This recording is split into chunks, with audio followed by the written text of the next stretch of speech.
them," Styke corrected absently. In his head he was doing calculations, figuring out who he'd have to ask to track down 30 blackats, and how hard it would be to get rid of all those bodies.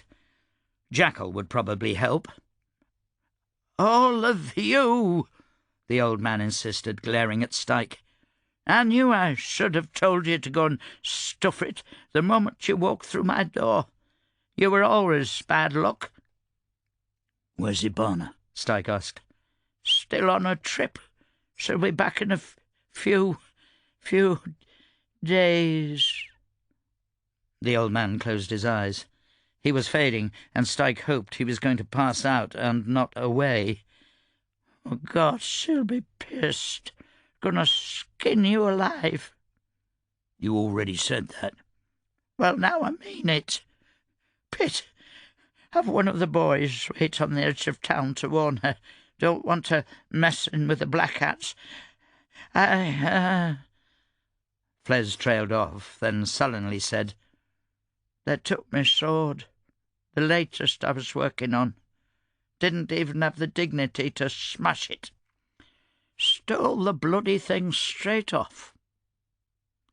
The flatness in his voice alarmed Styke more than any emotion, but the old man's eyes were closed against Styke's worrying glance. "Rest," Styke said, climbing to his feet. "Don't do it," Fles responded. "Don't do that fool thing you're thinking about doing." "I'm not thinking about doing anything," Styke said. "Got to make sure you're okay." "Take me for a fool?" In truth, Styke hadn't been considering much of anything.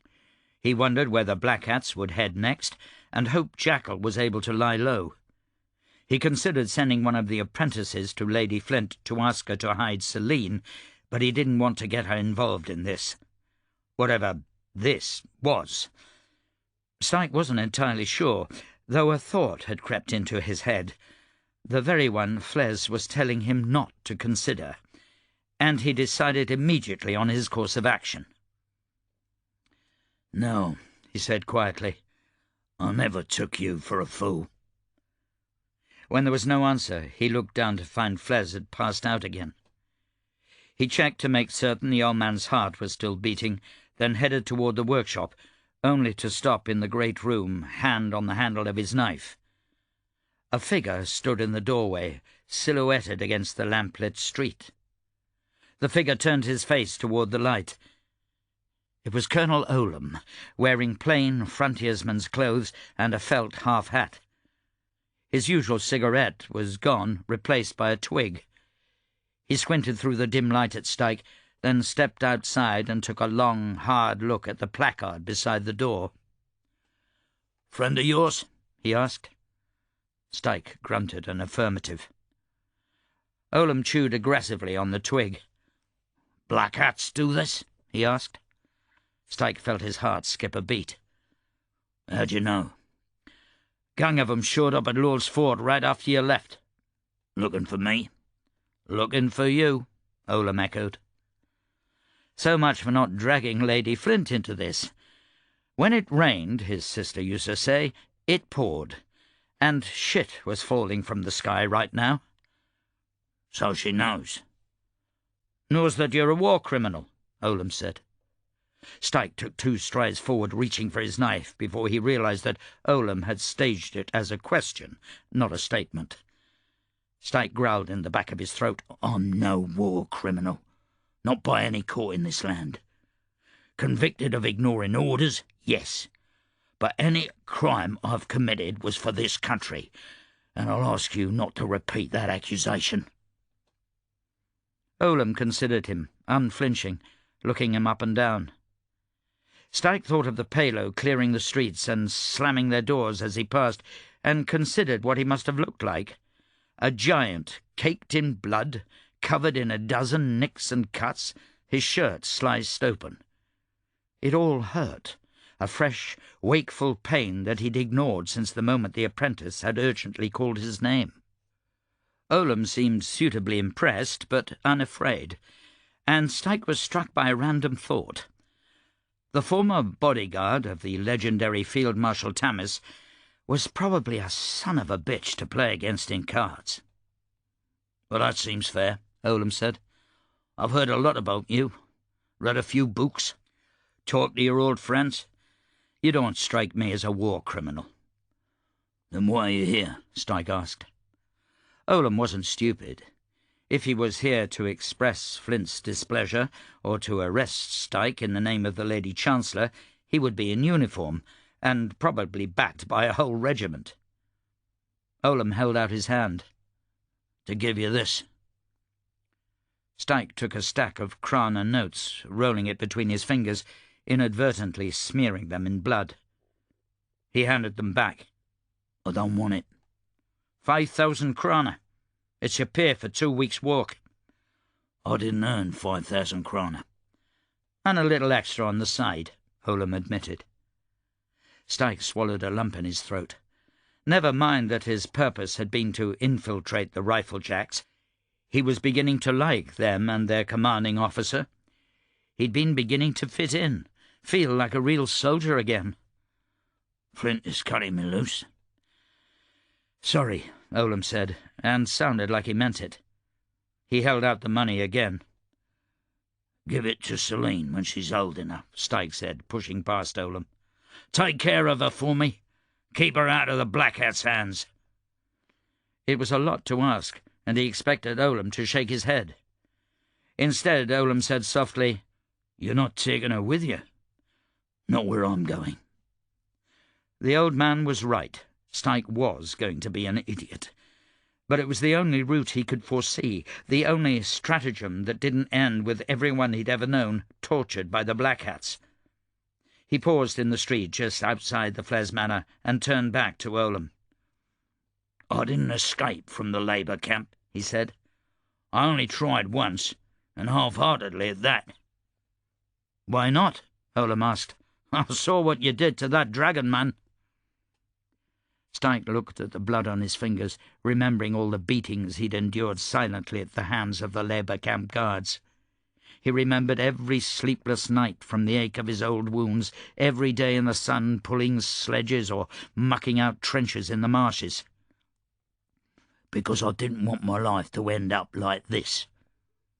I'm a wolf, not a cur, and I won't flee for the rest of me life. Better to serve me sentence and be released on my own free will than to escape. Whatever they've done to me, I'm still Ben Styke, and I got me pride. I didn't escape," he continued. "I was released. I thought maybe I was really free, that I could create a new life, but the Lady Chancellor only fears what she can't control, and so—" He shrugged, then began to trudge down the street. "I like Lady Flint. When you see her next time, tell her to be wary of a man named Grigious Tampo." "You know Tampo?" Olam asked sharply. "Oh, really?" Styke said without turning around. "But he's the one who released me from the camps." "Where are you going? What are you going to do?" Olam called after him. "I'm going to make an appointment to kill a man." Chapter 34. Michel was left alone in the tiny office above the Palo Herald print shop. His hands and feet were tied, his knife and knuckle dusters taken by the big Palo woman, and the door to the office locked from the outside for good measure. His jaw ached and his head pounded from the 2 blows to his head, and his ribs and chest hurt from a handful of kicks and punches they'd thrown in when he tried to talk his way out of whatever it was they had planned for him. His bribery attempt had gone little better, earning him a cut over his ear. He'd expected the beatings to begin immediately and continue until he broke down and told them who he was and what he worked for. But the moment they found his silver rose, they trussed him up like a hog and carried him up to the office. He could see one of the Palo, a middle-aged man with a fierce scar beneath one eye, standing guard just outside. He could probably pick through his ropes. He might even be able to jimmy the lock with something he found in the office. But he didn't think his chances of taking on a Palo guard maybe even more than one, were very good with his head swimming. If he lived through this, he was going to be very sore in the morning. The hours crawled along as midday came and went, the tiny room heating up to an unbearable degree. Sweat poured from every pore, leaving him completely soaked through. He considered plan after plan, discarding each for the high probability of failure. He'd always been better at talking than running or fighting, and even though they discovered his silver rose, he was still willing to do just that. If he couldn't bribe them or convince them to let him go, maybe he could get them to ransom him back to the millinery. Having to be ransomed back to the millinery would send his career into a tailspin. Of course, a destroyed career was better than winding up in several pieces on Fidelis Jess's desk.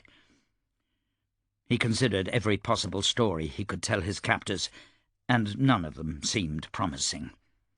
His head continued to pound, his tongue dry. He was beginning to think he would faint when there was a brief commotion from downstairs, and then slow, even steps on the stairs outside the office.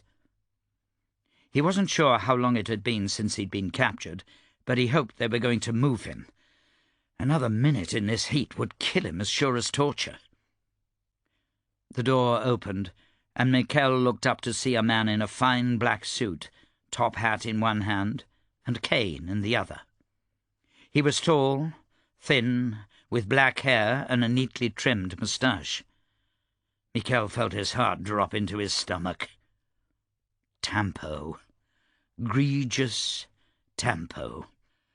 Michel noted the irony that, after all this time and effort spent in hunting the bastard, he'd wound up on the wrong end of what would surely be a long and painful torture session.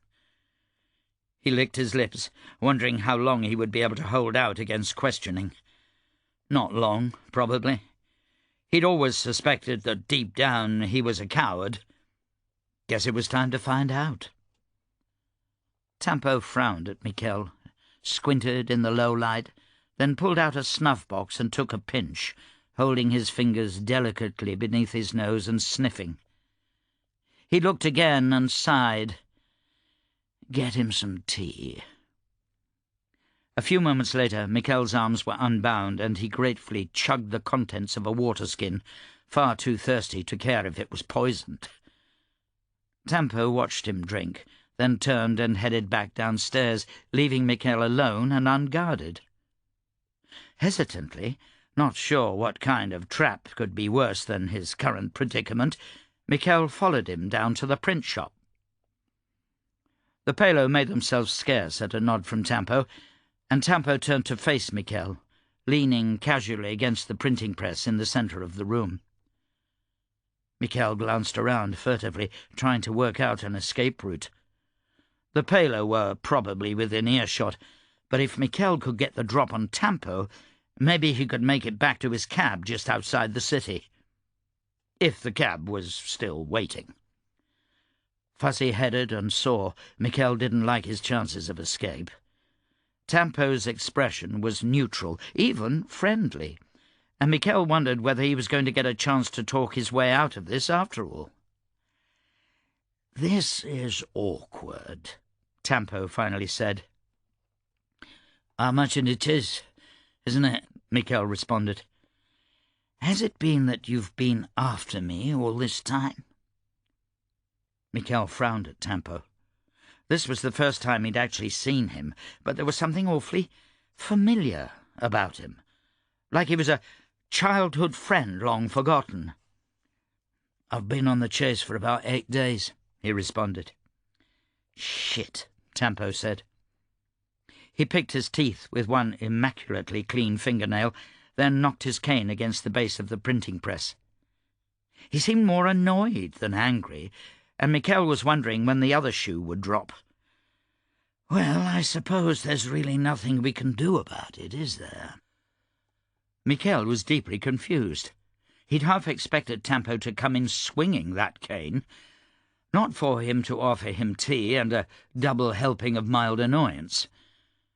Tampo shook his head, pinched the bridge of his nose, and remained that way for several seconds. Michel was just beginning to think something was wrong when Tampo's face changed. The change was not enormous. His eyes grew a little wider apart. His hair suddenly seemed to have some premature grey, and his moustache disappeared entirely. His nose became a little more hawkish, his cheekbones higher and haughtier, his lips thinner. In the course of about 5 seconds, Tampo became an entirely different man. The two men, Tampo and the one that now stood before Michel, could have been cousins, but they would never have been mistaken for each other. And Michel immediately knew why Tampo was so frustrated. He found himself sighing too, partly in relief, partly at the stupidity of it all. "Hello, Daniel," Michel said. "Why the pit didn't you tell me you were going to print a bloody pamphlet?" Chapter 35. Styke entered the front gate of the millinery unopposed. A guard, slack-jawed, watched him limp through the archway, then yelled something unintelligible over his shoulder as Styke approached the old man sitting watch behind a counter just outside the gate. The old black hat snoozed quietly, slumped sideways in his chair, notebook slipping from his fingers. "I understand Fidelis Jess takes appointments for fights," Styke said. The old black hat snorted, rubbed his nose, and pushed himself upright in his chair while stifling a yawn. Right, he said. "I'll take your name. Wait is a couple of weeks. You can back out any time before then if your blood calls." "I'm going to fight him today." The old blackhead's eyelids fluttered, and he scowled down at his notebook. "Don't you read the papers? The Grandmaster only duels during the mornings, and he's all booked up. No exceptions." "He'll make an exception for me." Styke picked at the dried blood on his arms, watching it flake off and fall to the cobbles. He wondered if old man Fles would make it to the morning, and if it was cruel of him to allow the old man to die alone. But he wouldn't be alone, Styke reasoned with himself. Fles would die surrounded by friends, unlike Styke, who wondered briefly if he'd always been destined to die surrounded by enemies.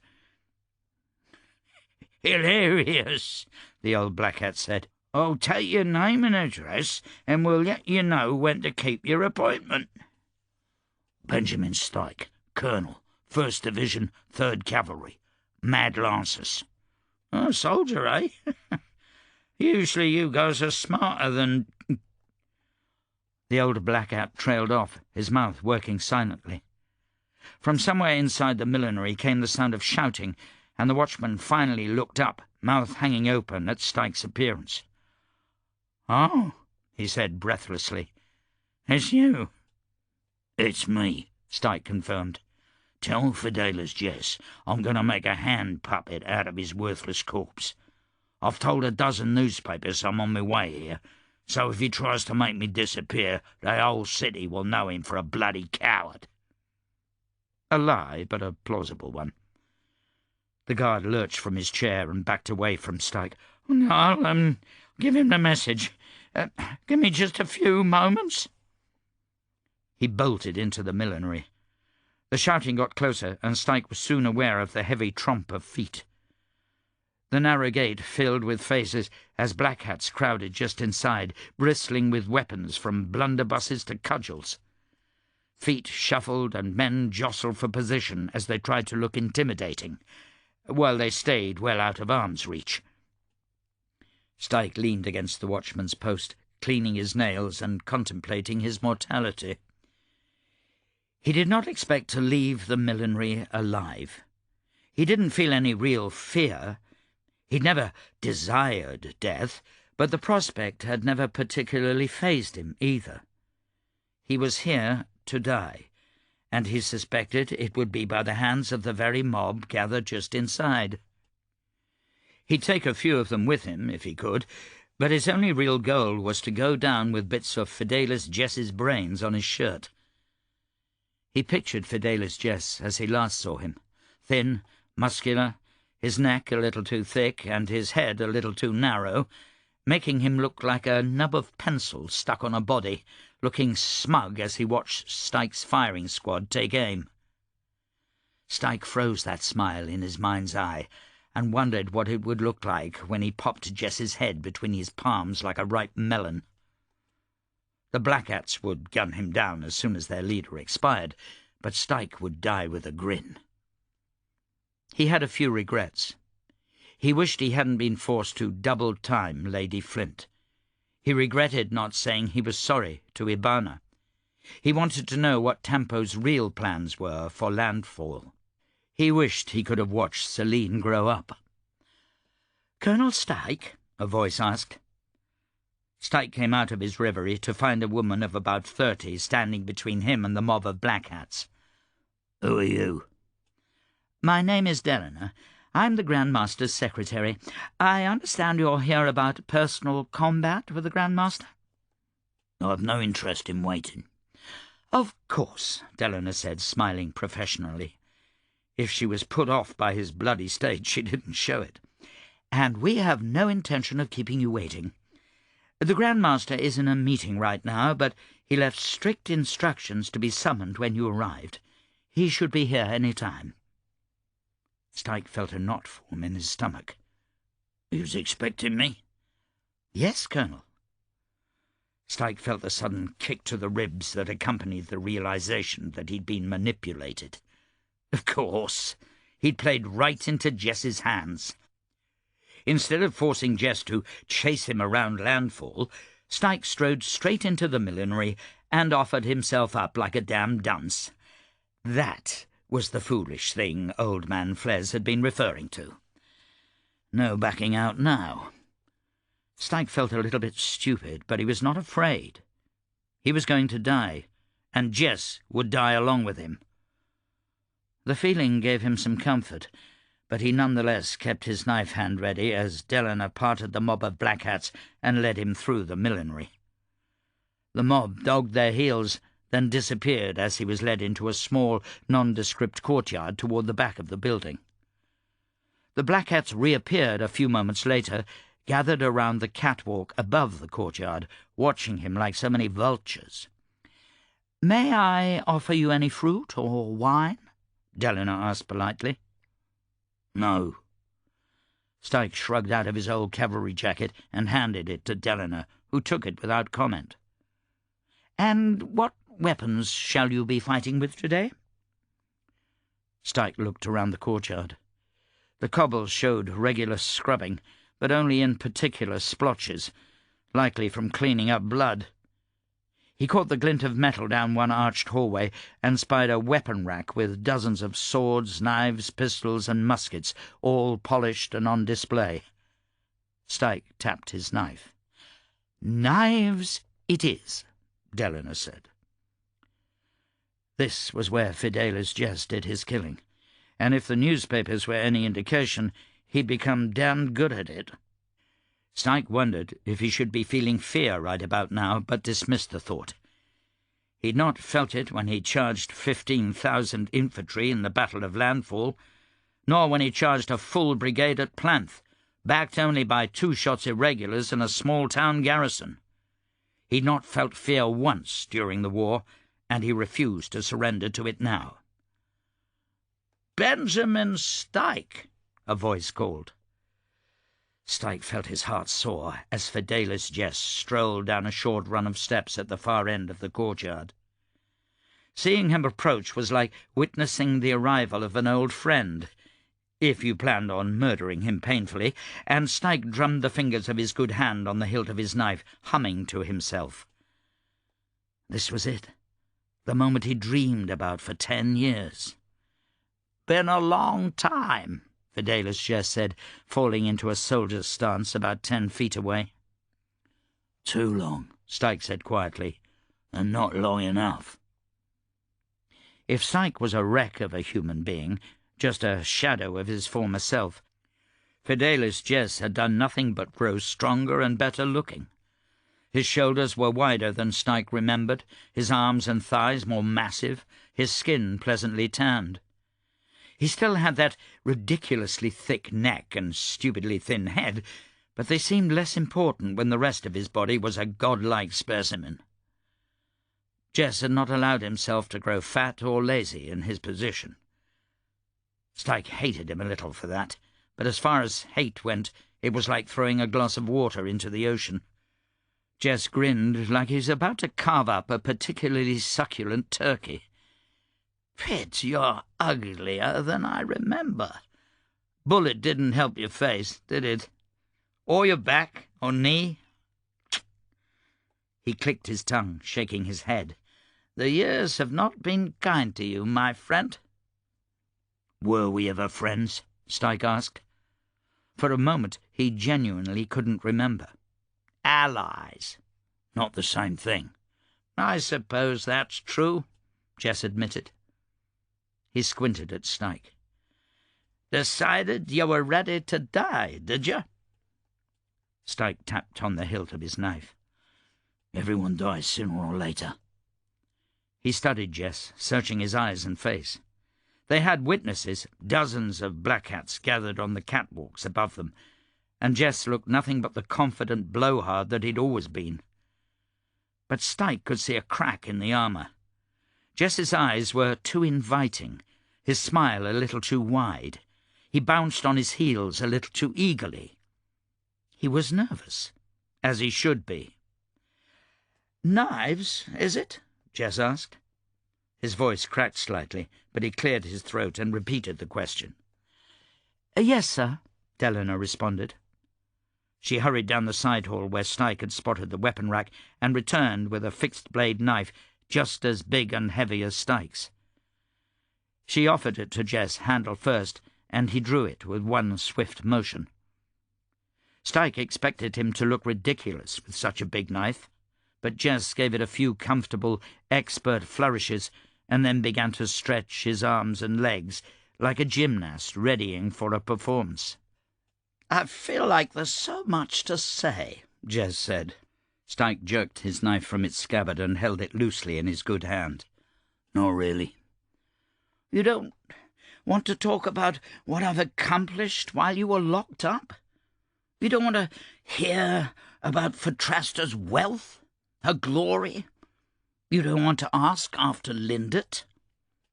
"I see a rotten city with a fresh coat of paint," Styke said, considering his words carefully. "Lindert was always better at gaining power than she was at actually doing anything decent with it." "Ripe words coming from you, Benjamin." Styke shrugged. "I never claimed to do anything but destroy. You and Lindert talked the talk." "Maybe if you'd given talk a chance, you'd be something grand, not a burned-out old cripple." The words were spoken in a gentle tone, but Styke could hear the dagger behind them. Jess's face smiled, but his eyes had begun to smoulder, and Styke wondered if this performance was for the black hats watching them or for Jess himself. "You wanted me to kill kids," Styke said loud enough the black hats could hear it. "Everyone has to die," Jess responded without the slightest bit of remorse. "You just said so yourself. You made sure everyone knew that you were the monster Fatrasta needed until it was inconvenient to you." "Slaughtering children is inconvenient." "Not to a real soldier," Jess shot back. "A real soldier follows orders." "Like you. You've never been a soldier. Just Lindert's shadow, with no real substance of your own, wielding a stiletto in the darkness and killing fools every morning to try to convince yourself you're good enough. You're not. You never have been. One day your seams will loosen and the stink will escape, and Lindert will toss you on the midden pile the same way she did me." Jess's head snapped back, the smiling calm replaced by bared teeth. He swished his knife through the air in a figure of 8 and began to pace back and forth. The secretary made herself scarce, withdrawing to the edge of the courtyard. "Benjamin Styke," Jess spat. "So clever, So strong, but you can't even protect your friends. Tell me, what drove you here? Burning down Gamble's bar? Smashing up Fles's blades? Wrecking Sunnin's livery? Killing that old buzzard Hovenson? I wasn't sure what would get your attention, so I decided to do it all at once. Styke forced his face to remain stony, but felt a catch in his throat. Jess listed off a dozen more names and the ills his black hats had done to them, presumably that very morning. They were all old friends and officers, people who might have shown him succour in time of need. Styke's stomach tied itself in knots, and he could only think of a handful of names that weren't on the list, Jackal among them. He hadn't even made contact with any of these people aside from Fles, to try to protect them from possible reprisal, but even that hadn't been enough. All his lancers had suffered because of him. "So," Jess asked, continuing to pace, "which was it?" Styke rolled his wrist, loosening his knife hand. "Honestly, I didn't even know about any of that. I just woke up this morning and decided I'd turn your ribcage into a hat." Jess did a little skip and jump. He wasn't playing any more. His eyes had grown focused, studious, and they darted from Styke's face to his bad hand to his crippled leg. "Whose blood are you wearing?" he demanded. Styke gave him a toothy grin. "Wouldn't you like to know?" "No matter. I'll find out after I've cleaned this up." Jess surged forward without warning, dropping into a knife-fighter's stance and slashing at Styke's face. Styke heard the clang of their blades and felt the impact all the way up his arm. He stepped sideways, swiping with his left hand, only to receive a shallow cut on his forearm for his efforts. They separated, clashed again, separated, then circled each other warily, Jess's eyes narrowed with concentration. The Dragon Man had been furiously strong and fast, but he'd made one mistake. He'd let Styke grapple with him. Jess remained out of arm's reach, leading with his blade. He was cautious and measured, somehow seeming to watch Styke's leg work, knife hand, and eyes all at once. Jess's movements had the finesse of someone who killed for art rather than survival, and he could read Styke's movements like a book. They continued to circle for several moments. Styke sliced the air in figure eights in front of Jess's face, while Jess did the same to him, both attempting to convince the other of a feint. Styke managed to nick Jess's arm. Jess cut Styke's middle knuckle. The blades crashed and clanged off each other, and Styke noted the deep gouges forming in the blade of Jess's knife, and the lack of the same in his own. Should have bought a Fles blade. The errant thought cost Styke his focus, then his footing. He stumbled back to regain it, swiping erratically to keep Jess at bay. Jess followed closely, his knife taking a gouge out of Styke's left thigh, before Styke could readjust himself and lash back, drawing a long, deep cut down Jess's arm. To his surprise, Jess leaned into the cut and, unbelievably, dropped his knife. He caught it with the other hand, out of sight below Styke's own arm, and then slashed upward, catching Styke's chest with the hook tip of his knife and then bringing it across below Styke's good hand. Styke felt his fingers go suddenly numb, the hilt slipping from his grip. He tried to catch it, leaning forward, only to feel a hard pinch on his thigh. He looked down as Jess jerked the thick blade out of Styke's leg. Styke lost his footing, holding his wrist, and collapsed backward. The whole sequence had taken just a few heartbeats. Styke felt tears in his eyes and his brain trying to catch up. He was on his back, the tendon of his good hand slit, his right leg on fire. It wasn't supposed to happen this way. He was supposed to grab Jess, even if he took a knife to the gut to do it, and then choke the life out of him in a few moments. They were going to die together, and Styke was going to be happy to go out that way. Instead, he heard the clatter of his knife being kicked across the cobbles, and then saw Jess's face hovering above him. Styke snatched upward with his crippled hand. Jess batted it away brutally with the blade, nearly severing a finger, then reversed his grip and slammed his knife down into Styke's shoulder. "Scream," Jess said quietly. Styke grunted. He couldn't find any words, not now. He swallowed a sob, wishing Jess would lean over closely so he could bite his nose off.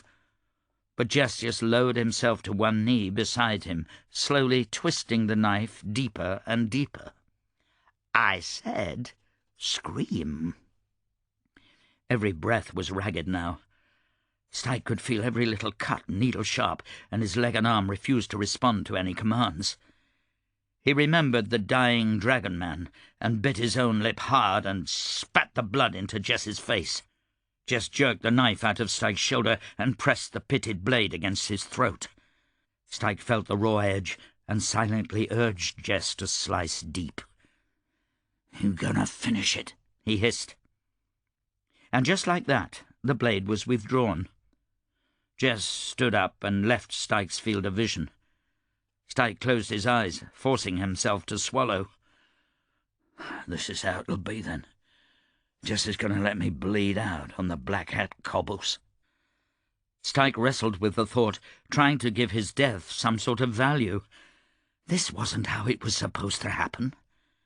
But, he supposed, this was a soldier's death, slowly, painfully, drop by drop on the battlefield. A bad way to go. Somehow, though, a proper one. "Pick him up," Jess suddenly ordered. Styke's eyes shot open. Jess stood above him again, this time surrounded by his black hats. Hands reached down and grasped Styke, forcing him up to his feet, half carrying, half dragging him toward the edge of the courtyard, before dumping him unceremoniously face down in a wheelbarrow. He could smell rust, old blood, and rotten flesh. There was a sudden silence, and then he heard Jess's voice right beside his ear. "You once terrified me," Jess whispered, "but now that seems like a bad dream. I can't kill you. She won't allow it. But I can make sure that your legend dies before you do."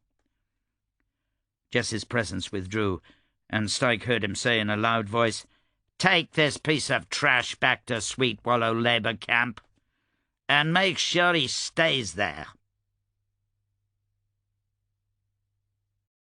Chapter 36. Vlora stood at attention in the office of the Grand Master of Fatrasta's secret police, and wondered when she'd last had to salute someone. Years, certainly, maybe even all the way back to the Adran-Kez War. That was the last time any general in the room had outranked her, and the last time Adro had a field marshal. She certainly wasn't to give a trumped-up spy that honour, no matter how annoyed he looked. Fidelis Jess's brow was beaded with sweat. He wore a clean shirt, but she could see blood soaking through it in more than one place. He fidgeted in his chair, looking from her to the immense knife on his desk and back again, as if she was expected to explain its presence. She recognized that knife. Ben Styke had used it to kill a dragon man. "You asked for me?" she said lightly. Fidelis Jess swept the knife off his desk and deposited it in a drawer before clearing his throat. Vlora noted the enormous ring on the thumb of his left hand, worn over the glove so it wouldn't fall off. Styke's skull ring. "Lady Flint, I understand that you've been employing convicted war criminal, Benjamin Styke. I want an explanation, and I want it now." "I'm not sure an explanation is warranted," Vlora responded coolly. She didn't like Jess's tone one bit, but she wasn't in a mood to get combative. She had too much on her plate right now to risk pissing off the Lady Chancellor's right-hand man, though by the looks of things she was already too late on that account. Jess slammed his palm on his desk. Behind her, Vlora heard his secretary jump and made a mental note of the fact. Jess was not known for outbursts. "You've been employing an enemy of the state. If that does not warrant an explanation, would you care to tell me what does?" "I was employing an old, crippled soldier. He came to me asking for a job, and with a name like that, who wouldn't hire him on?"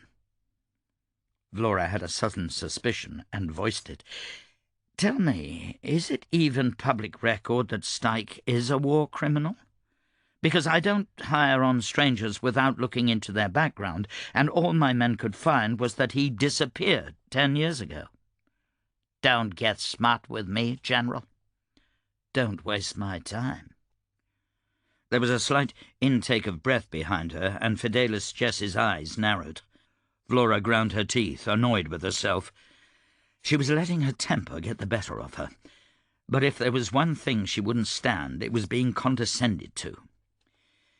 "Before lecturing me on what I should or shouldn't know," Vlora said quietly, "consider your own practice of censorship and misinformation. I'm no stranger to propaganda, but you black hats have taken it to an art. You shouldn't be surprised when someone is unaware of information you purposefully destroyed. Now, I've purged Styke's name from the books of my mercenary company and ordered my men to arrest him the moment he's spotted. He's one man. If you're unsatisfied with my efforts to reconcile the situation, I'll exercise the withdrawal clause of my contract, and my men will be out of the city by the end of the week." Fidelis Jess looked like he'd swallowed something sour. He clenched and unclenched one fist on the desk, looking at the thick ring on his thumb, then said, "I don't think that's necessary." "I'm glad to hear that. I've quite enjoyed working with the Fatrastan government, and I like to keep a good thing going." It was a bald-faced lie, but Vlora had learned that a lie or two did wonders for professional relationships. Besides, she'd made her point. She would not be called in here and bullied like a schoolgirl. "Then you'll tell me what you hired Styke for, and all of his actions while in your employ." Perhaps her point hadn't been made clearly enough. Vlora wondered just what made Styke so important. He was incredibly dangerous. She'd seen that with her own eyes. But he was still just one man. And if Jess had his knife and ring, it must mean that Jess had him. Was Styke already dead? "We hired him to have an insider's view of the city, to keep someone on hand who could do dirty work for us if the need arose." "And did it?" "I sent him chasing ghosts. He was still working on that first assignment as of this afternoon." Jess eyed her for several long moments. He seemed to have gotten control of himself, and he dabbed his forehead gently with a handkerchief before folding it and setting it aside. "Details." "I sent him chasing after the Dionyse," Vlora said. It was close enough to the truth. She had no interest in explaining the last 2 weeks to Jess. She had work to do, and she was itching to get out of his office. "What?" Jess said sharply, his eyes snapping up to hers. "What do you know about the Dionyse?" The intensity with which he asked made Vlora raise her eyebrows. "Apparently not as much as you." "Very little. Just that they've installed spies in Greenfire Depths." "Preposterous." "You're either much worse at your job than I've been led to believe, or you're playing me for a fool. Either way, I don't like it." "We don't know why or how many, but it's been interfering with my work, so I set Styke to the task of dealing with it. Now that he's out of the picture, I'll have to put some of my own men on the job." "No," Jess said. "You're to ignore the Dionyse. Whatever you do, do not engage them directly." "A bit late for that. And what happened to Preposterous?" "They're interfering with my work," Vlora repeated. "You'll just have to deal with it," Jess said. "The Dionyse are to be left unmolested." Vlora wondered what kind of plans Jess had for the Dionyse. Obviously he knew about their presence. Was he watching them? Trying to trap them? Were they here on the behest of the Black Hats to stir up trouble in Greenfire Depths? What the Black Hats had planned for the Dionyse was just as murky as what the Dionyse themselves were up to, but it made her plenty angry. Even, she asked, "if dragon men are stalking and murdering my soldiers?" "Dragon men," Jess repeated quietly to himself. He sounded genuinely surprised, and Vlora felt a jolt of smug satisfaction. "No," he finally said. "Steer clear of them." Vlora snorted. This was not how she wanted this conversation to go. She was not to be bait in some game being played out of her sight. "Why? That's not your concern." "It is my concern. My men are dying." "They're soldiers," Jess said coldly. "That's what they do." Vlora opened her mouth, but before she could respond, Jess went on. "What is your concern is the apprehension of Mama Palo. Your Black Hat liaison reports that you have your men tearing down and rebuilding entire tenements instead of searching for Mama Palo." "In addition to searching for Mama Palo," Vlora corrected. "Do you take me for an idiot?" "No, I take you for someone who understands the nuance of a long-term plan." The words slipped out, and Vlora once again cursed herself for letting her temper get the better of her. "You're trying my patience, Lady Flint." "Should that bother me?" Vlora asked. "You gave me an assignment. You gave me 2 months. I'm less than 2 weeks in, and you're demanding results. I'm not sure what you expect." "I expect someone of your reputation to accomplish your work ahead of schedule. And yes, trying my patience should bother you. You act as if you own this place, Lady Flint. You act as if you're in Adro among your friends and admirers. You are not. You're nothing but a cog in the wheel here, and I expect you to know your place." "Are you threatening me, Fidelis, Jess?" "I don't threaten people, General. I just remind them who I am." Vlora bit back a retort. The last thing she needed was a dick-measuring contest. Fidelis Jess was famous for his early morning duels, as well as his rule against using sorcery. She had no doubt that a fight between them without sorcery would be a close one. But she was a powder mage. A sniff of black powder, and she would tear through his black hats like so much rabble. "Perhaps," she thought to herself, "I've become too arrogant. Perhaps I need to be cautious." She glanced at the ring on his thumb. "Is Styke still at large?" "Styke has been dealt with." Vlora reappraised the blood soaking through his clean shirt and the sweat on his brow when she first entered. Even now he was still flushed. She felt a moment of disquiet. Did he just fight Styke? After seeing what Styke did to the Dragon Man, she couldn't imagine a normal man living through a fight with him, though Styke had been hurting pretty badly when he left. Whether or not it had been a fair fight, Fidelis Jess was still standing, and he had Styke's knife and ring. He looked pretty smug about it, too, so maybe he did kill Styke himself. "I'm moving the timeline up," Jess said suddenly. "Things have changed, and we need Mama Palo apprehended immediately." "Excuse me?" Vlora didn't bother to hide her shock. "I have 6 more weeks." "Not any more. I've put plans in motion to take care of this peacefully." "I don't care," Jess responded. "Bring in Mama Palo.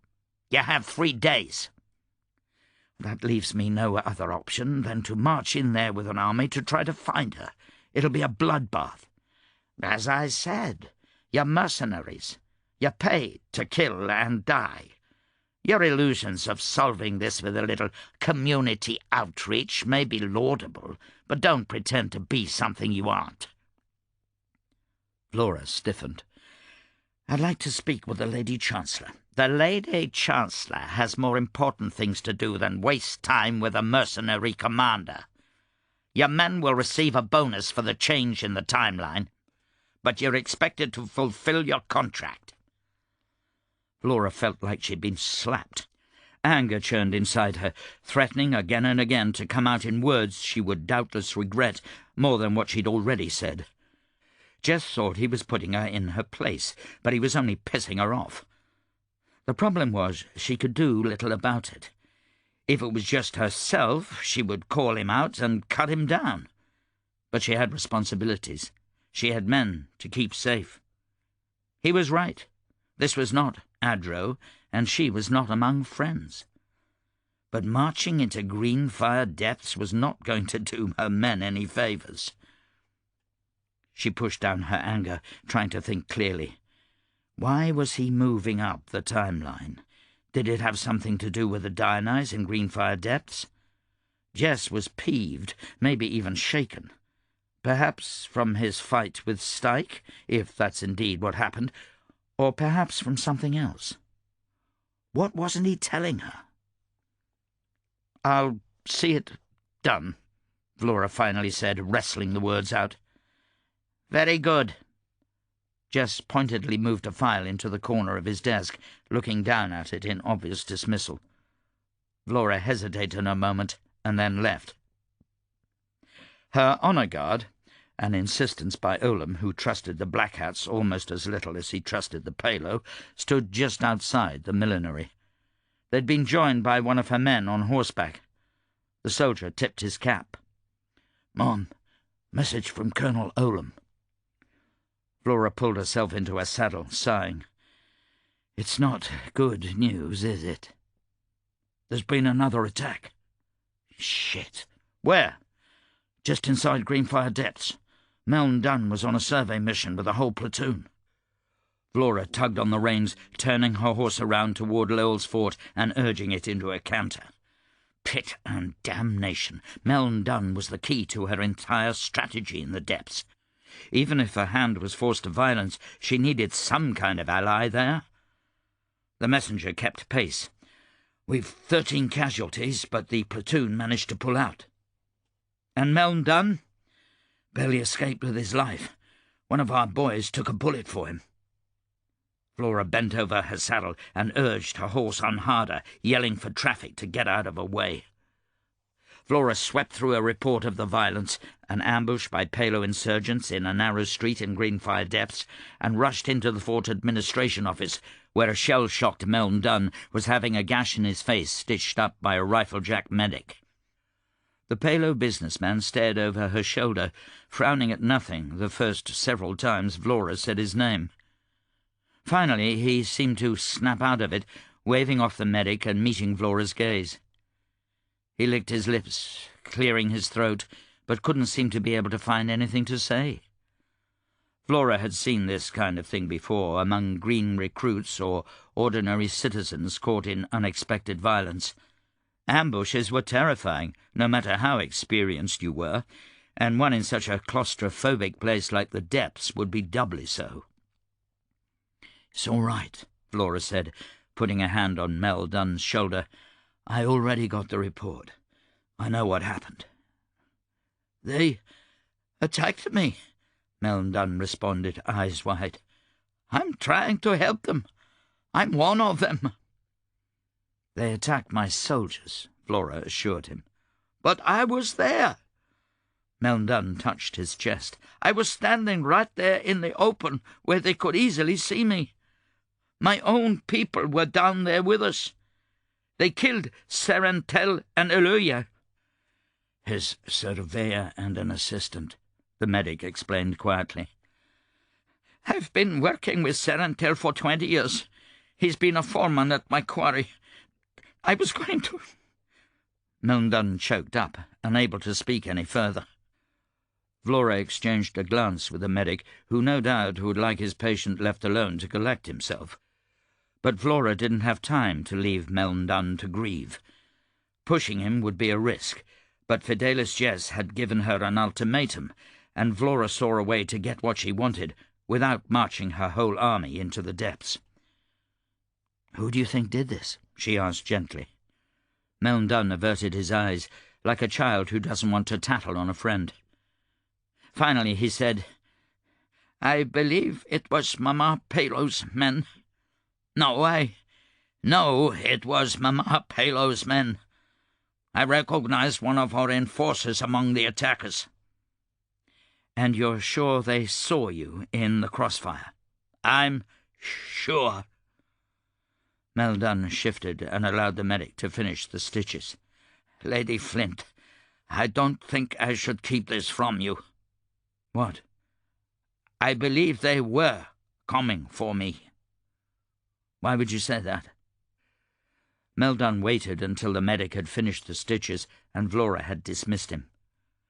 Once they were alone, the Palo businessman seemed to gather his wits a little better, soaking the fresh stitches with a washcloth and cleaning the blood from his face. Vlora watched him the whole time, silently urging him to spit it out. She needed him to talk. This could be her opportunity to turn him against Mama Palo. "I made a discovery this morning," he finally admitted. "Mama Palo is working with the Dionyse." Vlora circled around Melldon and took a seat behind her desk. She leaned back in her chair, absorbing the information. Part of her wanted to be surprised, but it was the final piece of a puzzle that she didn't even know existed. Of course Mama Palo was working with the Dionyse.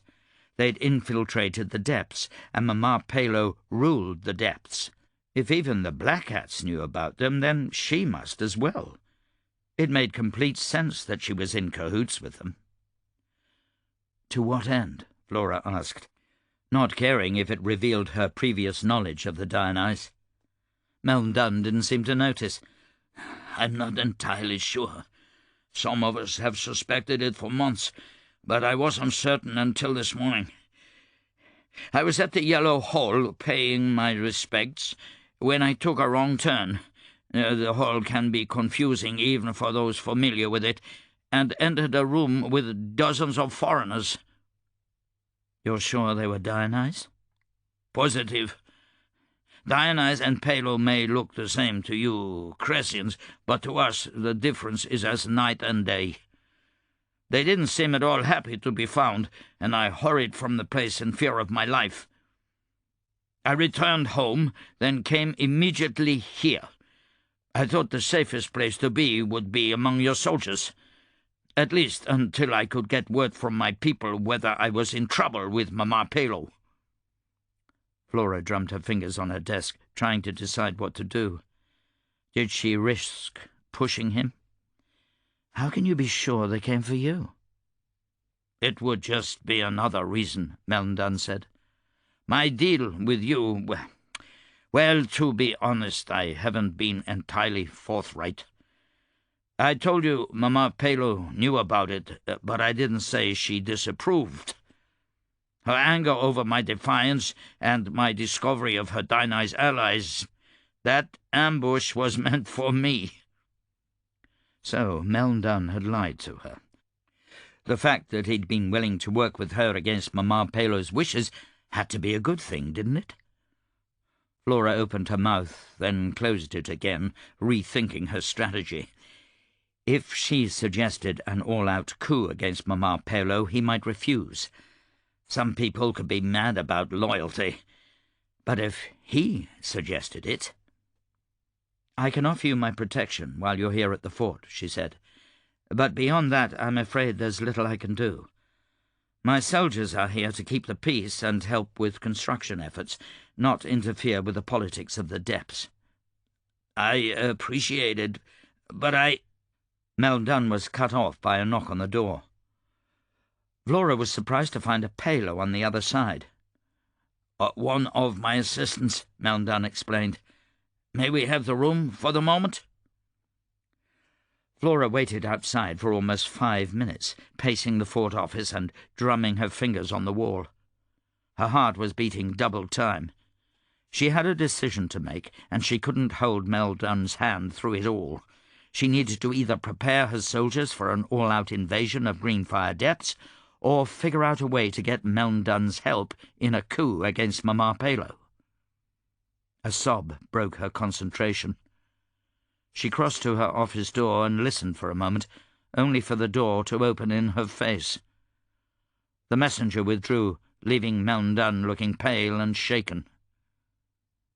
"I've just heard word from my quarry," he explained in a monotone. "Yes?" Vlora urged gently. "Mama Palo's men have seized my assets in the depths. My quarry, my home, my family. You remember my business partner, Anna? She was found murdered in her home not a half a dozen blocks from here. To be so brazen!" Melon Dunn's expression hardened. "This has gone too far. Mama Pelo must be stopped. I don't know what to do. I don't know which is worse, that I must flee my own people, or the prospect of going to the Blackheads for help." This was exactly what Vlora had been waiting for. She leaned over Melon Dunn, trying not to appear too eager. "You know the Yellow Hall well?" "Of course." "Mama Pelo's own chambers?" "I do." "Then," Vlora said, going to the door to summon a messenger, "I think we can help each other." Chapter 37. Michel reached deep into the depths of his memory to find the tiny marble he'd stored there so many years ago. He handled it delicately, cracking it open like an egg and letting all of the thoughts, hopes, ambitions, and memories flood out into his mind. The outpouring of emotion was so sudden that, even though he knew it was coming, he lowered his head and began to weep. It took him over an hour to regain control. He struggled to reconcile two different personalities with two very different sets of goals until, finally, they were one again, and he remembered who he really was. Michel Bravis, a son of the Red Hand, and to his knowledge, the only Palo to ever infiltrate the Black Hats to the rank of Silver Rose. Taniel stood silently through the entire process, watching him curiously, a slight frown on his face. Michel used Taniel's face as a lifeline to his old self, the one he'd been before he joined the Black Hats, staring back into those cold blue eyes while his breathing normalized and his hands stopped shaking. Michel dried the tears from his eyes and within moments found himself laughing. It began as a chuckle, bubbling up unbidden and escaping through his clenched teeth, and was soon a whole-hearted guffaw. He slapped his knees, bending over to try to catch his breath. "What's so funny?" Taniel asked. Michel once again regained control. "It's just, I've barely slept in over a week trying to find the person who printed Sins of Empire. And after chasing him through the bloody streets, I come to find out it's the very man I work for." Taniel gave a sardonic smirk. "You almost caught me down in the factory district. I would have felt a lot better about things if I'd known it was you on my tail." His face finally cracked into a smile, and he seemed to relax, sitting down across from Michel and reaching for the skin of tea. "If I'd caught you, it might have compromised my cover." Taniel made a non-committal sound. "Perhaps, perhaps not." Michel considered all the close calls and lucky breaks over the last 2 weeks, and then tried to think of them from Taniel's perspective. The whole thing had been a game of cat and mouse, only for them both to find out that there'd never actually been a mouse to begin with. It was a little humiliating if he was being honest with himself, but he decided that if no one found out, he could live with it in private. "The face thing?" he asked. "Sorcery?" Taniel nodded. "I didn't know that was possible. Can't other privileged detect that kind of thing?" "It's," Taniel paused, "very well done. Sorcery woven to cover sorcery. Not even another powder mage can detect me. Unfortunately, it's going to take a long time to reapply now that I've let it drop." Michel winced. "Sorry. You had no way of knowing," Taniel reassured him. "Besides, I thought it important for you to see my face." He suddenly leaned forward, peering into Michel's eyes. Michel tapped his foot with nervous energy. He didn't know everything about Taniel. There were a lot of rumours in the newspapers back during and after the Adrankes War. including the suggestion that he'd killed a god, but he did know that, at the very least, he was a powder mage not to be trifled with. "You do," Taniel asked, "remember your mission?" Michel considered Taniel a friend, but no more than he might consider a friendly cave lion a pet. He nodded slowly. "Infiltrate the Black Hats, gain their trust, climb the ranks, be indispensable." "And?" Taniel asked. "And wait," Michel said. Taniel gave a satisfied smile. "Very good." The waiting, Michel had decided, was the hardest part of being a spy. That's why he created the marble. That's why he stored the real him in a tiny corner of his mind and locked it away. If he could become someone else entirely, then the waiting no longer existed, and he could carry on happily, untethered, until the moment it was time to change sides. Becoming an actual spy for the Black Hats, a double agent working as a double agent, had been supremely difficult because he could not become someone else entirely. He was still Michel Bravis, with a history and a family and friends and a heritage.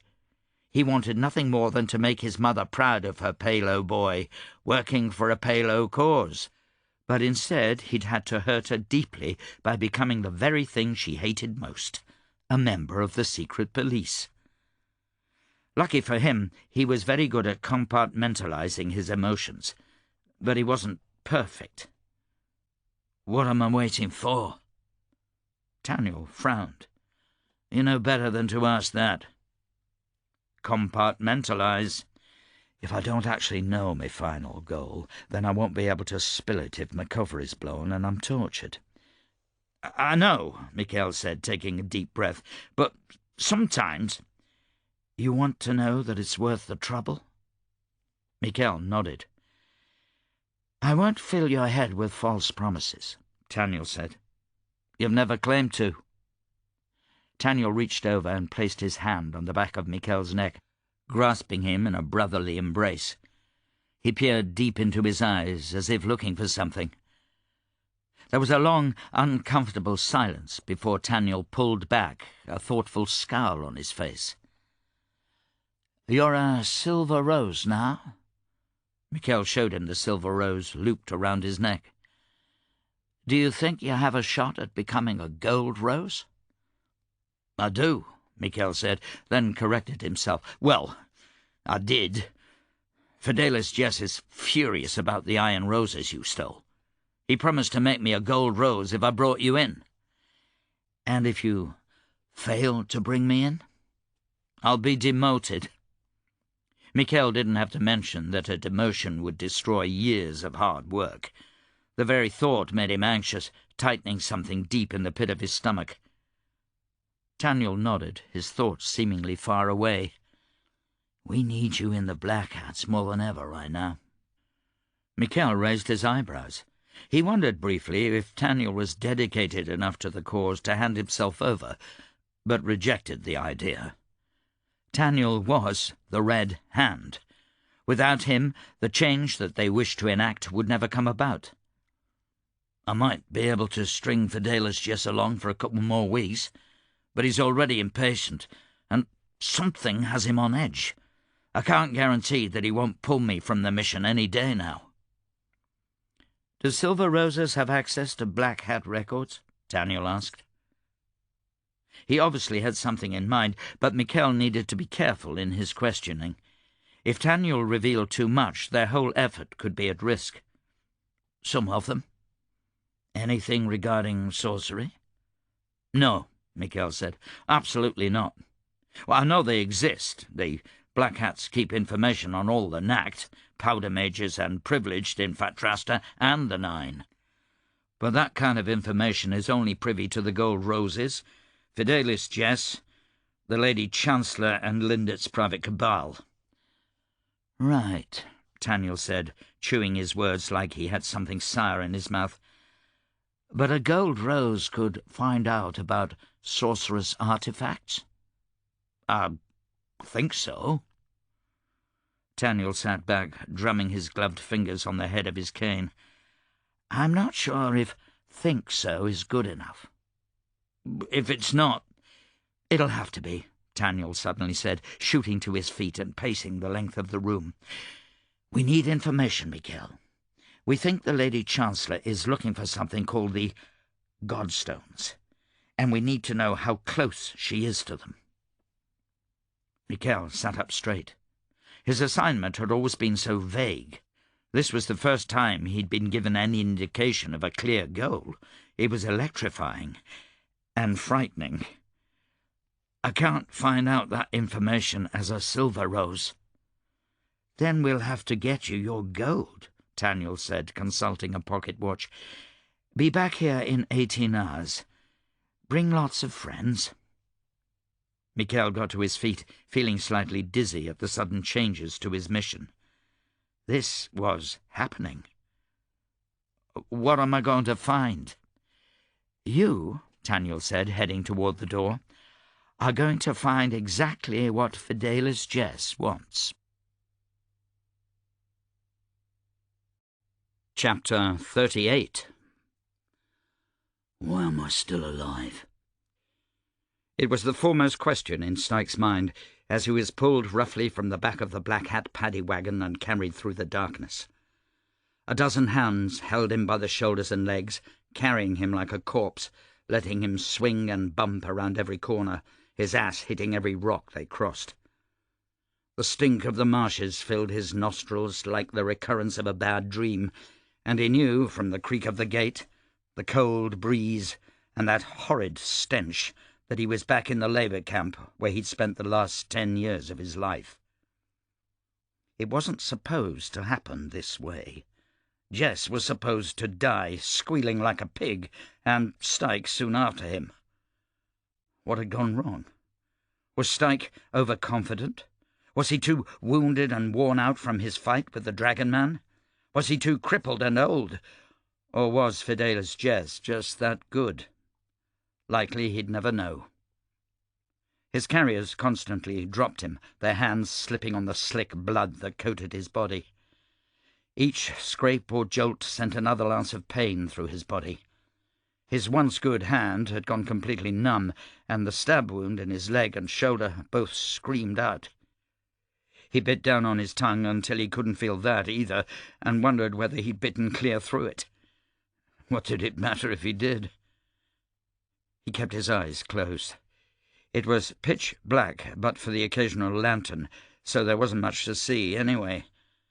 But he heard doors open and close, felt himself change directions a number of times, and when they finally came to a stop, he guessed he was in the labour camp infirmary.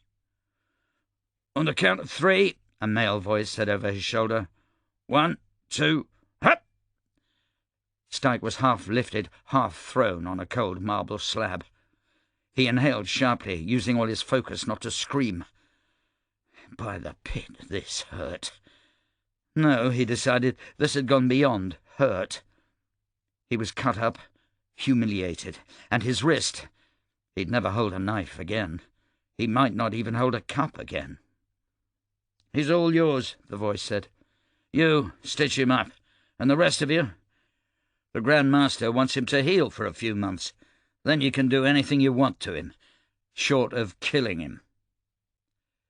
Styke heard the shuffle of feet leaving the room and finally opened his eyes. He found himself the focus of 4 guards and the camp doctor, a squirrely little man by the name of Set. The infirmary had been cleared of patients, and Styke was lying on one of the morgue slabs in the far corner. The others gathered around him in a semicircle, and when he blinked, one said, "Son of a bitch, he's still awake." Styke let his head fall to one side and identified the speaker as Vladjar, a Rosvellian with a high-pitched voice and a neck as thick as a melon. He was the one whose cousin Styke had attacked after the parole hearing a few weeks ago. In fact, Styke recognized all 4 of the guards. They were Jeffron, Landrel, and Zack, the most infamous guards in Sweetwallow. "I can't believe he's still alive," Landrel said. He had a wonky lip, and drool tended to slip out the side when he talked. He wiped away a rope of it with his sleeve. "All that blood on him is?" Zack asked. Vladyar grunted. "That's what a bronze rose said." "Nobody bleeds that much and lives through it." That was put forward by Set, the doctor. Styke focused his eyes on the needle and thread clutched in one of Set's hands, and the way they trembled. Set hadn't been a good doctor before he got the palsy. "Don't know how they expect us to keep him alive." "Us? You more like," Vladyar said. "We're just here to make sure he doesn't tear you in half." Set paced from one side of the infirmary to the other, needle held in thumb and forefinger, the other hand on his chin. "Have you seen him? He's not going anywhere. The tendon is slit on that wrist. He'll never use it again. And that knife wound on his leg looks deep. Probably won't walk either." He approached Styke and bent down to look him in the eye. Styke stared back, impassive, all his efforts going to keep himself from whimpering. "We'd best get some straps," Set said. "Landrel, fetch some of that rope they use for the sledges." Landrel scoffed, but headed out of the room. Vladyar pushed Set out of the way and hunkered down at eye level with Styke. "You in there, big man?" He waved his hand over Styke's eyes. "Yeah, you're there. Kresimir, you're hard to kill. You remember what I told you a few weeks ago? I told you that you're nothing but a killer. Looks like you weren't even good enough at that, if what the rumours say are true." He harumphed.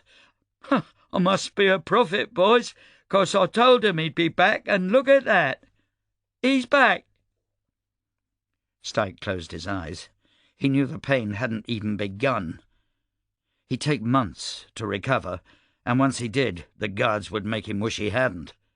It would be an endless cycle of beatings and hatred until the end of his days, and he didn't even have one good hand left to fight back with. The labour camp had never truly broken him, but this might. "What happened to that kid you took with you?" Vladyar asked. Styke's eyes shot open. Vladyar was right there, close enough Styke could smell the cabbage on his breath. There was a shallow smile on Vladyar's lips, and he tapped the side of Styke's head. "I remember her, and I remember how you broke my cousin's leg. I'm going to find that girl. I'll bring her back here, and I'll hand her over to the boys while you sit there and watch. I'll cut the tendons on the back of your legs and laugh when you try to crawl over to help her." Styke bit his tongue again, suppressing the pain. He took a few breaths and felt every little cut react to the movement of his chest. He was tapped out. He had nothing left. "Good luck," he whispered. "What the pit is that supposed to mean?" Styke flopped his arm backward, nearly passing out from the pain of the stab wound in his shoulder. His hand might be useless, but he could still move, and he managed to wrap a forearm around Vladyar's neck and jerk him downward against the marble slab. There was a crunch, and Vladyar gave a whimpering cry, and he collapsed. "Holy shit! Grab him!" The two remaining guards leapt into action, Zack going to Vladyar's side, and Jeffron hammering a fist down into the wound on Styke's thigh. Styke gasped and rolled toward Jeffron, coming off the slab with more momentum than he'd expected. Jeffron caught him and almost kept his feet, but Styke slammed his forehead between Jeffron's eyes. The guard dropped like a sack of potatoes. Styke slumped backward, the slab creaking on its frame. His breath came short and painful, and he put all his weight on his elbow. He got his leg beneath him and managed to fling himself around the slab and onto Zack, who was just getting up from his examination of Vladyar. The two went down in a heap, and Styke ground his chin first into one eye, then the other, ignoring the battering Zack gave his chest. He managed to get Zack's throat between the working fingers of his bad hand and squeezed until the other's cries were nothing more than a gurgle. It took Styke several moments to gain his feet, but the knowledge that seconds were precious spurred him through the pain. There was nothing left of him. He was just meat on the move. and the only thought that kept him going was that he would kill every last guard in this blasted place until there wasn't anyone left to remember that he and Celine had left together. Groans escaped his lips as he dragged himself up. This corner of the infirmary was a mess. Vladya lay still, his head covered in blood, while Jeffron gave the occasional twitch and Zack gurgled quietly. Across the room, Set hid behind one of the infirmary cots. Styke swayed, caught himself on the slab with his crippled hand, and nodded at the doctor. "Stay there," he ordered. Going was slow. Styke left the infirmary at a snail's pace, leaning against a wall when he could, putting the rest of his weight on the leg that hadn't been stabbed when he couldn't. He wondered from time to time what the pit he was doing. There was no escape from Sweetwallow. He certainly wasn't going to kill all the guards in his condition. They would find him in minutes, but those thoughts were fleeting and inconsequential. He was driven forward, leaving a trail of crimson behind him as he followed the long halls of the administration building, past the guards' mess hall and the parole cells, until he came out a side door near one of the fences. With nothing to lean against, he only made it a few steps before he fell. He caught himself on that crippled hand and lay still for several moments, listening for an alarm. The night was silent, even peaceful, with the sound of crickets off in the marshes. Sweetwallow had a strict curfew, and the guards would slack off from time to time to play cards in their bunkhouse. Maybe Styke had gotten lucky. Maybe he could escape. The pain was so bad as to cause a delirium. He remembered a time he'd been unhorsed in the middle of battle, hitting his head badly when he fell. He remembered the mud and the sound, the absolute chaos of the fight as he tried to get back to his senses. Hooves and feet had hammered the ground around him, and someone had bashed him from behind with the butt of a musket. His armour had taken the blow. He couldn't remember what had happened next, but he could hear those hoofbeats pounding in his brain as loudly as if he were back in battle. He squinted through the memories and focused on the cracked wooden fencing that surrounded Sweetwallow. The Labour camp palisade was 20 feet tall and hardened in the sun. No breaking through and no going over the top, not in his condition. "Ben, why did you leave me behind?" Styke looked over his shoulder. Celine was behind him, or at least a vision of her, standing in the administration building doorway, legs planted to straddle the trail of blood he'd left. "I didn't," he managed. He forced himself up on his crippled hand, dragging himself toward the fence. "You left me behind, Ben." "I didn't," he insisted again, still dragging. "I took you out of this place. It was one of the only good things I've ever done, and you won't take it away from me. Ungrateful little shit." Something twinged in his shoulder, and he bit down hard on his tongue before dragging himself forward another foot. "I didn't mean it," he muttered. "You've always been a good kid. I did leave you behind, but I left you with friends. Olam will take care of you, send you to school. He's not a bad sort." "I don't want to be with Olam. I want to be with you." Styke reached the palisade and slapped his hand against the base. It was hard, firm, might as well be iron. "Well," he said to the ghostly apparition of Celine, "that's too damn bad. I'm here forever, and you're out there." "I'll get you out." Styke raised his head, looking over his shoulder. The apparition was gone, but the voice he'd just heard sounded so real. He could feel tears in his eyes and wondered if this was what it was like to go mad. He heard a yell somewhere inside the camp and smiled softly as the alarm went off almost instantly. They'd find him any moment, and then... Something warm touched his hand. It was so sudden and startling that he jerked away, gasping at the pain of the sudden movement. He peered at the base of the palisade, noticing a break in the thick wooden slats. Through the murk he thought he could see a tiny face. He blinked, cursing his eyes, then lowered his head to the cool dirt. Brains, he decided, could play cruel jokes on their owners. "Ben!" Styke's head came up again. A tiny hand grasped his, tugging on his fingers. "Ben, wake up!" "Celine?" "You don't look so good, Ben." "Son of a bitch.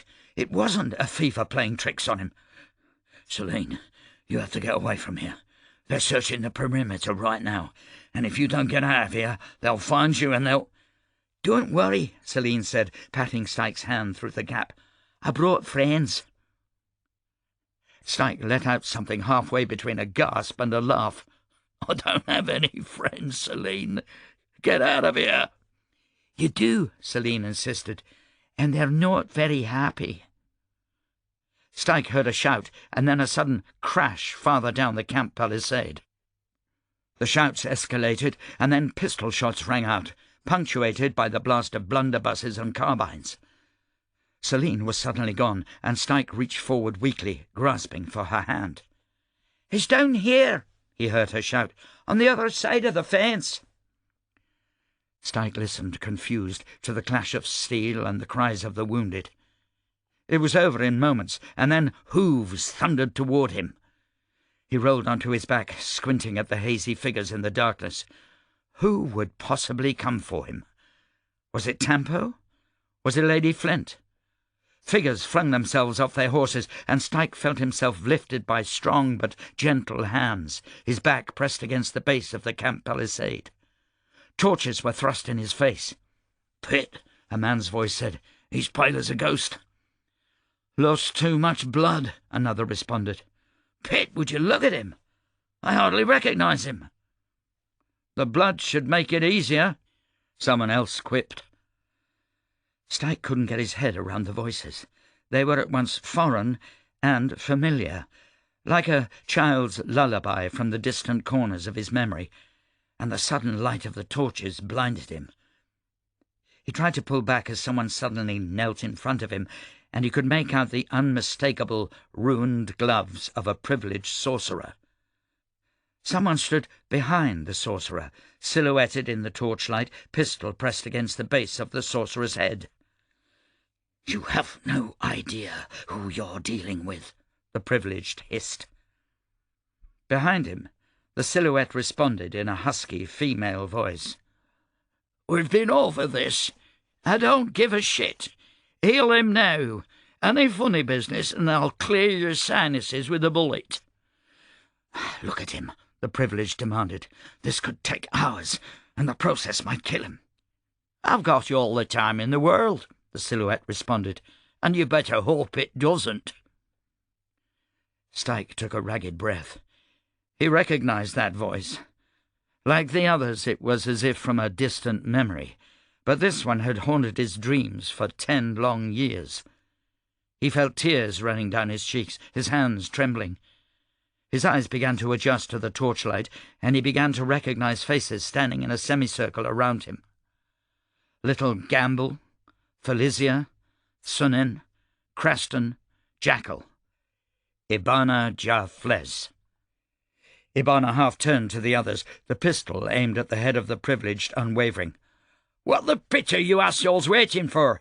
Set the inmates loose! George, the admin buildings!" "The guards are held up in their bunkhouse," Felicia said. Ibana grabbed Felicia by the collar, pulling her close. "Do you see what they've done to Ben, our colonel? You set the guardhouse on fire and shoot anyone who tries to escape. Shoot him in the legs and throw him back in. Pit damn blackguards have declared war on the Mad Lancers. They should have known better." Styke jumped at the gentle touch of gloved fingers and felt his arm lifted to the light of the torch by the privileged. The privileged examined him clinically, then said quietly, "This is going to hurt. A lot." The last thing Styke remembered was a blinding white light. Chapter 39. "This is it?" Melon Dunn asked. Vlora cocked an eyebrow at him, As he stood in the doorway of the small pub back room she and a handful of chosen men had occupied on the rim of Greenfire Depths. There was some noise from the street outside, but for the most part things were quiet, peaceful. The Palo looked nonplussed, and she could see him counting the small group over and over again in his head until he finally turned to her with a pained expression. "This is not enough men." There was a pregnant silence, only interrupted by the sound of Noreen dragging a whetstone across the blade of her sword. The scraping sound repeated twice before Vlora pointed to the man on her left. He was 23 and looked significantly younger, with black hair and not a strand of beard on his chin. He was dressed just like her, in dark green travel clothes, brown boots, high-collared shirt, and a slightly floppy tricorn that did well to hide his face. He carried a blunderbuss, nervously tapping the flared end against his boot. "This is Davd. He was a drummer boy during the Adran-Kez War. 11 years with the Riflejacks." She thrust a thumb to the woman on her right. "This is Noreen. She's been with the Adran army for 42 years. She was trained by Field Marshal Tamis himself." Noreen was an older woman with dirty blonde hair and an elfin-like face. She was nearly to her 60s, but a tight physical regimen made her look 15 years younger. She continued to sharpen her sword, smirking at the fourth member of their group. Vlora introduced him. "Buden Jepast is Kez. Doesn't speak a word of Adran, so don't bother. And Olam," Vlora finished, slapping Olam on the knee, "you've met." Buden grinned at Melndun, revealed 6 missing teeth. He was missing most of his tongue, too, but he preferred not to draw attention to that. Meldun's pained expression deepened. "I understand your men are experienced," he said slowly, "but the Yellow Hall is guarded by the best the Palo have to offer. If the Dionyse are there, as I fear, they may even be dragon men. You should take no fewer than 2 companies. 2 companies, Vlora responded, will just draw attention and slow us down. We're not going in there for a fight. We're there to smash in the door and bring in Mama Palo." "Even still," Olam snorted, "don't let her lead you on. This is the Riflejack's dirty secret. Everyone in this room, but you and me, is a powder mage." Meldun's eyes widened, and he swept his gaze across the small group once more. "I see. I had no idea the Riflejacks even had other powder mages." "Hence the dirty little secret," Vlora said. She took a deep breath, trying to get in the right frame of mind for a night raid. She hadn't done anything like this for years, and the prospect both thrilled and scared her. 5 men against a whole warren of Palo thugs was dangerous, even if 4 of them were powder mages. Mistakes would be made. There would be surprises. Everything they planned could go awry the moment they stepped out the door of this pub. Tamas had always said that a greater risk had better come with a greater reward. She was risking the very heart of the Riflejacks, but the reward was that she could accomplish the entire assignment in a single night, and she and her men walk away tomorrow with a full year's pay. Mama Palo's fall might even bring long-term stability to Greenfire Depths.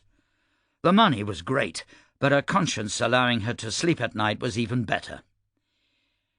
"Even with powder mages, I still don't see," Meldun began, but Noreen held up her hand. "It'll be enough," she assured him. The Palo finally entered the room and shut the door behind him, taking a seat. He seemed remarkably calm despite the attempt on his life earlier that day, and Vlora wondered if he'd been drinking to settle his nerves. "Are you sure you're able to do this?" Vlora asked. Meldun gave a confident nod. "I am. I have to. They've killed my friends, taken my family and business hostage. If this does not happen tonight, I'm finished." He scowled and looked up at Vlora. Something has been bothering me, Lady Flint." "What's that?" Vlora mentally checked her kit, counting her powder charges, then making sure her pistols were already loaded. "Mama Palo told me something when we spoke last. That a known black hat was seen leaving your headquarters on more than one occasion." Vlora exchanged a glance with Olam. "That is true," she said. "I've made no secret that we're employed by the state. In fact, I believe that's the reason you came to me in the first place." "Yes, but this business with the rebuilding, was it your main reason for being here?" "Keeping the peace has always been our reason for being here." Vlora swore inwardly. Was Melndon getting cold feet? Did he suddenly realize how deep he was with the Palo's long-standing enemy? Surely this mustn't be news to him. She reminded herself how easy it was to be self-delusional when you had a passion. "But," Melndon pressed, "your purpose here? Were you assigned to bring down Mama Palo by the Black Hats?" Vlora exchanged another glance with Olam, wondering if this would be a good time to lie. But, as she so often told her men, she hated a liar. "Yes." Melndon was silent for several long seconds, his tongue between his lips and his eyes on the floor. "All right. We can do this.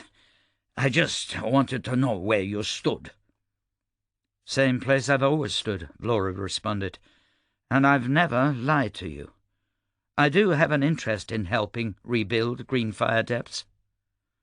Melndon looked away, unresponsive. Olam shrugged. Bouden spat a wad of tobacco on the floor. "It's well past time to get moving," Noreen warned. "Agreed," Vlora said, getting to her feet. She checked her men, using her mage senses to be sure they had enough powder and their weapons primed. She took a spare pistol off the table behind Davd and held it out to Melndon. "Have you fought before?" "It's been many years," he said hesitantly. "Take this just in case."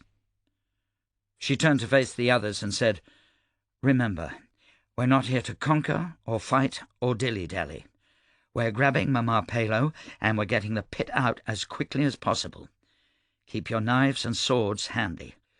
Firearms are to be kept in check unless it's absolutely necessary. If at all possible, we want to be gone before they even know we've arrived, and only kill if we need to." "There will be violence," Melndon said with a frown. "Killing can't be avoided." "I'm making as few enemies as possible tonight." "Every one of Mama Palo's men you leave alive is another enemy on the morrow." Olam inclined his head toward Melndon in a way that said, "He has a point." Vlora shook her head at Melndon. "We'll keep it as bloodless as possible. But make no mistake, we're all killers. This'll go painfully if it needs to. Let's get moving before it gets any later." Davd led them out through the back of the pub and down a side alley, checking to be sure they weren't spotted, before motioning for Melndon to go ahead. It was a quiet evening, a weeknight curfew in effect by order of Lindit, and they were nearly alone on the dark streets of the plateau.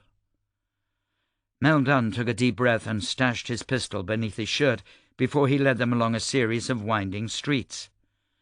They crossed boulevards and back alleys running parallel to the rim, overlooking the depths, before finally taking a small, little-used path behind someone's house down into a narrow hallway cut into the very rock of the plateau. They descended rapidly into the cool stone passage, the steps becoming impossibly steep, and only a quick pinch of powder snorted in each nostril gave Vlora enough night vision to see what she was doing. She heard the others preparing themselves likewise. At the front, Melndon seemed to navigate confidently despite the pitch black, and behind her Olam kept a hand on her belt, cursing from time to time as he stubbed a toe or bashed his elbow on the side of the quarry. Their descent was arrested suddenly as Melndon stopped to fiddle with a door, and a moment later they were on flat ground once again.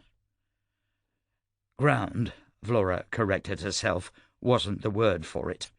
They had certainly not gone all the way to the bottom of Greenfire Depths, and as they walked down what appeared to be plastered hallways, their footsteps echoed like they were tramping along the scaffolding of a tenement construction site, and felt only slightly more stable.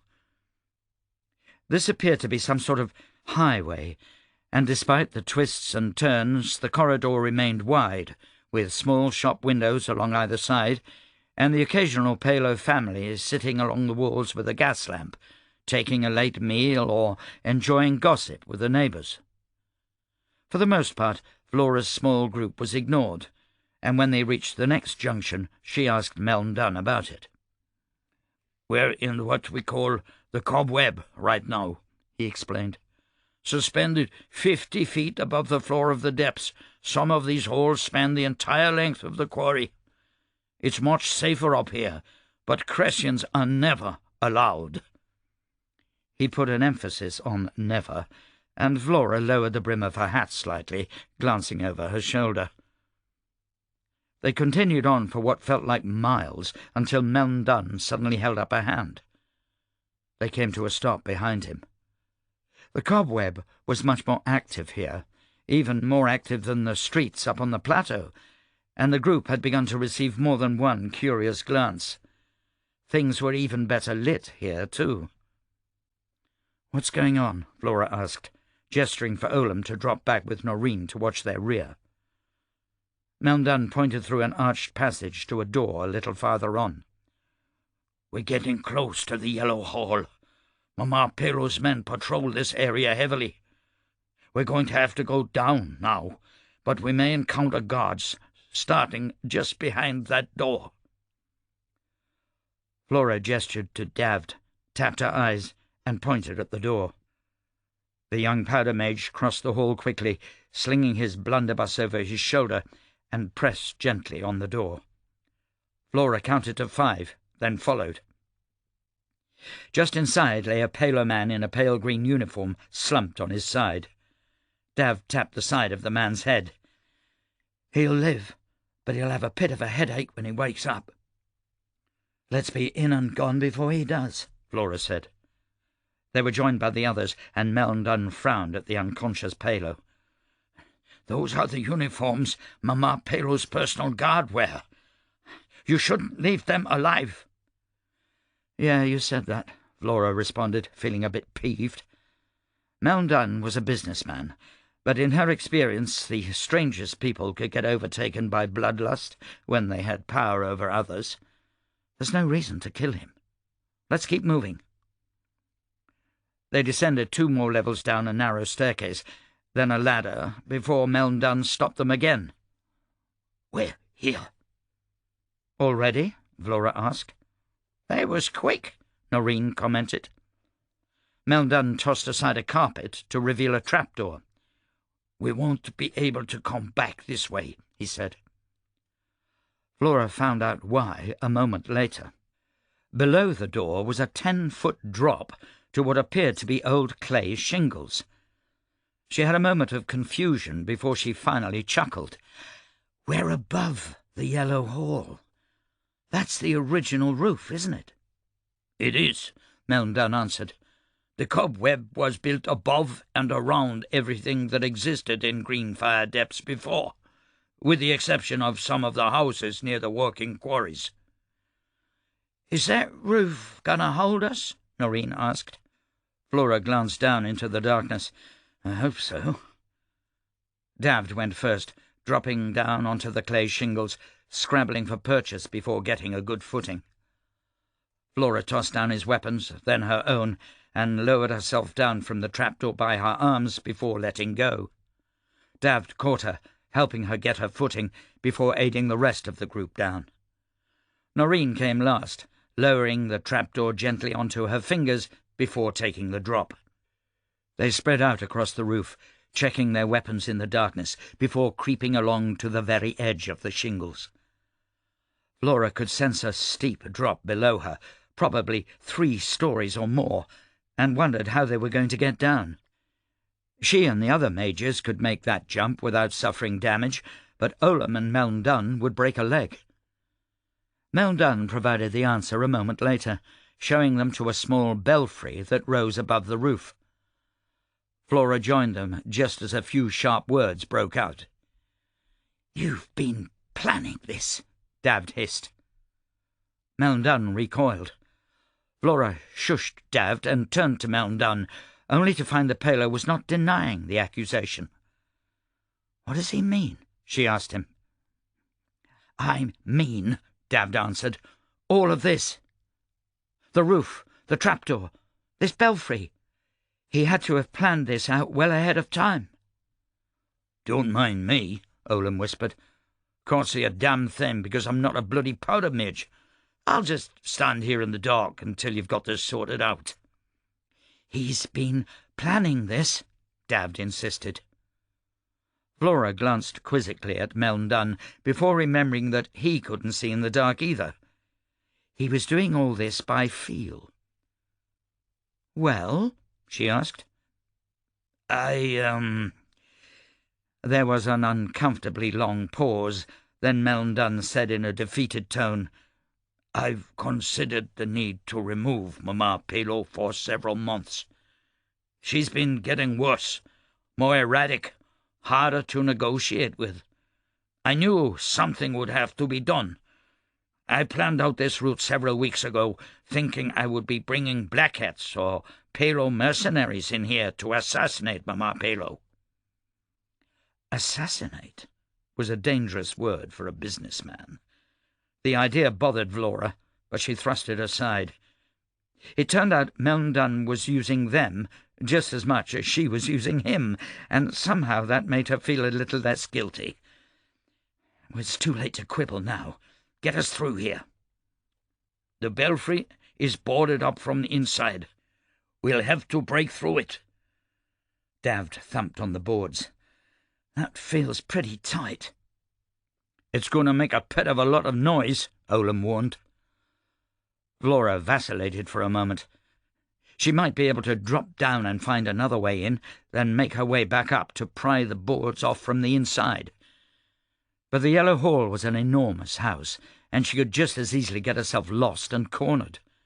More important than staying silent was staying together. "The belfry leads into the old master's suite," Melndun said.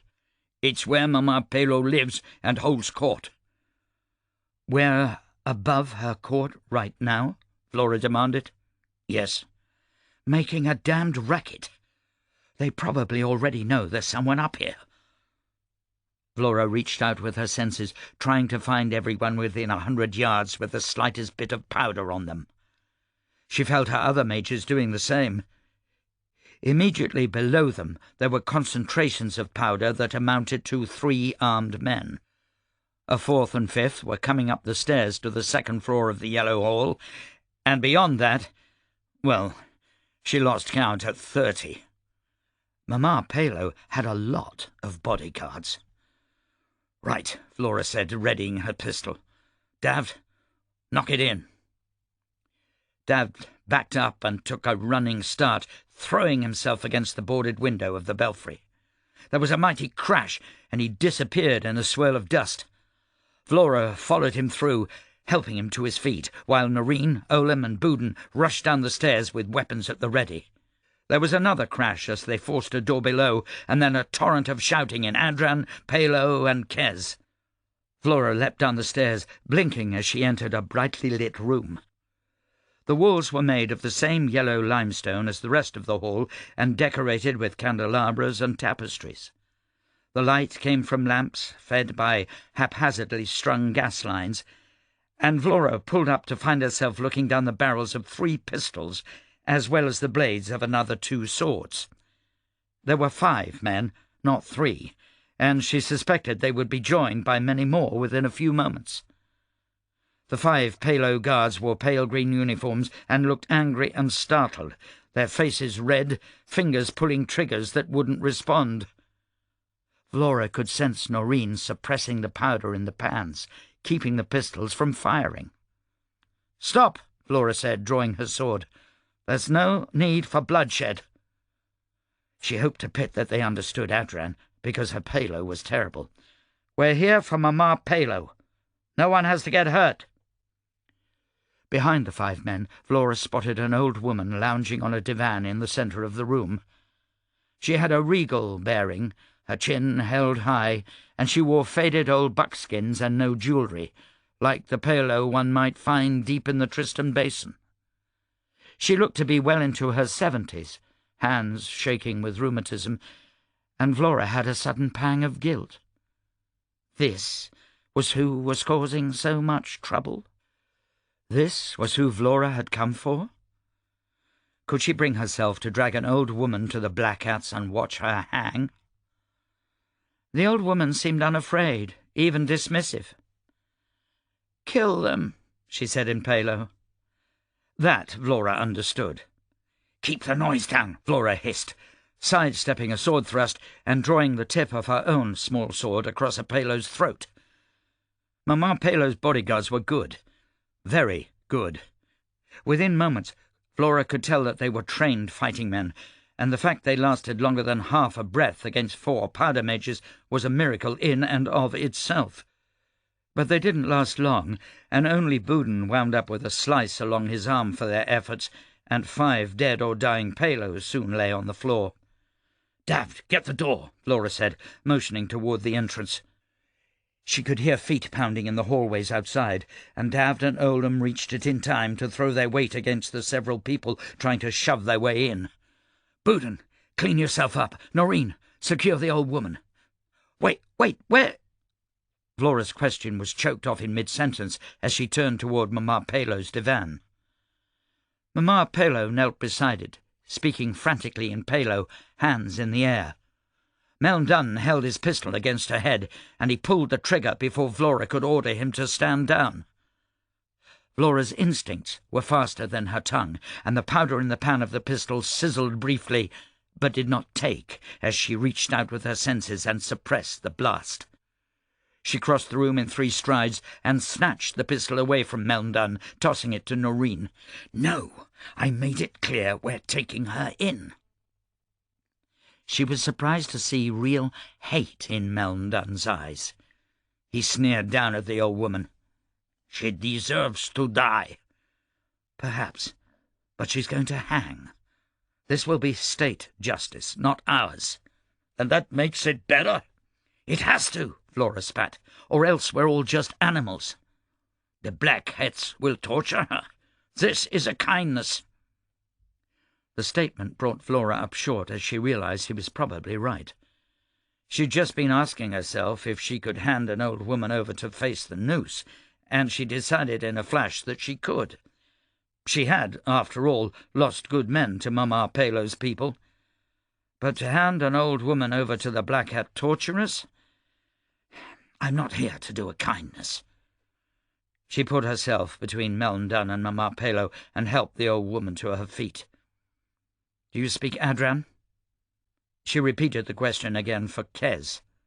Mama Palo ignored her. "She speaks Adran and Kez just fine," Melndun spat. "You," Vlora said to him, pointing to the other side of the room, "over there, and you, Mama Palo, are under arrest in the name of the Lady Chancellor for crimes against the state." "Is it a crime to want to be free?" the old woman said in perfect Adran. "In this country, most definitely." Vlora handed the old woman over to Noreen, then joined Dav and Olam by the door. There was a steady thumping on the other side, and the latch had already broken. The wood itself would give way at any moment. "Hold!" Vlora shouted. "We've got Mama Palo. If you want her to see the dawn, you'll let us out of here peacefully." The thumping stopped, until Mama suddenly shouted something in Palo. There was an answering yell, and then the thumping redoubled. "She told them to kill us, no matter what happens to her," Melndun reported. "Noreen, keep her quiet." "Perhaps," Olam said, grunting as a particularly hard blow on the door almost threw him on his ass, "you shouldn't have told her we're handing her over to the Black Hats." Davd began swearing colourfully when a jagged bit of the door splintered off and buried itself in his shoulder. "Here," Vlora said, taking his place. "Melndun, what exactly was your plan to get out of here?" "My plan was to kill Mama Pelo and show her head to her guards, to take power." "That actually works?" Davd asked. "That's awfully tribal for a businessman," Olam said. "Power is all they understand." Melndun's voice was cold, angry, and for a moment he seemed like an entirely different person. Vlora had a pang of doubt, wondering if she'd backed the wrong horse before casting it aside. Too late now. "I think you underestimate your own people. You would have just gotten yourself killed very slowly." "This door has seconds left," Olam hissed. "All right. So much for not making any noise." Vlora closed her eyes, focusing on the powder that she sensed just outside the door. There were at least 7 people out there, and she found their powder and, with a thought, ignited it.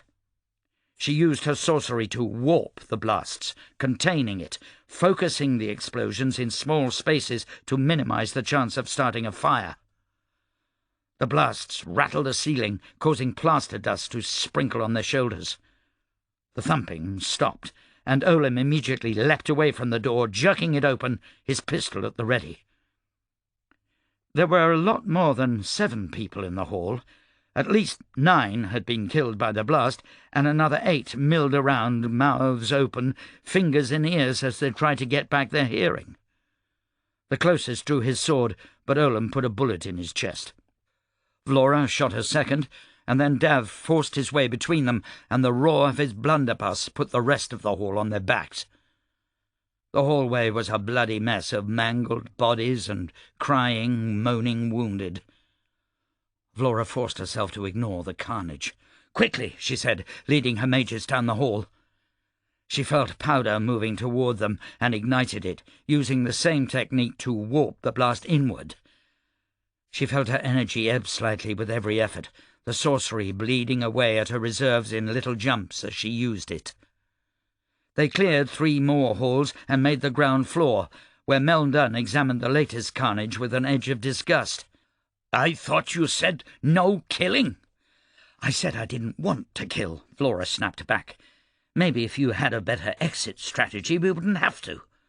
She swore furiously, with both Melndun for his half-wit plan and with herself for agreeing to it so eagerly. She'd been too desperate to spare her men a fight. 3 men with swords faced them in the main hall, where Vlora had attended the party less than a week before. She took them alone, snorting powder for a fresh trance, before carving through them as quickly as she was able, making it as painless as possible. These men, unlike the ones upstairs, were clumsy and over-enthusiastic. They never stood a chance. She would have preferred to disable and move on, but her training was not in that kind of combat. As Ben Styke had told her, she was a killer. They fought through another 6 guards before getting out of the Yellow Hall. Melndun led them down several side corridors before finding stairs to take them up, assuring them that the cobweb gave them a far better chance of escape than being on the ground. Vlora lagged behind, checking and rechecking her men with every step. Both Davd and Boudin were wounded, and Noreen practically had to carry Mama Pelo, but they were all present and accounted for. They reached the cobweb, where Olam dispatched a Pelo in a pale green uniform, and then they were running along the same corridor that had brought them to the Yellow Hall. They made it all the way to their exit unopposed, and Vlora almost shouted with joy when she saw starlight overhead and they came out on the rim. She looked back on the uneven lights of green fire depths, her heart thumping hard. They had made it. 6 men in and 6 men out, and they had snatched Mama Pelo from the very heart of her power. The old woman threw herself to the ground, forcing Noreen to lift her like a sack of potatoes and toss her over a shoulder. The sight angered Vlora, and she found herself wishing the old woman would go with some dignity. It would certainly be more convenient. Vlora didn't know how many palo they had slaughtered on the way out. At least 40, she estimated. The poor bastards probably didn't know what hit them, and she wondered if there was any way to keep her name out of the entire affair. A powder mage in the green fire depths. They would have to know it was her. The Black Hats were waiting outside the gates of Lowell's fort. Vlora escorted Mama Palo into the back of the Black Hat prison wagon herself, and watched as a silent pair of iron roses locked the door. There was a whole company on guard, almost as many as they'd brought for Ben Styke. She searched their chests until she saw the dangling medallion of a bronze rose. "Where's Michel Bravis?" she asked. "He was supposed to be here." "Agent Bravis is busy," the bronze rose responded. "He'll be pleased about this, though. We've been working a long time to bring this bitch in." Vlora bit her tongue, then couldn't help but ask, "What's going to happen to her?" The bronze rose's eyebrows went up. "An example, that's what." "Torture?" Olam asked, a dangerous note to his voice.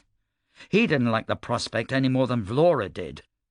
She reached out in the darkness to gently touch his hand in warning. "No," the bronze rose said with a note of regret. "She's going to hang within days. The Grand Master doesn't want any chance of a rescue attempt or riots. For the best, I suppose." "For the best," Vlora echoed, allowing herself a silent sigh of relief. The Black Hats were gone within moments, and Vlora found herself watching until the prison wagon was out of sight. She wondered about how quickly it had all gone. An hour ago, Mama Palo had been challenging Lindet herself for control of a significant part of landfall, and now she was just another criminal ready for the noose. All thanks to Vlora and her mages.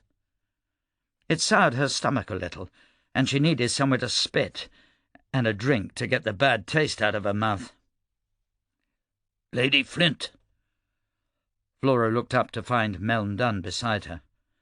The anger and spite the Palo had shown during the kidnapping was gone, replaced with his normal placid calm. She wondered whether she'd seen a truer side to him, or if the stress of the mission had brought out something dark. The latter was not unheard of. "Well done," she told him. "To you as well. I can't thank you enough, Lady Flint. It may take a week or two to calm things down in the depths, but I'll have my people begin a purge of Mama Palo's follows immediately. I think a time of peace and prosperity is due in landfall." "I certainly hope so," Vlora answered. "And you'll be able to get your family back safe?" "Yes, I believe so. I'll see to that tonight." Vlora raised her eyebrows as Meln Dunn turned to leave. "Do you need an escort?" "Oh," Meln Dunn said, "I don't think so. With the chaos of Mama Palo's disappearance, I should be able to rally my own forces without trouble. Thank you again, Lady Flint. You have my gratitude." The Palo businessman left by the main gate, leaving Vlora alone in the muster yard, as her majors had gone to tend to their wounds. Well, not quite alone. Olam stood beside her, a weighing look in his eyes as he watched Meln Dunn leave. He wore a small frown and tapped an unlit cigarette against his lip. The night was suddenly quiet within the fort, muted sounds of a city at sleep drifting over the walls. It was so peaceful that Vlora wondered if the entire raid had been a dream. "This went off without a hitch," she said quietly. "Why do I feel shitty?" "Having to kill a whole lot of people is a pretty large hitch," Olam answered. A match flared to life, and a moment later she smelled cigarette smoke. "But I'm a bloody mercenary. I've killed hundreds of people, maybe thousands. This shouldn't bother me." "You're a killer," Olam agreed, "but you're a decent person." The two statements seemed mutually exclusive to her. "Do you think about the people you've killed?" "Seems like a pretty good path to madness." There was a brief pause. "You didn't answer the question." Olam sighed. "Sometimes. I try not to." "Same here." Vlora looked out the gate, hoping that Mama Palo would make it to the noose unmolested. She may have been the enemy, but she was an old lady who had the guts to challenge the most powerful woman on this continent. That was something Vlora had to respect. She intertwined her fingers with Olam's and said, "I'm sick of this place. Let's leave." "I think," Olam responded, "we should get paid first." Chapter 40. Michel returned to London Plain the next morning with 3 dozen iron roses, 8 bronze roses, and 2 prison wagons. Taniel had told him that he'd get his gold rose today, but he wasn't entirely sure what to expect, which, he reasoned, would make things more authentic. He spent the entire ride trying to put his thoughts and memories back into the marble, but to no avail. He could feel himself slipping mentally, thinking of the iron roses riding beside him in the wagon as his enemies instead of underlings. He caught himself worrying about Taniel. No, he corrected himself, Tampo, instead of champing at the bit to bring him in.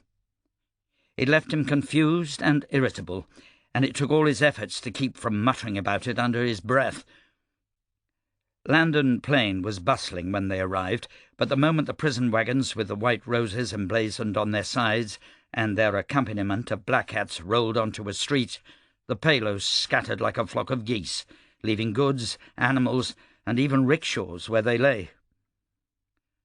The Palo Herald was quiet as the black hats surrounded it, and Michel felt an anxious trepidation. What would he find inside? Bodies? Live Palo left as scapegoats? An ambush? "All right," Michel said, getting out of the back of the prison wagon and pointing to 2 of the biggest iron roses he could find. "You 2 take that door. You 6 sweep under the docks. You 4 take the warehouse next door. Where's Wasim?"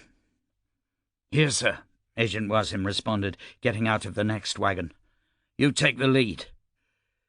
Michel rounded to the far side of the prison wagon to watch the attack, a trio of bronze roses remaining close in case of a fight. He licked his lips, then nodded to Wasim, as he and several big iron roses crept up beneath the sign that said Palo Herald. As one, they kicked in the door and rushed inside, while the rest of the group sprang into action. Within moments, Michel heard the crash of more doors being kicked in, and coordinated shouting from the crawl space beneath the warehouse. He listened to the tramp of feet, watching the open front door of the newspaper office with bated breath. There was a long silence, broken only by the crash of something being knocked over, and then a single shout. Wasim appeared in the doorway. "All clear," he called. Michel let himself breathe, jogging over to the building. "What's going on?" he demanded. "Where is everyone?" "We've got nothing, sir," Wasim reported. "It's empty." He scowled, and Michel waited for the bad news. "And?" Michel prompted. "There's a body upstairs." Michel rushed into the warehouse and took the stairs 2 at a time, up to the little room where, just yesterday, he'd spoken with Taniel. The room seemed dimmer than it had before, the walls closer together, and just inside, slumped beside a chair in the middle of the room, was a corpse lying face down in a congealed pool of blood. Michel slowly circled the body and waved away the buzzing flies. The corpse wore an expensive suit, now soaked through with blood, with a cane lying on the ground beside it. Michel picked up the cane and, using it and the toe of his boot, turned the body over. It held a spent pistol in one outstretched hand, and there was a bullet hole in the left temple. The wall behind the body was covered in blood and bits of brain. The face, despite being covered in blood, belonged unmistakably to Grigius Tampo. "Do we have an act?" Michel asked, trying not to retch. "Samlan, sir. He's downstairs," Wasim answered. "Bring him up here." Wasim returned with Samlan a moment later, and Michel pointed to the body. "What is it you use to sense sorcery? Your third eye, right?" "That's right, sir.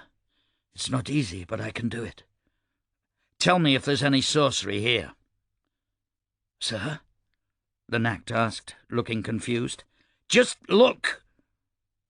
The Nact took a deep breath, closed his eyes, and then opened them halfway with an intent gaze on the corpse.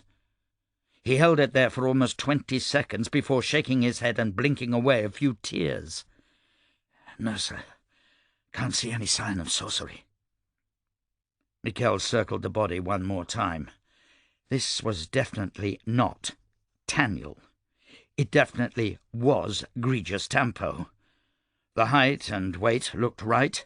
The face was definitely his. Michel wanted to know exactly how this had been done. Was that some other poor fool there, or had Taniel killed himself to give Michel an edge? It seemed impossibly unlikely, and besides, wondering wasn't Michel's job. His job was to get a gold rose. "Did we find anything else?" Michel asked. "No, sir." "Do another sweep." Michel let them search for almost an hour, tearing the print shop apart, before meeting Wasim outside next to a pile of everything of value they had found. The pile consisted of 18 crates of Sins of Empire, 11 muskets, 5 pistols, ammunition, receipts from news distributors in landfall, a whole library of anti-government propaganda distributed by other revolutionaries throughout the last 10 years, and a single handwritten diary belonging, apparently, to Grigius Tampo. Down the street of the warehouse complex, Michel spotted palo faces in windows and peering around corners, no doubt curious as to what was going on. He ignored them, flipping through the diary while his black hats waited in silence. "I don't know if a corpse is going to be enough to get me my gold rose," he whispered to himself. "Then you better have a damn good story to go along with it," he answered. He read the last page of the diary, then flipped it shut, putting it in his back pocket and looking up at Wasim and the assembled black hats. "Take all this to the millinery," he said. "Inventory it and sell it." "Even the pamphlets and propaganda?" Wasim asked. Michel wondered how long it had taken Taniel to create the persona of Grigius Tampo. All the work that had gone into a false human being with an entire history. Tampo had written, published, and distributed a pamphlet that had, despite all the work, accomplished very little. Michel was sure it was not his only scheme, but it seemed like such a waste. "No," he said. "Take the books and pamphlets outside the city and burn them. Grigius Tampo is dead, and this whole affair with him. Bring me his old secretary and landlord from the office building to identify the body." "Right, sir. Anything else?" "Yes. Let Fidelis Jess know I need to see him." "You've brought me a body?" Fidelis Jess said, his tone flat. The Grand Master was having lunch at his desk, a napkin tucked into his pressed shirt, a bite of roast pheasant halfway to his mouth, orange sauce dripping onto the desk. He noticed the drip, swore, and finished the bite, then wiped the desk with his napkin before tossing it on the half-finished meal and pushing his plate to one side. Jess did not look well.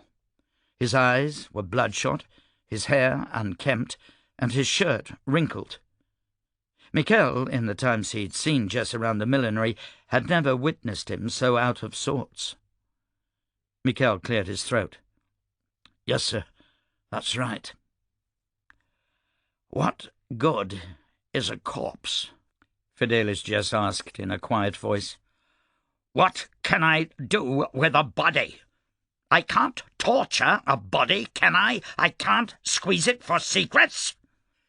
His voice rose in pitch until he finished by slamming a fist down on the desk, making Michel jump. Michel noticed a ring on his thumb, a heavy silver ring with a lance through a skull. Had Jess worn that before today?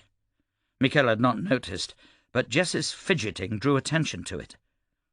Michel grasped for something to say. "It's definitely him, sir." "Excuse me?" "I said—" "I heard what you said," Jess snapped. "I want to know what you mean. How is that supposed to reassure me? It's definitely him. Bah! I'd rather it was a double, so I could send someone more competent out to bring the bastard in." Michel was careful to let nothing show in his face. Not his rising certainty that Taniel was still out there. Not his fear, and certainly not the deep loathing he felt for Fidelis Jess and everything he stood for.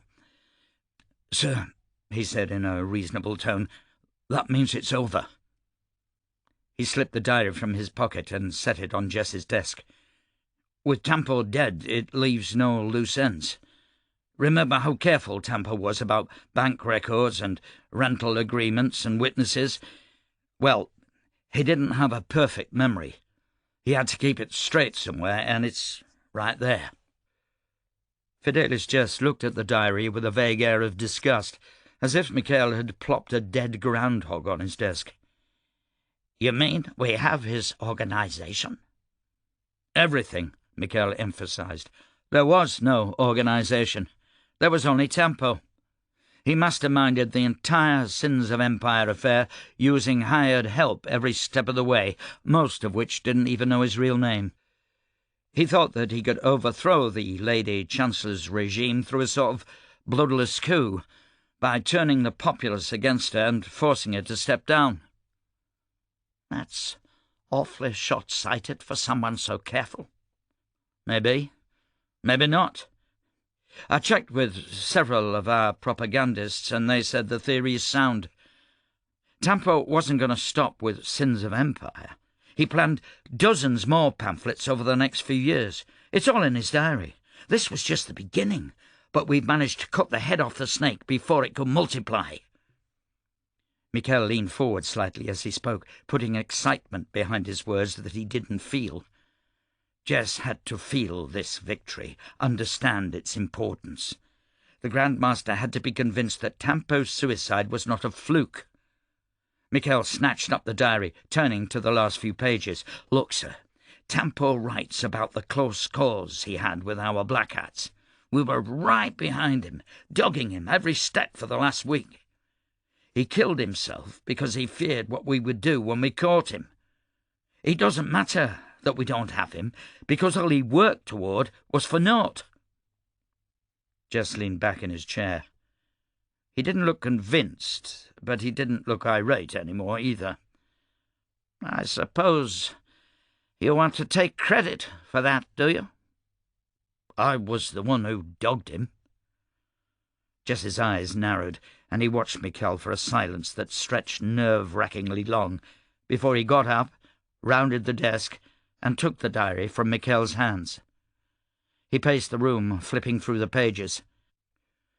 Michel stood at attention the whole time, sweat trickling down the small of his back, while he waited for Jess to find some sort of mistake that would give away the entire game. Michel had to admire Taniel's foresight. The journal was impeccable.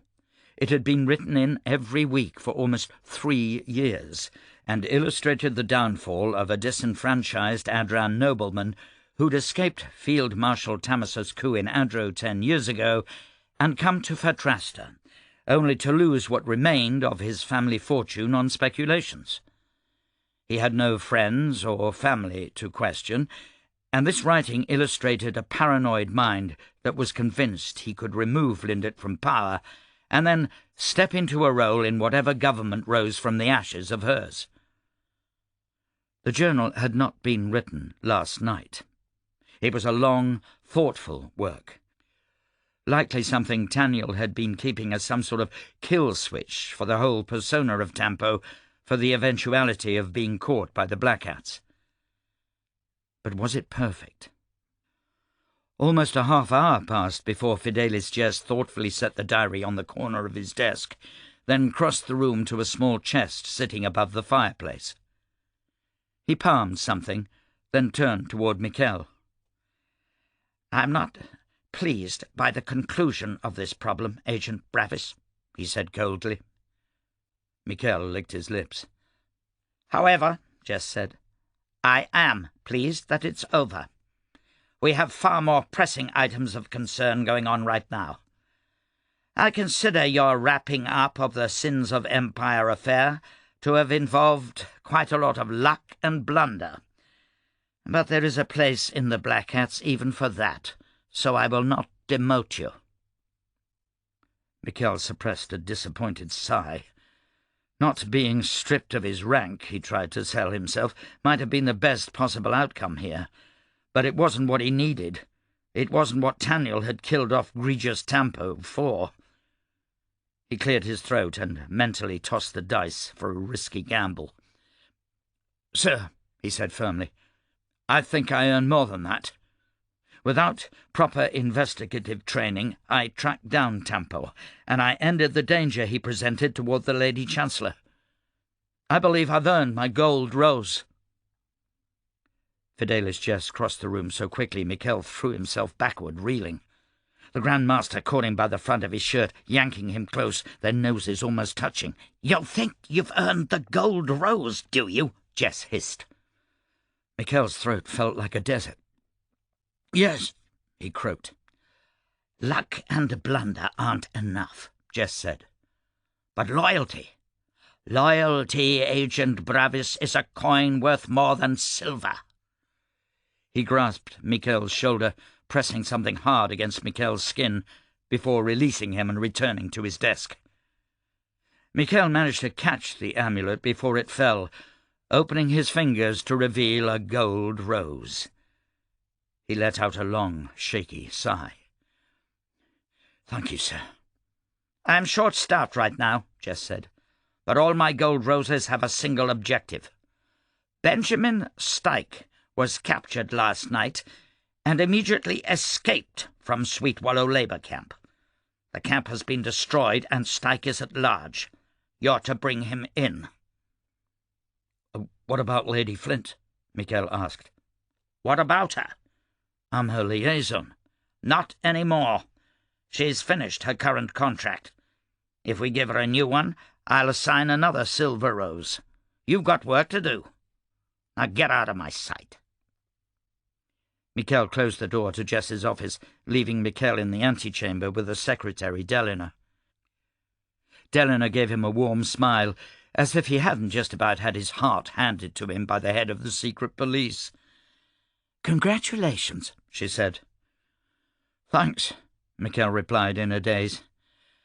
"Go get a celebratory drink," she suggested. "It'll take the edge off." "Good idea. First, I'm going to change my pants." Chapter 41. Vlora sat alone and watched the sun rise over the half-built foundations of the tenement that, until just last night, her men had been preparing to erect on the rim of Greenfire Depths. A sleepless night contributed to her sense of deep melancholy, and she wondered if anyone would come along and finish these tenements after she was gone. It was an encouraging thought. Perhaps Meln Dunn would see them finished, or another Palo businessman. Maybe even the Black Hats. After all, they'd already allocated the funds. But she didn't know if it would happen, and she tried to tell herself she didn't care. Feeling empathy for the Palo people was not new to her. She had tried to break their spirit on the frontier, but she'd instructed her men to show mercy and compassion, and attempted to leave the survivors with the tools to better themselves. Her role out there had not been as a governor, but as a suppressor, and she wondered now if she would have found something more fulfilling out of the former. Despite that pre-existing empathy, something about Greenfire Depths made her feel more conflicted over the arrest of Mama Palo than she had over putting down any number of insurrections out in the swamps. She couldn't quite put her finger on why. Perhaps Vlora respected Mama Palo for her defiance. Perhaps she felt remorse over arresting an old woman. She pushed the musings aside and picked herself off the street, walking through the tenement foundation and then over 2 blocks to look out on Greenfire Depths. She had more pressing things to worry about than building a city slum that held no real significance to her or any of her men. Far more important was how the Palo would react once they found out their leader had been taken by the Black Hats and sent to hang. Vlora had tried to come up with a way to keep her name out of the story. She even considered making a personal request to Fidelis Jess, but she did not need to owe Jess a favour. Besides, they'd left too many witnesses and too much evidence behind. Everyone knew that the Riflejacks had the only powder mage in town, and all she could hope now was that no one figured out that she had 3 other mages with her as well. That was a trump card she preferred to hold on to. No, the Palo would know exactly who had captured Mama Palo. Even if there weren't outright riots, the attacks against her men would escalate, beginning as soon as today, and she had to consider their safety. Meln Dunn would be able to restore order, or he might fail. Or he might use the Riflejacks as a point of unification to bring Mama Palo's former men under his control and turn all of Greenfire Depths against her. After last night, it wouldn't surprise her one bit. Vlora wondered if it was time to get out of this place, perhaps even to return to Adro and mend some old wounds.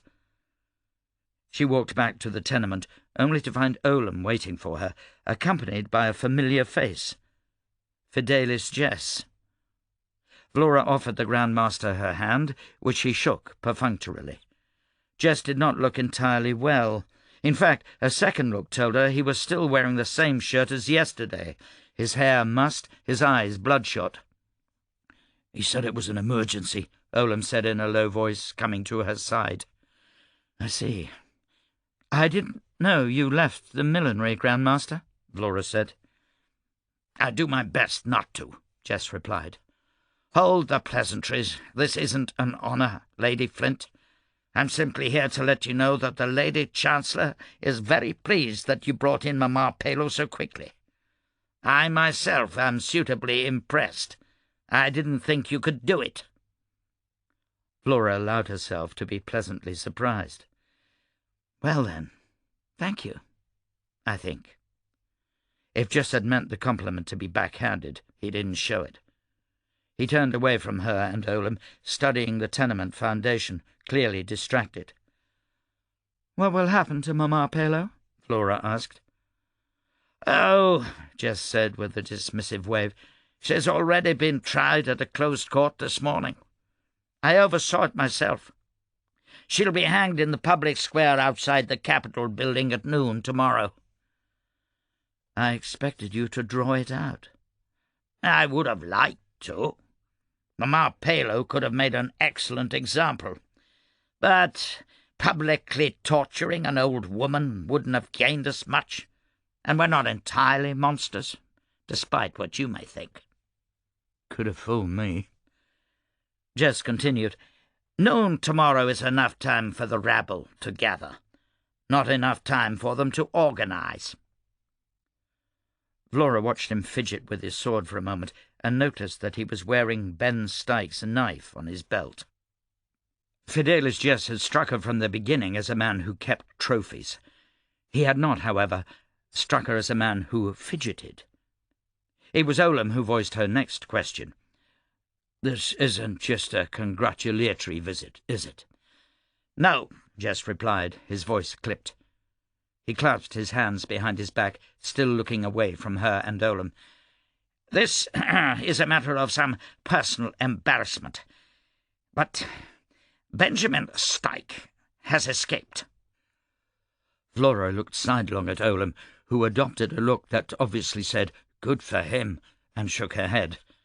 He scrunched up his face and dug in his pocket for his tobacco. "I assumed he was dead." "He was not," Jess replied. "For reason unbeknownst to me, the Lady Chancellor will not allow Styke to die. He was suitably chastised and returned to the labour camp in which he's been incarcerated for so many years." I thought he escaped that camp before. It was more complicated than that. Regardless, we thought it was a good place for him. Vlora snorted. But it wasn't. No, Jess snapped, finally turning toward her. The Sweet Wallow Labour Camp was destroyed last night. The buildings burned to the ground, the guards slaughtered, and the convicts released. You don't think that we did it, do you? Vlora asked, incredulous. No. We believe it was the work of Styke's old comrades, the Mad Lancers. The thought of a bunch of angry old veterans attacking a labour camp almost made Vlora laugh. She bit her bottom lip, glancing at Olam. Weren't they disbanded 10 years ago? Olam said. Jess ignored the question. I want Styke recaptured, and I want his accomplices hunted down and executed. And you want us to do it? Vlora asked flatly. Even before he'd finished his sentence, she began running numbers and logistics in her head, trying to decide how much work it would be to capture or kill a company of retired veterans. The Mad Lancers were legendary, but they were 10 years past their prime. She didn't doubt her men could handle them, but she wasn't sure it was worth it. Your assignment regarding Mama Palo is over, and we have paid you in a mix of bullion, banknotes, supplies, and letters of marque as requested. Vlora gave a low whistle. Already? Yes, Olam confirmed. It was by far the fastest they'd ever been paid. I've even authorized a bonus, paid immediately, if you're willing to take on another assignment this very moment, Jess continued. Styke? Yes, Styke. Vlora continued to run through logistics, but suddenly put a stop to it. What was she doing? She hated Jess, didn't much care for Lindet or her government, and her men were about to have a significant population of the city turn against them purely by default. Besides, she liked Styke. He'd more than proved his mettle, and she had no interest in chasing after him and putting him down like a mad dog. She glanced at Olam. He'd managed to restore his card-playing face, but she didn't even need to ask his opinion on a matter like this. Is this coming straight from Lindet? From me, Jess replied. Not interested. I'll have Lindet on board with the idea by this afternoon. Still not interested. Jess's face reddened slightly. Whatever he was expecting, an outright refusal was not it. Is it because of your relationship with Styke? He took a measured breath, then said, We're rather low on manpower at the moment. I can provide you with a different assignment that will free up my own men to address this menace. We could have you continue your garrison of Lewell's Fort to keep the peace against the Palo. My relationship with Styke, as I mentioned before, was as a sympathetic employer to an old, crippled veteran. And no, I am not interested in having my men picked apart by angry Palo for the next year. You can't fight what's going on in Greenfire Depths. You have either to make changes big enough to bring them around to your side, or burn the whole bloody place down. You could garrison Fort Knight. Vlora raised a hand to cut him off. She was surprised that Jess seemed so eager to keep her on the payroll. Her impression of him was that he didn't care one bit for her. If I didn't know any better, I would think you're trying to keep me around. You're valuable. So are green-eyed vipers, but I don't let them have the run of my luggage. No, thank you, Grandmaster. I expect to give my men some leave, and then we'll be departing Fatrasta entirely. Back to the 9 with us. Jess ground his teeth. And no amount of money would sway you? Not any that comes to mind, Vlora replied. Well, Jess said. He fumed openly, his jaw thrust toward her. I'm sorry to hear that. You'll understand that we don't want an unauthorized army on our soil. You have 2 nights to remove yourself from Lowell's fort, and 4 to take your men out of the city. Good day, Lady Flint." Jess strode away, fists clenched, and Vlora turned to Olam the moment he was out of earshot. "Did that seem strange to you?" she asked. "Very," Olam said. "He's going to give himself an apoplexy." "Over one man?" "Well," Olam responded, "a whole company." "It has to be something else," Vlora responded, though she couldn't for the life of her decide what. He probably was worried about Palo riots, and he did know about the Dynais, though they were hardly a threat, contained as they were down in Greenfire Depths. There's no way he's going that mad over the prospect of a single group of retired lancers running amok. "And the mad lancers were legendary," Olam said. "They broke Holker's armies back in the day." Vlora mulled that over. She'd witnessed legendary companies firsthand, some that lived up to their reputations and more that did not. But even if every story was true, Jess's behaviour didn't make any sense. Something else was on his mind, something big. Styke was just the thorn that continued to prick him. "It's not our problem anymore. Looks like we've overstayed our welcome, both with the Palo and with our former employer. Start chartering us a passage back to the Nine." "You were serious about that?" Olam asked. Vlora hesitated. She had a lot of bad memories back home, some of which she'd been running from for more than 5 years. Perhaps it was time to head back and take those on. Or perhaps not. "Check with the local chapter house of the Wings of Adam. See if they have any work for us. We'll head home for the winter, then reform the company in spring. Maybe head to Gurla." Olam touched the brim of his hat. "Right.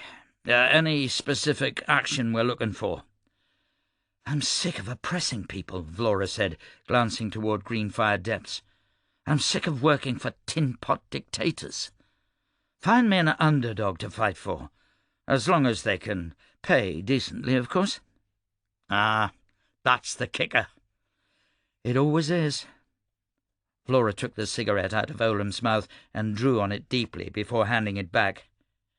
She had a feeling in her gut, a twisting of her bowels that made her want to look over her shoulder. The need to be gone from landfall was suddenly desperate, and she resisted the urge to run back to Lowell's fort that second. "Something wrong?" Olam asked. "Indigestion, I hope. Get the men ready to move out." "Where are you going?" "I'm taking the day off. Then I'm going to see the fruits of our labour. I'll come find you after Mama Palo's hanging tomorrow." Chapter 42. "The privileged?" Styke asked. "Did you kill him?" He sat in a bed in a rented room above a pub in one of the dozens of border towns that surrounded Landfall. It was the middle of the afternoon, and he could hear the hum of lunchtime conversation in the room below him and the clatter of traffic in the street outside. Ibana Jaflez, manager of Flez and Flez Fine Blades and second in command of the Mad Lancers Heavy Cavalry, sat on a chair beside the bed. Few people would consider Ibana a beautiful woman. She had a tough, cracked face from years of working the forge, with a broad forehead and flat, pock-marked cheeks. She had dirty blonde hair tucked carelessly into a ponytail, with an easy smirk that brought back more than a few good memories. She towered over most men, just a few inches shy of Styke's height, and was strong as an ox. She used to entertain the lancers by cracking empty powder barrels between her thighs. Ibana popped her knuckles one at a time, first working through one hand and then the other. Styke had been awake for several minutes, and she'd yet to say a word. "No," she finally said. "I dumped him in a ditch on the other side of town." "You're getting soft." "I told him I'd let him go unharmed if he healed you. I keep me promises." Styke looked down at his shoulder and traced a finger over a thin pink scar. all that remained of the deep stab wound from Fidelis Jess's knife. He had 17 other new scars of varying length over the rest of his body, each of them feeling tight and uncomfortable. He rotated his arm, surprised to feel only the slightest twinge. Everything felt as good as new, or at least as good as it was before his fight with Fidelis Jess. The privileged had even taken some time on each of the old bullet wounds, and Styke found that he now had more, though not complete, use of his middle and index fingers on his left hand.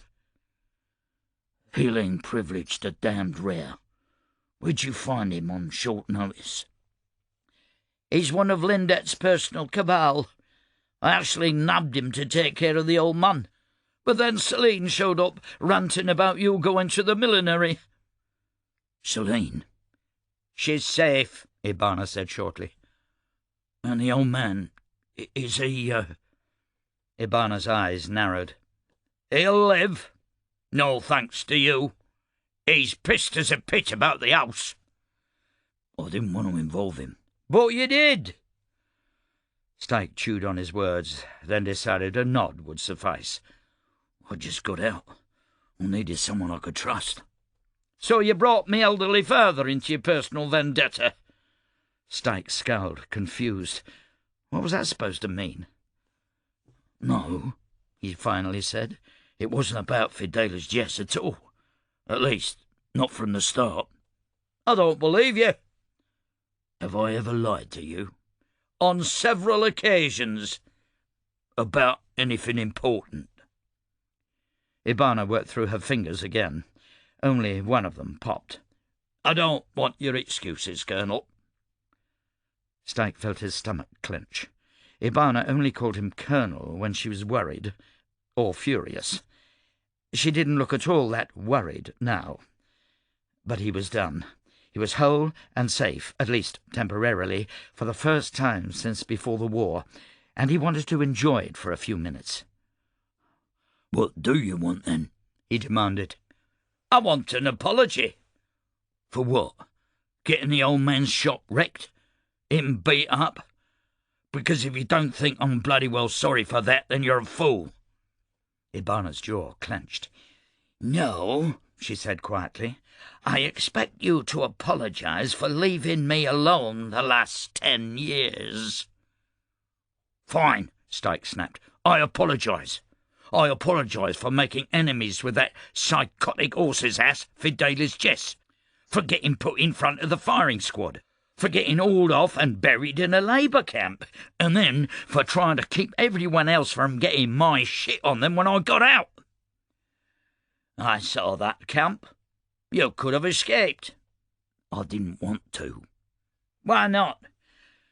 "Because I knew that this, your father, Little Gamble's pub, Sunning's apothecary, all the things they'd built would come crashing down the moment I escaped. I managed to get out without violence, and I was stupid to think that I was free.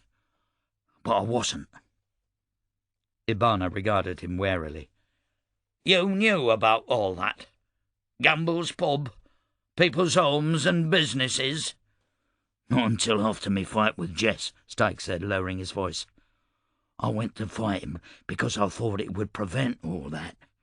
I wanted to keep him from hurting the rest of me friends. But he'd already done it, and he used it to taunt me when I was down." He let out a sigh, looking around the room, wondering what he was going to do next. 5 minutes ago he'd felt like a new man, but the argument with Ibana had taken everything out of him. He felt drained and invalid, and when he tried to move his leg, the old bullet wound reminded him that the privileged hadn't been able to heal everything. "I'm sorry I left you alone." Ibana stood up, stretching. "Here's the thing," she said, before suddenly snapping one fist forward, slamming it across Styke's face. Styke jerked back, knocking against the headboard, stars swirling before his eyes. He tasted blood, and it took almost 30 seconds before he could see clearly. He found Ibana gone, the door left open behind her. Styke rolled slowly out of bed, all the aches and twinges he thought he'd left behind suddenly catching up to him. He'd only had healing sorcery to this extent once before, and his body had felt like a new, slightly too small glove for over a week. He tottered over to the wash basin and mirror on the other side of the bed and washed the blood off his face, checking his nose. It wasn't broken. Ibana had pulled her punch. She was getting soft. He checked all the new pink scars again. Most he didn't remember getting, but he could still feel the slice along his left wrist that had left him unable to move his fingers. A bead of sweat rolled down the back of his neck, and he quickly buried the memory, flexing his hand to remind him that it was working once again. Ibana was back. The knowledge was both frightening and comforting at the same time. He'd always been the head of the Mad Lancers, she the backbone. In some ways not unlike the relationship between Lady Flint and Olam, though he guessed Ibana had a cruel streak that would make Olam blanch. None of that mattered now, though, he reminded himself. The Mad Lancers no longer existed. They were an idea, a memory, a shimmer on the distant horizon. And his relationship with Ibana? He'd put her father in danger. He'd disappeared for 10 years. He didn't know if she'd taken other lovers or, Pitt, gotten married. He didn't want to ask. And even if she hadn't, 10 years was an awfully large gap to cross. "Pitt, you're old," her voice said. Styke jumped. Ibana leaned in the doorway, eyeing his naked body. "I don't remember you being so wrinkly." Styke didn't bother to look down at his scarred, pitted body. She was right. His skin looked like a tomato left out in the sun too long. He'd never really thought about the wrinkles before. "You still look good," he responded. "Don't try to sweet-talk me. Just stating the fact. Everyone ages. You did it way better than me." "Yeah," Ibana responded, "but you started off prettier." "I guess we're even then." "On that account, yeah." Ibana cleared her throat and hawked a wad into the chamber pot from across the room. "But you've got a lot of catching up to do on all the others. Now, you said this whole thing involving me father wasn't supposed to be about Fidela's Jess. You said you got out the labour camp without violence."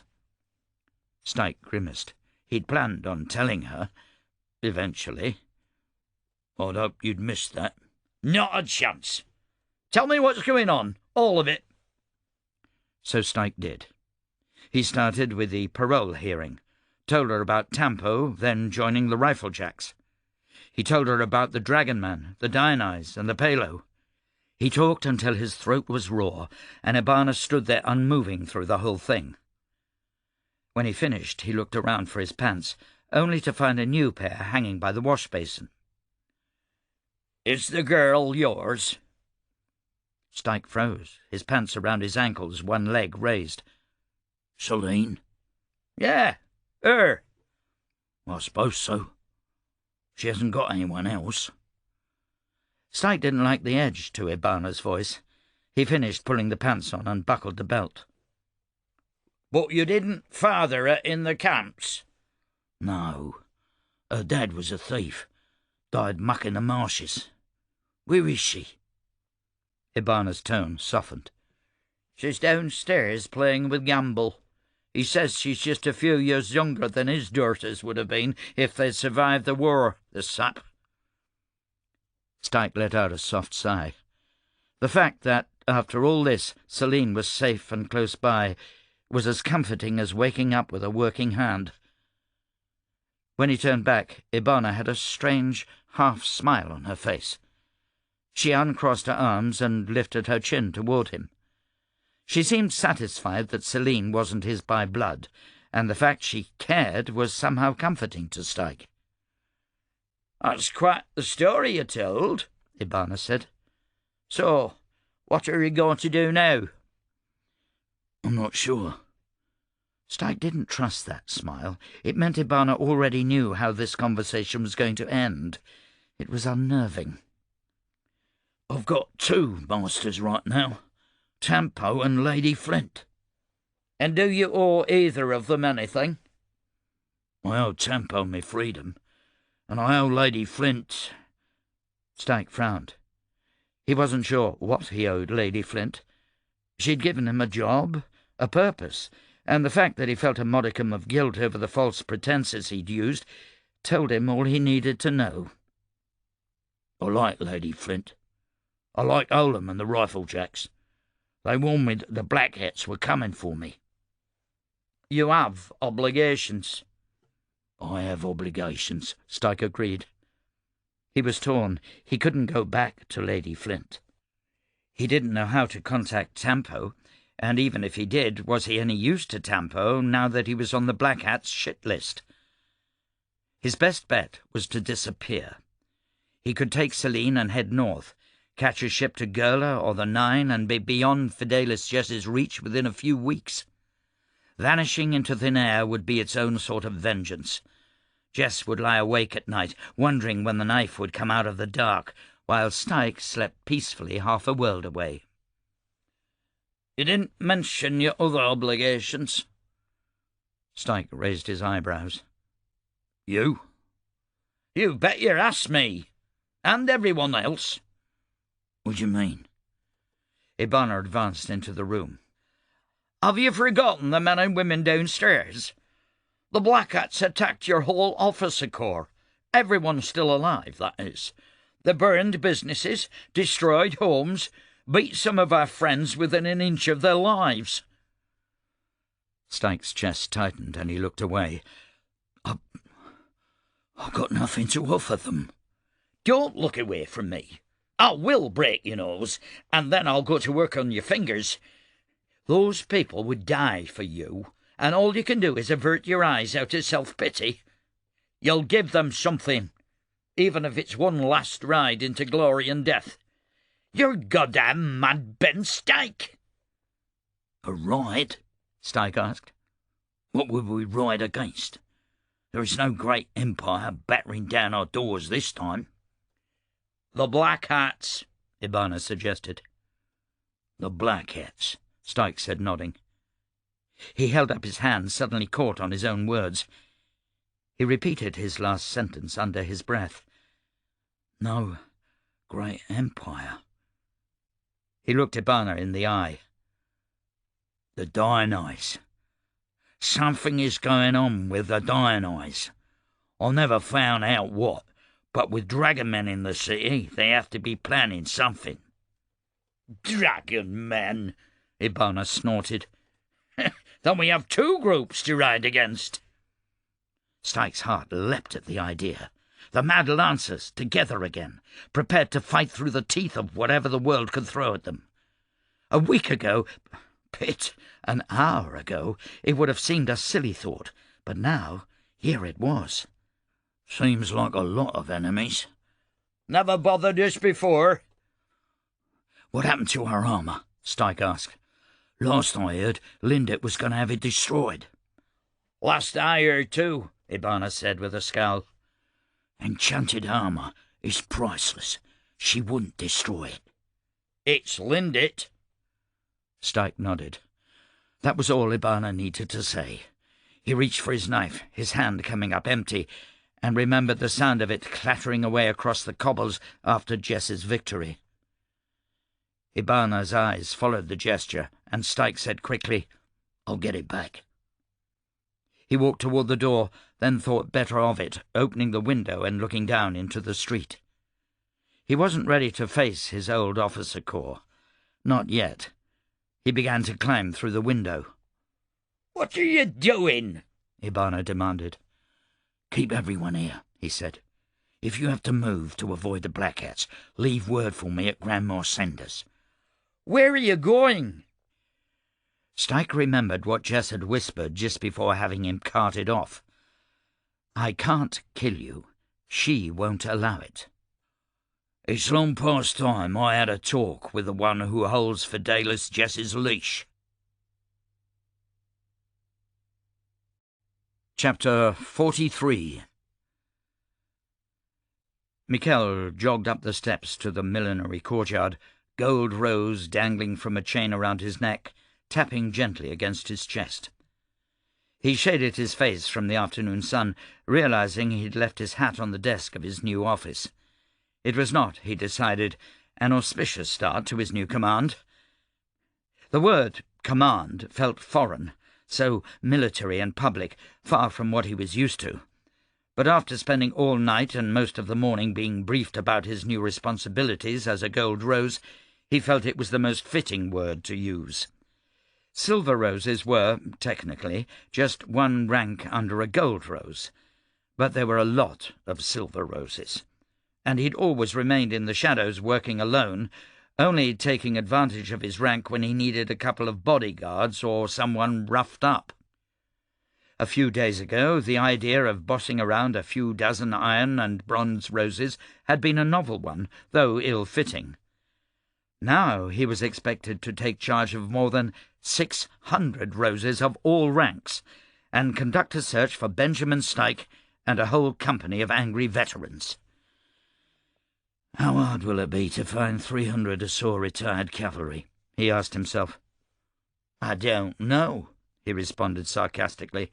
"How about you wander into the streets and ask around for the Lancer unit that put the entire Kez army on edge?"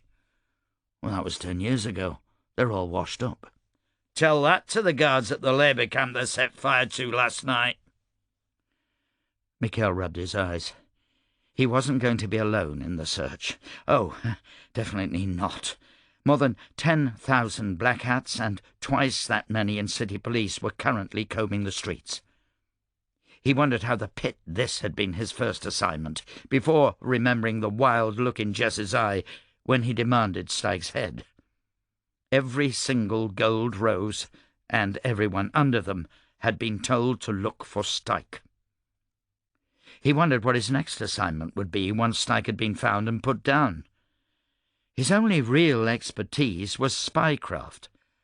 Maybe Jess would allow him to organize the Black Hat's spies and let him set up a real training program. He'd daydreamed 100 times what kind of changes he'd make if he were in charge, and now that looked like a real possibility. Put him in charge of information, and he could bring the whole organization to its knees. Michel slapped himself sharply, letting the pain bring him back to his senses. He still hadn't managed to put the real Michel back into his marble, and he could feel it slipping through. He needed to focus. He was a gold rose, and he needed to act and think exactly like one. He needed to blend in and do his job. Except now he didn't just have to work and wait. He had an active assignment from Taniel to find these so-called godstones. "Sir," a voice said. Michel glanced up to find Agent Wazim approaching from down the fortifications. Wazim had been present for about a third of Michel's new briefing, as he too had been promoted to Michel's second-in-command. He wore his new silver rose proudly around his neck and nodded respectfully. "Didn't expect to find you up here, sir." Michel glanced down into the courtyard, where black hats rushed back and forth, prison wagons being loaded down and sent out, and men coming in with reports. He couldn't say he came up here to try to sort out the two different sides of his personality. Watching the chaos for a moment. He shaded his eyes with one hand and wondered if he was ever going to get a good night's sleep again. He'd managed just 2 hours this morning after Delenor's briefing ended. "I've assembled your roses as you asked," Wazim said. I did? Oh, right. Very good. We're supposed to be looking for this Styke, correct?" Wazim shuffled his feet nervously, a confused expression on his face. "That's right, sir." "Okay. Where?" Everywhere, sir." I meant us, specifically." Wazim seemed to process this latest question. "Everywhere, sir." Michel opened his mouth and closed it again. Wasim was by no means an idiot, but he'd never struck Michel as particularly smart either. His advancement to Silver Rose was a fluke, or rather, Michel had requested it personally. Michel needed someone he knew reasonably well who wouldn't ask questions and took very little personal initiative. "Okay, where is everyone else searching? Let's start with eliminating those areas." "I'm afraid that it's not very organised," Wasim said, producing a thick file from beneath his arm and flipping through it. "Controller Britt has his men searching all of Styke's old haunts and known associates. Other than that," he ended with a shrug, "it's a bloody free-for-all." "Yes, sir." Michel turned away and rolled his eyes so hard it hurt. The most feared organisation on this side of the planet, and the Black Hats fell to pieces once Fidelis Jess went out of sorts. Controller Britt was the most senior-most Gold Rose, with 2,000 men under his command, so he had claimed the easy stuff. Everyone else was now scrambling, hoping to be the first ones to find Styke and probably get some kind of favour with Jess and Lindert. It was the first inkling Michel had that there was a pecking order even among the Gold Roses, and it did not please him. "Maybe I won't be getting to do as I like after all," he muttered to himself. "What's that, sir?" Wasim asked. Nothing." Michel resisted the urge to give himself another slap. "Focus. You can be a Gold Rose and accomplish your real goal. If you can't, you'll have done all this work for nothing." Michel turned his attention back to the chaos, trying to come up with some kind of plan. "You've got a military background, don't you?" he asked Wasim. "I do, sir. Major in the infantry right before the war." "You understand drilling, lines, grids, patterns, correct?" Wasim shifted. "I suppose so, sir." "Fantastic, because I bloody well don't. Take our men down to the docks. Lots of places to hide down there. Search every ship at Moore. I want reports on my desk every hour." "Yes, sir." Wasim turned to go, but Michel stopped him with a word. "Oh, and Wasim." "Yes, sir." "How many men do you think we have left in the millinery?" He watched as the last of the prison wagons left the courtyard, a lone iron rose crossing the cobbles in its wake. "Practically no one, sir. Everyone's out looking for Styke." "Right. Get going." Michel chewed on the inside of his cheek as he watched Wasim sprint down the stairs and then through the millinery gate and down the street. Michel could go down and oversee the search himself. It's what all the other Gold Roses were doing. He could get some rest and try to digest everything that Delano had briefed him on last night, including state secrets that he was sure Tanya would love to get his hands on, half of which he'd already forgotten. He could bide his time, waiting for this Styke thing to blow over and securing his new place among the Gold Roses, becoming indispensable and trusted until he could just walk in and ask for any secrets he could possibly want to know. The millinery was all but empty. The chaos might be enough to conceal anything he got up to between now and whenever Wasim started to bring him reports. And what the pit! Michel felt the need to do something really dangerous. The millinery archives had two sections. One was almost like a private library for the Black Hats. It contained criminal records, city ordinances, duplicates of police reports, and 100 other useful types of information that anyone from Bronze Rose on up had access to at all times.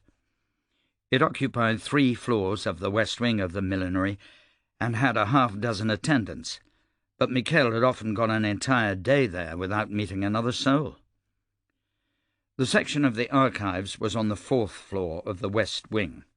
It was accessible by a single stairway in one corner of the lower archives, which itself was blocked by a thick iron gate. Michel entered the archives on the 1st floor and made his way up, careful to avoid the 2 attendants and 3 Black Hats he passed. By the time he reached the third floor, his hands shook, and he wondered what he'd gotten himself into. "You're a spy, Michel," he muttered to himself. "Pull it together." "I can be nervous if I want to." "Oh, shut up. You're trembling like the first time you ever nicked a purse. You can do this." "Can I? If I get caught, it won't be for nicking a purse. I'll be tortured and killed." "No, you won't, you fool. You're a gold rose now. You're supposed to be here." Delenor's briefing the night before had included a brief overview of the upper archives. Extremely brief. The upper archives were for necessary use only, and someone would give him the tour once this whole Styke mess was over. "What if someone asks why you're here? What will you say then?" "You'll come up with something. You always do." "That's a terrible plan." "Says you." "You should wait," he whispered. "Coward," he muttered back to himself, and headed toward the locked stairwell in the corner. He passed row after row of high shelves, stacked 2 rows deep with crates and paper boxes, all the secrets of landfall. He reached the iron gate, checked over one shoulder, and knelt down in front of it to examine the lock. It was not a basic keyhole. There was a slight rounded indentation with 7 wavy lines, each appearing to catch a separate mechanism.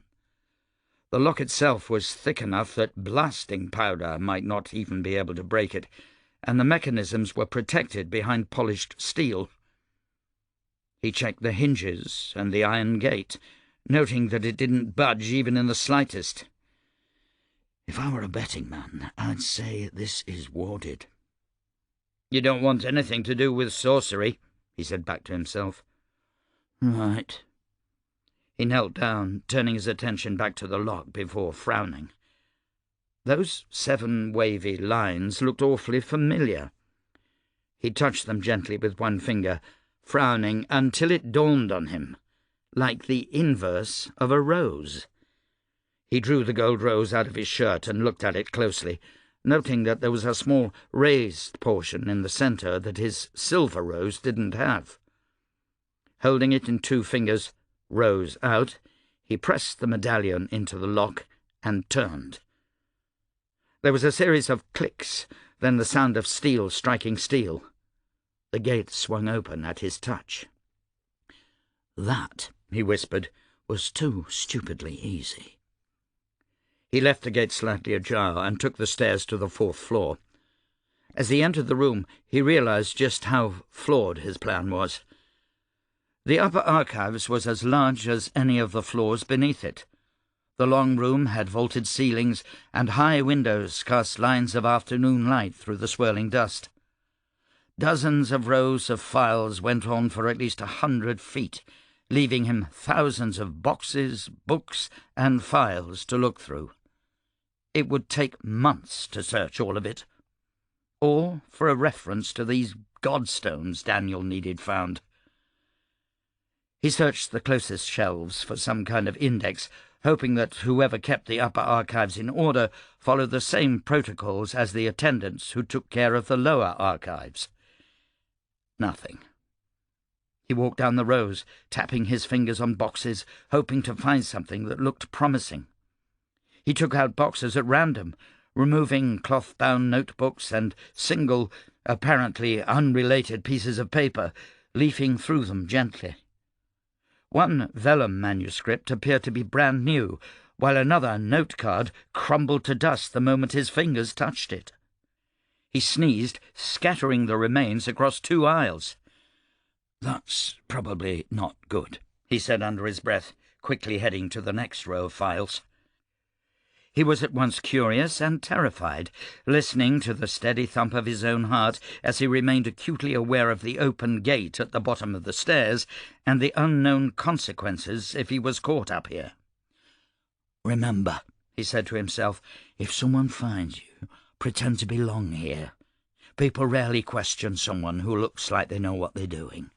He'd tested the theory on dozens of occasions, but somehow this place was far more taboo than any other he'd attempted to bluff his way through. The fact he didn't actually know if he was allowed to be here made his nerves all the worse. He finally found an index at the far end of the hall. It took 15 minutes to figure out how it was ordered, and another 5 to find out what he was looking for, each of those minutes ticking by loudly on his pocket watch, precipitating dozens of nervous glances toward the stairs. A long search provided him with a single volume labelled Godstone. He opened it eagerly, leafing through the pages for several seconds before his heart fell. The whole thing was written in Old Deliv. He could recognize it, but not read a lick. He flipped to the front page, wondering if he should try to steal the book and hand it over to Daniel, who could probably find a translator, or take the time to copy a couple of pages. "Hello?" A voice drifted through the stacks, echoing off the vaulted ceilings. "Is someone up there?" Michel took several deep breaths to calm himself. He knew where this was now. He could come back. Carefully, he went to close the book and put it back, but his eye was caught by something written in pencil on the first page. It was a number, not in Deliv numerals, but in Cressian. It looked like a street address. Beside it were the words, scribbled quickly, "I found it." He memorized the address, slid the book back in its place, and straightened his jacket. "Hello?" The voice had an edge to it now. "You're supposed to check in when you come to the upper archives. I'm going to have to report this to the Grand Master." Michel's initial thought to step out and flash his gold rose was immediately cast aside. He went to the end of his row and glanced around the corner, catching sight of an old woman wearing a deep frown, clicking along the marble floor with her cane. Michel timed her steps before heading down a few aisles and making his way to the other end of the archives. He dashed for the stairs, hearing a voice call out behind him, "You there! Stop!" He was down the stairs a moment later, then down 2 more flights and out of the archives, managing to avoid all of the archivists and patrons on his way out. Within minutes he was back in his office, heart thumping in his chest. He immediately found a pencil and paper and jotted down the address before he could forget, then sat down and stared at it for several minutes.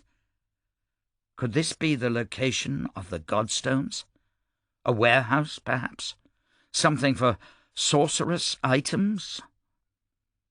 There was a knock on his door, causing him to jump so high he knocked the chair over, spilling him backward onto the floor.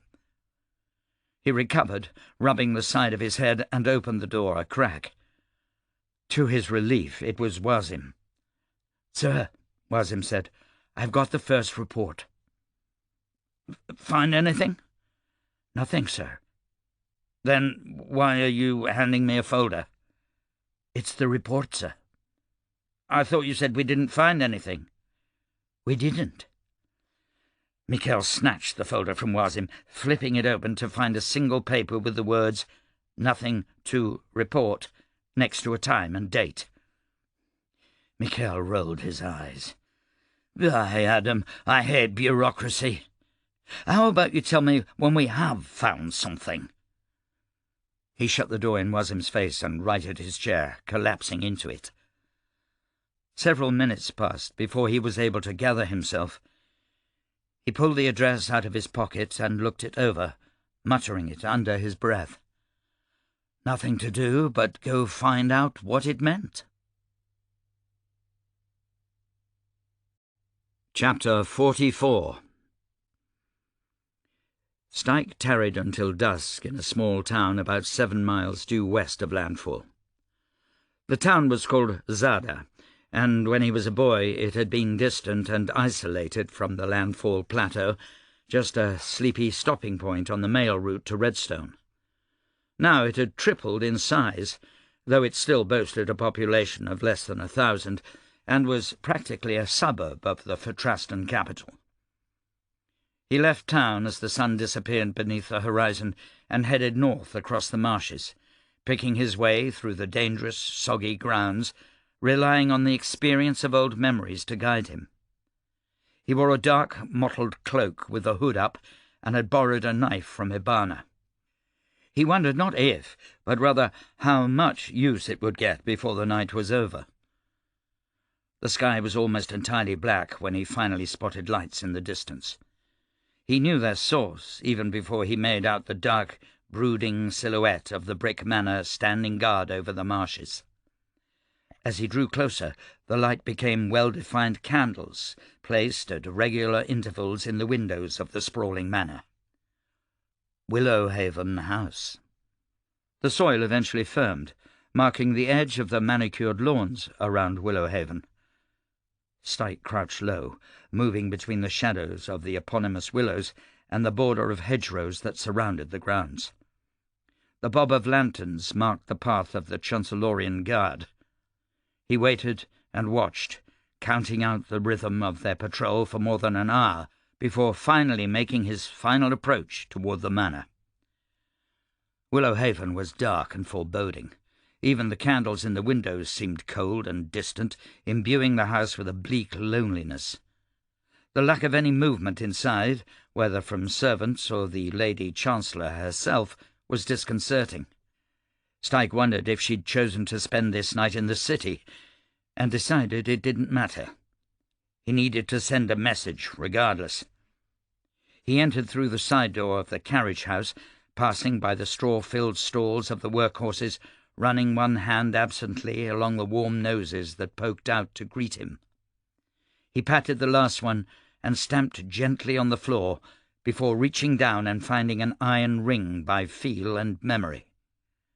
Within moments he was 10 feet below ground level, feeling his way through the dark, damp passageway that led toward the house. He emerged sometime later from behind a salt barrel in the manor's pantry and slipped past the snoring form of the on-call chef. Styke felt his heart begin to hammer in his chest and slid the borrowed knife from his pocket. Few people kept a chef on call in the middle of the night, but a midnight snack was one of the few joys Lyndet ever allowed herself. She was most definitely home. Styke crept up the stairs, light on his feet, avoiding all the worst creaks. The candles in the windows cast small, flickering amounts of light on the ironwood floors and banister, illuminating the art-covered walls and the old-style pillars with busts of long-dead philosophers and saints. The decoration was as it always had been in Willowhaven, rich but demure, and Styke felt nostalgia tightening his chest. He reached the master bedroom at the end of the hall and paused. The door was slightly ajar. He pushed on it gently, grip tightening on his knife. The room was as he remembered it, obscenely large, with ironwood-panelled walls, an enormous four-poster bed with mahogany curtains flanked on either side by a nightstand. There was a wing-back chair by the window, a lantern burning low beside it, and Styke could see the ember tip of a lit cigarello. A shadow moved within the wings of the chair, and a delicate hand reached out to turn up the lamp. "Hello, Ben." Styke was immediately struck by how Lyndet had lost the soft edges of her youth. She had grown gaunt over the years, and at 33 all the softness had been hammered out of her until only iron remained. She wore a pair of spectacles that cast shadows on her face. Her skin was naturally pale, her hair like strands of yellow silk. Her lips were thin, her chin strong, and even in her nightclothes she exuded a calm, dismissive air that gave Styke the urge to apologize for entering and back out of the room. He stepped inside, slowly closing the door. "Lyndet?" People always commented privately on Lyndet's eyes. They were a steady blue like the sky on a clear day, and those who saw them often swore that an actual fire burned deep within. Some called it sorcery, some an embodiment of Lyndet's ambition. The reflection of the lamp on the lenses of her spectacles cast a double lightness, one that seemed to dance independent of the flame that cast it.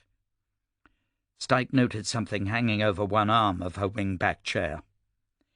It was his faded, yellow cavalry jacket. the one he'd handed to Fidelis Jess's secretary before he'd fought the Grand Master. Lindett's left hand clutched the jacket tightly, her knuckles white, the only break in her cool facade. Styke wanted to cross the distance between them.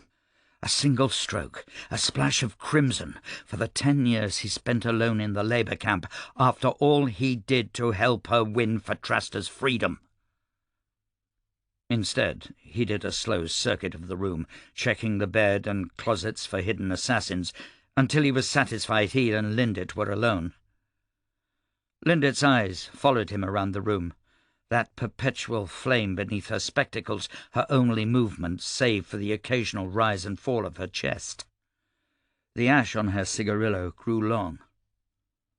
"You ordered my execution," he finally said. Lindett took several moments to answer. "Who told you that?" "Who else would have ordered it?" "The way I understand it," Lindett replied, "you disobeyed a direct order. I didn't have to order anything. My officer simply carried out protocol by having a mutinous colonel put in front of a firing squad." Styke's memories of the day were hazy. He remembered a lot of shouting, a skilful disarmament of his mad lancers under false pretences, before he was separated from them and forced up against a stake and tied in place. He hadn't fought back at first. Nobody expected to have to fight their own allies. When he finally realized what was happening, it was too late. Fidelis Jess had been there, and he'd brought a lot of men. "Nothing happens without your say-so," Styke said. "Certainly not my execution." Lindett snorted. "I'm not omnipotent, and you did disobey a direct order." "So you didn't order me killed?" "No." Styke fingered his borrowed knife. "I don't believe you." "That's not my concern." "It should be." Lindett's eyes dipped to the knife, and she finally ashed a cigarillo over a pewter mug next to the lamp. She took a deep breath, as if this whole thing was quite troublesome, and said, "I received a message at 2:47 that you had disobeyed a direct order and were to be shot. I dispatched a messenger at 2:56 countermanding the order. My messenger arrived after the second volley. You were immediately taken down from in front of the firing squad and treated by the present physicians. They declared you dead, and for 3 days you were left to rot." Lindett spoke in a monotone, as if she were reciting from a journal. "But I didn't die." "No," Lindett said. "I recovered what was left of you as soon as I was able—" "3 days later," Styke interjected. "I'd just won a war. It was a busy time. As I said, I recovered your body 3 days later, and was rather startled to discover you still alive. You were treated and sent to the Sweetwallow Labour Camp with orders that your name be struck from the record, and Colonel Benjamin Styke declared dead." Linda's forehead wrinkled, and she dropped the cold monotone. "But you were not dead. I made sure of that. I never wanted you dead, Ben." Styke turned away from Lindett, examining the room in the shadowing flicker of the lamplight. He remembered this room well. It still looked the same. It still smelled the same. And he wondered how she could bear to stay here. "I believe," Lindett said, "that I am incapable of having you killed." Styke heard the scoff escape his mouth. "I believe you're capable of having the gods killed if it suits your purpose." "The gods have nothing to do with you and me," Lindett responded. "You've always been a pain in the ass. You've always flaunted orders, ignored your superiors, protected my enemies, and killed my allies. Everyone in my inner circle hated you. They hated you so much, but I wouldn't let them touch you. I protected you until Fidelis Jess realized the same thing I did, that I was incapable of having you killed, and took the initiative. And you let him, Styke accused. Even if I didn't die, you still killed me. No, I take that back. Sending me to Sweetwater was worse than having me killed. You took everything away from me, even my name. His fingers tightened on the knife again. Sometimes kindness can be cruel. You like to think that, don't you? You like to think that your unbending will is all that stands between this country and oblivion, and that only you can see the way through. It's why you suppress the weak, marginalise the poor, crush the paleo and crave control. I've seen the future, Ben, Linda said quietly, and I am the only one that can see the way through. Styke walked over to Linda's chair and put one hand on the wing back, leaning close to look into her eyes. She stared back, coldly. The absence of even a tremble was more disconcerting than it would have been had she begged for her life. But that was Lindet. It always had been. It always would be. She believed every word she said. You could have had one of your privileged heal me. To what end? The war was over. The Mad Lancers were an immediate liability. It was time to bury our monsters and move on. You didn't bury Fidelis Jess. I needed him, same as I still need him. Had you remained free, you would have killed him for what he did to you. I still plan on it. And I find that incredibly inconvenient. A note of peevishness entered her voice, and Styke almost laughed. But you still let me in here. Lindet's eyebrows rose, and Styke continued. I could smell the wards coming in. I could sense you're privileged. You keep this place locked down tighter than a king's asshole, and yet you still let me come here. I felt we needed to talk. You planning on having me killed on the way out? As I said, Lindet responded, I don't believe I'm capable of having you killed. Bullshit, Styke spat. All this time he had remained leaning over her, their faces so close their noses almost touched. Lindet put out a finger and firmly but gently pushed him away. Do you remember the night you killed our father? Styke turned away to hide his shock. He couldn't remember the last time either of them had acknowledged their kinship. Probably more than 25 years. I try not to, he said, his voice catching in his throat. It's not a happy memory. It is for me, Lindet shot back. I was 3.5. You were what, 12, 13? I screamed when I found him standing over Mother's body. He came for me, that bloody knife still in his hand. Lindet's voice became breathy and animated, her eyes looking over Styke's shoulder as if she was witnessing a vision of the past. She gestured absently toward the door. It was right down the hall. They've never been able to scrub all of Mother's blood out of that rug. You could have burned it. I keep it as a reminder of what cruel men do with power. Anyway, you put yourself between me and Father. To this day he is still the strongest, evilest man I've ever met, and when he came for me, you broke him. That is why I cannot have you killed, brother of mine. Styke closed his eyes and forced himself to recall the past. They'd abandoned Willowhaven after their parents' deaths. They disappeared and changed their names, and eventually Styke had risen to power in the army, Lindet in politics. She'd bought this horrid place, though he never understood why, and kept it as her home, though few living souls knew the significance of its history. They'd gone their separate ways, but had always remained intertwined. You never told me you remembered that night, he whispered. I thought you were too young. You never asked. He could remember spotting the spectre of his father standing over his mother's fresh corpse, smelling of whiskey at 20 paces. Lindet stood in the doorway to her room, a stuffed bear clutched to her chest, screaming so loud it would have awoken the servants had father not sent them all away. He remembered father advancing on Lindet, bellowing for silence, and him running to put himself between them.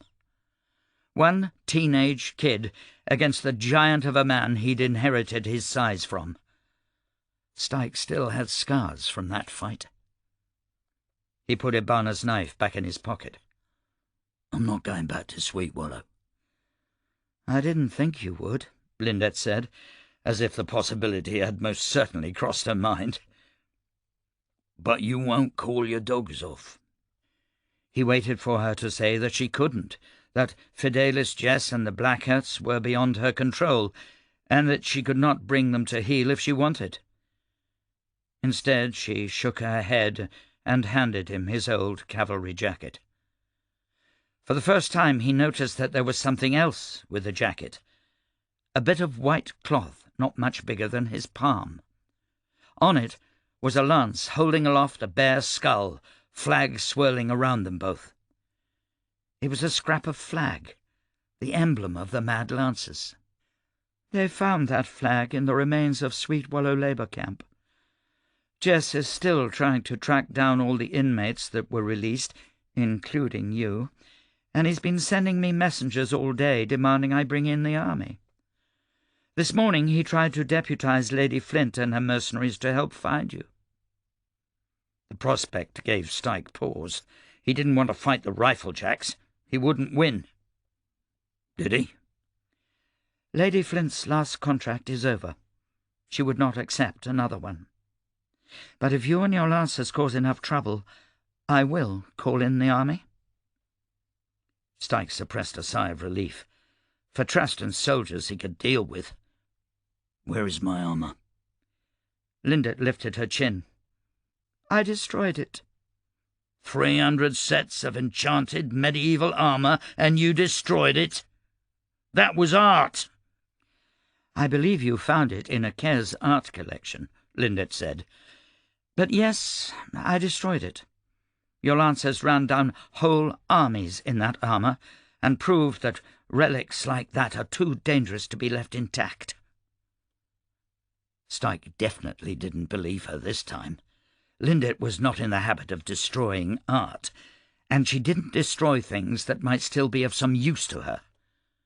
For 10 years he thought he was the exception to that rule, but if she was telling the truth about his execution, then there was no exception.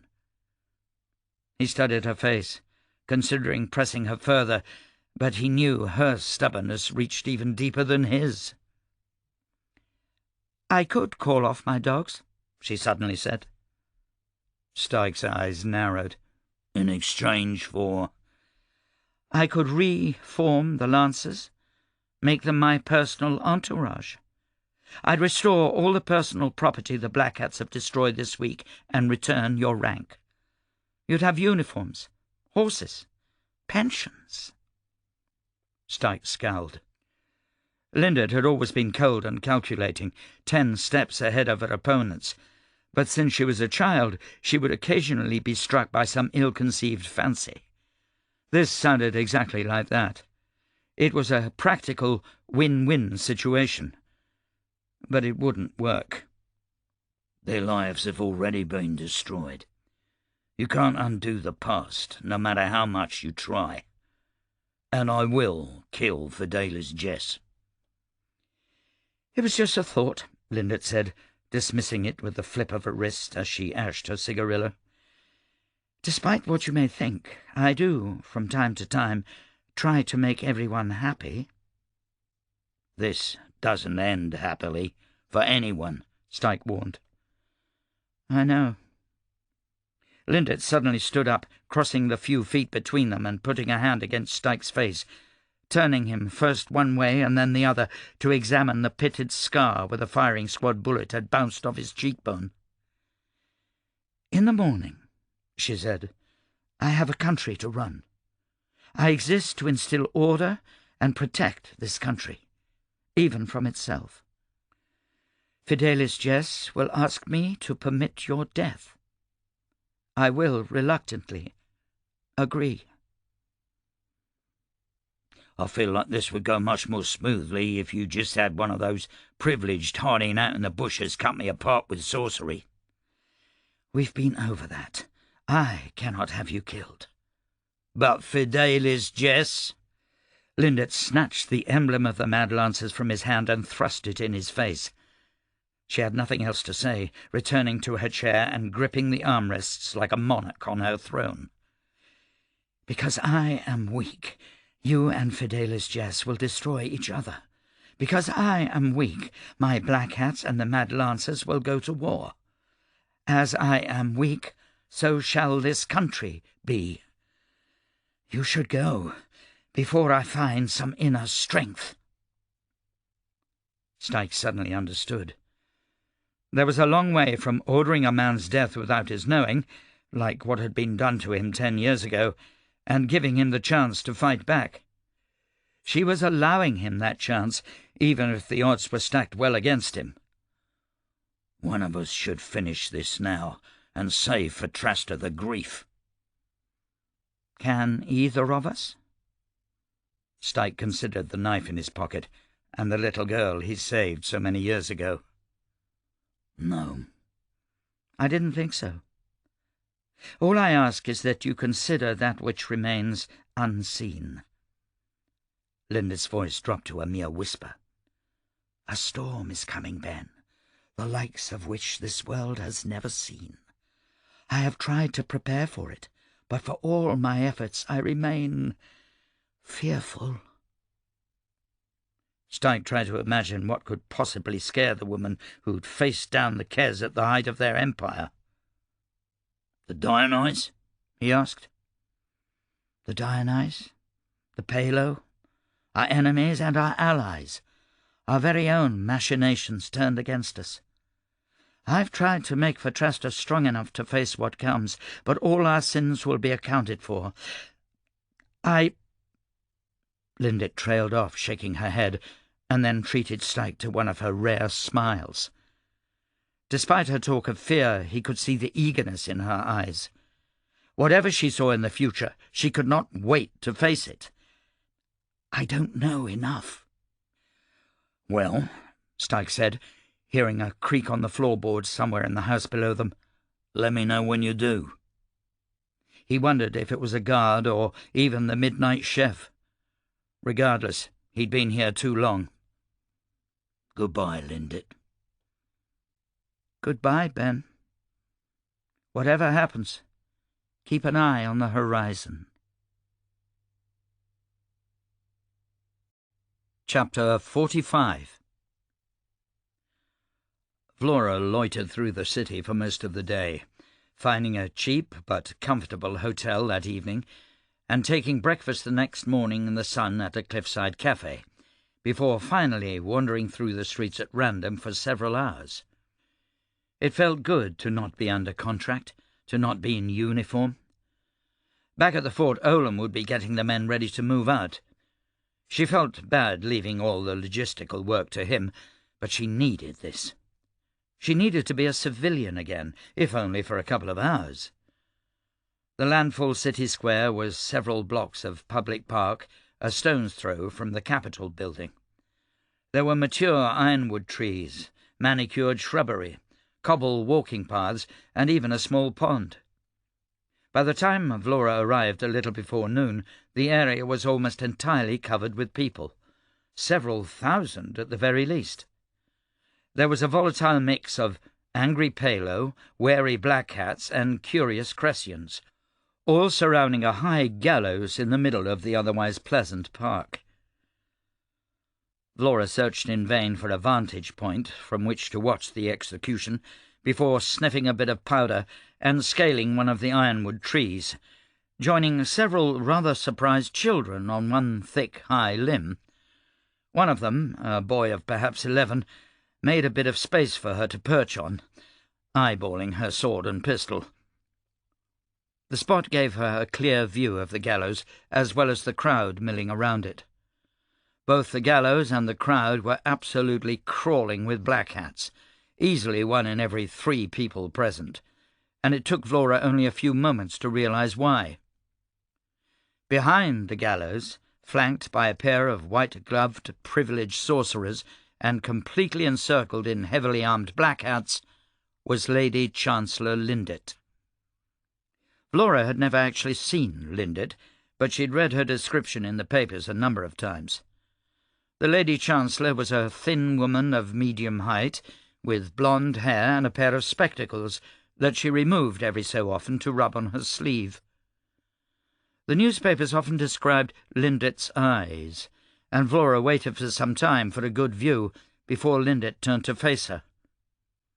Vlora's light powder trance allowed her to see Lindet as if she was standing nose to nose. Lindet's eyes did not disappoint.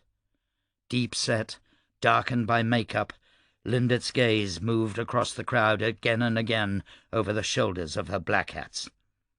They were studious, critical, like a master craftsman checking her tools.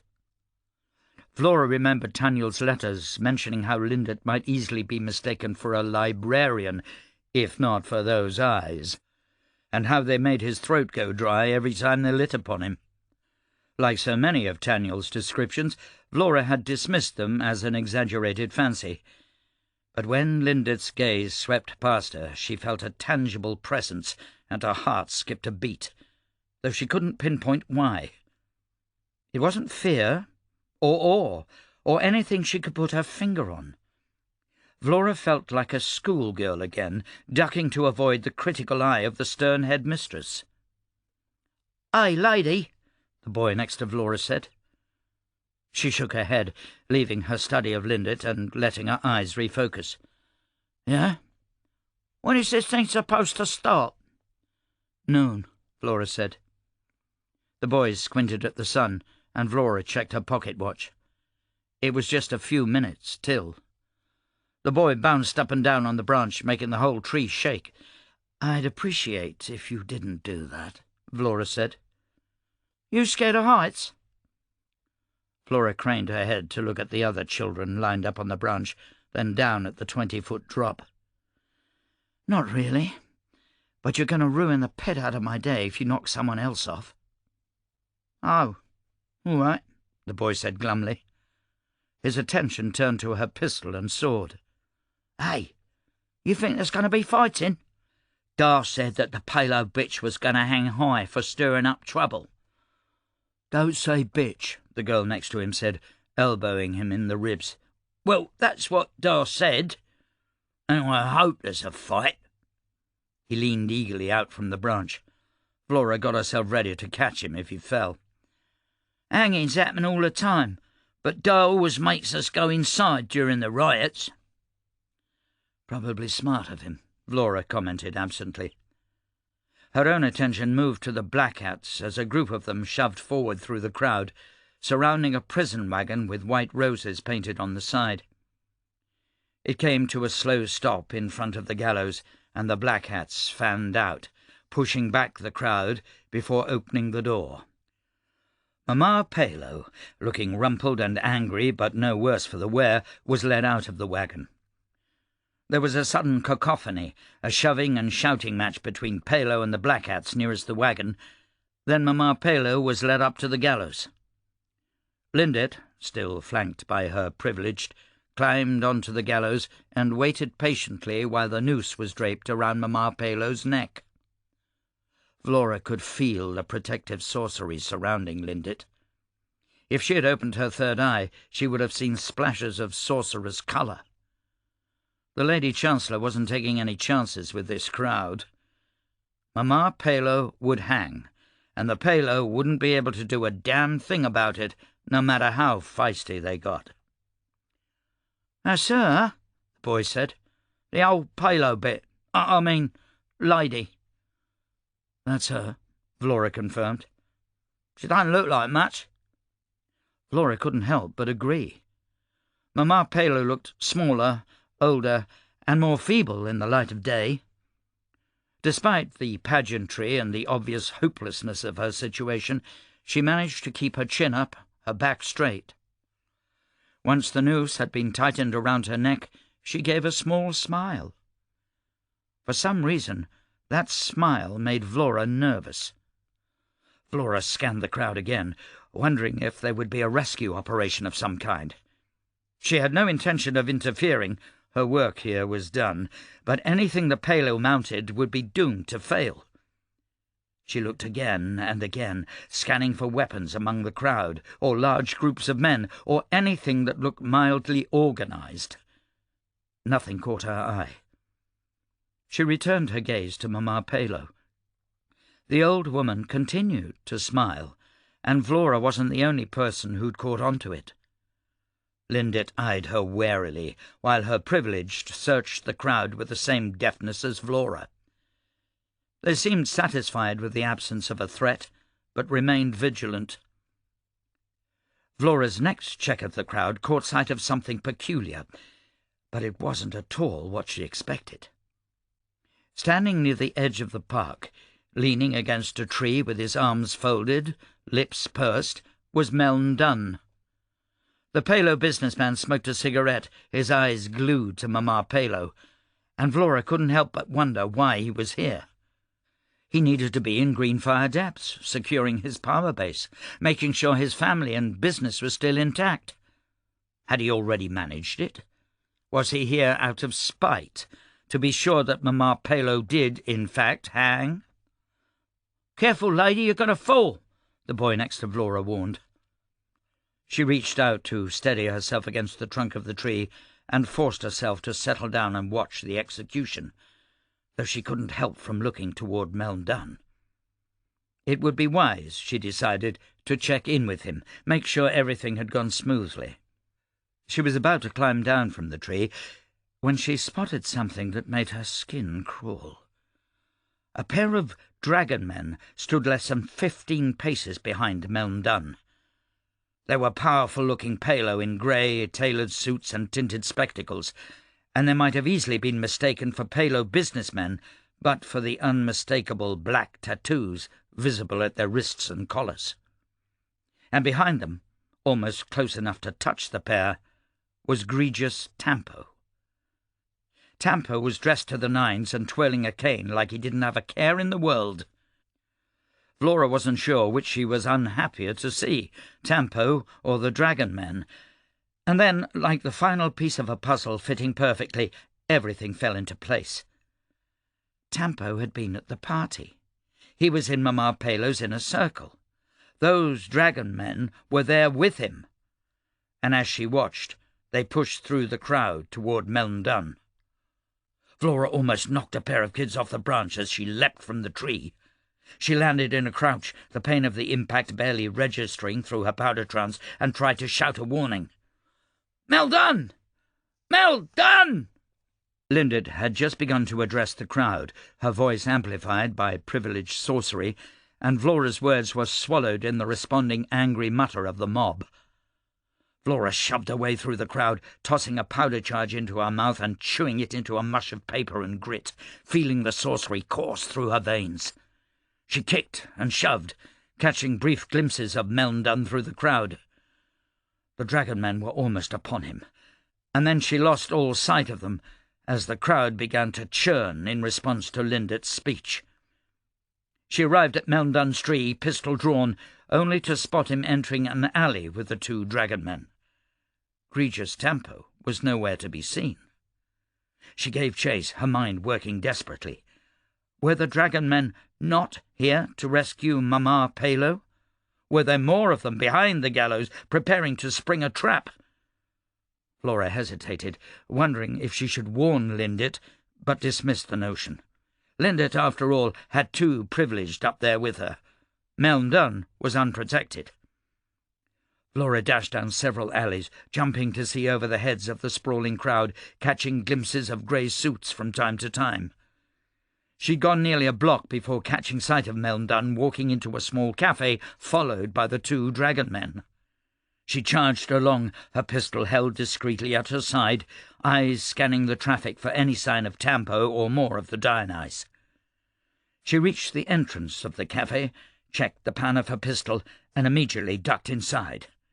Any moment she wasted might mean Meln Dunn's life. The cafe was a long, narrow room.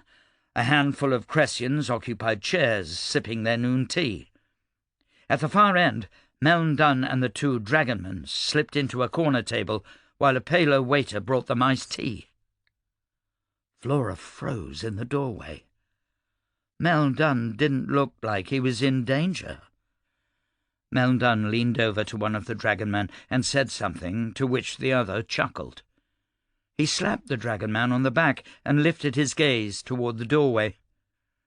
Behind her, back in the park, Vlora heard the unmistakable sound of a trapdoor opening and the angry response of the crowd as Mama Paolo was hanged for her crimes. Flora's breath felt as if it had been snatched away from her as she understood, or thought she did. Meln Dunn's family and business had never been in danger. The attacks on her men had been feints to lure her to Meln Dunn's side, and she'd walked right into his trap, helping him take down Mama Paolo to secure power in Greenfire Depths, taking advantage of her eagerness to carry out Lindet's task. The dragonmen weren't working for Mama Paolo. They were working for Meln Dunn. All that passed through Vlora's head in an instant as Meln Dunn's eyes met hers. The Paolo leapt to his feet, face turning red. Vlora hesitated, uncertain which of the three men across the cafe to put a bullet in. She'd come here thinking she would protect a friend, but she wasn't entirely sure if she could kill a single dragon man, let alone two. This was not a good fight.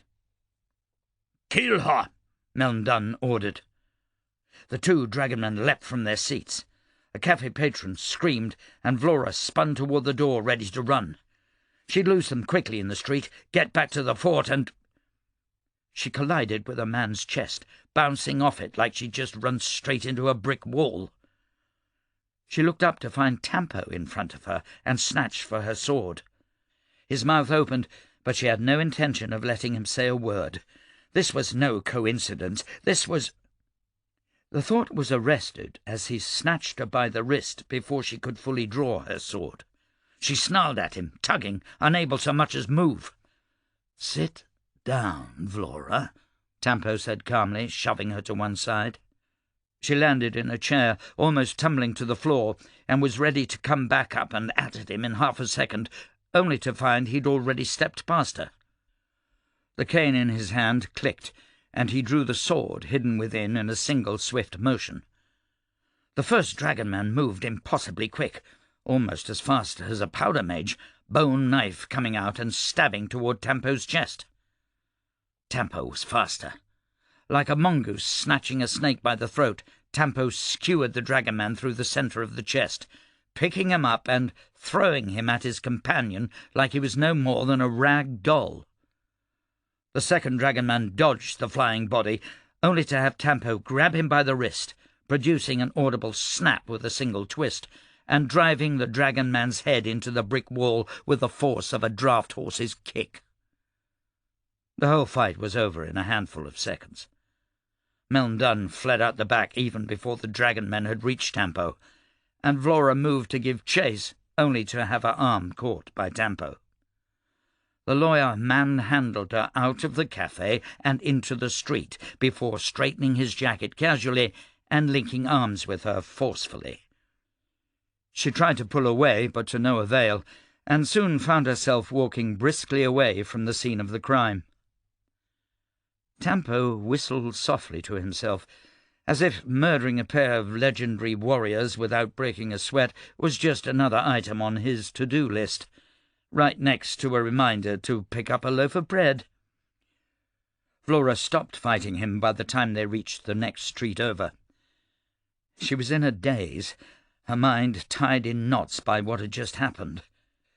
She knew of only one man capable of manhandling a powder mage, one man who might conceivably move so bloody fast. She'd not seen or heard from him in 10 years, and the last time they met he hadn't been entirely human anymore, and he'd had access to the kind of mysterious sorcery that might even be able to change his face and hide his sorcery. Besides, after all this time, she still knew that pleased whistle. "Why are you here, Taniel?" she demanded. Daniel Two-Shot, wearing another man's face, lifted his hand to hail a hackney cab. "Because we need to have a talk." Chapter 46. "This isn't a street address," the clerk said. Michel stood at the front of a long line in the Landfall Commissioner's office, while a middle-aged clerk looked at him over the top of his spectacles. She held his paper in her hand, arm outstretched to one side, as if the whole thing was a terrible inconvenience. Michel, wearing plain clothes instead of a uniform, resisted the urge to pull out his gold rose, and reminded himself he was trying to be as circumspect as possible. "You're joking," Michel said. "No." She handed the paper back. "It's not an address." He took it sourly, stuffing it in his pocket. "Well, that explains why I couldn't find the damn place anywhere." The clerk made a show of looking around him at the line. "Next," she shouted, waving him away dismissively. "It's not an address. It's a lot number. Probably south of the city." "What do you mean, a lot number?" The next person in line approached the desk and started talking, but Michel shoved himself back in front of the clerk. "Lot number?" he demanded. "Public land, south of the city." "That's the same as an address." "Good day, sir. Next, please."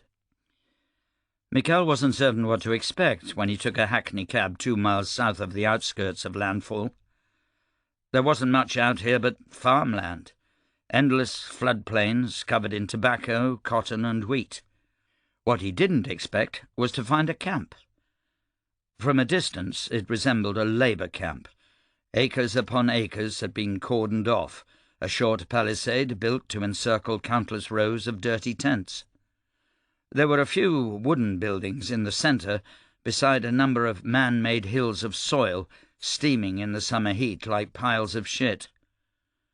The camp had been plopped right in the centre of a cotton field, plants crushed underfoot, muddy wagon ruts leading to and from the main road. As he drew closer, he caught sight of guards in yellow uniforms doing a frequent circuit of the camp, carrying Krush rifles instead of truncheons, a sure sign of a military presence. He vaguely remembered reading something in the newspaper about an archaeology dig down here, but he hadn't read the whole article. The local colleges had half of Landfall dug up looking for Dionysus relics, so one dig hadn't stood out to him. The cab came to a stop near one of the muddy paths leading to the camp. Michel vacillated. Heading into camp didn't seem advisable, not with so many guards, but this was his best lead on the Godstones. If he let it go, then what? The camp looked semi-permanent.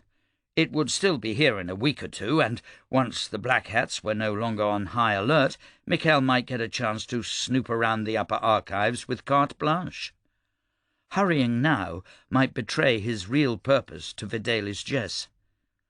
He thumped on the roof of the cab. "Back to the city," he called. "Oh, sorry, sir," the driver responded. "A man wants to speak to you."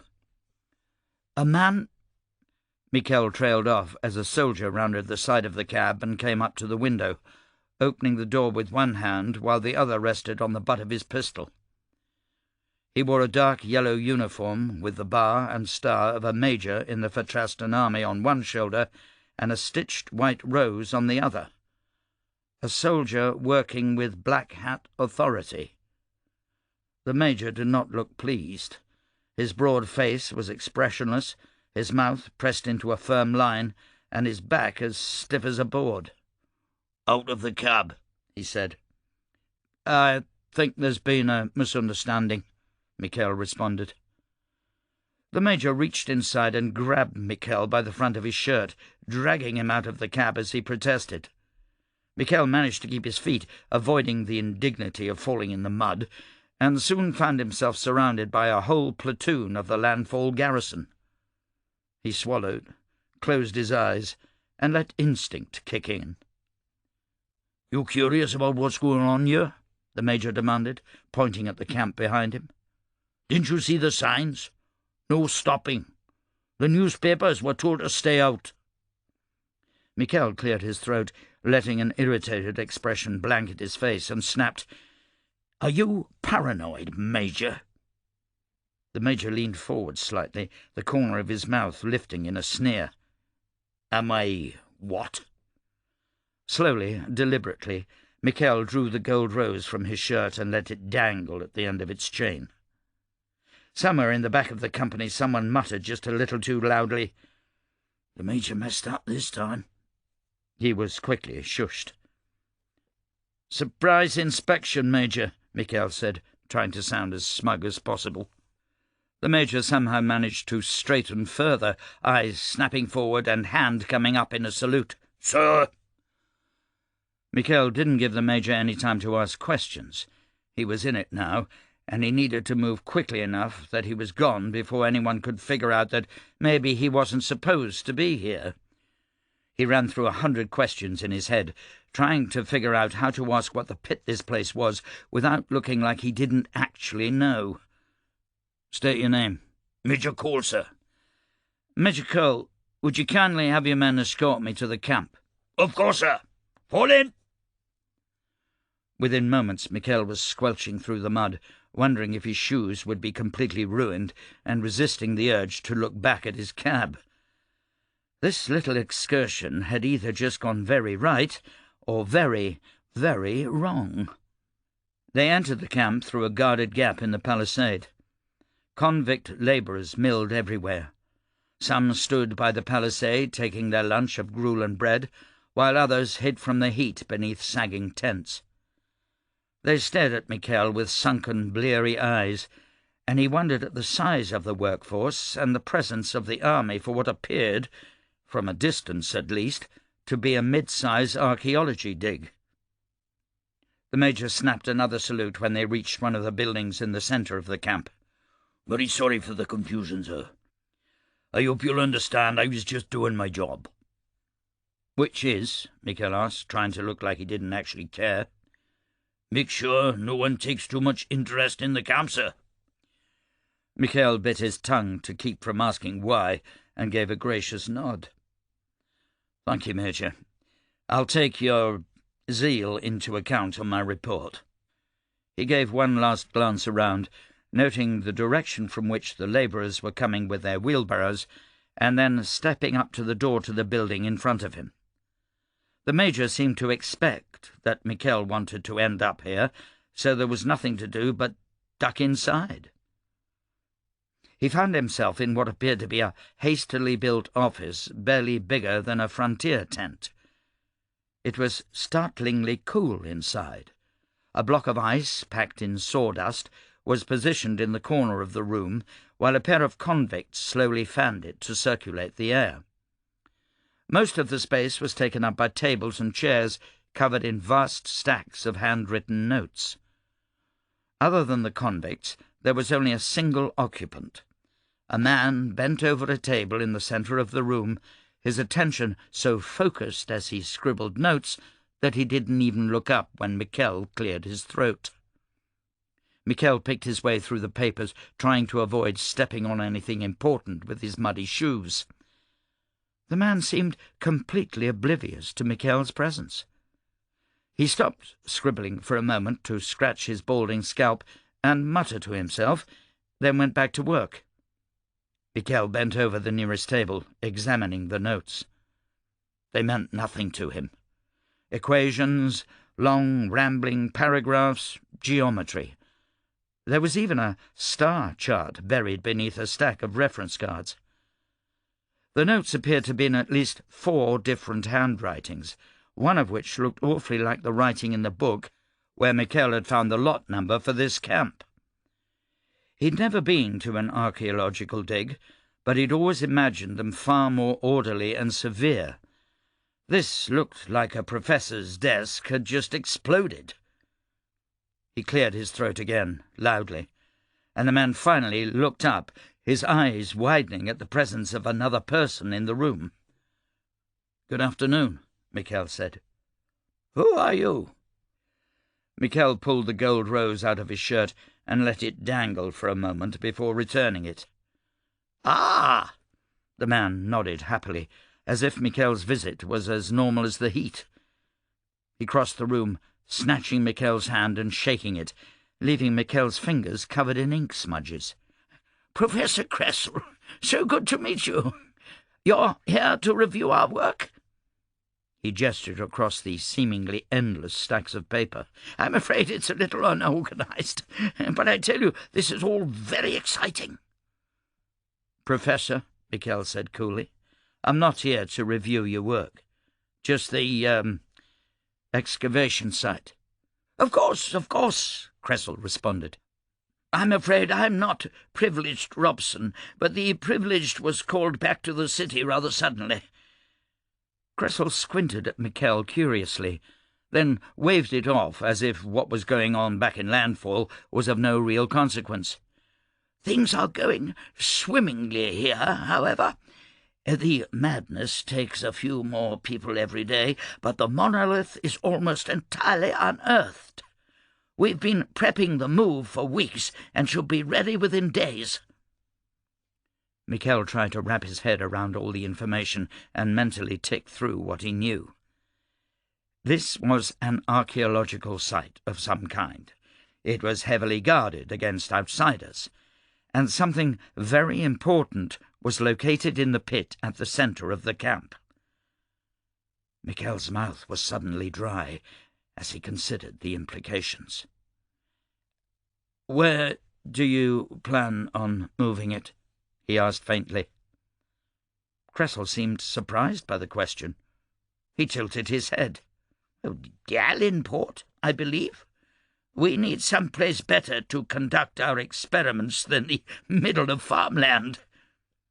He scowled to himself, jotted a few things down on a scrap of paper, then smiled back at Michel. Michel slowly sidled toward the window on the far side of the room, moving a box of papers out of his way before leaning to get a look outside. About 50 yards away, perfectly framed by 2 mounds of excavated dirt, was an immense pit. In the centre rose an obelisk, perhaps 20 feet above the ground and surrounded by scaffolding, with old men and women in suits clambering all over the face of it, taking impressions, writing down notes, and sometimes standing and staring as if they'd been overcome by something unseen. Michel heard a whisper in the back of his head, like the sound of a curtain being drawn aside, and turned toward Kressel. The professor seemed oblivious, his nose back in his notes. Michel licked his lips, squinting at the obelisk. He heard the whisper again, but ignored it. Was this the very godstone Daniel was looking for? For some reason, Michel had envisaged something smaller, something easily moved, like the size of a bread box. He remembered that Daniel had used the plural when he spoke of the godstones.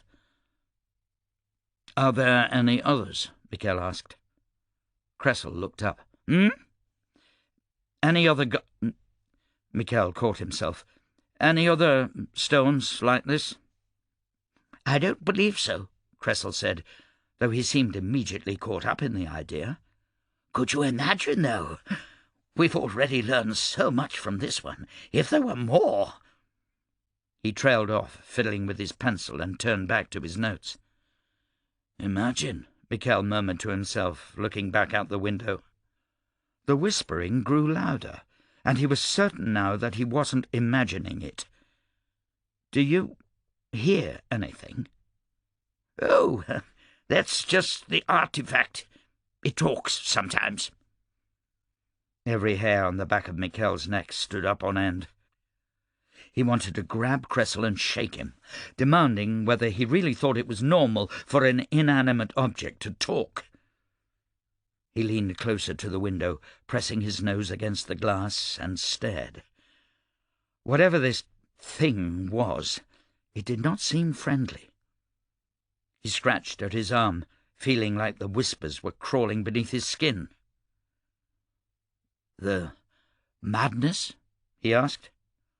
"Oh," Kressel said, unconcerned, It just takes the labourers.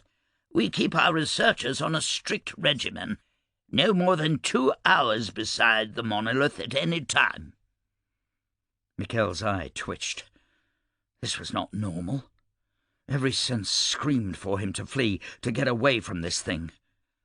He focused on the labourers moving around beside the pit and noted the harried, sleepless looks on their faces, the wide-eyed stares. They felt it too, but they had no choice but to work. Hence, he decided, the army. "Would you like a tour of the excavation?" Cressel asked cheerfully. "No, thank you." Michel headed for the door. He had to tell Taniel about this, and he had to get as far from it as possible if he was ever going to sleep again. Chapter 47. "I don't know how you're doing it," Vlora said, "and I don't want to know. But I won't talk to you while you're wearing someone else's face." She sat across from Tampo in the hackney cab, studying the unfamiliar face.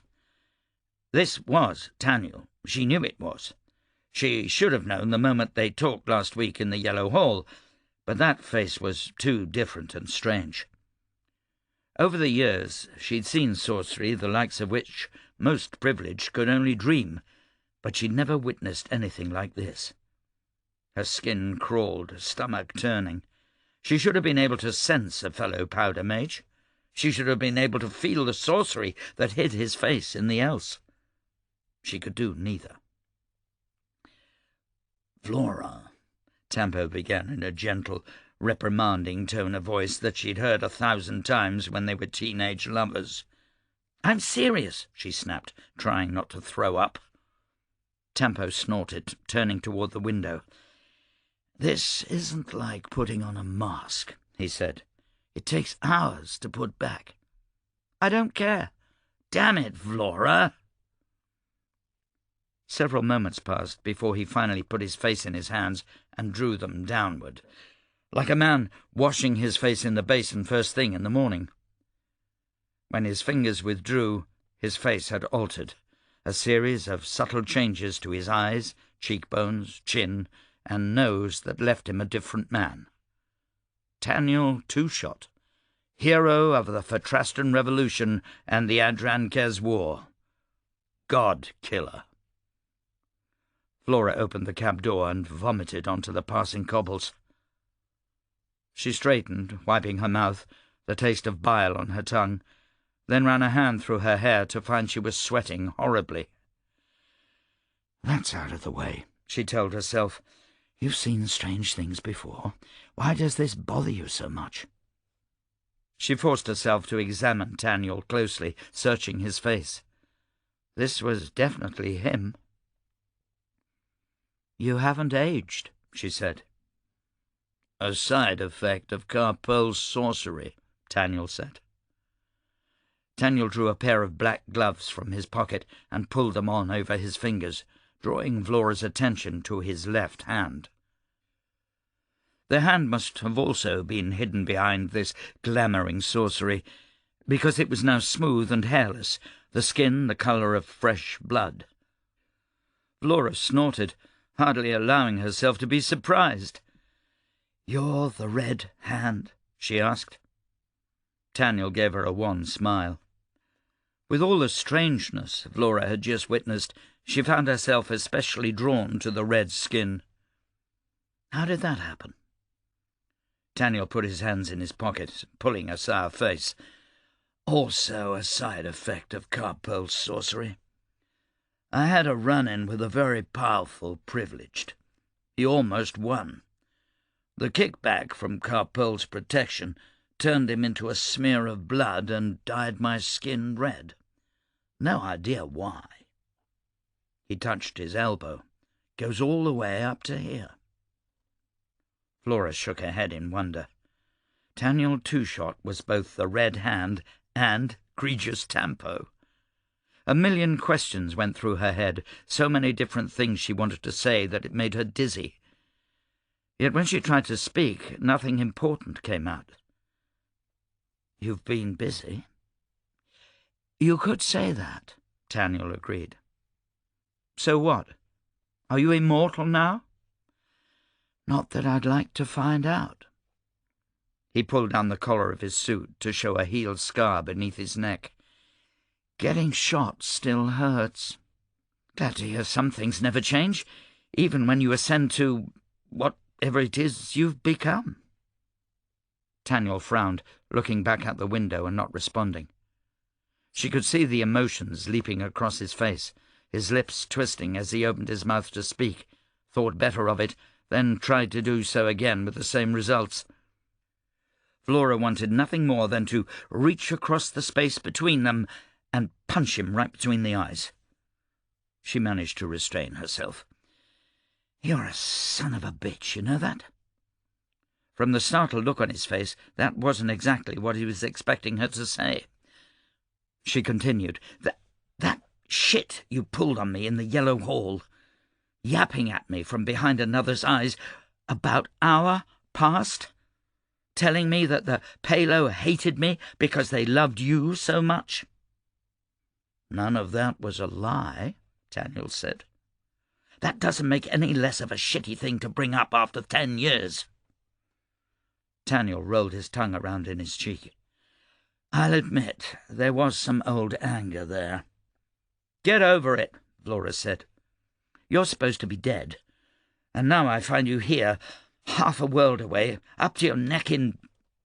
I have no idea what you're up to your neck in, but I've been working for Lindet for over a year, and a little warning would have been nice. I've been hunting the Red Hand. It would have been nice to know it was you."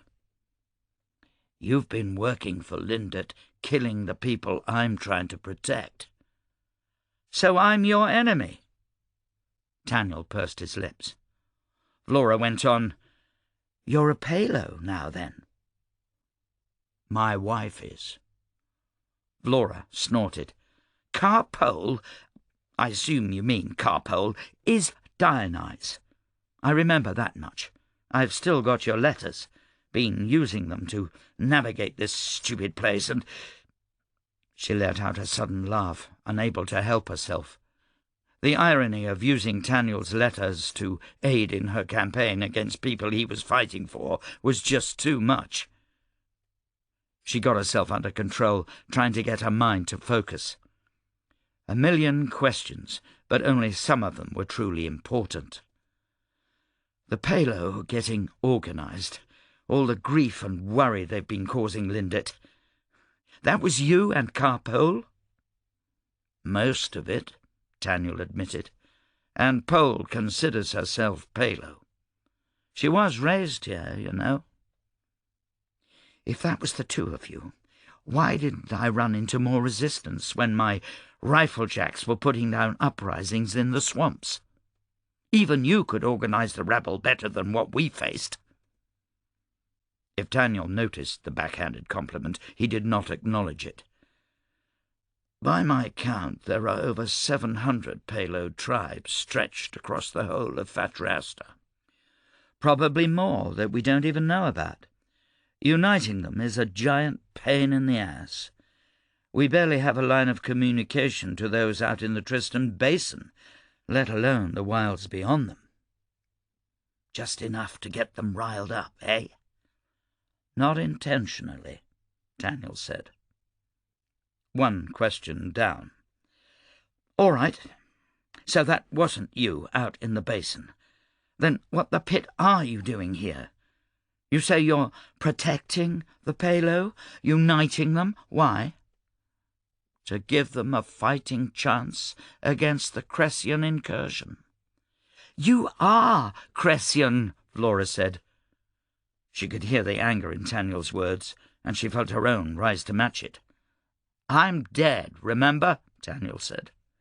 "Besides, the Palo need all the help they can get. They're not stupid. They're not lacking in courage. They just don't have the training to stand up against Lindet." "So you're fomenting a revolution?" Taniel's face twisted. "It's more complicated than that." "Indulge me."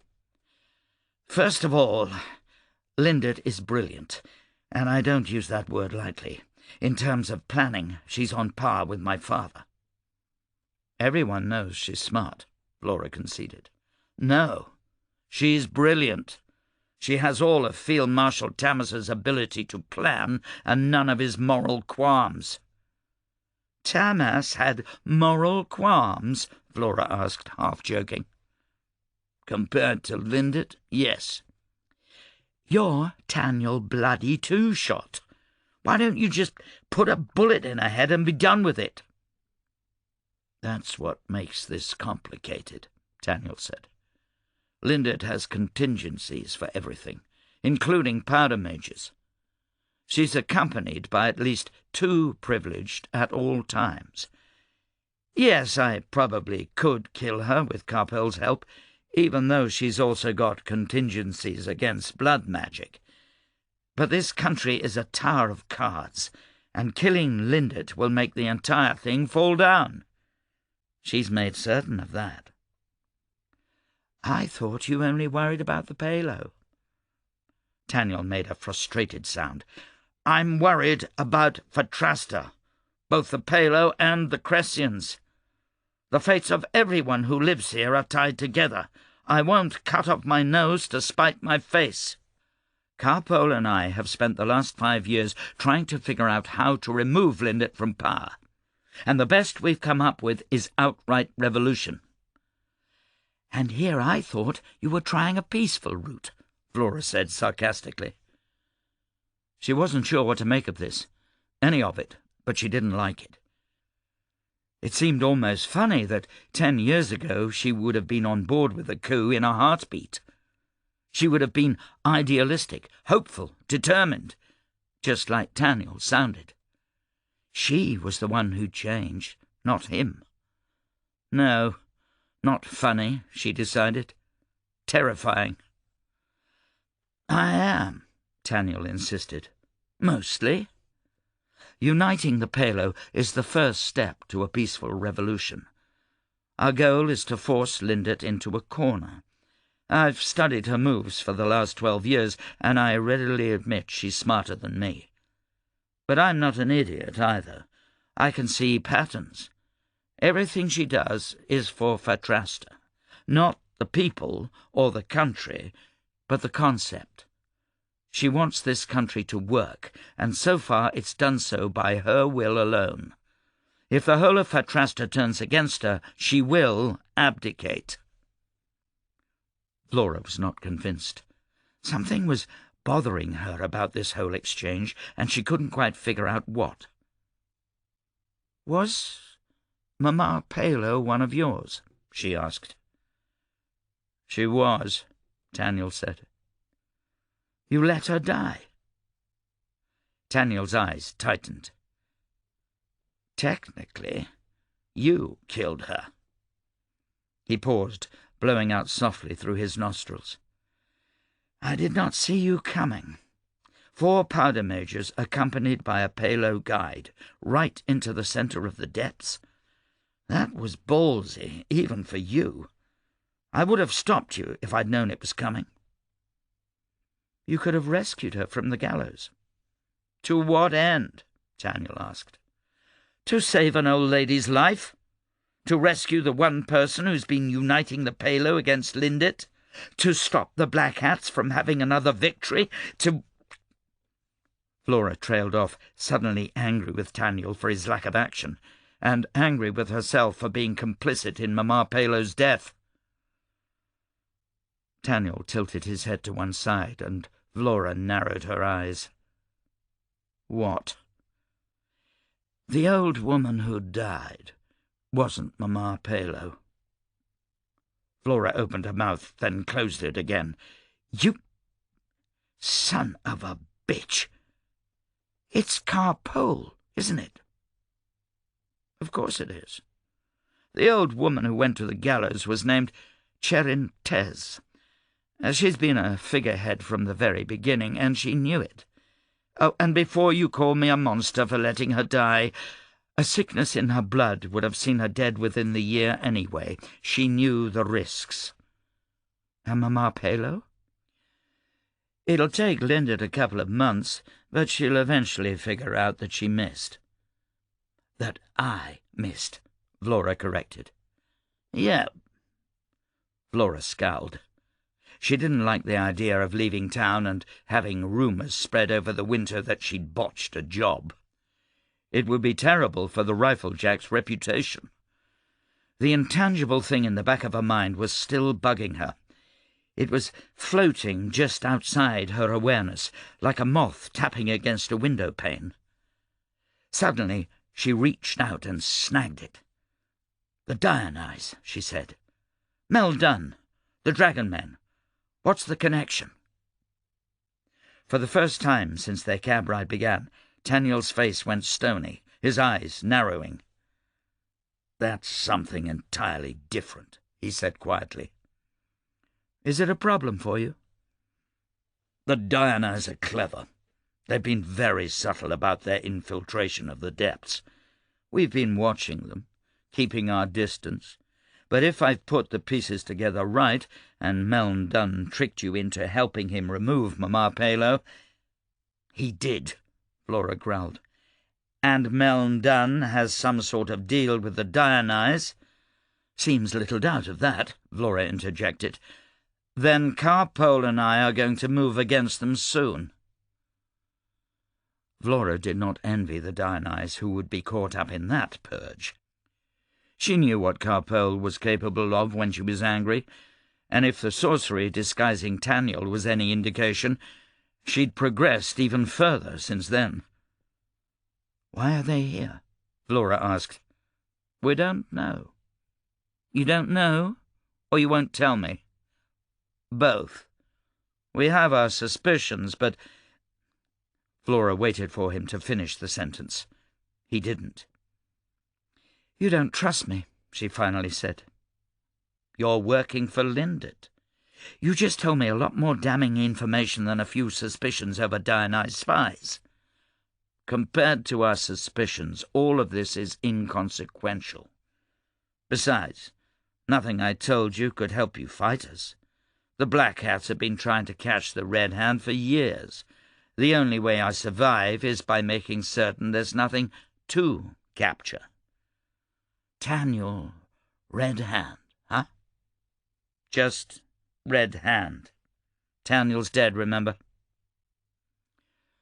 Vlora found herself troubled, wondering what suspicions Daniel could have about the Dionyse that were even more sensitive than his war with Lindet.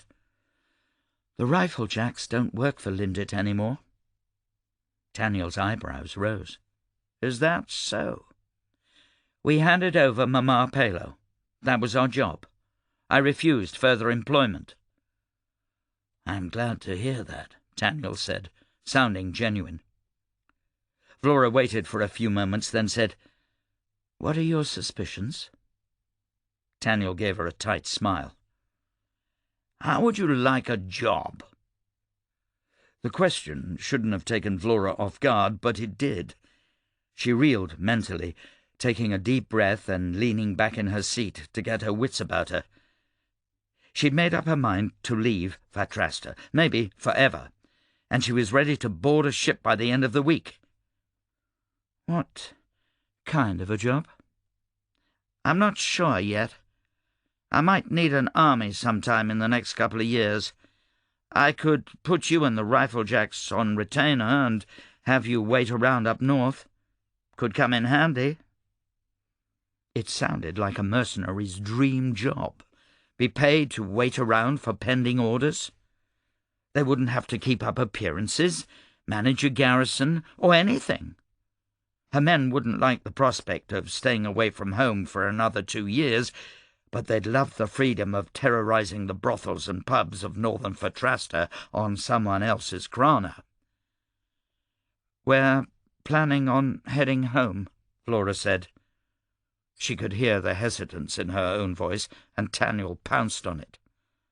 "I'll pay you whatever Lindet was paying you." "You've got money." "Remember how we agreed to split the inheritance after the war?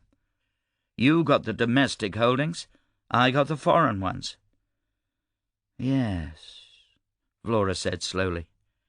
She could have kept it all if she wanted. Despite their falling out during the war, she was still Field Marshal Tamas's adopted daughter, and Taniel was technically dead. Legally, everything Tamas had before his death belonged to her. "Did you ever bother to check those accounts?" Taniel asked. "Not that I recall." Tamas was fabulously wealthy. He was the king's favourite for most of his life, and didn't so much as buy himself a drink if he didn't have to. His foreign holdings could have bought himself a sultanate in Gurla. "Wish I'd known that before I became a damned mercenary commander," Vlora muttered. She ran through the logistics in her head, already drifting toward the problem of keeping her men sharp while on a sort of permanent leave, and avoiding Lindit's questions. Northern Fatrasta might be like a whole different country, but it was still ruled by Lindit. But there was one thing stopping her.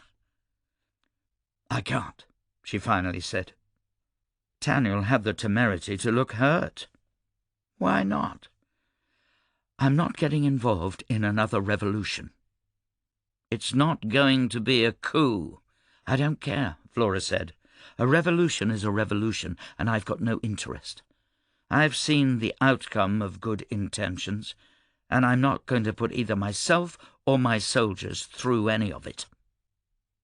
Taniel frowned, looking pensively at his gloved hands for some time. "Are you sure?" "I'm sure." The two of them sat in silence, eyes locked, studying each other. Vlora wondered what he was hiding, what he wasn't telling her. What did he know about the Dionyse and the Palo and Lindit? What were his plans? Taniel had never been ambitious, and beyond the defence of Hadro, she had never witnessed him involved in a cause to which he was truly committed. To what lengths would he go to reach his goals? More important, what were Carpole's goals and motives in all of this? A dozen more questions sat on the tip of her tongue, and a dozen times as many fears. Taniel was unreadable, but at least Vlora had once known him intimately. She might be able to foresee his intentions. Carpole was the truly terrifying one of the pair, both for her power and her unpredictability. Why were they here, struggling on behalf of a people who could not win a fight they did not want? Vlora guessed that the answer was in the question, that he and Carpole were the Palo's only hope. But was there something more? Vlora realized suddenly that they hadn't moved for several minutes. Her throat went dry at the thought, her first instinct to be wary of ambush. "I'd like to return to the fort now." Taniel gave a sad nod and thumped on the roof of the cab. "Lowell's fort," he commanded. "Won't be going anywhere for a while, sir," the driver responded. "Traffic's all backed up." Vlora stuck her head out the window, looking up and down the street and a long line of cabs, carriages and wagons. Drivers were shouting at one another, some standing up in their seats to try to see what the hold-up was. Urchins darted among the wheels, taking the opportunity to snatch goods out of the back of wagons before retreating to nearby alleyways. "What's going on?" she asked. "Not sure, ma'am," the driver said. Vlora chewed on her bottom lip, reassuring herself that this was a coincidence. It had nothing to do with her or Taniel. It wasn't a trap of some kind. Her nerves were just strung too tightly. "Where are we?" "Eastern Lip, ma'am. Right above the bay." More than 2 miles' walk back to Lowell's fort, and the heat of the afternoon was getting worse. "I'll see what's going on," Taniel said, getting out of the cab. Vlora got out after him, paying the driver before running to catch up. "I'm heading back to my men," she told him. "Olam will need help organising our travel back to the Nine. You never really realise the logistics of moving a whole brigade until you're actually in command." "Tamas loved that sort of stuff," Taniel said wistfully. He tapped his cane on the cobbles, frowning up at the rooftops as they wound their way through the crowd. A stiff breeze came in off the ocean, nearly taking Vlora's hat off. Taniel suddenly stopped and turned to her. "I'm not your enemy," he said. "And I'm not yours." They stared at each other once again. They might not be enemies, Vlora thought to herself, but she couldn't exactly call them friends. "I'm glad. Does Olam know I'm still alive?" "He does." "Tell him hello from me. Consult with him if you're willing. Reconsider my offer." Vlora bit her tongue. She knew that Olam would agree with whatever decision she wound up making, but as much as she hated ships and wouldn't be looking forward to the voyage home, he had to be aching to see the Nine again. "I'll talk to him." "Thank you," Taniel said. He smiled to himself. "You know, sometimes I wish I had remained alive, that I'd just retired quietly and gone out into the world, that I could have stayed myself. I could have come back and visited, and Carpole and I could have taken dinner with you and Olam at a dockside club in Adro. I wish I could have lived a normal life." "I don't think either of us would have been able to handle a normal life," Vlora responded. "No, probably not. Taniel trailed off. They continued walking, albeit slowly as they spoke, and the eastern edge of the landfall plateau had come into view. A crowd had gathered in the street, all of them pointing and talking excitedly, looking at something down in the docks below. No, Vlora realized, not the docks. Farther out, beyond the edge of the bay. She pushed her way to the front of the crowd, craning her neck to see. There was a ship out there, easily 1/2 mile from the shore. It was immense, a ship of the line with 3 decks of guns on either side and a forecastle that would have rivaled a tenement in height. The grey sails were drawn, and even at this distance she could make out tiny figures scrambling around the deck. "Why are they stopped so far out?" she asked. "Look at the flag," Taniel said flatly, stepping up to her side. "What about it?" Vlora lifted her eyes, and it took a moment for the wind to catch the flag above the ship's highest sail, unravelling to reveal a black background with a cluster of red stars arcing across the centre. "Oh," she whispered. The flag did not belong to Adro or Kez or Brudania, or any of the countries of the 9.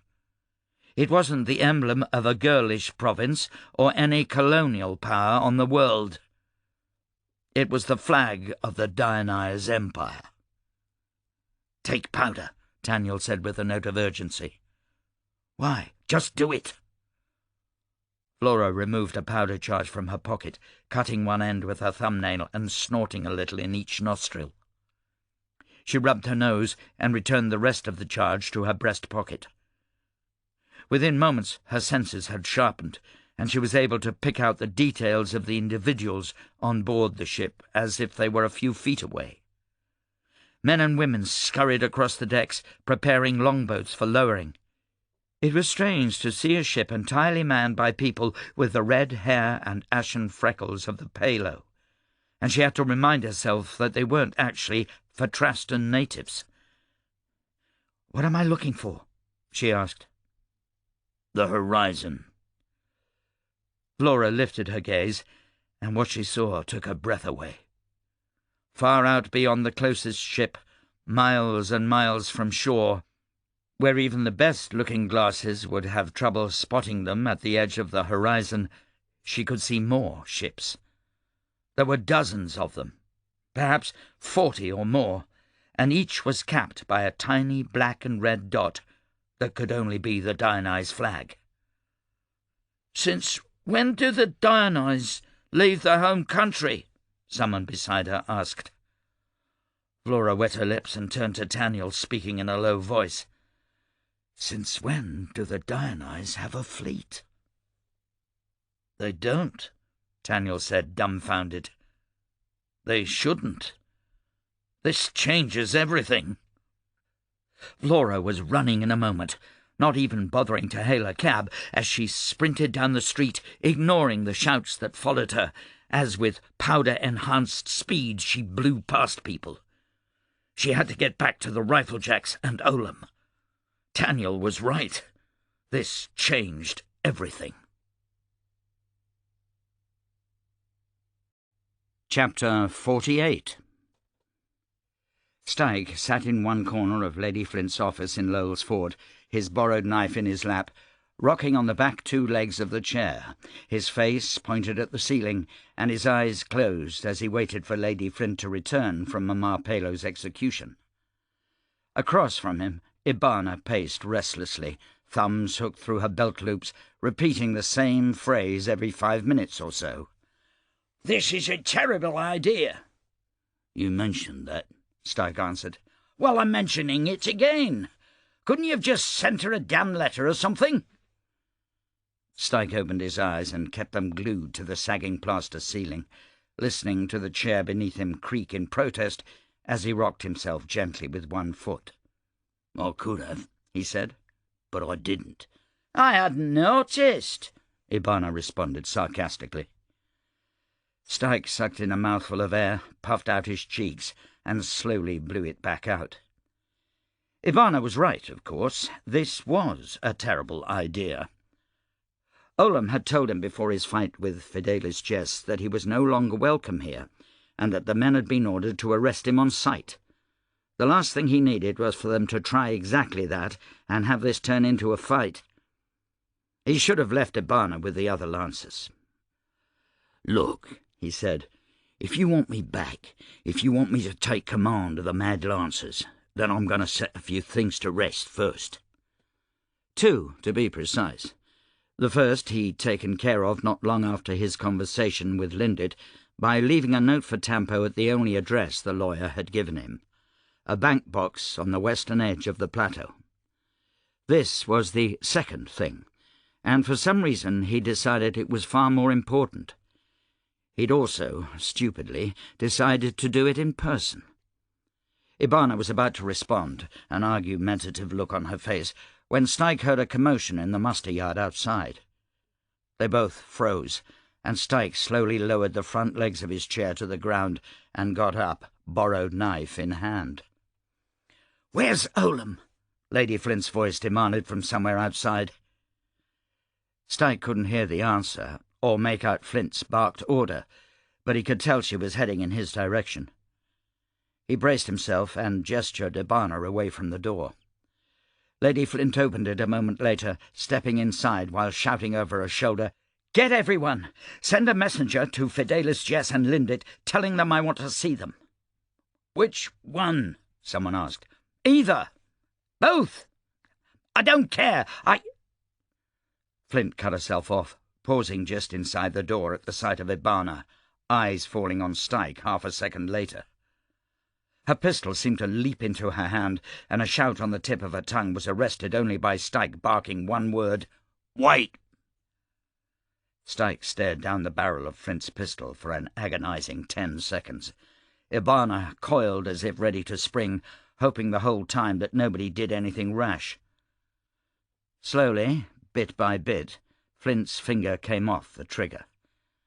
"What are you doing here?" she asked. "We came to talk," Styke said, gesturing for Ibana to relax. "Everyone wants to talk with me right now. It's getting bloody well old. How did you get in here?" "Olam let us in." Vlora whispered a litany of curses before finally lowering her pistol. "I still may shoot you. Who's this?" Not a great start, Styke decided, but it was better than getting a bullet through the eye. "This is my second in command, Ibana Jarflez." "The sword maker?" "That's right," Ibana said. "I have one of your knives," Flint said. "It's some damn fine work." "Pitt, you're tall." "Damn it, Styke, I thought I only had to deal with one giant." Ibana pursed her lips, but her shoulders relaxed. and Styke gave a silent sigh of relief. Nothing like a little flattery to help cool the air. "Okay," Flint said. "If Olam let you in here, he must think it's important. I'm a bit busy, so you have 30 seconds. Styke took a deep breath, wondering why some words were so much easier to say than others. He chewed on them for a moment, glanced at Ibana, whose impatient look was no help at all, then said, "I came to apologise." "For tricking me into hiring a convict and making me look like a fool in front of my employers?" "No, not for that." Flint blinked. That wasn't what she'd been expecting. She closed the door behind her warily, putting her back to it, still holding her pistol. She was such a small thing, nearly 2 feet shorter than either him or Ibana. Her blocking the exit might have made him laugh if he didn't know what she was capable of. "Then what?" she asked flatly. "You hired me under false pretences," Styke said, "but not the ones you think. I did not escape from Sweetwater like Jess told you. I was released." He'd considered long and hard what he wanted to tell Flint, and why. He decided that while he owed Tempo his freedom, he owed Lady Flint his pride. After 10 years in the camps, the latter was not something he'd ever thought to see again. "I'm listening," Flint said. "I was released from the camps by a lawyer named Egregious Tempo. He bribed the parole board, and as a condition for my freedom sent me to work for you. He wanted me to keep you out of trouble until he didn't need you anymore, and then kill you." To Styke's surprise, Flint's face began to change the moment Styke mentioned Tempo's name. Her mouth dropped, then her brows lowered into a scowl, and then she threw her head back and let out an angry sigh. It was not the reaction Styke was expecting. Flint scratched her head with the barrel of a pistol and then brandished it at Styke. "Did he actually tell you he wanted me dead?" Styke looked at her askance. She was taking this awfully well for someone whose trust had been betrayed. "No," he said, "but that was obviously the end goal. He needs you for something. I never got the order to cut your throat, so I assume he still does. I'm here to warn you." "Duly noted," Flint said. "That's all there is," Styke said, getting to his feet and putting his knife away. "I thought you should know." He felt strange. Pleasant, but strange. He wasn't used to giving excuses or explaining himself to anyone. In his old life he'd never had to, and in the camps no one cared. The same went with apologizing.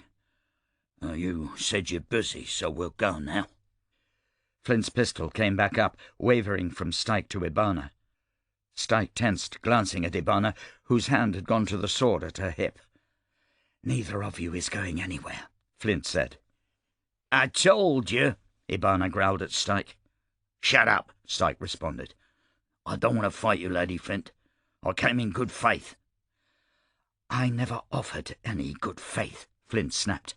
"And if you think I'm not pissed as pit that I took a spy into my midst, you're dead wrong. But I'm not looking for a fight either." She lowered her pistol, her mouth tightening into a straight line.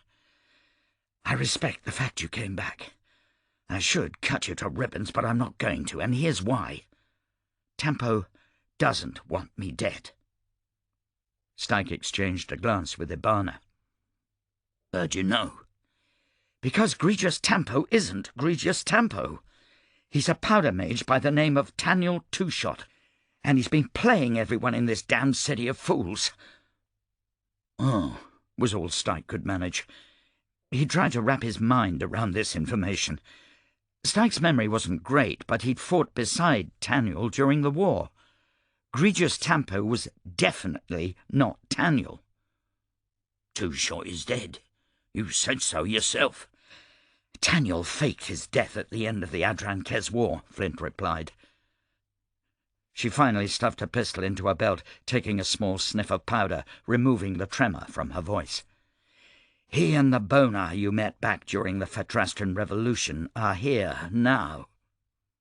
Styke scowled, licking his lips, thinking back over the meetings he'd had with Tampo. "No," he said. "I would have sensed it. My neck can smell sorcery." "Carpol's sorcery is stronger than anything you've ever encountered," Flint said, sounding almost resigned to the fact. "It fooled your knack, and it fooled my third eye. It's fooled a damn lot of people, but Tampo, or rather Taniel, doesn't want me dead. If he sent you here to keep me out of trouble, he probably thought he was protecting me." This was a lot to take in. Ibana looked sceptical, and Styke himself echoed the sentiment. It was possible to hide from the else using privileged sorcery, but it was incredibly difficult. Wearing someone else's face for long periods of time and being completely undetectable? It would take a whole privileged cabal to manage that. Or, if Flint was telling the truth, a single, powerful bone eye. Styke could think of no reason for Flint to lie. "So, does this mean no hard feelings?" he asked slowly. "I wouldn't go that far," Flint said, eyes flashing. "But a secret bodyguard is more palatable than a secret assassin." Her eyes suddenly widened. "Oh, son of a bitch, I don't have time for this." She opened the door and yelled for Olin, then closed it behind her, eyes focusing on Styke. "Did you fight Fidelis Jess?" "I did," Styke grimaced. "And you lost?" "He sent me back to the camps, crippled." Flint looked him up and down. "You don't look crippled." "The Mad Lancers rescued him," Ibana explained. "We may have kidnapped a privileged to heal his wounds." "Kidnapped a privileged?" Flint muttered. She shook her head. "Bloody madman. Okay, so that is where we stand. Did you find anything else out about the Dionyse before that whole debacle?" Styke shook his head. He could see in her eyes that Flint had moved past the apology, the revealed betrayal, and all of that to something else. Her ability to compartmentalize was admirable, but he reminded himself not to make the mistake of assuming she would trust him again. "So you know nothing about the Dionyse fleet sitting out beyond the bay?" Flint asked. "The what now?" Ibana asked, mouth falling open. Styke managed to keep the shock off his face, but he felt like he'd been punched in the gut. "That's not possible," he said. "Neither is Taniel Two-Shot being alive," Flint responded, "but there it is. At least 40 ships of war, and I have no idea how many support frigates." "The Dionyse haven't left their country for over 100 years. "Tell me something I don't know." "Oh, do they even have a fleet?" Ibana demanded. "I'd love to figure that out," Flint said, "but in the meantime I'd rather know why they're here." There was a knock on the door, and Styke jumped, only then realizing he'd been clutching the handle of his knife. Olin poked his head inside. "Vlora," he started, then saw Styke and Ibana. "Oh, you're still here." "Yes, they're still here," Flint responded, acid in her voice. "And you and I are going to talk about this later." "Sure," Olin said coolly. "After we talk about Fidelis Jess standing in the muster yard." Styke was halfway to the door before he even knew he was moving. Flint threw out a hand, putting a surprisingly firm palm on his chest. "No!" she barked. Styke clenched and unclenched his fists. This was his chance. He was healed, fresh, angry, armed. He didn't care how many black hats Jess had with him out there. Between him and Ibana, they would carve through the lot, and he'd pop Jess's eyeballs like pimples. He tried to step forward, but Ibana put an arm around his chest and hauled him back. He growled at her, and she slapped him across the face. It was enough for him to get control of himself, and he stalked to the other end of the room and glared at both Ibana and Flint. "What does he want?" Flint asked. "Is it about the fleet?" "It is," Olam answered. Flint seemed to vacillate before pointing at Styke. "You stay here. If you so much as put a finger outside this door, I will put a bullet in your head." Olam, let Jess in the building." She disappeared, leaving Styke and Ibana alone inside her office once more. Styke took several breaths, letting himself calm down before shrugging Ibana's hold off his shoulders. "I'm fine," he said quietly. He'd imagined a quick apology and a quicker exit, and now he was stuck here with his worst enemy on the other side of the door. He should have had a better exit strategy. Slowly he crept over and put his ear against the door.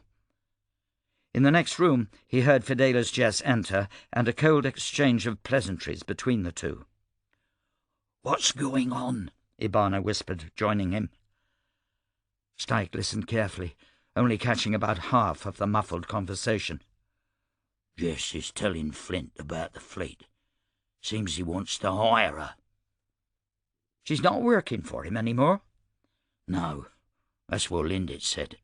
Their contract was for Mama Palo." Ibana snorted. "You got lucky then. If she was still with him, she would have handed us over. Or tried to." "I don't think she would have," Styke answered. He shushed her, trying to catch more of the exchange, but to no avail. "What are we going to do about this?" "About what? Jess?" Ibana asked. "We're going to kill him and use his skin to make you a new saddle." Styke rolled his eyes. "People say I have anger problems." "No, about the Dine-Eyes." "Sod the Dine-Eyes. We're riding against the Black Hats." Styke stepped away from the door, taking Ibana by the arm and pulling her into the far corner where they were less likely to be overheard. "If it's true, and there's a Dine-Eyes fleet out there, something is happening far bigger than you or I or the Mad Lancers." He remembered Lindet's warning to watch the horizon. Had she known this was coming? Ibana lifted her face away from his, looking down her nose. "What are you thinking?" "I'm thinking that we should lie low for a few months, see what happens. It may be that the Mad Lancers have more important things to do than slaughter Black Hats." "You're going to let them get away with what they did to you?" Ibana hissed. "Pit, no. I still want that saddle you promised me. But I formed the Mad Lancers to protect Fatrasta, not to avenge my own losses." "You did it for both." Styke chewed on the inside of his cheek. "Fair point. But something is happening." He paused, a thought occurring to him. He replayed the conversation with Lindet last night through his head. "Pit," he said breathlessly. "Lindet must have known they were coming." "How?" Ibana asked. "She told me to watch the horizon. She said Fatrasta would face its greatest threat, and that she didn't think we would be prepared for it. I thought she was trying to throw me off the trail, but she was talking about the Dine-Eyes." He was certain of it now, and he silently cursed Lindet for it. "Damn it, she could have just bloody well told me." "If she knew, why didn't she say anything?" "She didn't think I needed to know," Styke said bitterly. "You know that I'm the only person in the world who knows her birthday. If it's not pertinent, she doesn't share it. Just some bloody cryptic warnings. His next sentence was cut off by the door swinging open. Styke snatched for his knife, but it was just Lady Flint. She was wearing a scowl, looking like she'd aged 5 years in the time since she left the room. "He's just gone?" Styke asked. "Yes." "What did he want?" Ibana demanded. Flint crossed between them, rounding her desk and plopping down into a chair. Olam entered the room a moment later, taking up a spot just inside. Neither looked happy. Finally, Flint said, "I need you and your Mad Lancers." "Excuse me?" Ibana did not sound pleased. Flint's tone was distant. "We'll outfit you with horses and kit. I want you riding north within the hour. We've got 800 cuirassiers and 300 dragoons stationed in Jedwar. You're to take command of them and bring them back to the city." Styke's chest was suddenly tight. "Why?" "Because," Flint said, "I've just been deputized as a general in the Fatrastan army. That fleet outside is making Lindet twitchy. I've been given complete control over the garrison and defences of landfall. Is there going to be violence? We don't know. Lindet isn't taking any chances, and I'm the best they've got. What about Jess? Styke asked. Flint's head turned, her eyes focusing on Styke with a single-minded determination that made him take half a step back. You and the Black Hats are going to put aside your squabble until the danger outside has passed. Like Pitt we will, Ibana snorted. Like Pitt, you will, Flint ordered. Ibana scowled back at her, then said in a slightly chastised tone, It's Jess you have to worry about. Styke glanced between the two women, wondering if this would still come to blows. He'd never heard anyone speak to Ibana that way and live to tell the tale. But Ibana was still listening, so that was a good sign. Jess will stay the bloody pit out of my way while I am in command, Flint said, or I'll put him in front of a firing squad before Lindet can so much as sneeze. You two can either follow my orders or get out of my office. I have real work to do. Styke glanced at Ibana, then down at his own hands. It was right there at his fingertips, a new commission for him and his men, with horses and kit and a real purpose. All he had to do was reach out and take it, and put aside a decade of hatred. 10 years since he was last in a saddle. His balls were going to be so damn sore by the end of the night. We'll leave at once, he said. Flint nodded as if their joining her was a foregone conclusion. Good. Major Fles, Colonel Styke, welcome to the Riflejacks. Now, go pick up the rest of your command. Chapter 49. What's her name? Styke stood beside a dirt path in the centre of a small town in the marshes north of landfall, slowly stroking his thumb along the nose of the horse at his side. His attention was drawn to the south, head raised to watch for anyone heading this way from the city. Celine sat in the saddle astride the horse, gently running her fingers through his mane. She is a he, Styke said, glancing over his shoulder at Celine. She nodded at the correction, as if she'd been right all along. He's a gelding, and I haven't named him yet. What kind is he? Styke glanced sidelong at the horse, continuing to run his thumb down the centre of his nose. Mixed breed. He's definitely a Brudanian draft horse, but, He considered it a moment, running his hand down the length of the horse's back, enjoying the coarse feel of hair beneath his fingers. It had been too long since he'd last ridden. He'd squeezed the rein so hard that it left an impression on his palm, and his inner thighs chafed like a bitch after just a couple of miles. But they were both good kinds of hurts. Pain that reminded him he was a free man. His hindquarters are a bit sleeker than a regular draft horse, he said. Look at the colouring. The black, with a little brown mottle on the neck, with the white on his rump, is pretty rare. You find that on girlish racing horses. My dad bet on a girlish racing horse once, Celine said. How did that go? Lost a few 100 krona. Said betting was for fools and threw his hat in the hat shop. Styke snorted. Everyone has to learn sometime. He ran his hand down the horse's neck again, enjoying the feel. Lady Flint's stablemaster said this was the biggest beast he had, and about the orneriest, but after a little heart-to-heart in the stables, Styke felt like they'd come to an understanding. He wasn't as big as Deshna, nor as strong, but he had some spirit. Do you want to name him? How about Precious? Celine said. Absolutely not. Juggernaut? Where the pit did you learn a word like that? From your dad, Styke finished for her. Right. Regular old genius, wasn't he? How about we call him Amrek? Amrek is a boy's name. And Amrek is a boy. Styke leaned back to look at the gelding's hindquarters, or at least he used to be. He patted Amrek on the nose, fishing in his pocket for a carrot he'd grabbed from a merchant as he left town. "You like that, Amrek?" Amrek nearly took his fingers off taking the carrot, and Styke jerked down on the bridle gently. "None of that. Hear me?"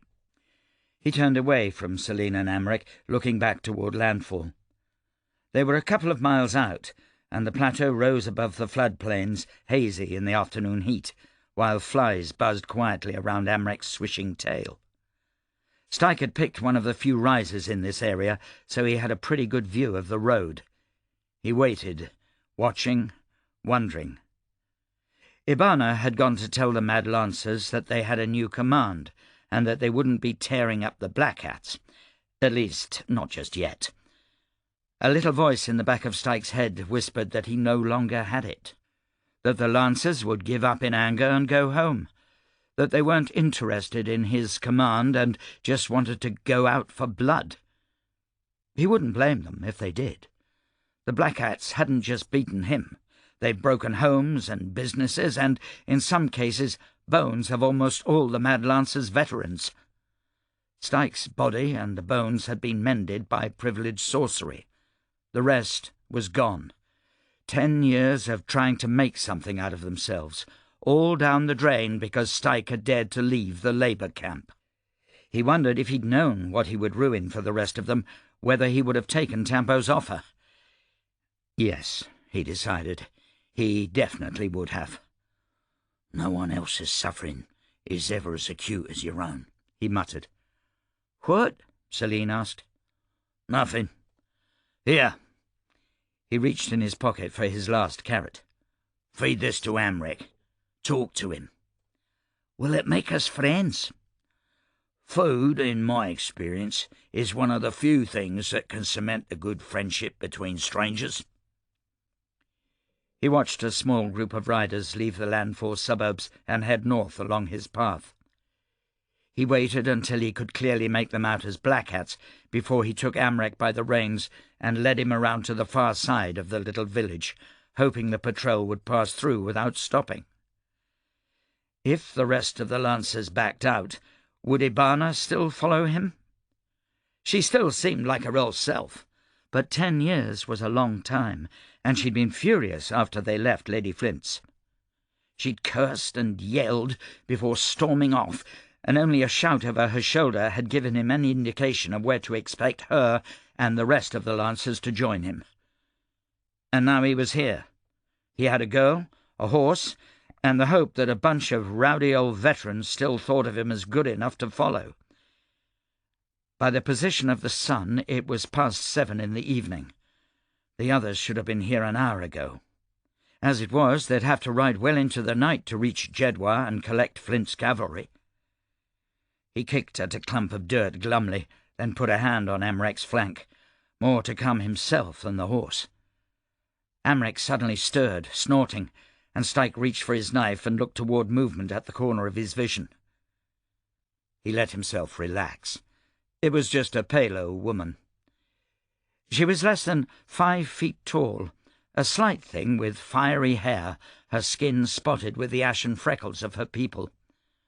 Her hair was cut short, just below the ears, and she wore a black duster that almost touched the ground when she walked. Her hands were lost in the sleeves, her face shaded by a matching, floppy-brimmed hat.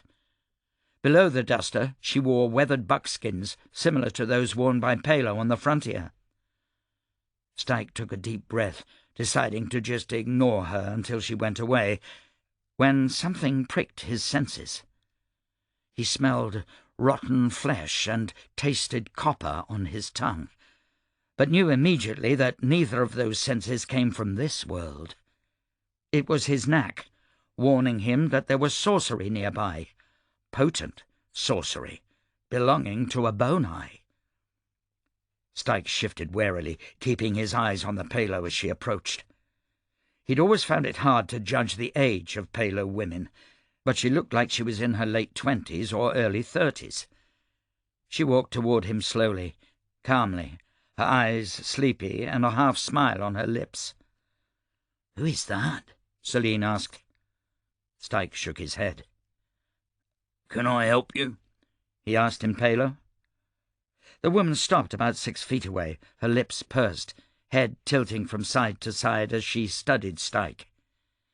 He felt tiny pinpricks along his skin, the smell of rotten flesh growing stronger. She removed her hands from her pockets and showed him that they were empty. A Palo bone-eye. Fancy that. What could she possibly want with him?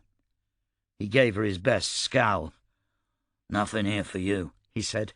"Best move along." She rolled the sleeves of her duster up, then went through a complex series of gestures. Styke found them almost impossible to follow, and he just shook his head at her and made a shooing motion with one hand. She snorted, then pointed at herself, then at him, and Styke inhaled suddenly, his nostrils flaring, as he remembered a Palo girl he met in the swamps back during the war. She was small, smelled of blood and sorcery, and she hadn't been able to talk. She'd been accompanying Taniel Two-Shot at the time, and, if Flint was right, still was. He took a step back, hand going instinctively to touch Amrek's neck. The big horse nipped at his ear, then bumped him with its nose.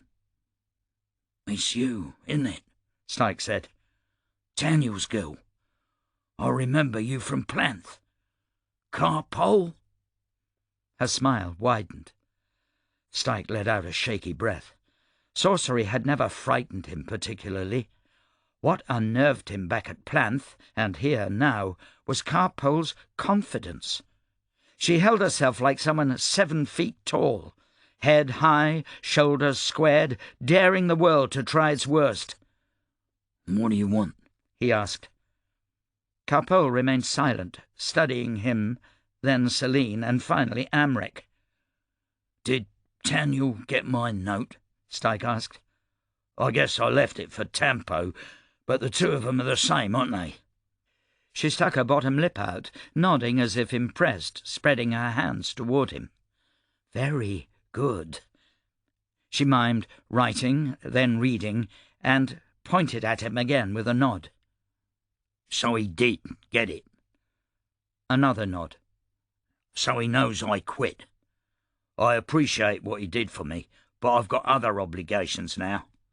If we cross paths again, I'll try to do him right, but for now—" Carpole snorted. She folded her arms and shifted her stance, putting her weight on her back foot. It almost made Styke laugh, but he could still smell the rotting flesh of her sorcery. "I suppose you think that's not good enough?" he asked. She gave him a look that was less than impressed, then made a flat-handed gesture that he didn't quite understand. She reached into her duster pocket and removed an envelope, crossing the space between them to hand it over. Styke eyed her warily, breaking the seal with his thumb, then running his eyes across the writing. It was written in Adran and said, "You still owe me a favour. I intend on collecting it. T." Styke handed the letter over his shoulder. "Put this in my saddlebags," he told Celine. Taniel still expected something, but seemed willing to hold on to that debt until later. "What's his game?" Styke asked Carpole. "He's playing long, isn't he?" "Ah, never mind that. What's your game?" Carpole gave him a cocky smile, chest rising and falling in a silent chuckle. Styke rubbed his nose, not enjoying the smell of her sorcery at all. She pointed at him, then at her palm, then at herself, lips moving silently. Styke didn't like the implication. "What the pit is that supposed to mean?"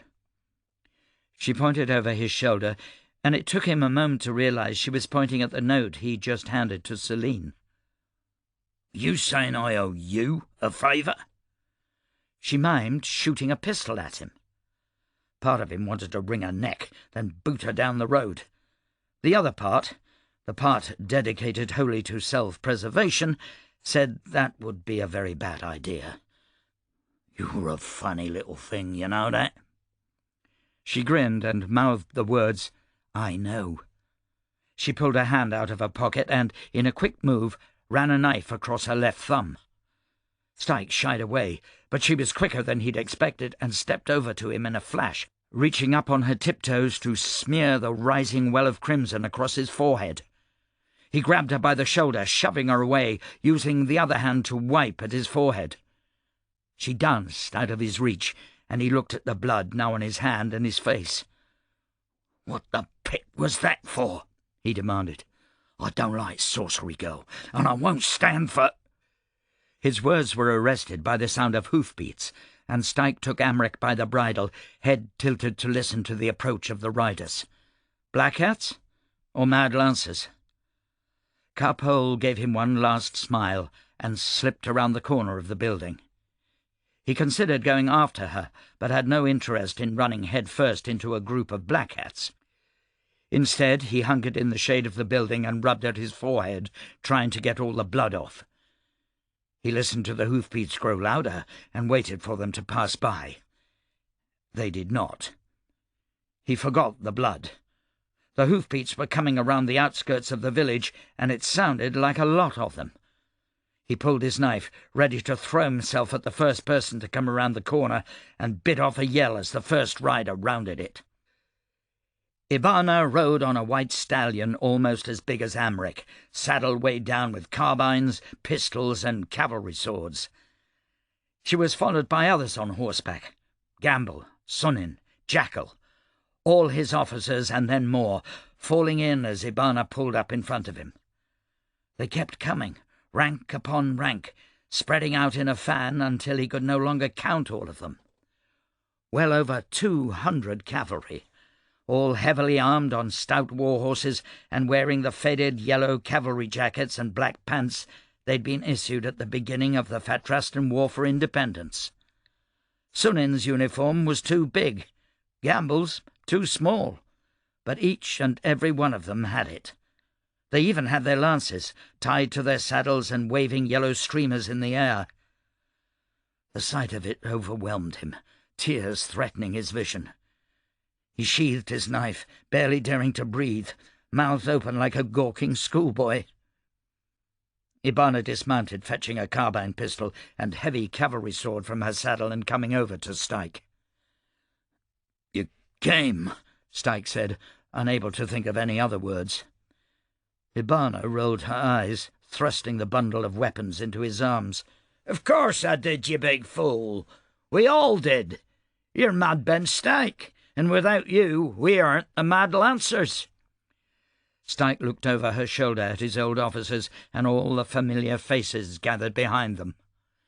He remembered seeing some of them that night at Sweet Wallow, but the memories were hazy and he hadn't truly believed they'd all come to rescue him. Yet here they were. The faces stared back at him, expectant, and it took him several moments to realize they were waiting for him to say something. He shook his head and glanced at Ibana, wondering what she told them about their current mission. "We're not gonna fight the Black Hats," he said, raising his voice. He was greeted by silence. No mutters, no scowls, just soldiers waiting for their orders. "I never much fancied us as mercenaries," he said, "but the Mad Lancers always rode to protect Fatrasta, and Fatrasta, in case you noticed, doesn't really want us right now." Some of the riders exchanged looks, no doubt remembering what they'd lost at the hands of the Black Hats the last few days.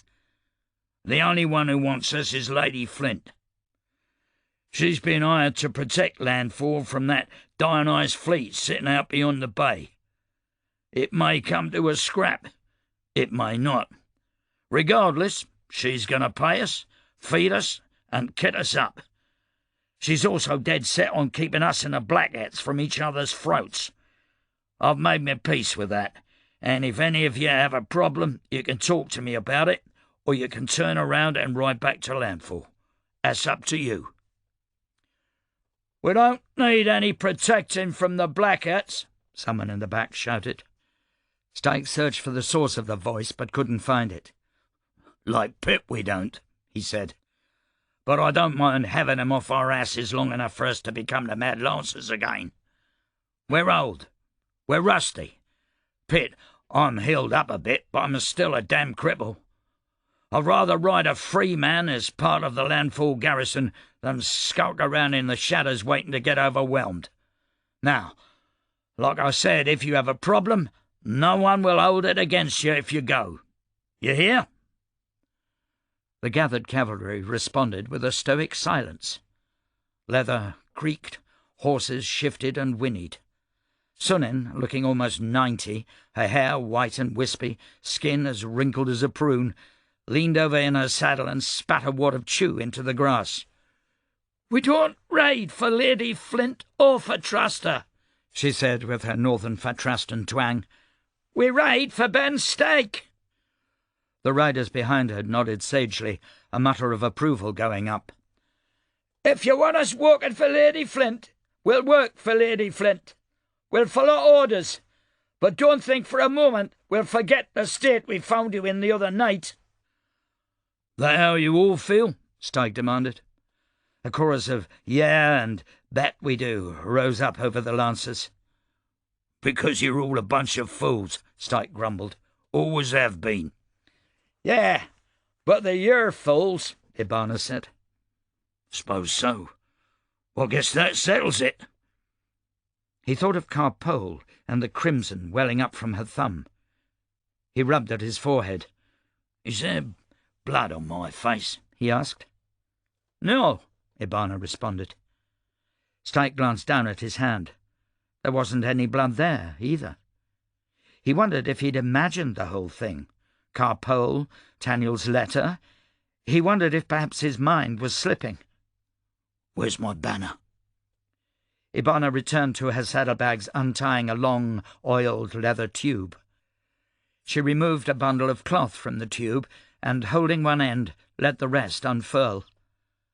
The banner was black on yellow with a crimson border, the centre dominated by a grinning human skull spit upon a lance. Styke held out his hand, taking the banner for himself, rubbing the rough material between his thumb and forefinger. "Jackal," he said, "your lance." He fixed the banner in place and then handed the lance back to Jackal with a nod. "Bannerman," Styke said, "lead us to Jedwar. We have a command to pick up." Chapter 50. First thing in the morning, Michel left his small apartment in Fallen End and went to the local bank a few blocks over. He was on edge as he walked inside, his nerves still frayed from the visit to the monolith the day before, and was functioning on just a couple of hours of restless sleep. Whispers had filled his night, and none of them had been pleasant. He wondered how those researchers managed to stay near the Godstone, and that more of them didn't go mad from exposure. The bank was small, sleepy, with just 2 clerks, a single vault, and a row of lock boxes along the back wall behind the clerks. Michel hadn't been inside it in 4 years, and he hoped he remembered the right number. He took bank stationery, wrote down the lot number of the monolith dig site, and specific directions that it was 2 miles south of landfall, along with the word "caution." "Number 132, he said, handing the note along with a single krona over to the teller. Michel tapped the brim of his hat and left. He had, no doubt, several folders on his desk with reports about how much nothing his new underlings had found in their search for Styke. He'd have to attend to those at some point. He should have done it last night, but the monolith had unnerved him enough to send him straight to home, a warm bath and bed, though none of that had helped him sleep. Instead, he'd spent the disquieting hours putting his marble back together. His self, his real self, was safely stored away. With that note dispatched to Taniel, Michel could go back to being the good little black hat, heart and soul. He'd be a model gold rose, rooting out Fatrasta's enemies from a new place of privilege, worming his way up the ladder. Pitt, in a few years, maybe he'd be one of Fidelis Jess's confidants. The higher he climbed, the easier it would be to help Taniel burn the whole thing down. No, he said to himself sternly as he walked, hands in his pockets, along the morning streets of Landfall. "You're Agent Bravis now. Not a whisper, not even a thought of the man you were." "Daniel," he answered in agreement, "is on his own with that thing. And I'm going to forget it ever existed." "Right." Michel stopped at an early market, collecting several canvas bags of food, even stopping by a discount bookseller to grab a few penny novels at random. He found himself whistling, walking slow, ignoring the urgency he knew he should be feeling to get back to the millinery and help find Styke. For the first time in a long time, he actually wanted to get to Mother's home after she returned from her usual perusal of the local bookstores. He walked all the way to Proctor, a full 40 minutes. He paused by the back alley to his mother's home and, still whistling, went around to the front, knocking once and letting himself inside. For once he was going to weather her lectures with a smile. For once he'd allow himself the small fantasy of telling her who he really was, though it would, of course, remain just a fantasy. He immediately went to her small table, clearing away books and old canvas totes to set her food down, then turning toward her chair by the window. He froze, the whistle tune dying on his lips, as he realized that the figure he'd spotted out of the corner of his eye in his mother's rocker was not, in fact, his mother. It was Fidelis Jess. Michel straightened, clasping his hands behind his back to hide their sudden tremble, and tried to act casual as he knocked a whole box of books off Mother's table. "Sir!" Fidelis Jess rocked softly in her chair. He seemed back to his old self, hair slicked back, shirt pressed, face immaculately stoic. He gazed out the window down the street, a contemplative look on his face. His sword was unbuckled, but still sheathed, lying across his knees, one hand resting on the hilt. Why the pit was he here? 1,000 possibilities went through Michel's head, none of them good, but the Grand Master remained silent. "Sir," Michel managed again, hoping he didn't stutter, "this is an unexpected honour. Is there something wrong? Has something happened with the Styke business?" He grimaced, telling himself to shut up. People went to Fidelis Jess. He did not come to them. This was unprecedented, and the fact it was his mother's house was more than a little terrifying. Michel took a step back and craned his head to look up into the loft. His mother wasn't there. Had she been taken away? Was she out running errands? Just as Michel's nerves were about to get the best of him, Fidelis Jess finally spoke. "The Styke business has been called off, for now. The Dionyse have our attention." Jess turned his gaze on Michel, stony, penetrating. There was no anger or pleasure in the Grand Master's eyes. Michel could not read him in the slightest. "Tell me, Agent Bravis, how has your own search gone?" Not well, I'm afraid," Michel said, speaking too loudly. "You see, there are a lot of reports on my desk I need to go through, but Wasim will let me know as soon as we find anything. And again, let me tell you what an honour it is to have this, Michel trailed off, licking his lips. Fidelis Jess remained expressionless. "I'm not talking about that search," Jess said. "I meant the other one. The one you're conducting that gave you the strongest urge to search the upper archives within hours of receiving your gold rose." Oh, shit. I'm not sure what you mean, sir. Delano didn't give me any instructions regarding the upper archives." "No," Jess said, "she did not. But the man who was clever enough to work his way up to Gold Rose, even during a time of crisis, could figure out how to enter the archives. It's not difficult, which is why the archives are heavily warded. We keep records of when someone enters, and one of the archivists noted a man of your description fleeing just an hour after you entered." Michel swallowed. Okay, this wasn't so bad. He could manage this. A plausible excuse was all he needed. Information he craved, something that might get him into trouble, but not too much trouble. His mind raced, looking for the proper story to spin while keeping his face carefully neutral. "Tell me, Agent Bravis, why were you in the upper archives when we so dearly need everyone searching for Styke?" "I thought you might find information there to help you track down Styke," Jess finished, a slight smile touching his lips. "Yes, sir." "A likely excuse, certainly. Then why did you visit Professor Cressel at the Monolith dig yesterday afternoon? Was that some kind of wrong turn? A mistake? Or did you think you'd find Styke there, too?"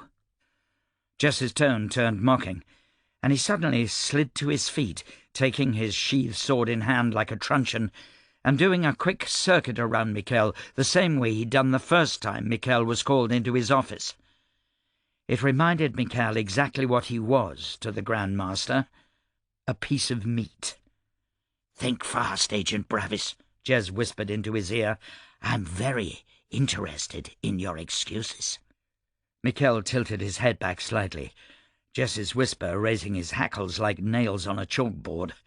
It said very clearly that there weren't any excuses. Nothing would get him out of this. He tried to focus on something, anything, to get his mind around what was happening. He scrabbled mentally for some sort of bedrock. "Where's my mother?" he croaked. Jess said, doing another circuit and stopping just behind Michel's left shoulder. Michel cringed inwardly, waiting for a blade or a fist or just about any kind of violence. "Tell me, Agent Bravis, why are you looking for the Godstones?" Michel cleared his throat. "Where's my mother?" he asked again. "That's not important," Jez responded. "Who do you really work for, Bravis?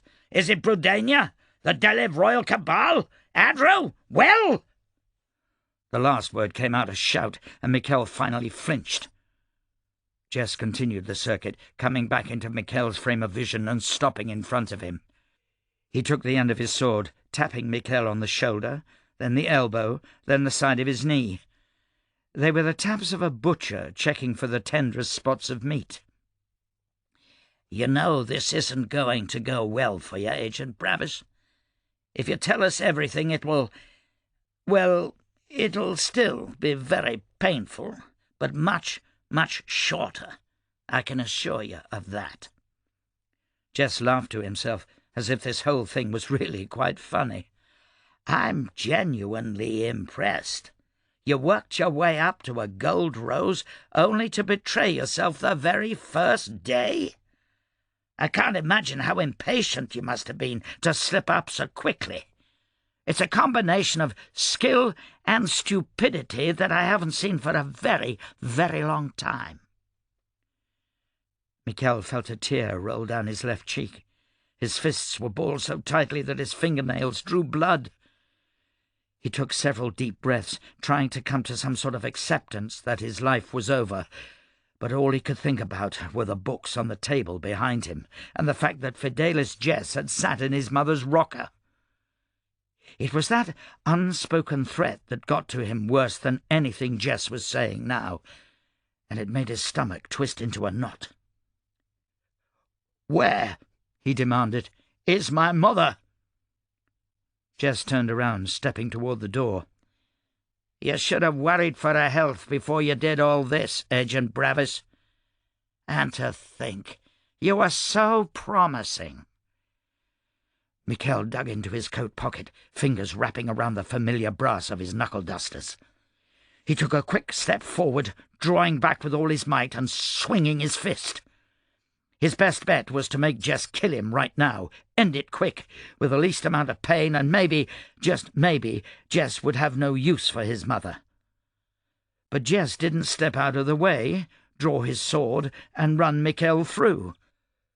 Michel's knuckle-dusters connected with the base of Jess's neck, and the Grand Master dropped like a sack of potatoes. In half a breath, Michel found himself staring down at the unmoving form, mouth agape, unable to comprehend what had just happened. Then he did the only thing that came to mind. He fled. He was less than a block from the house when he rounded a corner and ran headlong into his mother. She screamed, books scattering in the street as the two of them went down in a heap. Michel regained his feet while his mother crawled around, swearing and grumbling, trying to stuff penny novels back into her satchels. He grabbed her under the arm, trying to help her up. "You pillock!" she said, jerking her arm away. "Why don't you watch where you're going?" "Damn it, Mother, we don't have time for this." He scooped her up bodily, depositing her on her feet. She squinted at him. "Michel, what are you doing here?" "Saving your life," he said, dragging her along behind him. "Wait! My books!" "I'll buy you more." He pulled her along until they were both running down the street, huffing and puffing. They made it less than a block before his mother stopped him, gasping for breath. "Oh, what is going on?" she demanded. "And what is that?" Michel looked down to see the gold rose had fallen out of his shirt. He stuffed it back, shaking his head. "Ignore that. He paused. "Damn it! I should have damn well made sure he was dead." He took 2 steps back toward her house, stopped himself, then waved toward a nearby hackney cab. "Never mind. It's too late. Shit! Shit! Shit!" His mother slapped him on the shoulder. "Why are you cursing? And what's the meaning of this? I was going to spend the afternoon reading." "You spend every afternoon reading." Her eyes suddenly widened as she caught up to what he'd said a moment ago. "And what do you mean? You should have made sure he was dead. Who?" Michel leapt into the hackney cab as it pulled up beside the curb and shouted for the driver to head to Greenfire Depths. Once they were seated, he let himself take a breath, wishing he had something to drink. He looked out the window, waiting for someone to come running after the cab, or a squad of black hats to burst from an alley. The arrogant bastard had come after Michel alone. There was no one to chase him down. But there would be. "Fidelis Jess," he said finally. "I left him lying on your floor. I might have killed him." The Riflejack cavalry were having breakfast in their camp outside of Jedwar when Styke, Ibana, and Jackal rode through their tents and corrals, accompanied by one of their outriders. Styke fell into old habits, glancing around at the equipment and state of the horses and men.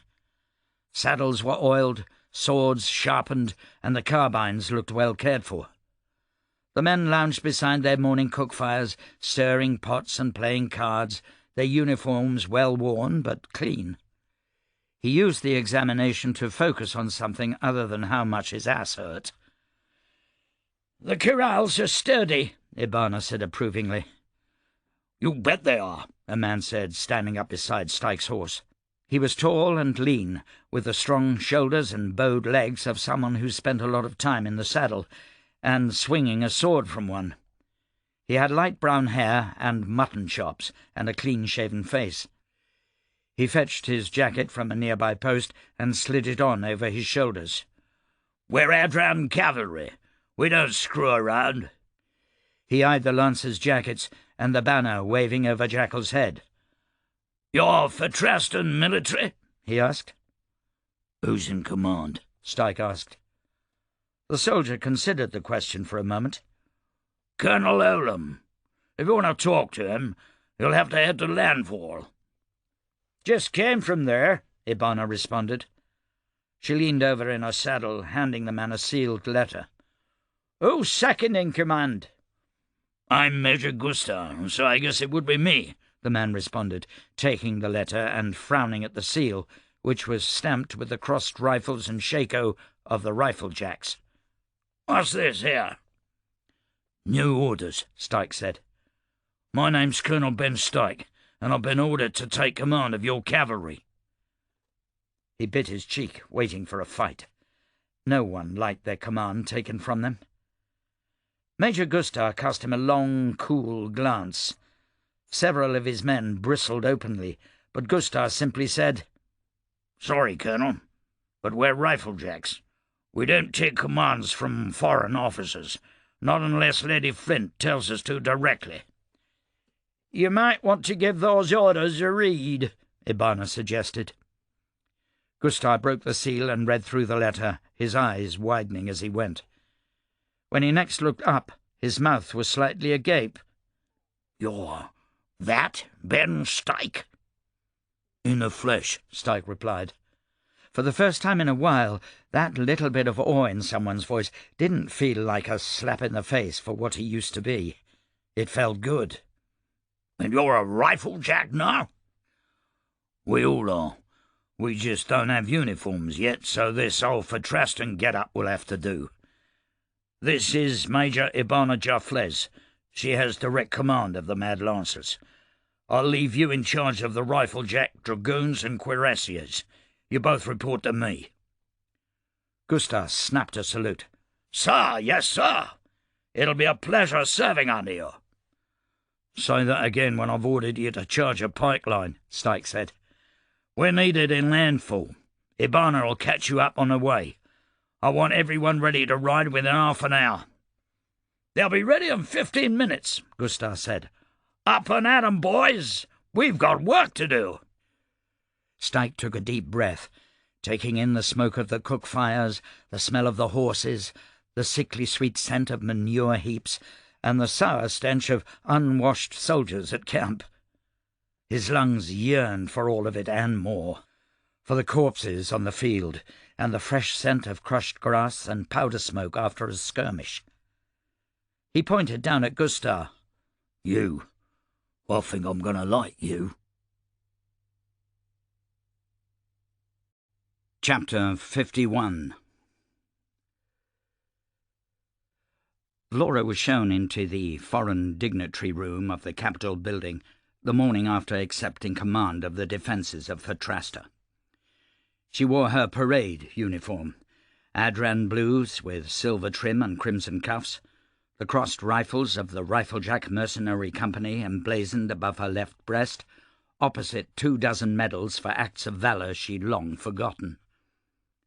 The foreign dignitary room was a large, vaulted chamber decorated with yellow and white marble, lit by 3 enormous chandeliers and high banks of windows that looked out over the edge of the landfall plateau and out to sea. Opposite the windows were rows of tiered seating for the elite of Fatrasta, while an immense oval ironwood table occupied the very centre of the room, surrounded by dozens of high-backed chairs. The room had seating for hundreds of people and could probably fit more than 1,000, but the only occupants were Vlora and Lady Chancellor Lindit. Lindit sat at the table, a glass of iced coffee and a spread of papers in front of her. She looked up as Vlora's boots echoed across the marble floors and gave a brief, condescending smile. Vlora didn't take it personally. From what she understood, Lindit was condescending to everyone. "Lady Flint," she said, "it's a pleasure to finally meet you." The words were quiet, pleasant, pitched so as not to echo. Vlora rounded the table to be opposite of Lindit, likely where the Dionyse delegation would sit in a short time, and leaned on one of the high-backed chairs. She inclined her head. "Lady Chancellor, aren't we expecting the Dionyse ambassador any moment?" Lindit consulted a pocket watch. 13 minutes, she said. "Shouldn't this room be full?" Vlora had passed Fatrastan dignitaries twittering away in the halls of the Capitol building by the score, the whole lot practically seething nervous anticipation. The emergence of the Dionyse Empire from isolation was the most exciting thing to happen here since Fatrasta declared their independence from Kez. To the businessmen and politicians waiting outside, the fact that the Dionyse had arrived with a fleet of warships was barely worth a mention. Unfortunately, that made those warships entirely Vlora's problem. "I'll allow them in when I'm ready," Linda said. She perused a page of stationery in front of her before signing the bottom and sliding it off to one side. "I'm so glad you took Jess's offer." "It was enough money to let all of my men retire comfortably when this is over," Vlora responded. "Purely mercenary," Linda said with a small smile. "I can respect that." The money hadn't been all of it, of course. Jess had pointed out correctly that if the city became blockaded, the Riflejacks would not be able to leave. He also pointed out that an unattached mercenary company could easily be seen as an enemy of the state were the Dionysus to prove antagonistic, and that his black hats would be forced to turn on her. More personally, Vlora relished the idea of defending the people of Fatrasta for once, rather than putting down their insurrections. Vlora kept all of that in her head, instead answering Lindert with a nod. "If the Dionysus have designs on landfall, my men will hold it. I'll admit I'm surprised that you've put me in command of the entire city defence." Surprised? Didn't even cover it. She'd been handed command of a 14,000-man garrison, 5 forts, and another 6,000 auxiliaries. Unless she was reading the politics wrong, which was a possibility, that made her one of the most powerful people in landfall, answerable only to Lindert. "You're the protégé of Field Marshal Tamas, and the veteran of 2 wars and countless other engagements.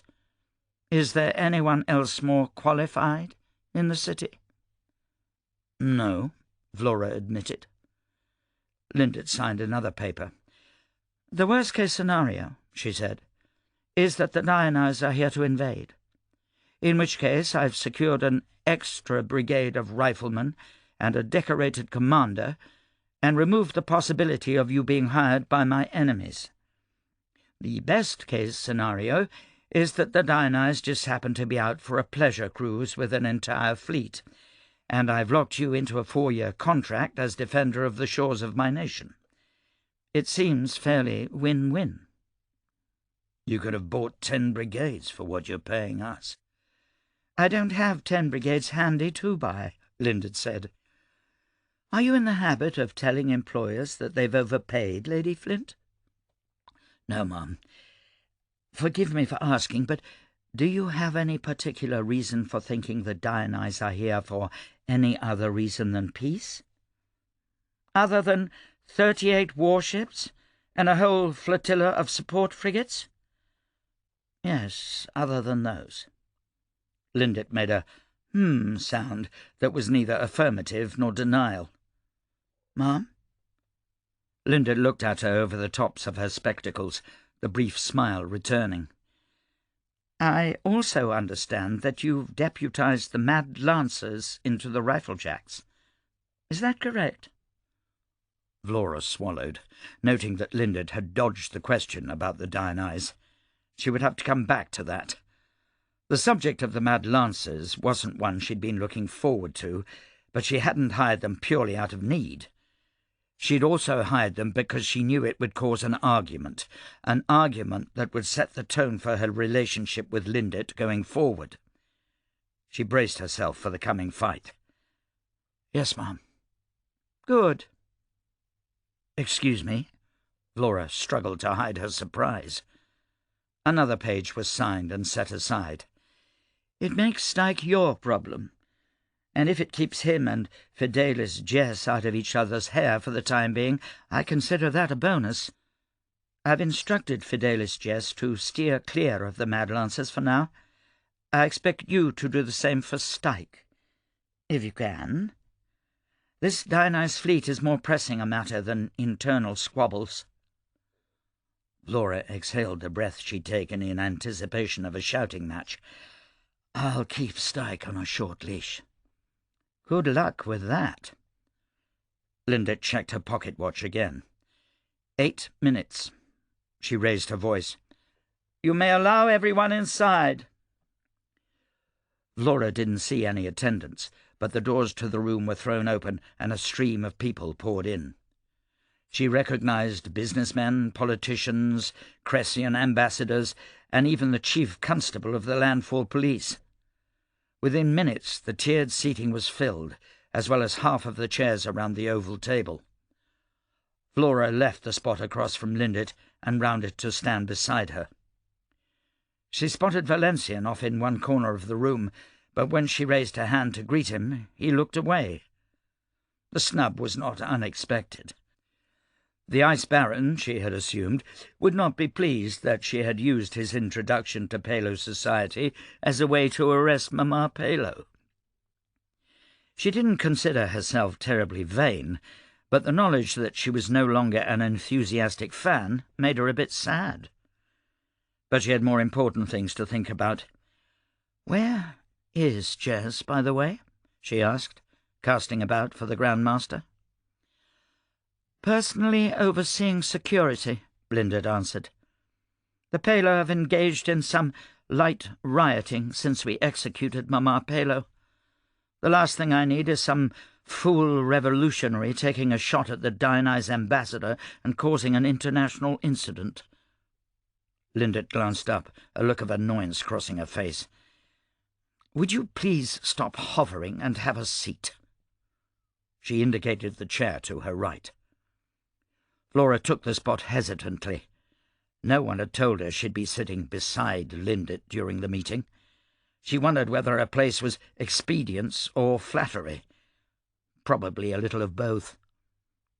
A light hand touched her shoulder, and she looked up to find Olam standing just beside her. She didn't realize that she'd been holding her breath before she let it out in a soft sigh. She gestured him closer. "I was not," she whispered, "ready to get back into politics." "Really?" he asked. "Because you just dove in head first." "I thought I was agreeing to fight. Why the pit am I at this table?" "Defender of Fatrasta comes with a little more than just a combat role, I imagine," Olam commented. "Pit. Will you be here through the whole thing?" "I'll be seated just over there," Olam said, indicating a spot on the bottom row of seating behind her. "Thank Adam. I feel like I'm sitting in a den of wolves." "You are, love. You are." The love was unexpected. Olam rarely got more informal than her first name in public, and she felt her cheeks redden. "Thank you," she whispered back. "For?" "Being here. Never want to be anywhere else." "You have no idea how much that helps. By the way, just how mad is Valencian about the Mama Palo thing?" "I found out this morning that no cafe in Landfall will serve ice to a riflejack, if that's any indication." Vlora took a deep breath. That was going to be a hit to morale. Ice was about the only way the boys were getting through this stinking hot summer. "Send him a present. Something handsome but practical. Dig through my sea chest to see if I have any old souvenirs that might soften him up." "I'll give it a try." A messenger suddenly arrived, whispering something in Lindit's ear. Lindit stood up, turning to the door. The rest of the room, Vlora included, stood up with her, while Olam hurried back to his seat. The messenger announced in a loud, clear voice, "The esteemed Kar Sedial, advisor to the throne of Emperor Janin I, Admiral of the Black Fleet, and carrier of the Imperial Seal." The man who entered the room was not, by any stretch of the imagination, impressive. He looked in his mid-60s, with tufts of grey hair on the sides of a mostly bald head. His face was clean-shaven, a weak chin accentuated by a large nose and soft features. He wore a colourful gown of teal, purple, black, and yellow, raven's feathers dangling from each ear. He walked slowly, his hands clasped behind his back, taking in the room and assembly with a pleasant but slightly disdainful air. Flora's senses began to tingle, and she didn't have to open her third eye to tell that this man had sorcery. She immediately dismissed the idea that he was a privileged, and then a knacked. He definitely wasn't a powder mage. That left just one possibility, and it made her slightly ill. He was a bone-eye, a blood sorcerer. The last time she'd met one of those had been Carpole, and she'd helped kill a god. The bone-eye rounded the table, bowed briefly to Lindit, and then took a seat with a soft sigh of someone getting too old to spend much time on their feet. No one else came through the door, leaving Carsedial alone on the other side of the table, flanked by a dozen empty chairs. He didn't seem to mind. Vlora glanced sidelong at Lindit, whose expression remained as placid as the bone-eyes across from her. She sat, and so did the rest of the room. The room grew deathly still and silent. Someone in the hall outside sneezed. It felt as if the whole room was holding their breath, until Lindit lifted a single finger and one of her aides sprang to her side. "Where is his translator?" she asked. "We offered him one, didn't we?" "I don't need a translator," the bone-eye said in clear, barely accented Adran. Lindit dismissed her aide by lowering her finger and turned her entire attention to the bone-eye. Vlora leaned into the corner of her seat, fingers on her chin, marvelling at the power dynamic here. Lindit was the most feared person in this part of the world, and yet this single bone-eye seemed to be trying to upstage her in every way. "Well," Lindit replied, "that saves us the trouble. Carsedial, welcome to Fatrasta." "Thank you, Lady Chancellor."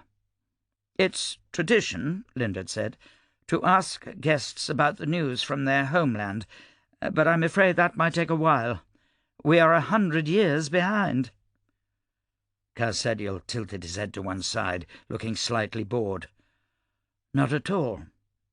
There was a civil war. Millions died to sword, famine, and sorcery. It has taken 4 generations, but the imperial family has retaken their rightful throne and brought peace to Dionysus." "Ah, peace. I'm glad to hear it." Lindit did not sound at all glad to hear it. "As are we." Vlora noted that Carsedial did not reciprocate the question of news. He wouldn't, she decided. Not when the Dionysus had been spying on Fatrasta for who knew how long. She wondered whether Lindit had sent her own spies into Dionysus. The countries of the Nine had stopped bothering to approach the Empire over 50 years ago. But with access to Palo that would speak the Dionysus language and look the part, Lindit might have actually gotten the chance to crack that nut. It wasn't a great time to ask. "I'm afraid," Lindit said, "that my next question might come off as rude, but it is the foremost on our minds, and I would like to put my people at ease." Carsedial smiled. "Why, you're wondering, is there a fleet of warships outside your harbour?" "Precisely," Lindit said with a sour smile. "It's an expedition," Carsedial said simply. "The Empire hasn't had a fleet to speak of since the last squadron was sunk off the Ebony Coast over 70 years ago. We've barred our borders to outsiders, kept ourselves and our problems isolated to our country. We've only been at peace with ourselves for about 7 years now, and in that time we've had to rebuild so much, including our ships." "And now that you've rebuilt them, what do you intend to do with them?" Carsedial drummed his fingers gently on the table. "That depends on you, Lady Chancellor." An audible gasp came from the assembly, and Vlora didn't blame them. The words were innocuous, but the tone held an unmistakable threat. The last person to publicly threaten Lindit, as far as Vlora knew, was the Kes governor, who tried to relieve her of her post at the beginning of the Fatrastan Revolution. At the end of the war, his tongue was cut out as part of the peace settlement. Vlora cleared her throat. "Ambassador, every expedition has a goal. What is yours?" Carsedial turned his attention slowly toward her, like a lizard who spied a particularly fat mealworm. She wondered if his spies had reported her to him. "Lady Flint, I presume?" That seemed to be a yes about the spies, she noted. "That is I. We've only come looking for what is rightfully ours." The whole room hung on the sentence, tension thick enough to cut. "I'm curious," Linda said, "what exactly you think that is." Her expression had not changed, but her voice had gone dangerously quiet. The assembly seemed to lean forward as one straining to hear. Carsedial didn't seem to have a problem hearing. "These lands belonged to the Empire at one time," he said almost wistfully. "You've built your little nation atop the great ruins of our ancestors." "And you expect to take that back?" Vlora asked flatly. No, Carsedial said. "It's been a very long century. My people are weary of war, and I understand that this is a modern age. We have no intention of conquering. We are only here for our rightful property, and once we have it, we will be gone." "You're using the word rightful quite a lot. I don't think that means what it once did, not since Tamas beheaded the rightful king of Adro." Vlora glanced at Lindet, but the Lady Chancellor had sunk back in her seat, examining Carsedial through a hawk's narrowed eyes. She did not respond. The silence dragged on for 10 seconds, then 20, then 30. Carsedial finally leaned forward, his expression impatient. "We want the Godstones returned to us." There was a confused murmur from the gallery behind her, only cut off by Lindet's voice ringing out loudly, "Everyone out!" The room was clear within a minute, leaving only the 15 or so people at the oval table remaining. Everyone's eyes were glued on Lindet. "What are the Godstones?" Vlora asked. Carsedial stared at Lindet. Lindet stared back. Vlora leaned over to her and repeated her question quietly. Lindet ignored her, turning to whisper to the privileged sorcerer sitting on her left. Vlora's attention was on Carsedial, but she caught the quiet response. "We'll have it secured, Mum." Whether Carsedial heard their whispers, Vlora couldn't be sure. He looked from Lady Chancellor to privileged and then back again. "We know you have them, and you know they belong to us. Hand them over, and we'll leave these shores immediately." "Or what?" Lindet said. Vlora resisted the urge to glance back at Olam. This conversation had turned badly very quickly. "What are the Godstones?" she asked again. "Or we take them by force," Carsedial said. "I thought you said your people are weary of war," Vlora asked sarcastically. She wanted an answer about these Godstones, and it was clear that everyone here was ignoring her questions. "They are, Lady Flint, but some things are more important than a much-needed respite. We are weary, but we are also ready. If you think us broken by so much war, think again. Our armies are hardened veterans, raised on the taste of blood. I will let them drink again if I must."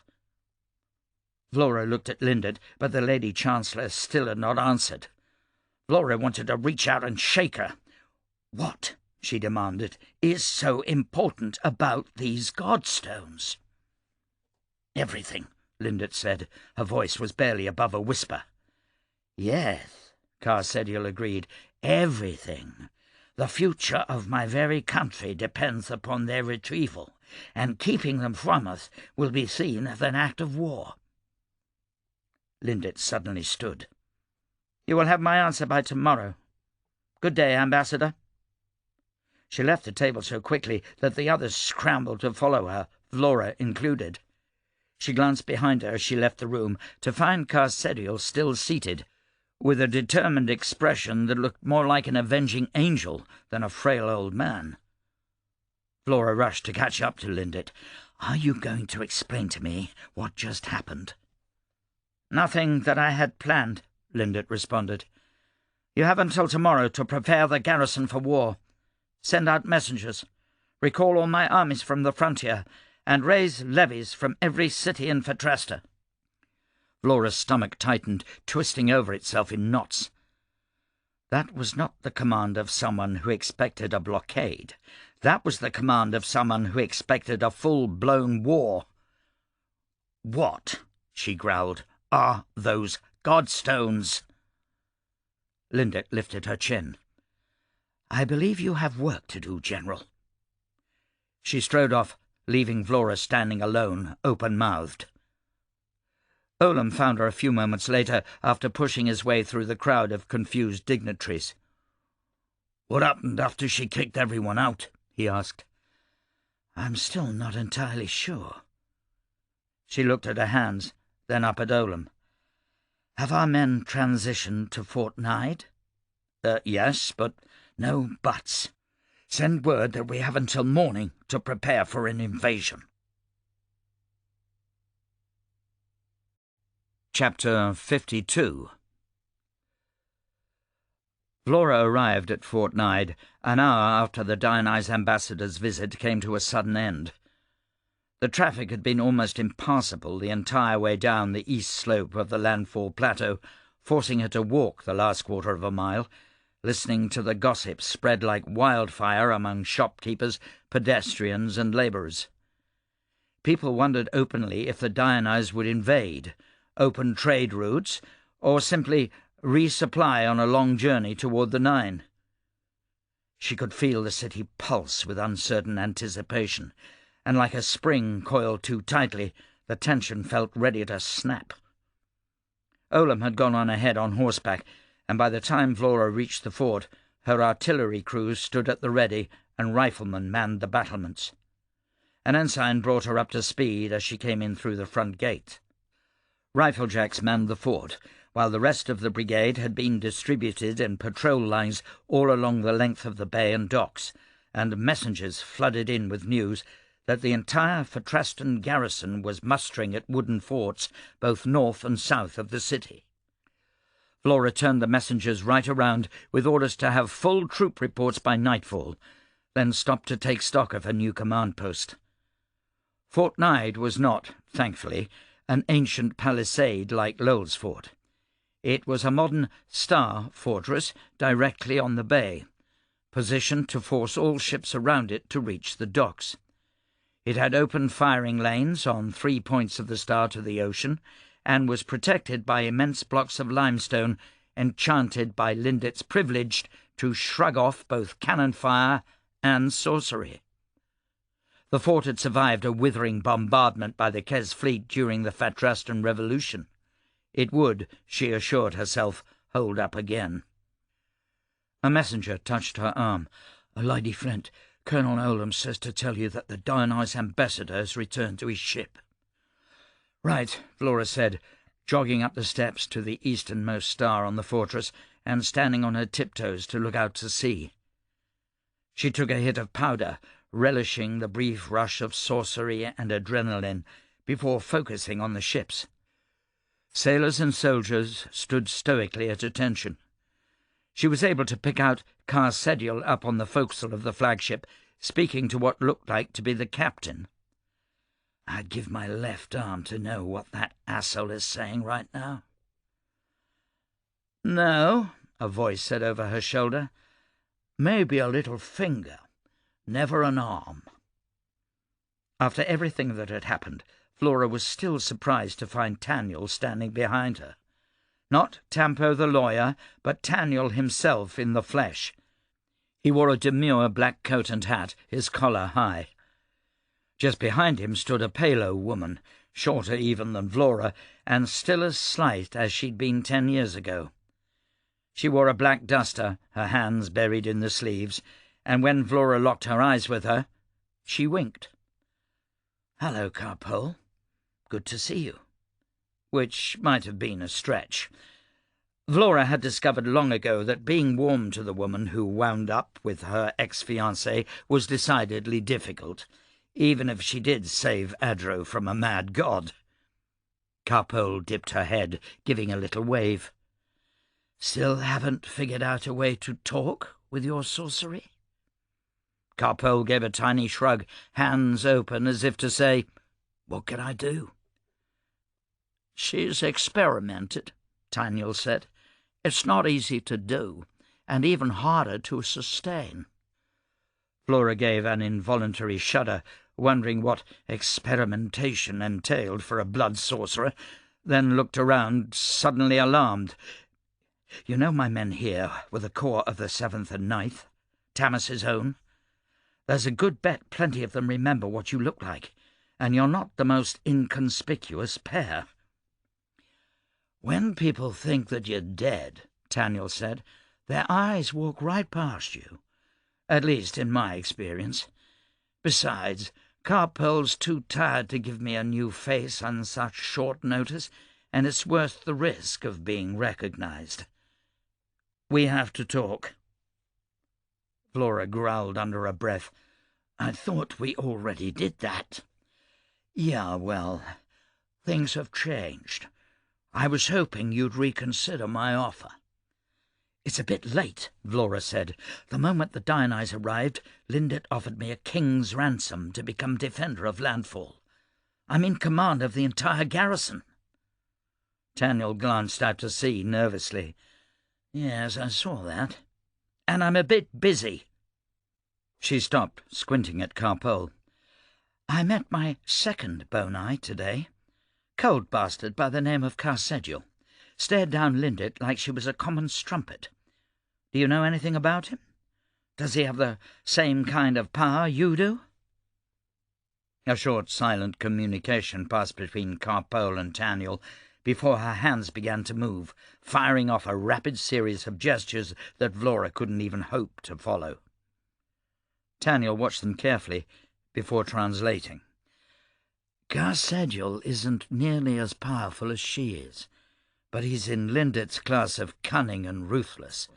He's not to be trusted." "I hadn't planned on it."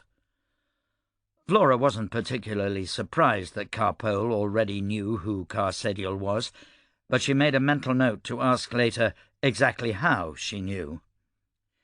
Taniel and Carpole were just a whole box full of useful information, if they bothered to share it. The hand gestures and the translation continued. "Carsedule knows there's a Boni in the city. He's been trying to suss her out since the moment he landed. He's more experienced than she is, and it's taking all of her power to hide." That, more than anything else, alarmed Vlora. Carpole was the strongest mortal sorcerer Vlora had ever encountered, and she was hiding from Carsedule? Perhaps it was out of expedience more than anything else, but the fact that Carsedule was making it difficult for her did not reassure. "Is he going to cause problems?" "No," Taniel said. "Bonis are not privileged. They don't have access to fire and lightning. Their sorcery is a slow burn, a patient gathering of resources. If it's a fight he wants, he won't be any real threat today. If he remains in the city, he will be an immense pain in the ass." "So what you're saying is that even if we avoid a fight and have some peace talks with the Dionyse, he could eventually do some serious damage without his army?" "Pretty much." "Can you counter him?" she asked Carpole. Carpole gave another one of those shrugs. "She'll try," Taniel said, "but she's self-taught. Carsedule is a trained Boni with 60 years of experience in blood sorcery." Vlora rubbed her temples. None of this was information she wanted to hear. But, she reflected, important intelligence doesn't always come in the form of good news. She opened her mouth, only to have Taniel cut her off. "We're not just here about hiring you," he said, "or to feed you bits about the Dionyse. We need information. What happened with the delegation?" Vlora was half tempted not to tell him. He'd made it clear before that he had his own agenda, and it was directly opposed to Lindet, who was, once again, Vlora's employer. "I should probably arrest you," Vlora said. Carpole pointed at her and waved her hands flat in front of her, as if to say, no. "You're not going to," Daniel translated. "Yeah, I picked up on that." He was right. She saw what he did to those dragon men. She should be trying to get him on her side, just like she did with Styke. The Dionyse might be a problem for both Lindert and the Palo, and she needed assets against a possible invasion. But a stubborn part of her whispered that she didn't need his help. She forced herself to look past her annoyance. It didn't go well. Carsedial came in alone, and as much as told Lindert that he wanted Dionyse's property back, or he was going to take it by force. What kind of property? Something called the Godstones. Lindert wouldn't tell me what they are, but they sound like some kind of sorcerer's artifact. Daniel inhaled sharply, and Carpole pulled her top lip back. They exchanged a look before Daniel uttered one drawn-out word. "Shit."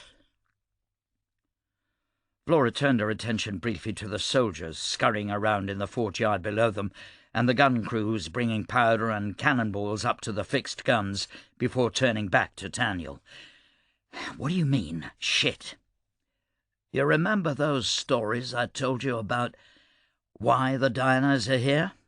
"Yes, I remember you wouldn't tell me about them," Vlora snapped. "This is one of those theories," Daniel said with a grimace. "What did Lindert say?" "She told him no, but that she'd think about it." Carpole tapped her temple with one finger, shook her head, then made an expansive gesture. Daniel translated, "She's not going to give them to Carsedial. She's just buying time." "For what?" Vlora demanded. "For you to prepare for the invasion." As much as Vlora had been fearing a Dionyse landing, she didn't honestly believe that they'd actually do it. There were 1,000 reasons, foremost among them that Fatrasta was still closely tied with the Nine. The fortunes of entire royal families were tied up in Fatrastan businesses, and any war would bring the Nine into it in short order. If the Dionyse invade, they'll bring the Nine down on them. Surely their spies will have told them that. "They don't care," Daniel said. "They're not interested in Fatrasta, just the Godstones. The fact Lindert isn't handing them over means she knows exactly what they do, and that's almost as terrifying as the Dionyse getting a hold of them." "So," Vlora demanded, her patience wearing thin, "what do the bloody things do?" Daniel tilted his head to the side. "What the pit does it sound like they do?" "I don't know. Make gods? If I knew, I wouldn't be asking." The final words slipped out in a whisper, and Vlora found her mouth suddenly dry. "No, you must be joking." "Have you ever wondered," Daniel asked, "where the gods came from?"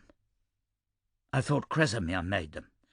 "Where did Kresimir come from?" Daniel countered. "Where did the girlish gods that our cabals murdered during the occupation 40 years ago come from?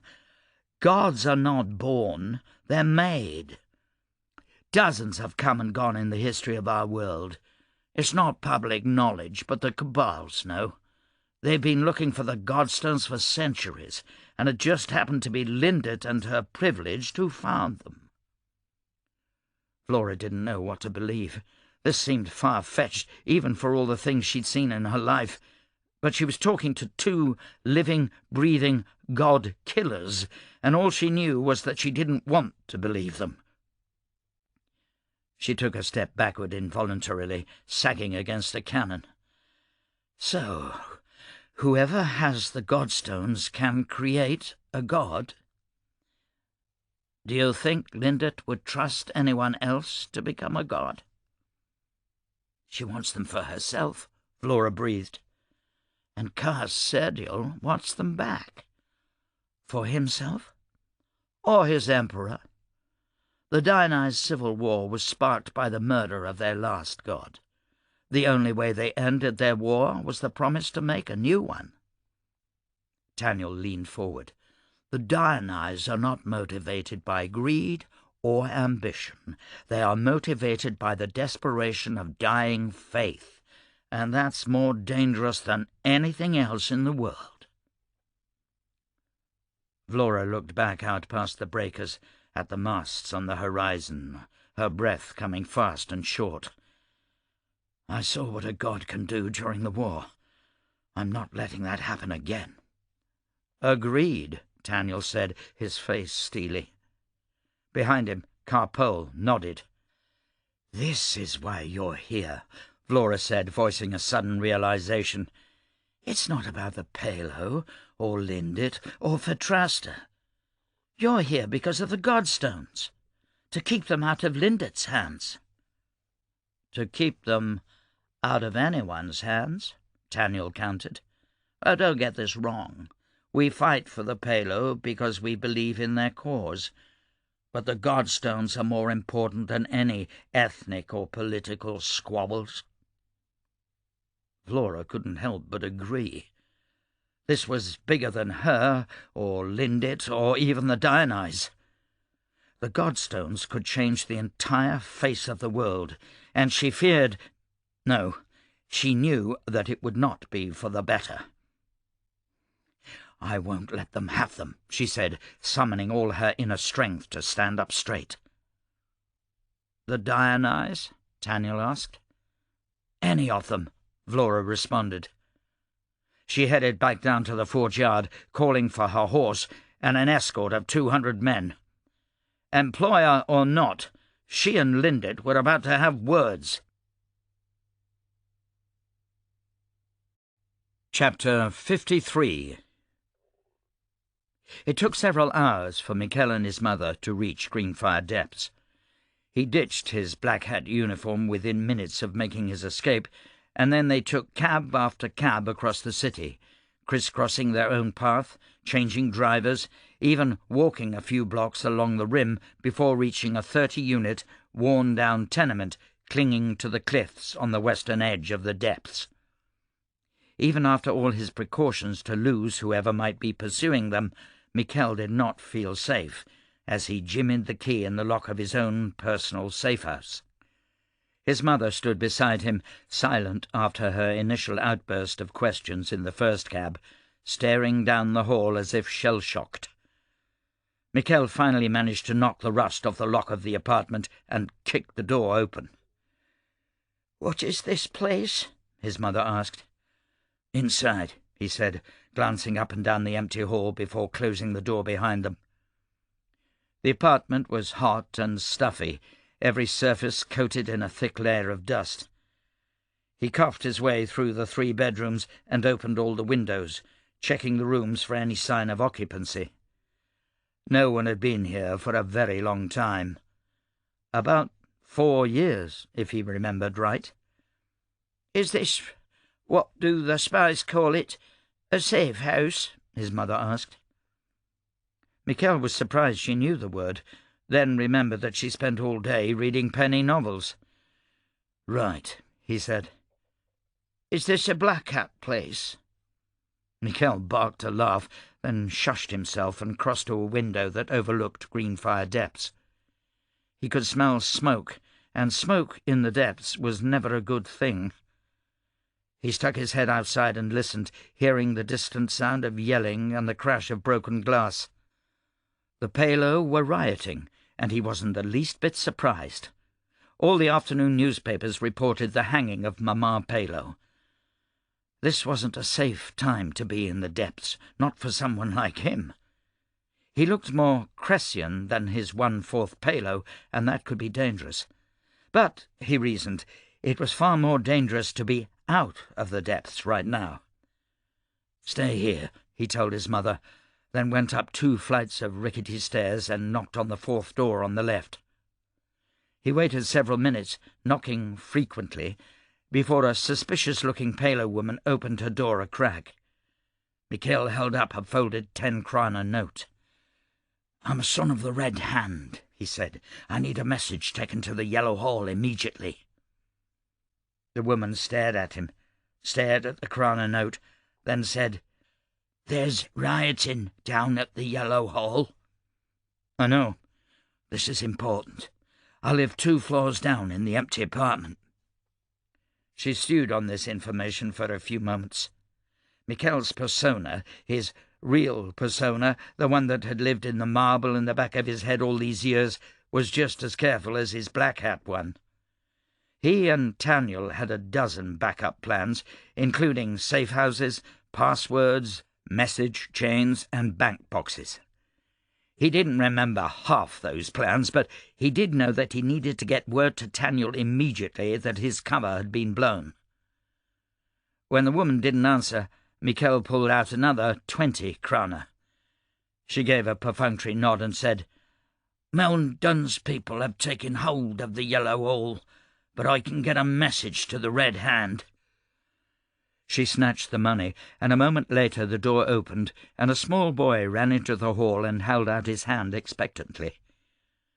Michel found a nub of pencil in his pocket and scribbled a note, handing it to the boy, who immediately took off down the hall. He returned to find his mother sitting on the dusty sofa in the corner of the main room, staring at her hands.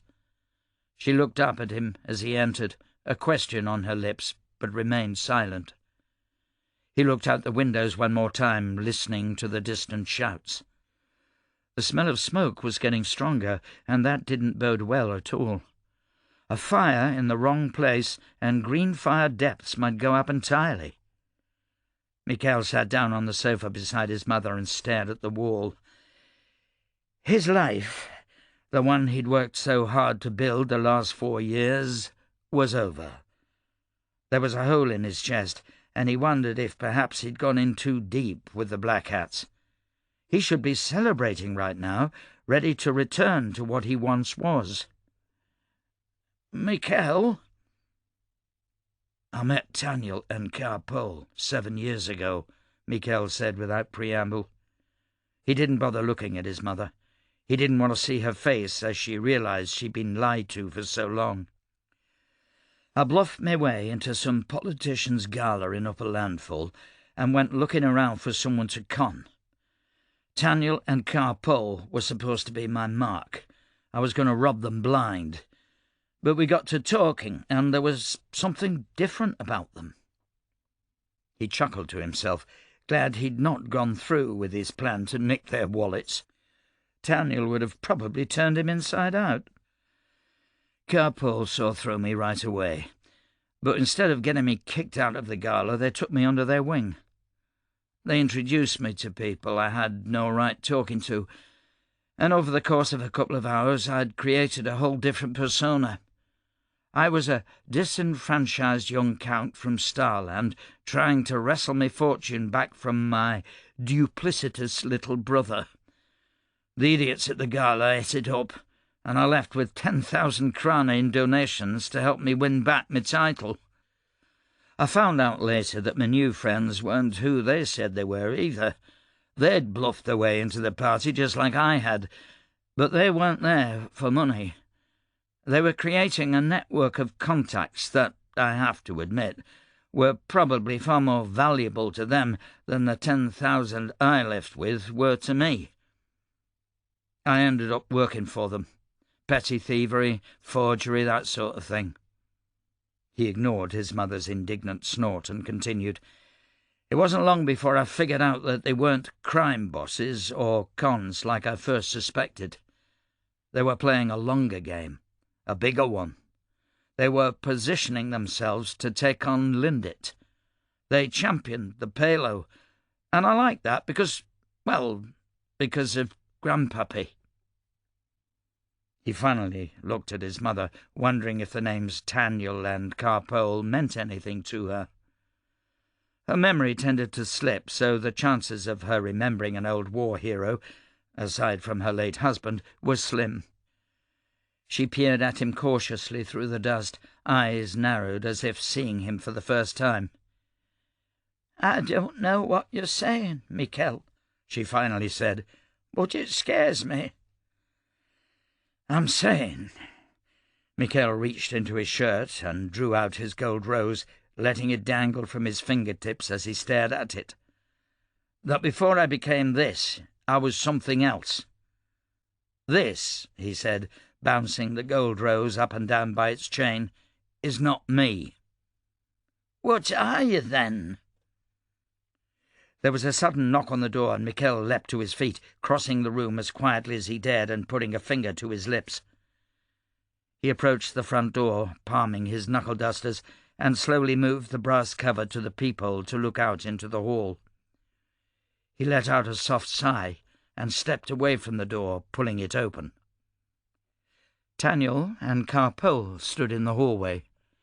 Taniel was himself, not Grigius Tampo or any of the other faces he'd worn over the years, and Carpole hadn't aged a day in the years since Michel had seen her.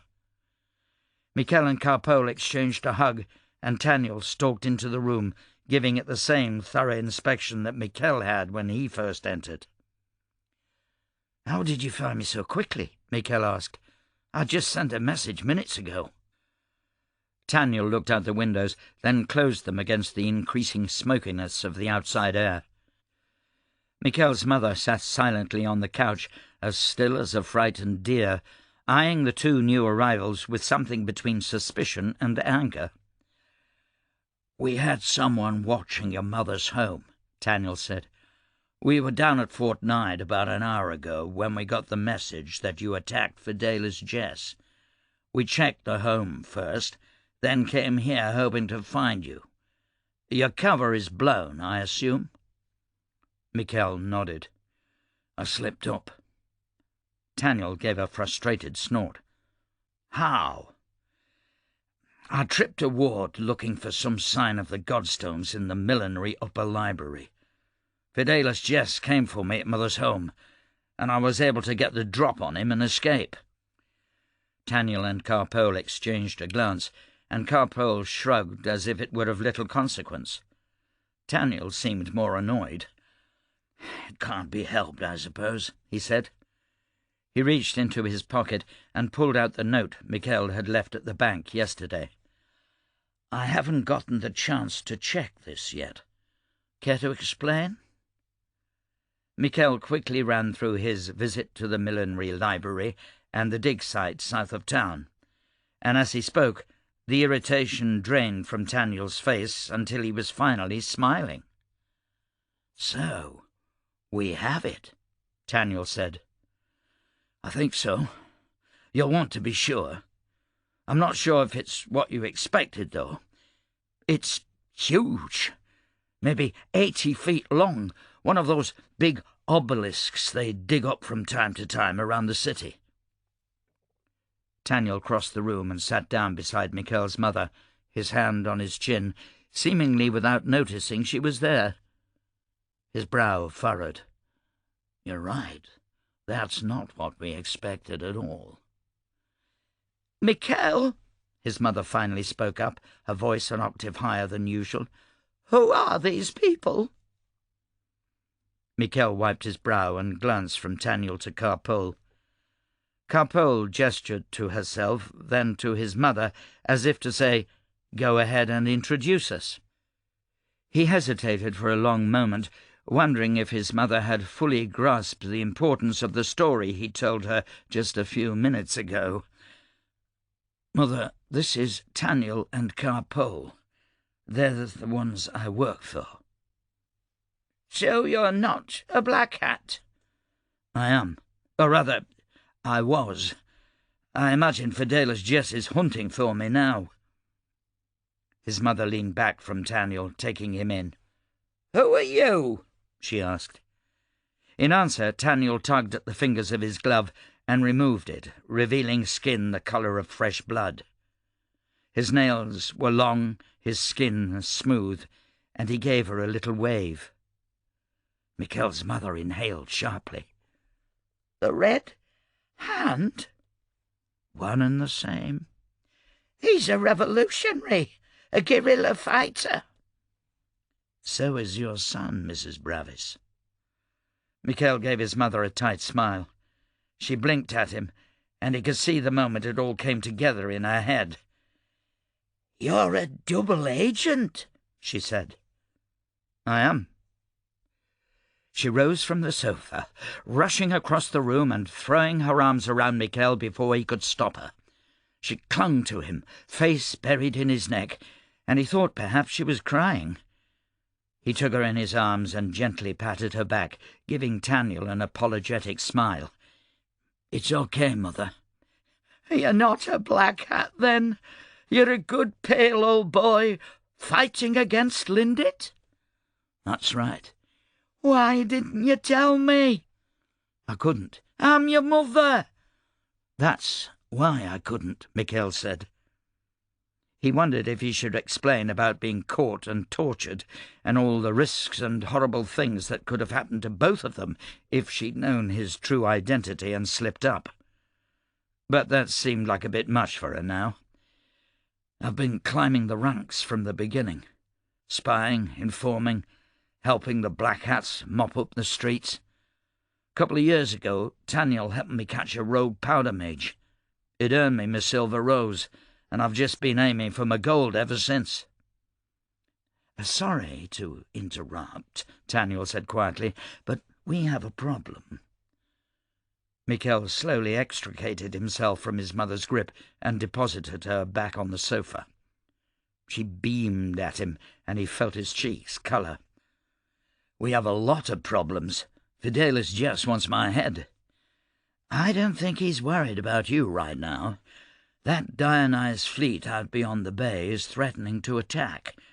They want the Godstones. I imagine all of Fidelis Jess's efforts are heading in that direction right now."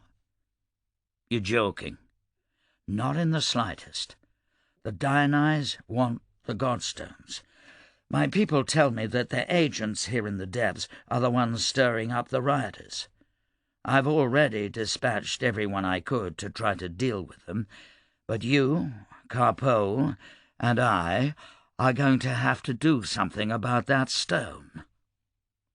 Michel drummed his fingers on the wall. "I'm not doing anything," he said. "Half the Black Hats in the city will be looking for me by now. I'm staying right here until I can get Mother safely out the city. If the Dionysus are going to attack, I don't want to be anywhere near this place." "I don't think they're looking for you," Taniel responded coolly. "Jess survived your little attack, I can tell you that. But with this possible invasion, he'll be rushing around trying to keep the Black Hats together.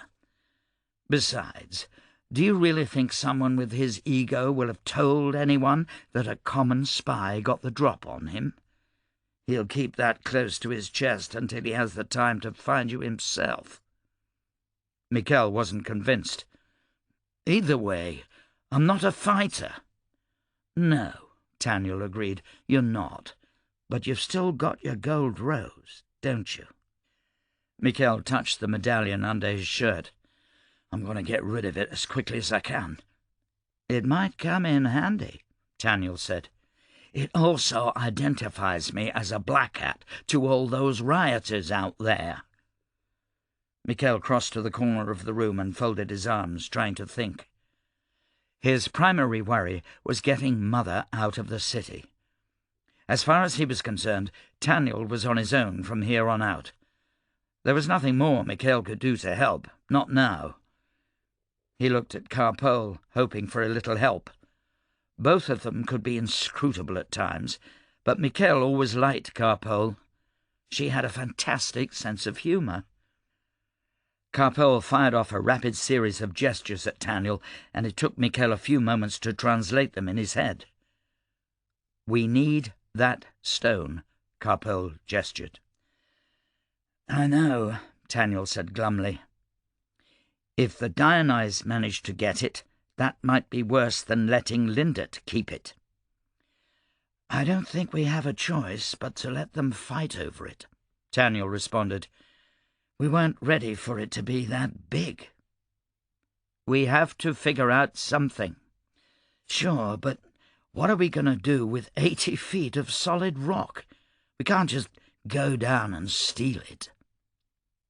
Michel pushed himself away from the wall and went to his mother's side, kneeling down beside the sofa. She was rocking back and forth gently, muttering to herself in Palo. "Are you all right?" he asked. "All my books," she said mournfully. Michel almost laughed out loud. The city was burning down around them, the whole world going to shit, and Mother could only think of the books she'd left behind at her house. He leaned over and kissed her gently on the forehead. "I'll get you out of the city, and then I'll buy you more, I promise." "Can we even get out of here?" she asked.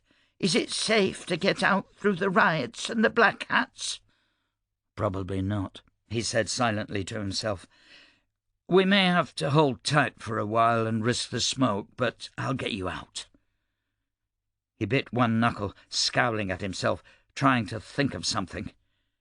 If he risked a black hat contact, on the assumption that Taniel was right and Jess had not spread word of his betrayal, he might be able to smuggle them both out of the city before nightfall.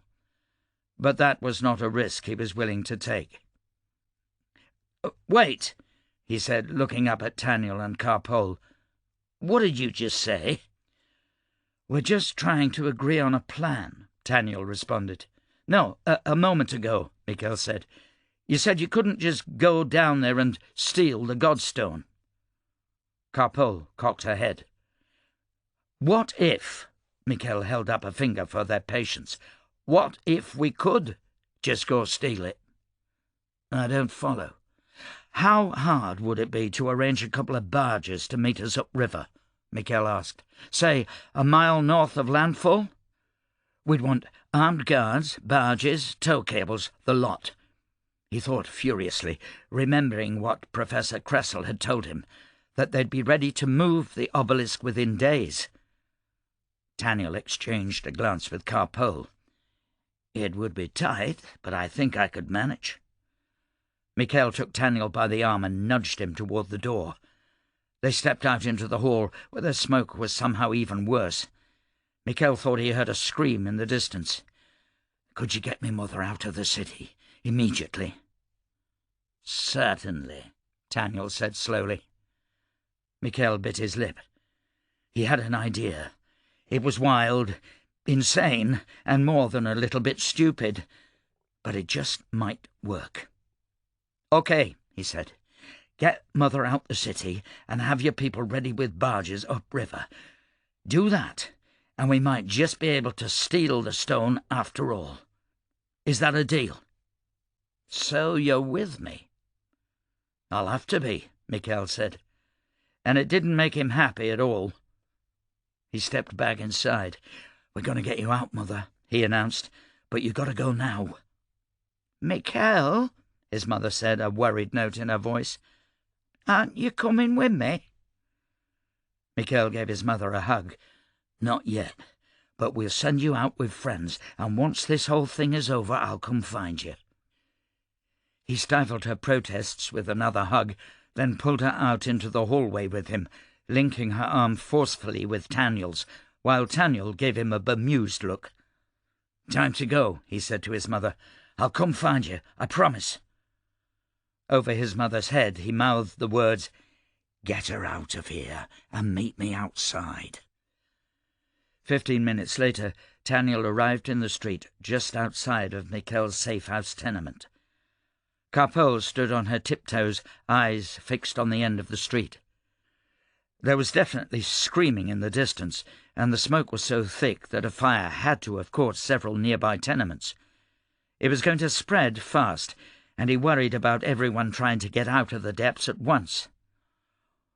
"All right," Taniel said. "Your mother's on her way. Now, what's your plan?" "My plan," Michel responded, hoping he sounded more optimistic than he felt, "is to hope that Professor Cressel is ready to move the Godstone. If he is, we're going to commandeer the damn thing." Chapter 54. Olam caught up to her by the time Vlora's escort had ploughed through the afternoon press and returned her to the Capitol building. He rode up, catching her by the sleeve as she prepared to dismount. "Let go," Vlora said, tugging off her riding gloves. "Noreen, Davd, take vantages on the north and south points of the plaza." She watched the two powder majors dismount, rifles in hand, and disappear into the crowd. Olam leaned over to her and in a low voice said, "I saw Daniel. You weren't kidding about the red hand. He said you were about to do something stupid. What's going on?" "I'm about to do something necessary," Vlora responded, jerking her sleeve out of his grip and dismounting, handing the reins to a private. Olam was beside her in a moment, matching her pace as she strode up the Capitol building stairs. People in the street stopped and stared, no doubt whispering over why an entire company of riflejacks had just arrived on Lindett's doorstep. Vlora didn't care what people thought was happening. "Vlora," Olam said in warning as they neared the doors. Black hats on the top of the steps eyed her and her men nervously. "No, Olam," Vlora responded. "I need you to trust me on this. It's important. I'll explain later, but this—" She couldn't find the words to express herself. What Daniel said echoed in her mind. Gods aren't born, they're made. She'd seen what happened when gods involved themselves in a modern world, and she wasn't letting it happen again. She brushed past the black hats on the top step and strode down the halls of the Capitol building with 3 squads accompanying her. They reached Lindett's office, and Vlora turned one last time to Olam. "Tell me you're behind me on this." "I'm not sure what this is," Olam replied, clearly unhappy. She braced herself for a fight, but he just nodded. "I'm with you." "Bar the door," Vlora said. "Don't let any black hats inside." The secretary outside Lindett's office tried to stop her, but Vlora strode through the antechamber and into Lindett's main room, where she found Lindett sitting on the front corner of her desk, listening, while a dozen advisers all tried to speak at once. No one seemed to notice Vlora's arrival until she took a deep breath and, in her best officer's voice, bellowed, "Everyone out!" The room fell silent, and 20-some sets of eyes turned to stare at her. No one moved. "Now!" she roared. Lindett's staff fled the room, and within moments Vlora was alone with Lindett. The Lady Chancellor wore an irritated expression. "You'd better have a very good reason for this, General," Lindett said in a flat tone. Her eyes fell to the pistol and sword at Vlora's belt, then back up to her face. "Very," Vlora said, crossing to the window and looking briefly down into the street. She could see the front steps and her soldiers standing at attention nearby. A squad of black hats had arrived and were arguing with Major Donovan. Across the street, Vlora saw a curtain flutter in a second-story window. There was a privileged over there, well hidden from Vlora's sight, but not well enough. She took a deep breath, reminding herself that this didn't need to escalate. This could all be solved very easily, very amicably. She just needed to communicate. "I would like to know what you're doing with the Godstones," Vlora said. "I don't answer to you," Lindett said, not moving from her spot at the edge of her desk. Her fingers drummed on the ironwood top. "Let me rephrase that," Vlora said. "The Godstones. I know what they are, I know you have them, and I know that you know what they are as well. What do you intend to use them for?" "You've become very learned in the last 2 hours, Lady Flint. I wonder how." "Don't dodge the question." Lindett blinked several times. Vlora wondered how long it had been since someone took that tone with her, and what horrible fate had befallen them. "Who said I intend to use them at all?" Lindett asked.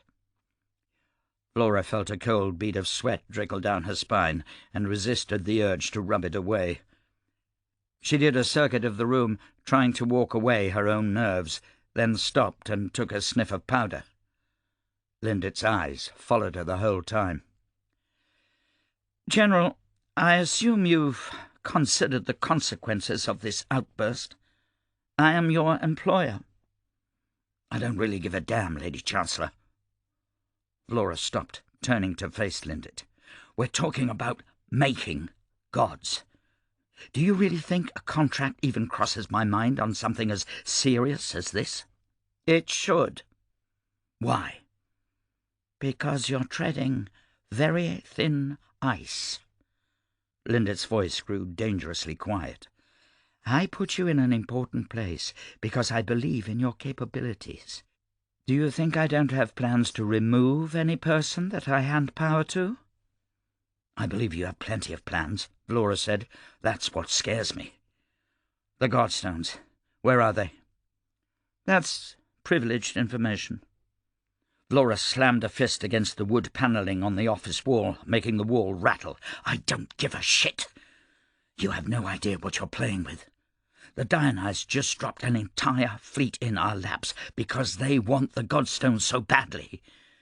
You act as if they're of no consequence. I know what they do. That kind of power should not be handed over to anyone, nor kept.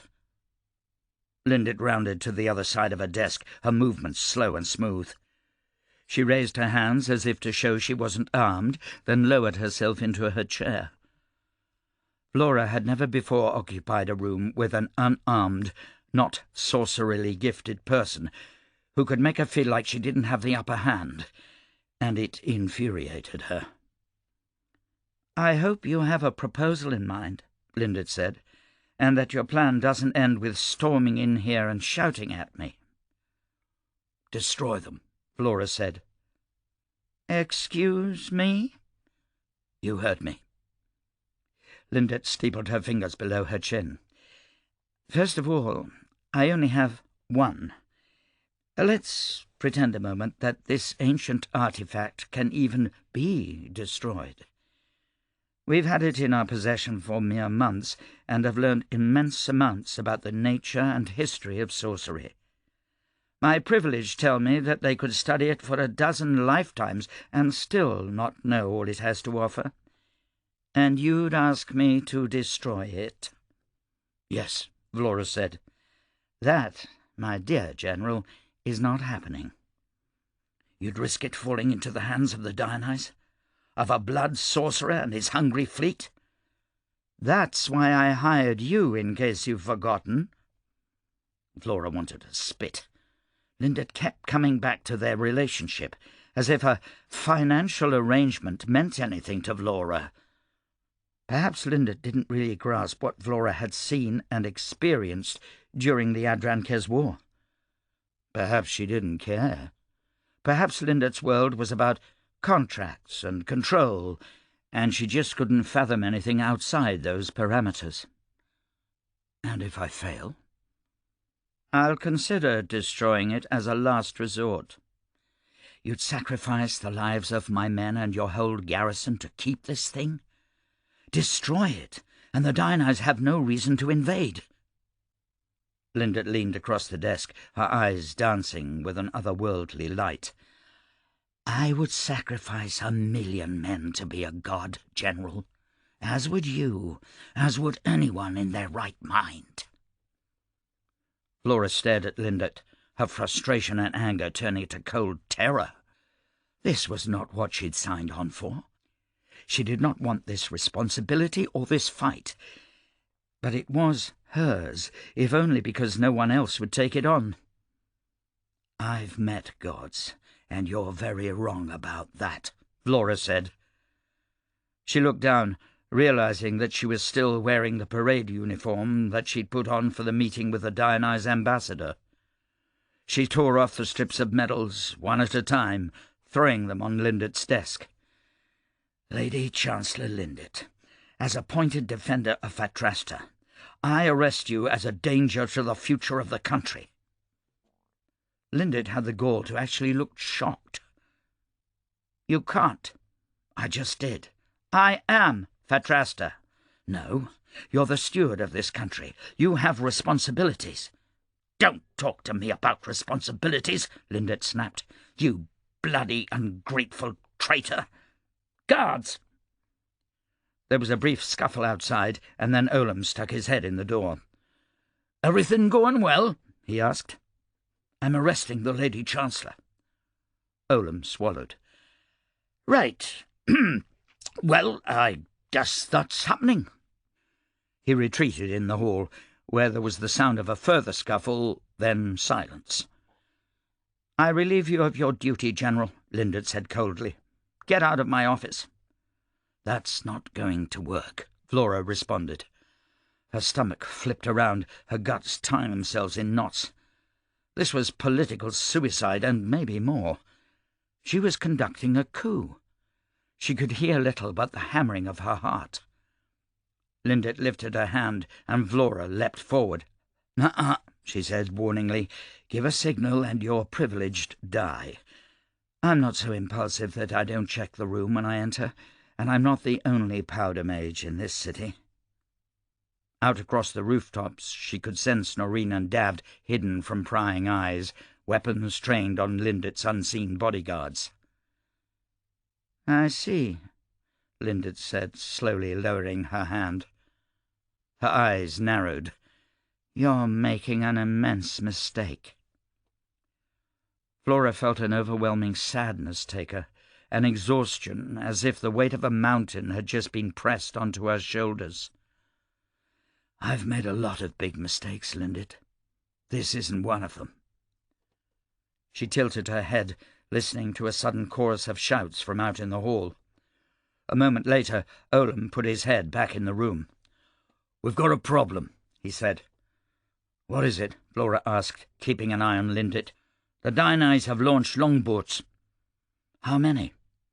Olam held up a finger, tilting his head. Half a second later, Vlora heard it too. A distant, muffled thumping. Boom, boom, boom, boom. Vlora knew that sound well, unmistakable to any veteran officer. That was the music of a bombardment. "All of them," Olam said. "It's a full-scale invasion." Lindert lifted her chin, closing her eyes and taking a deep breath. "They didn't buy my gamble for time." "It doesn't seem that way, does it?" Vlora responded. Her mind ran through 100 scenarios as she tried to figure out what to do. She'd thrown herself into a fire trying to arrest Lindert, only to realize the fire was on a sinking ship. "I think," Lindert said carefully, "that keeping the Godstone out of Diony's hands is the most important thing we can do today." "What? And forget this ever happened?" Vlora demanded. "Oh, no. I never forget this kind of thing," Lindert responded coldly. "But I can overlook it until a future time. Why don't we finish this conversation after a foreign empire tries to kill us?" Vlora considered the implications. She had Lindert right now. She should throw her in a cell. But doing so would have Fidelis, Jess and the Black Hats breathing down her neck within hours. Lindert would be a formidable enemy once this was over, but Vlora needed an ally more than she feared the future consequences. "I agree," she said. "I'll need supplies and backup troops. Arm your Black Hats and send your privilege to the coast. All of them." "You'll have them," Lindert promised. Vlora left Lindert's office at a run. Olam was beside her in a moment. "What happened to arresting Lindert?" "That's going to have to wait." "You left her in power." "I don't think I have a lot of choice right now." "And when she stabs us in the back?" "We'll deal with that when it happens," Vlora said. "Send word to Noreen and Davd. We need them down at the fort. For now, we've got an invasion to stop." Chapter 55. Vlora and Olam made it back to Fort Nide among a heavy bombardment of straight shot from the distant Diony's fleet. Cannon fire pounded the eastern slope of the landfall plateau, the blast striking streets and buildings at random, forcing her and her men to shove their way through crowds of fleeing pedestrians, carriages and carts. It was utter chaos as some sought the safety of the plateau and others fled downhill toward the docks. Everyone had turned out in their weekend best to gaze at the Diony's fleet and await news of the negotiations. No one expected a bombardment, and it showed in the terror of the faces of those running, fighting, or crying over the dead and wounded. Vlora entered the fort, shouting over the whistle and impact detonations of the bombardment. "All guns open fire! Crews 6 and 7, sink that frigate off the point of the bay. Crews 8 through 11, load grape shot and sweep the waters in front of the docks. I don't want any of their men getting close enough to torch the merchantmen at Moore. The rest of you, focus your fire on that ship of the line right off the southeastern star. Those ships will be inaccurate as pit, but if they manage to get too close, they'll be able to blast us to oblivion." She took a deep breath, letting her senses soak in the sorcery woven through the walls of the fort. Fort Nide had survived the Battle of Landfall, holding out against the might of the Kes fleet. Its protective sorcery could shrug off a pit of a shelling, but she had no idea for how long. She jogged up the stairs to the top of the eastern wall, gazing first out over the bay, then toward the open ocean, where puffs of smoke rose at regular intervals from every ship in the Dionyse fleet. The fire was not focused. Straight shot appeared to be landing everywhere, from the industrial quarter all the way to the northern marshes. But Vlora doubted the Dionyse cared. As far as she could tell, the sudden bombardment had a single purpose: to provide cover for the hundreds of approaching longboats by sowing chaos in landfall. "Where's Daniel?" she demanded of a nearby sergeant. "Who?" the sergeant asked, looking confused. "Damn it! Nobody even knows."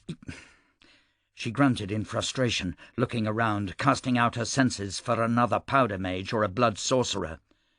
She found only her own 3 mages and nothing else. "So much for getting some help, you asshole," she muttered. Vlora turned her attention to those longboats.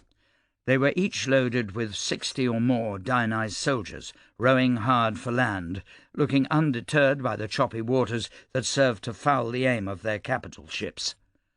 They would begin to land within 15 minutes, and then it would be anyone's guess what happened next. A brief terror seized her as she sought her memories and training. No one knew how the Dionyse fought. Any engagements would have been more than 100 years ago, fighting with wheel locks and early flint locks. She didn't know if they fired in a line, preferred mass charges, or planned on simply bullying their way into a foothold by brute strength. "Olam!" she shouted, waving to him from across the length of the fort wall. Olam raised his eyes, then ducked as a cannonball smashed into the top of the wall, ricocheting skyward with enough force to carry it over the entire fort and drop harmlessly into the bay.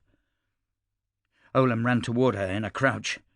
She grabbed him by the shirt, pulling him close enough to shout in his ear over the thunder of her own guns returning fire.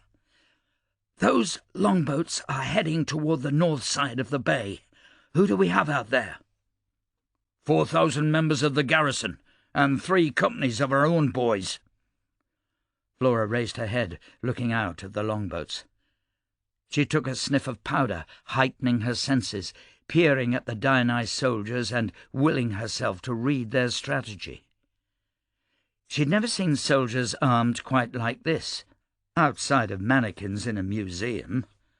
They wore bright teal coats beneath angled, heavy-looking breastplates and folded steel helms.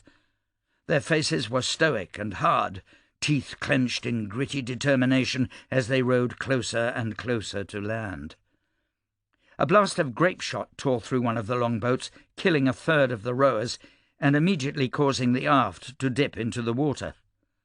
The soldiers in the nearest boat threw lines to their bailing companions to try to keep them afloat in their heavy armour, but kept rowing hard for shore. Their muskets looked mass-produced, each of them with the same flared and graved stock, a dozen decades out of fashion in the 9. Vlora couldn't see enough detail to examine the flintlock mechanisms, but to her eye they looked just as modern as those of her men. "Down!" Olam suddenly shouted, grabbing her by the shoulder and shoving them both to the ground behind the protection of the wall. Vlora's sorceress senses flared. and a half a second later fire swept the top of the wall in a hot, angry column that scattered and charred 2 gun crews. "Privileged!" someone shouted. Vlora got to her feet, peering over the top of the wall, opening her third eye. She found the privileged within moments, a woman, standing in the prow of one of the longboats about a quarter of a mile out from the shoreline. Her gloved hands waved over her head, fingers twitching and arms rising and falling like she was directing an opera. Fire slammed into the north side of Fort Knight with the strength of a dozen cannonballs, engulfing Crew 11 entirely. The privileged suddenly jerked and toppled onto the soldiers behind her, crimson blossoming on her forehead. Farther down the wall, Vlora saw Noreen lower her rifle, blowing smoke from the end and immediately reloading. Vlora gave her an appreciative nod. "There's more!" Noreen shouted. Vlora sensed them too. At least 20 privileged, all of them out scattered among the longboats. Some of them were harder to get a fix on, obviously hiding themselves in the else, while others seemed to note their fallen comrade and began to surround themselves with walls of hardened air. "Olam, how many privileged does the garrison have?" "2. "2?" Vlora demanded. "What good is 2 privileged going to do against that?" "We do have powder, Majors," Olam responded, gesturing to Noreen. "Yeah, 4 of us. They have a whole bloody fleet. Send a message to Lindit. Tell her we need her personal cabal down here now, or this fight might not last the evening." As if to emphasize her point, there was a chorus of screams from the mainland as shards of ice appeared over the marketplace at the mouth of the Hadshaw, raining down among the civilians there. Vlora swore, turning to look back toward the longboats approaching the end of the bay. "Take Davd and an extra company. Reinforce the garrison out on the point. Tell Dav to focus his fire on the privileged. Go!" Vlora watched Olam spring down the stairs into the muster yard. He grabbed Davd from his spot at the gunport, and within the minute he and a company of riflejacks raced on foot down the causeway connecting Fort Knight to the land. Vlora snatched the arm of a messenger. "Get replacement gun crews up here, and make sure one of our knacked engineers is keeping an eye on the sorcery in these walls. I don't want the nasty surprise of their privileged suddenly punching through this rock." "Yes, ma'am." With her back to the wall, she lifted herself up to look sidelong out at the approaching longboats. The privileged were gradually coming within range, raining sorcery down on the fort and bay. They, like the ships they were coming from, would get more accurate as they drew closer. She took a deep breath and reached out with her senses. Farther, farther, and yet farther still, stretching out over 1,000 yards to one of the longboats with a privileged on the prow. With a thought, she detonated the powder of all the soldiers in the longboat. It exploded in 100 smaller detonations, tossing flesh and wood for 50 yards in all directions. She felt the kickback from triggering powder deep in her bones, rattling her as if she was standing near the explosions. It was an effective way to destroy a longboat, but she couldn't keep it up forever. She wondered how many of the Diony's privileged had ever encountered powder majors in battle. She couldn't take them all out by igniting powder, but she didn't need to. "You!" she yelled, pointing at a nearby private.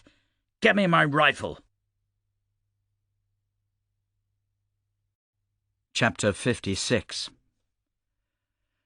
Styke rode at the head of a column of a little over 1,300 cavalry, the flags of the Mad Lancers and the Riflejacks flying in tandem from a pair of lances tied to the saddles of Jackal and an Adran sergeant whose name Styke had forgotten. Major Gustar and Ibana rode on either side of him, Ibana keeping her head tilted to one side, listening through her one good ear as Gustar gave Styke a rundown on his new command.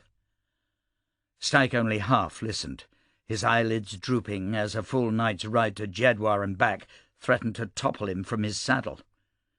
His legs were practically numb now, and he gripped his saddle horn to remain steady, laying a calming hand on Amrek's neck.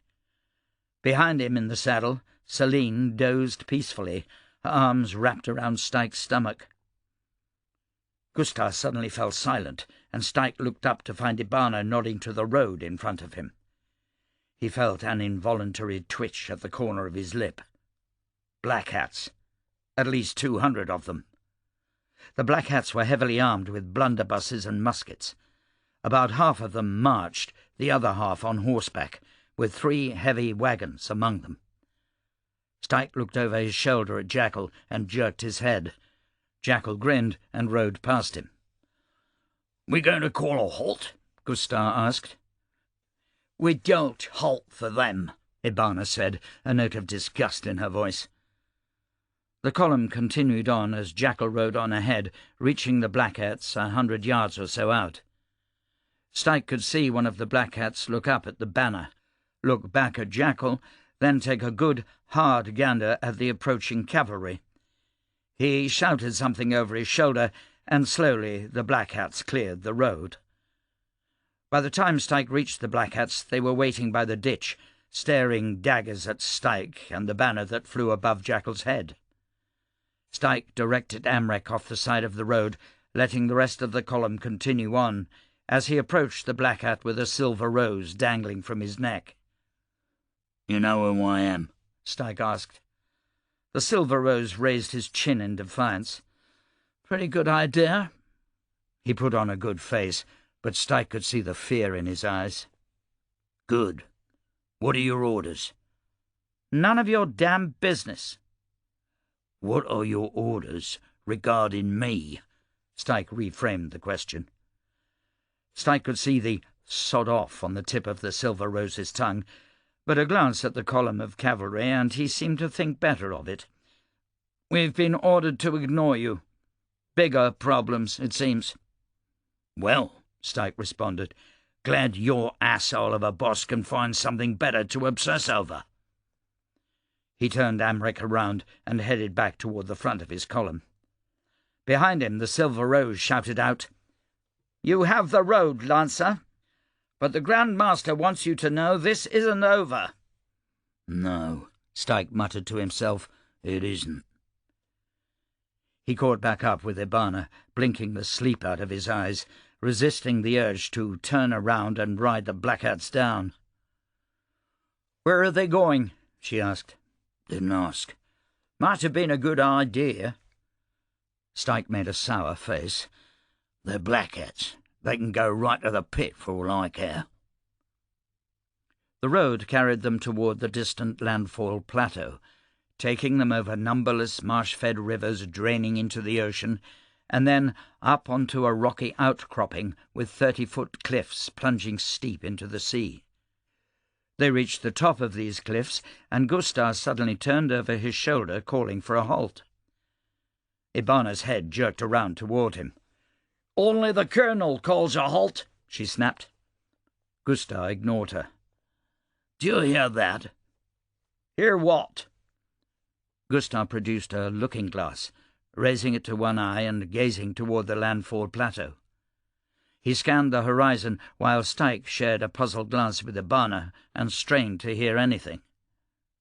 Then he caught it. The distant but unmistakable report of cannon fire. Gustav thrust the looking-glass at Styke. "To the east of landfall," he said. Styke let his eye focus, holding his hand steady to find the ships out beyond the harbour. Grey plumes of smoke rose above their gun ports. He lowered the looking-glass, wiped the eyepiece on his sleeve, then raised it again. The Dionysians were definitely shelling the city. He'd expected to return with 1,000 cavalry as part of a show of force, not to defend landfall. "We're under attack," he reported. "Oh, that's insane," Ibana said. "They're supposed to have a diplomatic meeting today." "It must have gone wrong," Gustav observed. "Really damn bloody wrong," Styke said.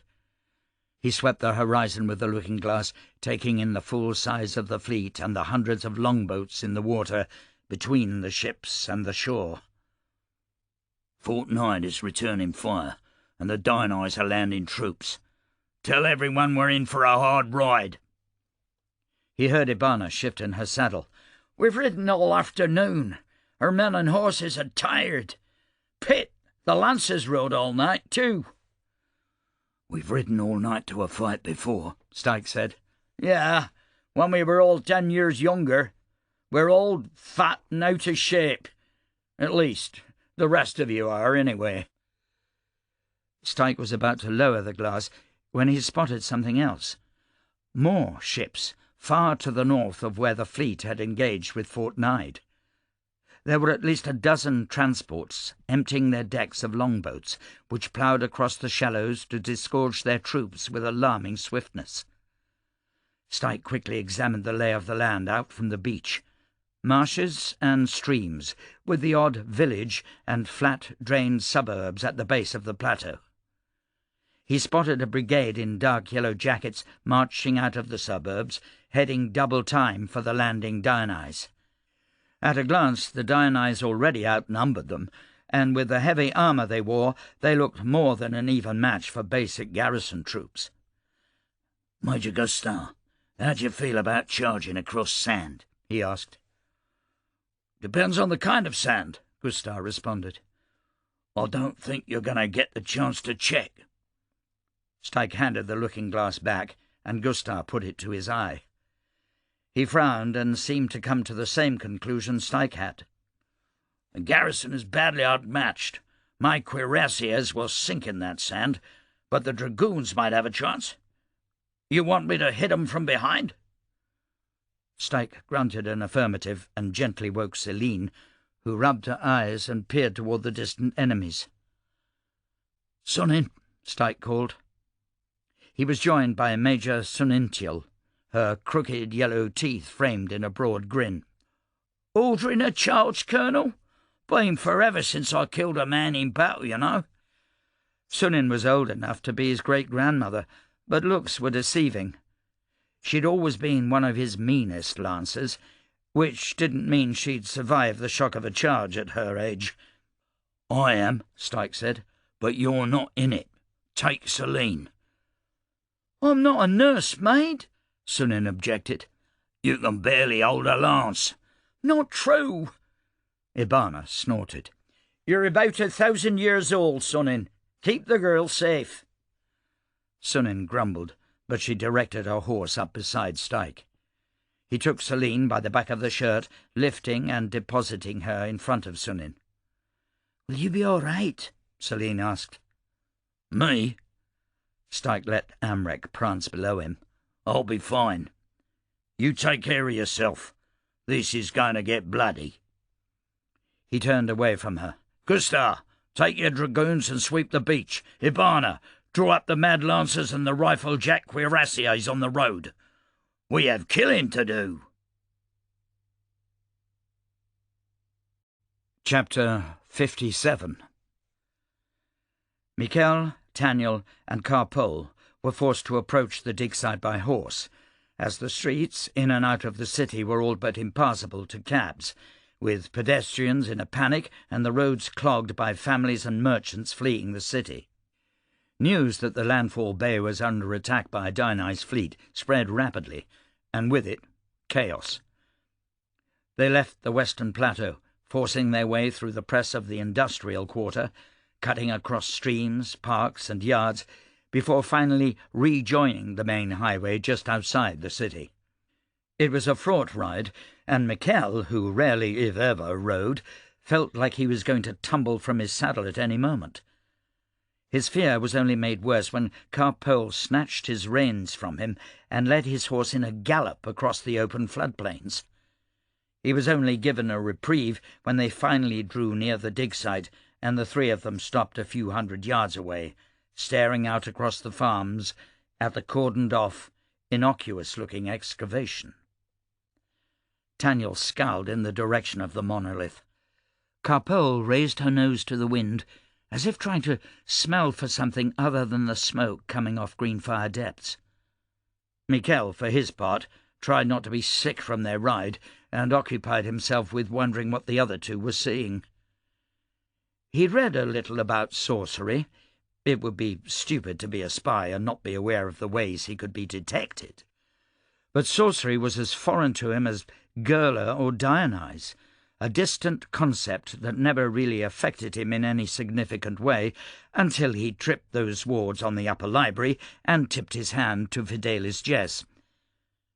He thought of sorcery like he did politics. He knew it existed, and that it affected his life in deep intrinsic ways, but he tried his best not to get any on him. Yet here he was, leading a pair of god-killers to something that, if they were right, could actually create gods. He lost his battle with his motion sickness, leaning over his saddle and vomiting noisily in the cotton field. Neither of his companions seemed to notice. Taniel spoke up, his eyes still on the dig site, looking pensive and perplexed. I wondered how it could have remained unnoticed for so long just outside the city, but even at this distance I can barely sense it. He glanced at Michel. You're certain this is it?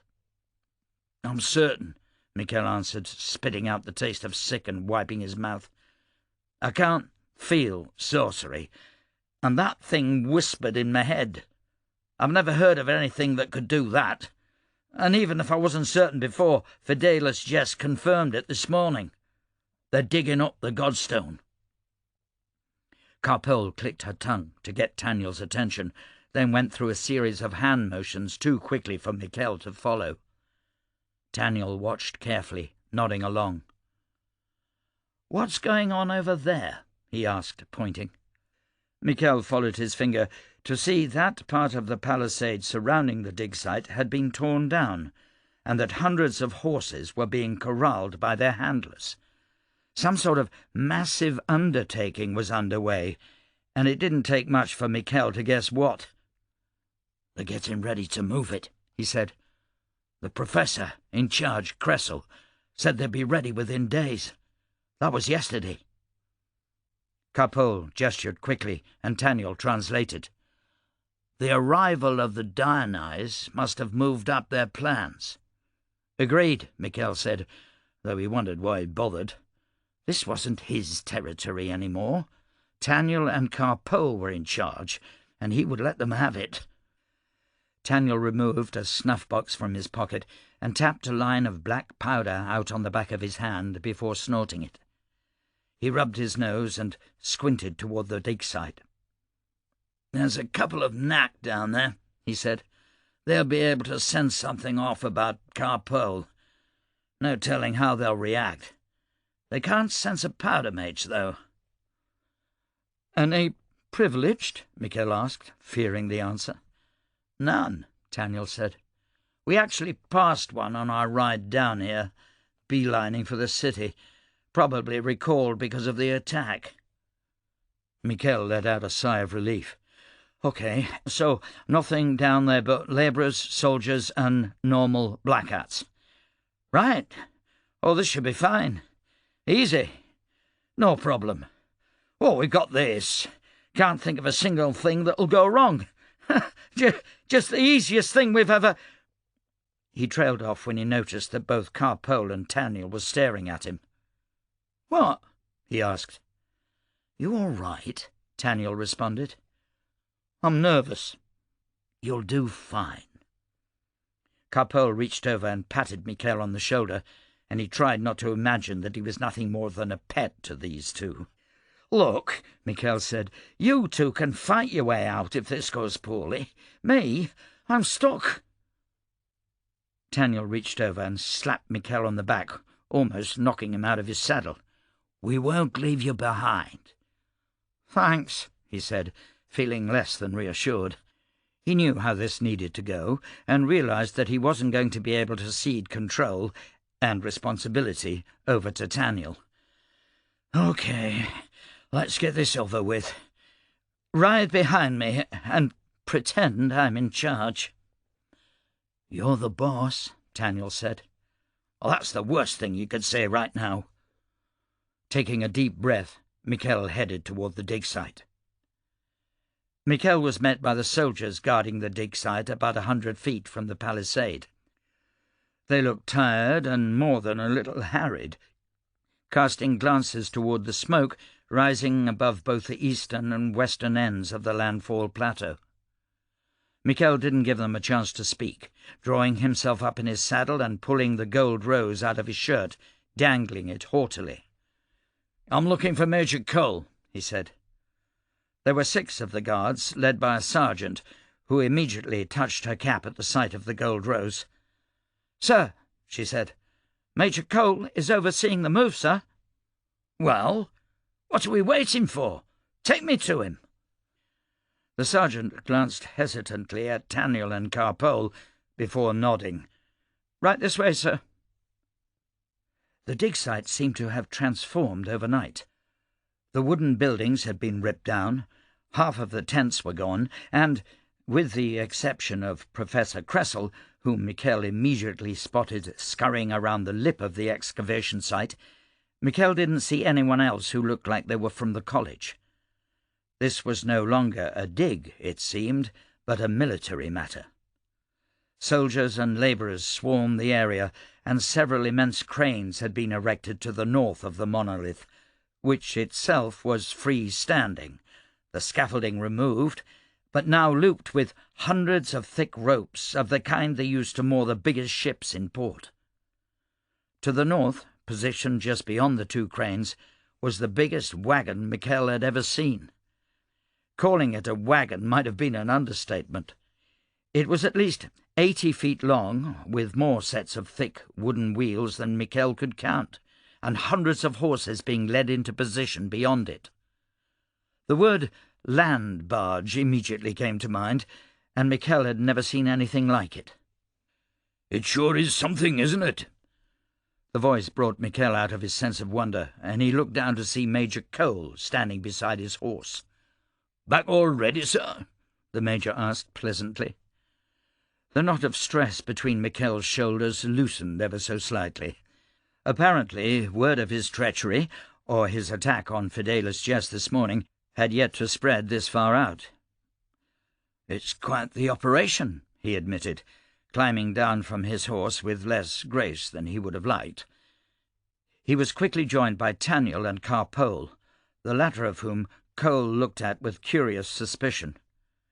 Michel pretended like they didn't exist, and took on his most authoritative air. "You're really able to move this? Professor Cressel has actually moved several monoliths this size or bigger," Cole said, pointing to the balding professor as he ran between cranes, pit, and labour foremen, shouting for everyone to be careful. "He claims it's really quite simple. Just a matter of levers and manpower. We have orders to get it moving by this afternoon, so only speed is going to be an issue now." "But can you do it?" Michel asked. "Landfall sent us 400 more men, and Cressel says that'll do the trick." "Good, good," Michel said. As he watched, there was a sudden shout, and the top of the monolith wobbled. Michel's heart leapt into his throat at the sight of something so solid and immense moving, and then it tipped without warning, falling several feet and causing him to gasp before it came to a sudden stop at a sharp angle. Michel squeezed his eyes closed against a sharp pain, like nails on a chalkboard, inside his head. "Kresimir," he swore, "that's insane." Cole seemed less impressed.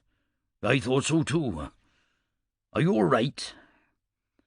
The pain was gone as suddenly as it arrived, and Michel couldn't help but stare at the monolith.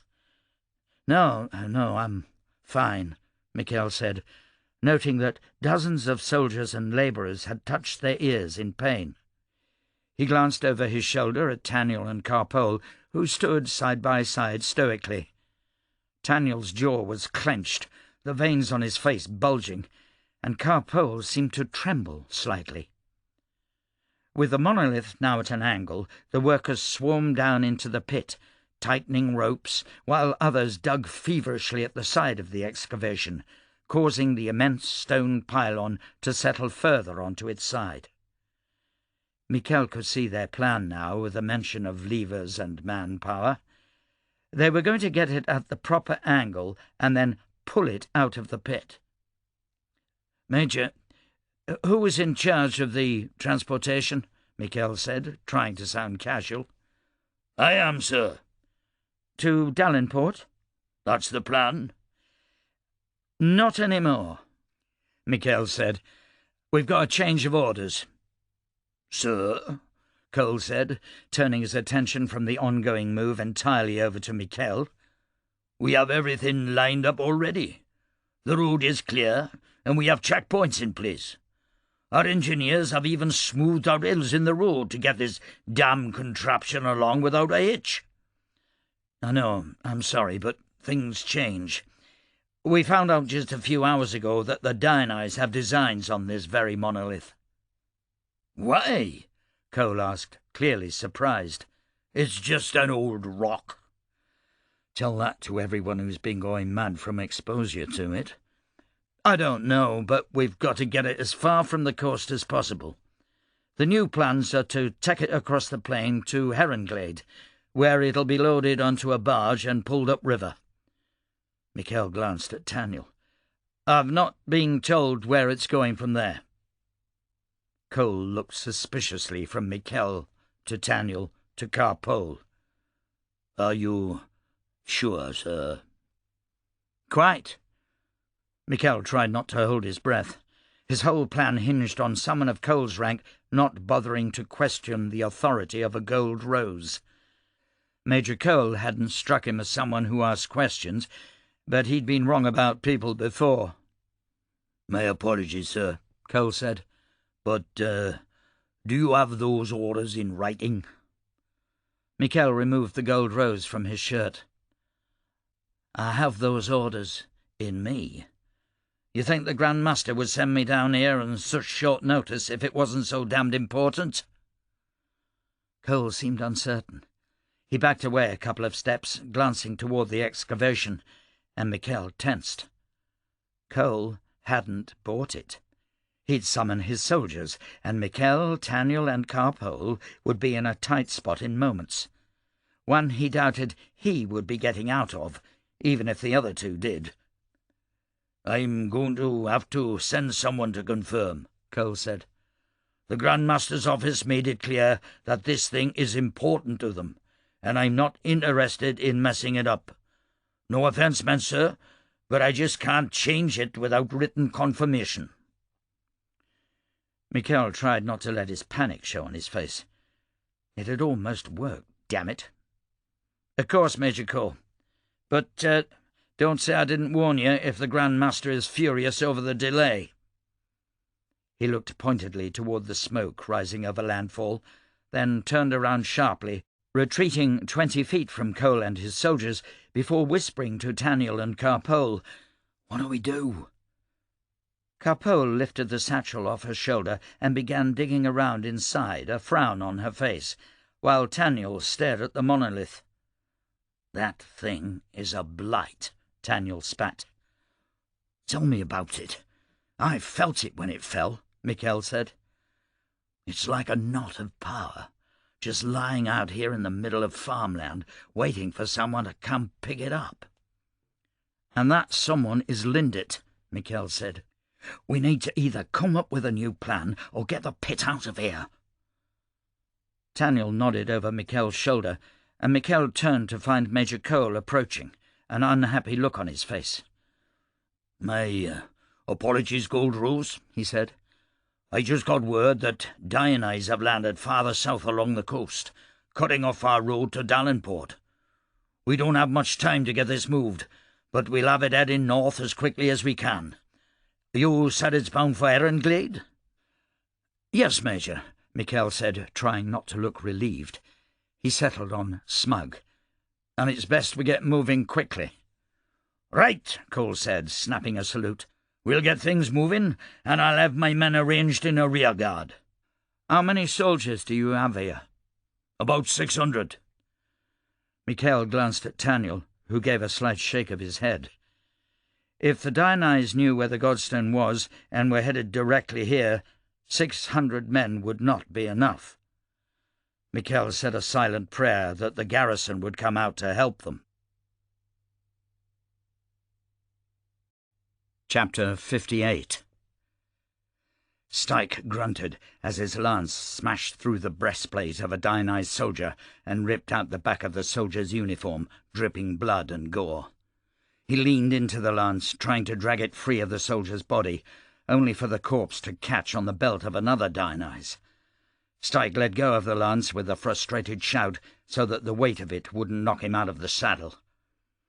Beside him, Ibana's lance took a Dionyse musketman through the eye, tearing the side of his head clean off, and then the Dionyse front line was under their hooves. The vanguard of the mad lancers spread out on the road, the thunder of their hooves almost droning out the screams of men and horses at the impact of lances against bayonet-ready muskets.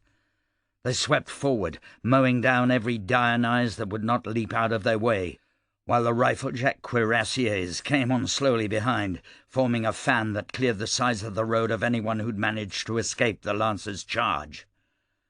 Styke drew up on a knoll, trying, but unable, to get a good look at the beach several hundred yards to their left. A thick haze of smoke rose above the sand, and the sound of muskets and carbines exchanging fire drifted over the dunes. He had a much better view of the road heading toward landfall, where several regiments of Dionyse soldiers had fallen into line and advanced swiftly into withering fire from the garrison. "Do they even see us?" Ibana asked, reining in beside him. "They see us," Styke confirmed, watching as messengers rushed between officers behind the Dionyse lines. A few faces glanced back toward him and his lancers. "They just don't care. We've got cavalry coming up behind them, and they don't have anyone on horseback." Ibana leapt from her own horse, picking up a Dionyse musket and giving it a quick examination. "These bayonets are not long enough to form an effective pike line against us." "They're going to try and break the garrison before we can reach them." Ibana stood on her tiptoes to look toward landfall. "The garrison has gotten reinforcements. They outnumber the Dionyse." "And I'll give you 10 to 1 that the Dionyse troops are far better trained than the landfall garrison. How thick are those breastplates?" Ibana knocked the butt of the musket she held against the breastplate of a fallen Dionyse, then turned it around and ran the bayonet through his neck. "Thick," she reported. "The angle on the front gives them a good chance of deflecting a musket ball at anything but close range." "Shit." Styke stood in his stirrups, looking toward the beach. "You notice anything about these assholes?" "Other than the fact we're outnumbered?" Ibana asked. "Yeah, other than that. They don't give a shit. They're not running." He turned his horse around and rode back through the carnage to where he'd left his lance in the chest of a Dionyse soldier. He dismounted, ripping his lance free, then climbed back into the saddle and rejoined Ibana. "Give the signal to reform," he said, sweeping his eyes across the Dionyse they'd just crushed.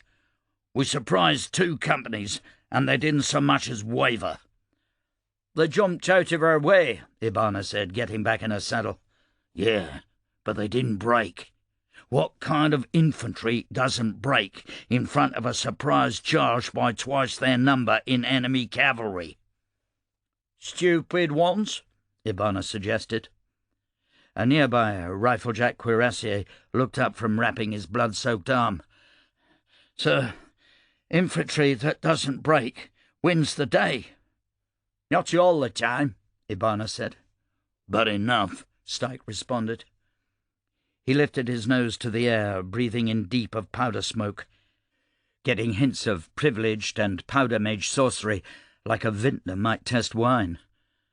There was something else beneath the more obvious sense, but it was so subtle that his knack was at a loss to identify the source. "That's the idea," the cuirassier confirmed. "Riflejacks don't break. That's how we win. It was the whole backbone of Field Marshal Tamas's tactics." Styke could still hear fighting on the beach, and realized that the dragoons might have bitten off more than they could chew. Something was off about this Dionyse army, and it wasn't just their sudden appearance. He felt the urgent need to get to Lady Flint and find out what was happening at the rest of the battle. "All right," Styke said. "The garrison is on their own. Lancers, carbines at the ready. Sweep down onto the beach and help our dragoons. Once we clear the sand, we charge into the rear of the Dionyse and keep going toward landfall." "What do you mean they're not running?" Vlora demanded. "I mean they're not running," Boudin slurred in Kez, next to impossible to understand with his half-tongue. Vlora stood up, looking out over the walls of the fort and tracking a privileged with the sights of a rifle. He was a half-mile out, hands raised as he directed sorcery toward the point of the bay where Olam, the garrison, and the rifle-jacks fought to hold the shore against the longboats, continuously landing in the shallows. She squeezed her trigger, detonating 2 extra powder charges with her mind and pushing them behind the bullet, willing it to fly longer and farther than any normal flintlock shot. The bullet soared in a perfect arc, helped by the nudge of her sorcery, until it slammed into the privileged's chest, knocking him into the foaming ocean. She lowered her rifle and turned her attention toward the point of the bay. "They don't have anywhere to run," she said. "No shit," Boudin replied, thrusting one finger forward in a frustrated motion. "But a beach landing is a pit for anyone. Some of them should be running back into the water out of panic. Do you see a single soul turning around?" Vlora watched as a longboat disgorged all but a handful of rowers, who immediately began heading back to the distant ships. The soldiers splashed through the shallows, muskets held over their heads, ignoring the continuous fire of Olam's soldiers with their hold on the beach. They reached dry sand and immediately fell to their knees, producing short steel shovels from their packs and heaping up fortifications in moments. "They're not panicking," Vlora said. "Yeah, that's what I'm trying to tell you." Vlora turned her head toward the ocean, reaching out tentatively with her senses. The elves felt confused. There were traces of sorcery everywhere from the attacking privilege, not unlike streamers left behind by rockets. She could also feel the protective sorcery of the fort, and something else. It was subtle, like the barest hint of a foreign spice on a familiar meal. She didn't know what it was, and that lack of knowledge terrified her. There was a sudden clamour in the muster yard below, and a few moments later a familiar form appeared on the top of the wall, shaking off the 2 privates trying to tell him to keep his head down. Vlora didn't think anything could have made her smile in the middle of this, but somehow the sight of Valencian did. "Good afternoon, Lady Flint," the Ice Baron boomed above the cannon fire. "Valencian, I don't think this is a good time." He pulled himself up, standing well above the protection of the fort's walls, eyes a little wild from the cannon fire, but too proud to admit it. "Nonsense, Lady Flint. I wanted to personally tell you that I've forgiven you for what you did to Mama Pello." Vlora closed her eyes, resisting the urge to order her men to drag him bodily down into the safety of the fort. "Thank you, Valencian," she said through gritted teeth. "I truly appreciate it. We are, however, fighting a battle here." "It doesn't look too bad," Valencian said, flinching as a cannonball smashed into the base of the fort a few dozen yards away and sent shattered bits of iron flying. A rifleman dropped his weapon, clutching his throat as he tried to scream through a mouthful of blood. "It's bad, Valencian," Vlora said firmly, "and it's not safe. You should leave, now." Valencian suddenly lurched toward her, grabbing her by the shoulders. "I have misjudged you, Lady Flint. I was evacuating my people from the city when I saw the uniforms of your men down here, manning the guns, and I could not leave you behind. Tell me what I can do to help with the defense." "Nothing," Vlora said, waving him off desperately. She didn't have time for this. "Get out of here. Get your people to safety. I think we can hold the beaches, but I don't know how persistent the Dionyse are going to be." "The tide is going out," Valencian noted. "So? So that means the longboats will have a harder time reaching shore." "Small gifts," Vlora responded. Tide or no, the Dionyse was still gaining ground.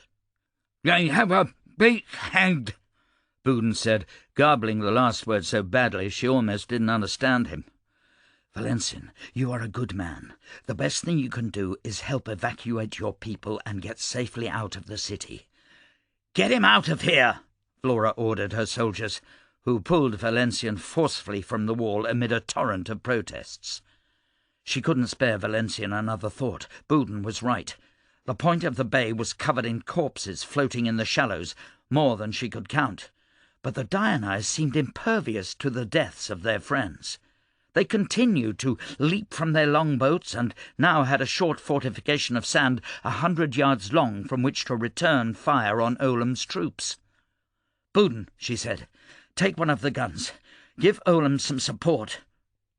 She looked over her shoulder, eyes searching the smouldering wreckage on the eastern face of the plateau. "Where are our reinforcements?" she murmured. "Where are Lindet's black hats? We need everything we can get down here." She continued to shoot at the Dionyse privileged, forced to get more creative with each shot as they formed hardened barriers of air to protect themselves. She overshot one privileged, then angled the bullet down with the force of her mind, giving herself a headache in the process.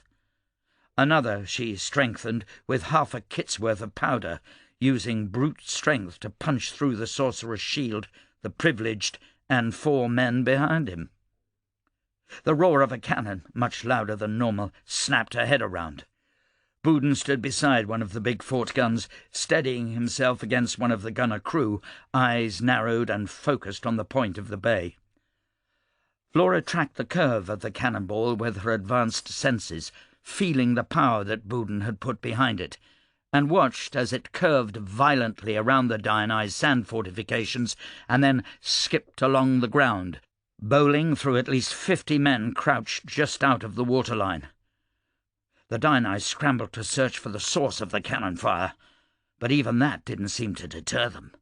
More men landed and charged forward to take the places of their dead comrades. "They should have run forever ago," a nearby major shouted above the din, his looking-glass focused on the point of the bay. "I've never seen anything like it. Why won't they break?" Vlora shook her head and reloaded her rifle as a messenger reached the top of the fort wall and sprinted straight toward her. "What news from Olam?" Vlora asked. The messenger was pale, and for a moment Vlora feared the worst. But he gasped for breath, and then said quickly, "I'm not sure about the colonel, Mum. I just came from the Capitol building." "Good. Where's our damned supplies and reinforcements?" "I don't know." "What the pit is that supposed to mean?" Vlora asked, snatching him by the collar of his jacket. "Where's the black hats Lindet promised me?" "There's no one." Vlora released her grip, staggering back, and the messenger continued, "I've looked everywhere. The Capitol building is all but abandoned, and I haven't seen a single black hat except from a distance. It's like they were never even there." Vlora blinked in disbelief, feeling shell-shocked. Cannons roared around her, sorceries sputtering above the fort, her nostrils so thick with powder smoke that she thought the trance might overwhelm her. But none of that affected her like this news. Lindet had run. She'd sent Vlora down here to fight the Dionyse, and she'd fled without so much as a warning. "We've been betrayed," she whispered. "What was that, Mum?" She grabbed the messenger by the shirt again, pulling him close to shout in his ear. "Colonel Olam is on the point of the bay. Tell him Lindet has betrayed us, and the Black Hats won't be providing relief." She looked over the wall, seeing longboats rounding the breakers just a few 100 yards away. They'd reach the fort within minutes, or land and flank Olam. "What do we do?" the messenger asked, a note of panic in his voice.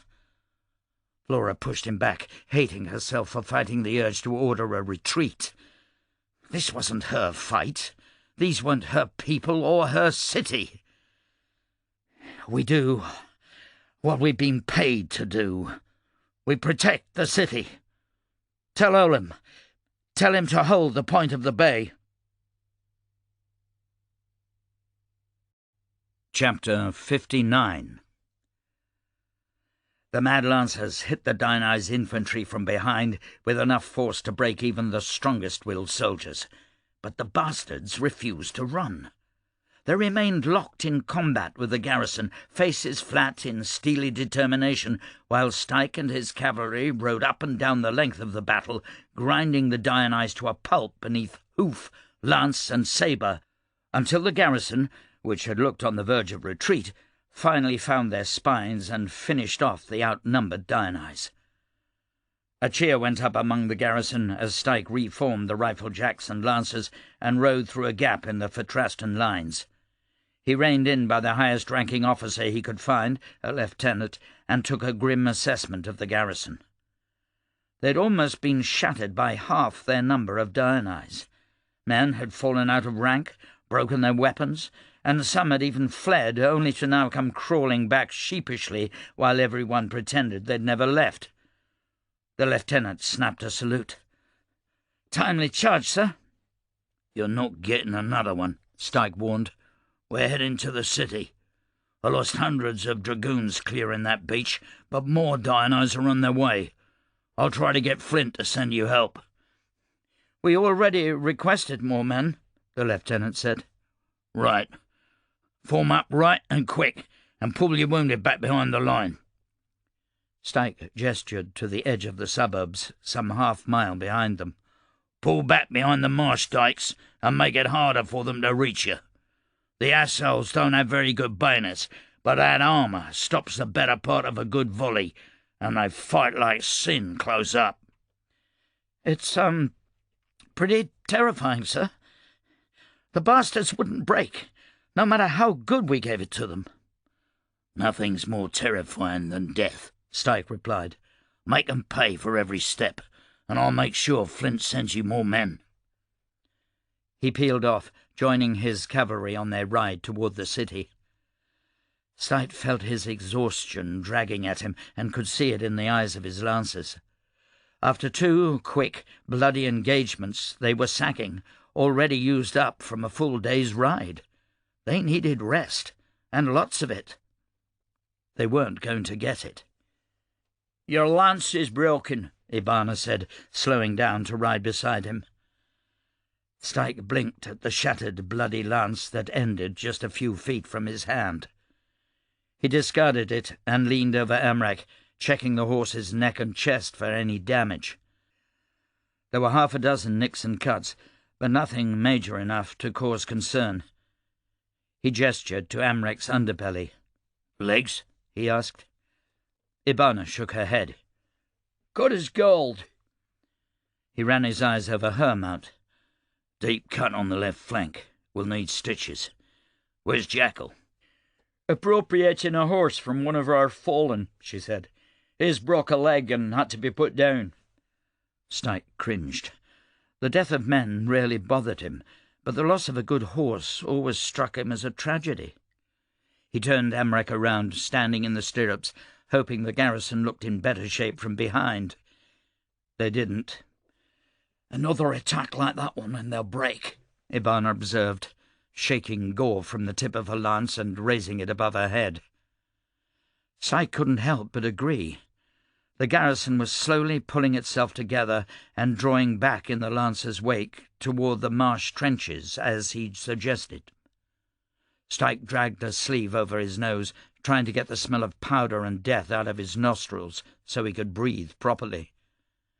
That strange hint of sorcery was still there, touching his senses, but not quite comprehensible. "I smell something," he said. Ibana frowned. "Sorcery?" "I don't know. It's there, just nothing I can identify.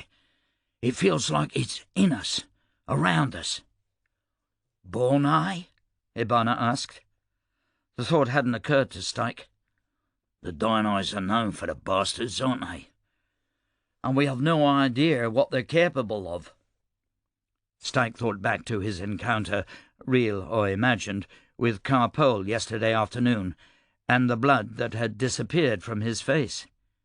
He didn't realize it at the time, but he now felt distinctly marked. He tried not to think about it and drew his heavy sabre, checking the blade with his thumb. "Don't insult me like that," Ibana snapped. "I sharpened it myself." "Just checking," Styke assured her. "One of yours?" "Dad's, actually. He still makes a common blade from time to time, just to keep his edge." "Is he, Styke asked, letting the rest of the sentence waver off in uncertainty. Ibana didn't meet his eyes. "When we left yesterday, he was recovering. The privileged healing almost killed him." She frowned into the distance. "Is that smoke over Greenfire Depths?" Styke's whole attention had been on the coast until this point. He looked toward the plateau and was surprised to see thick black columns rising above the western half of the city. He felt his stomach clench. If Greenfire Depths went up in flame, they might lose the entire Palo Quarter. Not that many Cressians would care, but that's where old man Fles was now. "I'm sure his apprentices will get him out," he said softly. "I know they will," Ibana retorted. She checked the pan of her carbine and then began to reload. "The last thing anyone needs is a riot in Greenfire Depths while we're under attack." "If the fighting just started a couple of hours ago, does anyone in the depths even know?" Styke wondered aloud. He couldn't help but wonder how Lindert was dealing with all of this. She thrived under multiple pressures, and she had a lot of black hats in the city. She would probably draw them in close and use them only as a last resort. If the Dionyse reached the suburbs, the brutality of the fighting would make these engagements look like light skirmishes. Styke pulled himself out of his thoughts and joined the vanguard, where he found Jackal, now riding a blue roan, beside a bloody-faced Major Gustar. The lance holding the Mad Lancer's standard had been broken, then mended with a belt, and now flew just a little lower and more crooked. Somehow it seemed fitting. "Orders, Colonel?" Gustar asked, trying to salute but only managing to bring his hand halfway to his face. Styke admired the man's dedication, but didn't show an ounce of pity. These rifle-jacks were no Mad Lancers, but they definitely had guts. "Hug the coast. We've got flat land between here and the port, and the garrison's going to have their hands full with Dionyse troops. We'll sweep the beach and report to Lady Flint for orders." "Taking orders now, are we?" Ibana asked in a low, only slightly sarcastic voice. "Either you're getting old, or you actually think Flint has judgment worth a damn." "Both," Styke replied. "But we'll find out for sure if we're still alive at the end of this." He cast his eyes around once again at the tired faces, the worn-out horses, and stood up in his stirrups, raising his sabre into the air.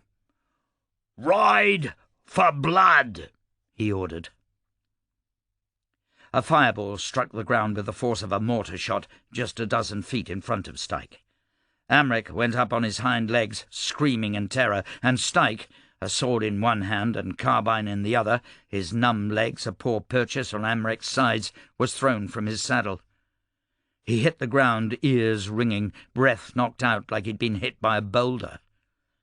Horses thundered by on the rocky sand of the point of the bay, and his surroundings were almost entirely obscured by the thick pall of powder smoke, lit from time to time by sorcery and exploding mortars. The shore was pounded by enemy guns as if the Dionyse cared little whether they struck their own men. To Styke's right, crimson-coated rifle-jacks and yellow-clad garrison soldiers fought like mad dogs against the never-ending, if inconsistent, tide of Dionyse soldiers coming in from his left. Corpses of all three groups lay scattered on the beach. Styke gained his feet, discarding the carbine that snapped in half beneath him on his fall, and grabbed the hot muzzle of a charging Dionyse soldier, redirecting the short bayonet over his shoulder and felling the soldier with a single blow to the neck from his sabre. "Amric! Amric, damn it!" Styke searched the bodies of nearby horses for Amric, but none of them was nearly big enough. He heard a horse scream somewhere in the smoke, but could not pinpoint the source. He threw himself toward the closest skirmish between Diony's and Fatrastan forces. The Diony's breastplates, like the cuirassiers, were only armoured on the front, held on by leather straps over the shoulders and around the back. Styke severed a Diony's spine from behind, laying about with the blade of his sabre. A nearby riflejack fell beneath a Diony's bayonet, and Styke grabbed the Diony's soldier by the back of the neck, squeezing until the woman went limp, then throwing a body onto the poor bastard she'd just skewered. Another blast, a mortar, exploded nearby, and Styke felt the hot sting of shrapnel tear through his jacket, scoring his side and legs. He staggered from the force of the blast, nearly losing his head to a cannonball that glanced off the sand 20 yards away and bounced over his shoulder, blowing a hole clean through the breastplate of a Diony's musketman. He continued fighting his way along the point of the bay, navigating by keeping the source of the sorcery to his left and the higher, rockier ground on his right. Occasionally a riderless horse ran through the smoke, bucking and crying, but none of them was Amrek. The fighting grew more fierce, the more organised riflejacks keeping the Diony's at bay at the end of their long bayonets. Styke found a uniformed body, crushed by the eviscerated corpse of a horse, and recognised the rider as one of his mad lancers, though the name escaped him after so many years. A Diony's suddenly tore through the smoke, leaping bodies with the agility of a gazelle, a pair of bone axes in hand and torso protected by the now familiar dark green leather of a swamp dragon. Styke coughed, spat up blood, and gave chase as the dragon-man tore into a pair of riflejacks, leaving them dead in his wake faster than either of them could raise a bayonet. Styke caught up with the dragon-man with long, painful strides, slashing with his sabre. He missed, then leapt fully into the dragon-man's side as the warrior reached a squad of riflejacks, sending them both tumbling through the group of soldiers. The dragon-man came out of the tumble on top, spitting sand and blood, and slammed the half of an axe into Styke's nose. Styke, his sabre lost, punched the dragon-man in the jaw, causing the Diony's to lurch back, dazed, before he caught Styke's second punch and twisted his arm painfully to one side.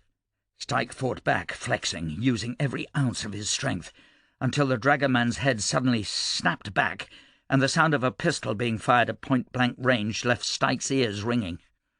Styke shoved the body off him and got to his feet, only to find Olam, one arm bloody and bandaged, a deep slice along his left cheek and his hat gone, standing with a smoking pistol among a squad of riflejacks. "I would have won it," Styke spat, half joking, half serious. Blood pounded in his ears, and he felt every tendon tight and ready for movement, his body like an oil spring. "I believe you," Olam said, "but we don't have time for their shit. One of those assholes already wounded Davd." Styke didn't bother asking who Davd was. "I lost me horse," he said. "See a big bastard come through here?" "I saw your second-in-command a few moments ago," Olam said. He suddenly lurched sideways, caught by a sergeant on his left. He shook his head as if he wasn't sure where he was, then pointed. "Well timed on the cavalry, but you're useless in this smoke. If you can rally your men, take 'em west. Flint'll have use for you." "You'll be able to hold the shore?" Styke asked. Olam managed to smile, causing the deep gash on his cheek to weep blood. "We need infantry, not dragoons. I'm pulling me boys back before this gets any worse. Go on, get out of here." Styke found Ibana less than 50 feet away. She was still on her own horse and held Amrek's reins in her teeth, forcing both horses to twirl, hooves flashing, battering at the Diony's infantry that stabbed at her with their short bayonets. Her sabre rose and fell, dripping gore, and within moments she'd cleared the Diony's and stopped her spinning. She spotted Styke and raised her sword in a greeting. Styke limped over and snatched Amrek by the bridle, the shrapnel from the mortar starting to sting. He grabbed the saddle horn and pulled himself up, just as Major Gustar emerged from the smoke. Gustar's horse had a definite limp, and his hand was bloody and hastily wrapped. "This isn't going well," Ibana reported. "We're to pull back," Styke said. "Get everyone out of this blasted smoke. Olam is letting the Dionyse have the point of the bay." Gustav just nodded wearily, riding into the smoke. A moment later, an Adran bugle sounded. "Try not to forget you're not wearing your armour anymore," Ibana said, appraising the cuts on Styke's side and arm. "What's that supposed to mean?" Styke asked. "It means you need to not ride into bloody sorcery and artillery fire. That's what it means.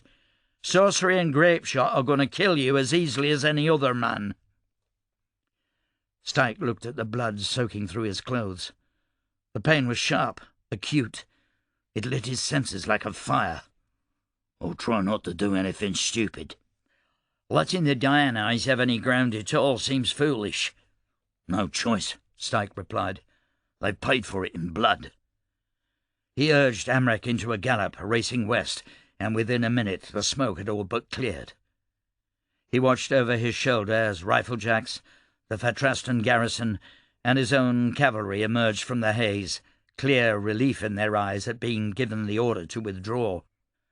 The Dionyse didn't seem to follow them out of the smoke, and he wondered if they'd finally used up all their men, or if they were just happy to take the beachhead and prepare for their next attack. He ignored them all and set his sights on the causeway leading to Fort Nide. Chapter 60. Messengers streamed in and out of Fort Nide, leaving Vlora with an increasingly uneasy feeling in the pit of her stomach. The garrison was under heavy fire from troops that had landed north of the city, while Olam faced heavy losses at the point of the bay, and the smoke from musket fire over his position continued to rise as fast as the breeze blew it away, making it next to impossible for Vlora, Noreen, or Bouden to give Olam any support fire. Greenfire Depths was in flames, and the Black Hats had been seen fleeing the city en masse.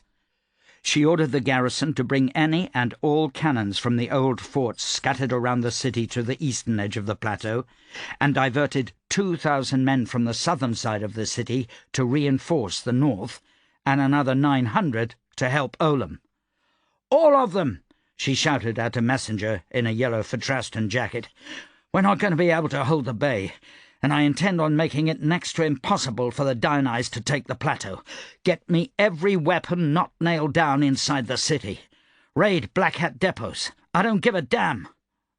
"But the Black Hats are gone, damn it!" "I'll have my own men do it. Bloody pit! Get out of my way!" She ran to the other end of the wall, taking a spare rifle from a wounded private she'd assigned to load her weapons. She searched the else for a Dionyse privileged and, when she couldn't find one, put a bullet through the eye of what looked like a Dionyse officer. She paused, lowering her rifle, and returned to the Fatrasta messenger. "Wait!" she shouted. "I want this rioting put down, and the fires in Greenfire Depths extinguished. Anyone in the garrison who isn't dedicated to direct combat needs to do that. Get me newspapers, city criers, everything. If the rioters know the city is under attack by a foreign force, they might abate." A cannonball slammed into the top of the wall, and Vlora ducked, and the sound that accompanied the impact put her on edge. A single glance confirmed her fear. Masonry had shattered. The Dionyse attack had finally broken the sorcery holding Fort Nide together. "I need engineers up here," she shouted, glancing over the edge of the wall. Longboats drew near, too numerous for her smaller gun crews to pick out of the water with grape shot.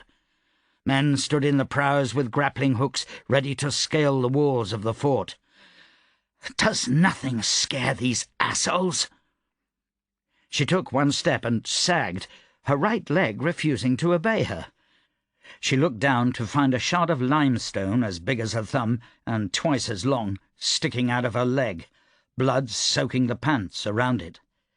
She jerked it out, so deep in a powder trance that she barely registered the pain, and quickly bound the wound with her handkerchief.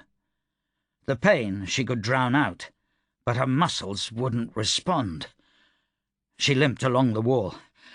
"We can win," she whispered to herself. "We can win. We will not break in the face of our enemies. We will hold strong. We are the anvil. We are the stone."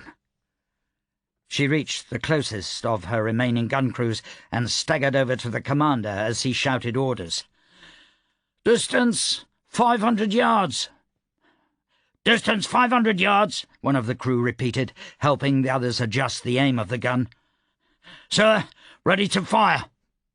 "Fire!" The cannon kicked back several feet, belching flame and noise.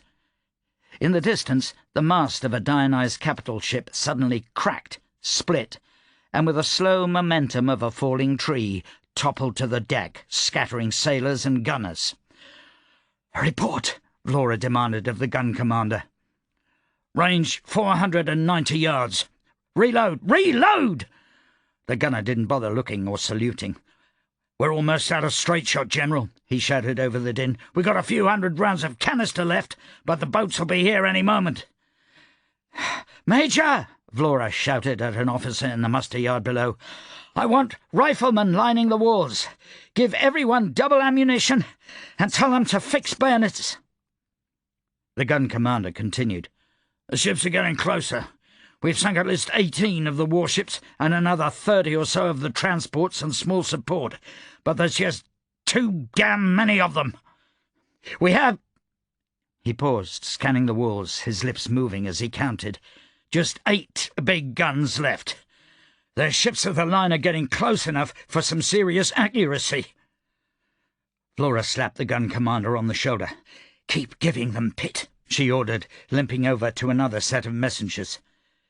She was surprised to find one of them was a Palo, wearing one of the pale green uniforms she'd last seen on Mama Palo's men. Her heart leapt into her throat before she remembered that Mama Palo, the real Mama Palo, was on her side.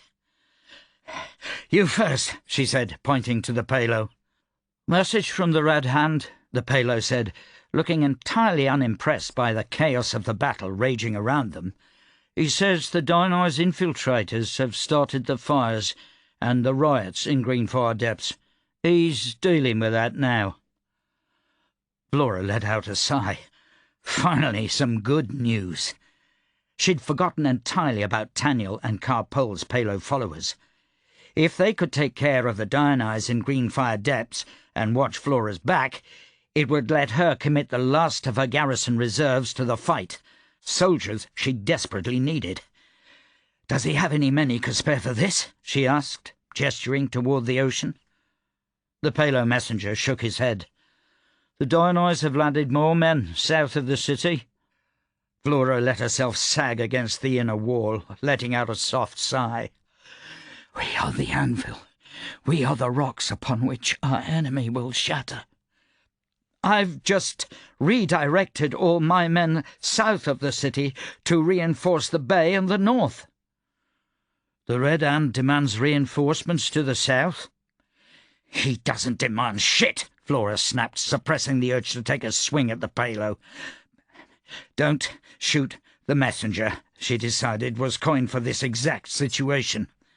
"The Red Hand wants you to know that the item in question is 2 miles south of the city. It needs to be protected from falling into Dionysus' hands." "The item in—" It took Vlora a moment before she understood what that meant. "The Godstone." "That is what he called it, yes." Vlora called down to the muster yard. "Major, do we have anyone else at all we can send south?" The Major opened his mouth to respond, but was cut off by the sudden thunder of hooves as Styke, Ibana, and a half-dozen mad lancers, along with Major Gustar, rode through the open gates of the fort. Flora's mind immediately changed directions, and she waved off the Major in the muster yard. "Styke!" she bellowed. "Report, now!" Styke reined in just below her. "We swept the beaches up north on our way in, and relieved Olam enough for him to withdraw from the point of the bay." Vlora swore. She needed him to hold that point. But Olam wouldn't pull back without damn good reason. "I've had about 500 casualties," Styke went on. "Leaves me with a little over 800 able-bodied riders." Vlora swore again. She'd hoped he'd arrive with full strength, but if he'd already been in 2 engagements, she should be impressed that he had anyone left at all. She looked toward the point of the bay, wondering how suicidal Styke really was to have ordered a charge into that smoky chaos on uneven ground. 2 miles south of the city, she said. There's an artifact down there. I don't know where. I don't know what the pit it looks like, but I need you to find it and secure it. Styke and Ibana both frowned, exchanging a glance. "But the battle?" "You'll get your battle," Vlora said. "The Dionysi are coming up from the south, and they want that artifact. I don't know if they're heading for it specifically, but if they find it before you get there, we'll have a pit of a time taking it back." Styke nodded. "Righto, General." Without another word, he turned his big gelding back around and rode at the head of his men out of the muster-yard. Vlora watched him go with a desperate longing. She needed Styke here, performing sweeps of the beach to relieve her defenders. But there was no one else to send, and the Dionysi could not have the Godstone. "Mom!" the gunner commander shouted. "We need those riflemen up here now!" "Major, get me those riflemen!" "We'll be shooting ducks on that wall. The ships are too close." Vlora grit her teeth, turning to look toward the ships of the line that were now just outside of the bay, broadside toward the fort, opening fire with fearless determination. "I'll take care of it," she said. "Just get your men up here." Staggering forward, Vlora put both hands on the wall and then cast her senses outward until she found the powder magazine in the depths of the warship's hold. Hundreds of barrels of powder, all crowded together in one place. It took only a single thought to ignite it all, but she knew she'd feel a kickback strong enough to drop an elephant. She touched off the powder and immediately felt like a wagon had run over her. She groaned, her head spinning, watching the ship blow apart through blurry vision, trying to breathe through a suddenly tight chest. It took her several moments to recover enough to have the presence of mind to duck as infantry in the Dionysi's longboats opened fire on the walls. Within moments she was surrounded by her own riflemen and the comforting cracks of Krush rifles returning fire. Chapter 61. Michel watched, amazed, as the crews, under Professor Cressel's direction, managed to extricate the monolith from its sunken pit in the ground in less than 2 hours. Using a combination of ramps, cranes, and brute force, the stone column was pulled up and out onto a prepared soil shelf. The cranes were cleared away, and the land barge backed up beside the stage, while labourers with shovels and pickaxes adjusted the contours of the land so that there was a gap of mere inches between the monolith and the land barge. It was a fascinating bit of engineering and, to Michel's eyes, went incredibly smoothly. A labourer's leg was caught in the spoke of the land barge and had to be removed, but the man was carried off within minutes and the work continued, undistracted. While Cressel prepared to move the monolith onto the land barge, Michel caught sight of Carpole up on top of the horizontal monolith. She squatted, fingers tracing shapes on the monolith's exterior like a child playing in the sand. "What's he doing up there? You up there? Get down!" Professor Cressel waved his arms at her, but she ignored him. "Major Cole!" he shouted. Major Cole lifted his head from a discussion with his troop, pointing Cressel toward Michel, who glanced at Taniel as the professor stormed toward them. "What is she doing?" Michel asked. "Don't ask me," Taniel said. "We've been together almost 11 years, and I still don't understand her half the time. She knows that people have gone mad from being too close to that thing, right?" "She knows," Taniel confirmed. Professor Cressel approached, pointing over his shoulder. Gold Rose, would you be so kind as to remove your companion from the specimen?" "Why?" Michel asked. "Is she bothering anything?" "It's quite unsafe. I've dismissed all the researchers from the site aside from myself. The move is very dangerous. The fact we haven't lost anyone yet today is a miracle." Michel leaned over to Taniel. "Does she need to be up there?" "Paul," Taniel said, cupping his hands around his mouth. "Paul!" She waved her hand dismissively, and Taniel gave Michel an unapologetic shrug. "She's working. Nothing but force is going to get her down. You're welcome to try, but I'm not going to." "Does she know that the entire monolith could shift or slide?" Professor Cressel demanded, tugging at the last wisps of grey hair on his head. "It could take an arm, or a leg, or crush her completely." "She's aware of the danger," Michel assured him. "Your men can work around her." Cressel retreated to his dig, fuming silently, and Michel chewed on the inside of his cheek.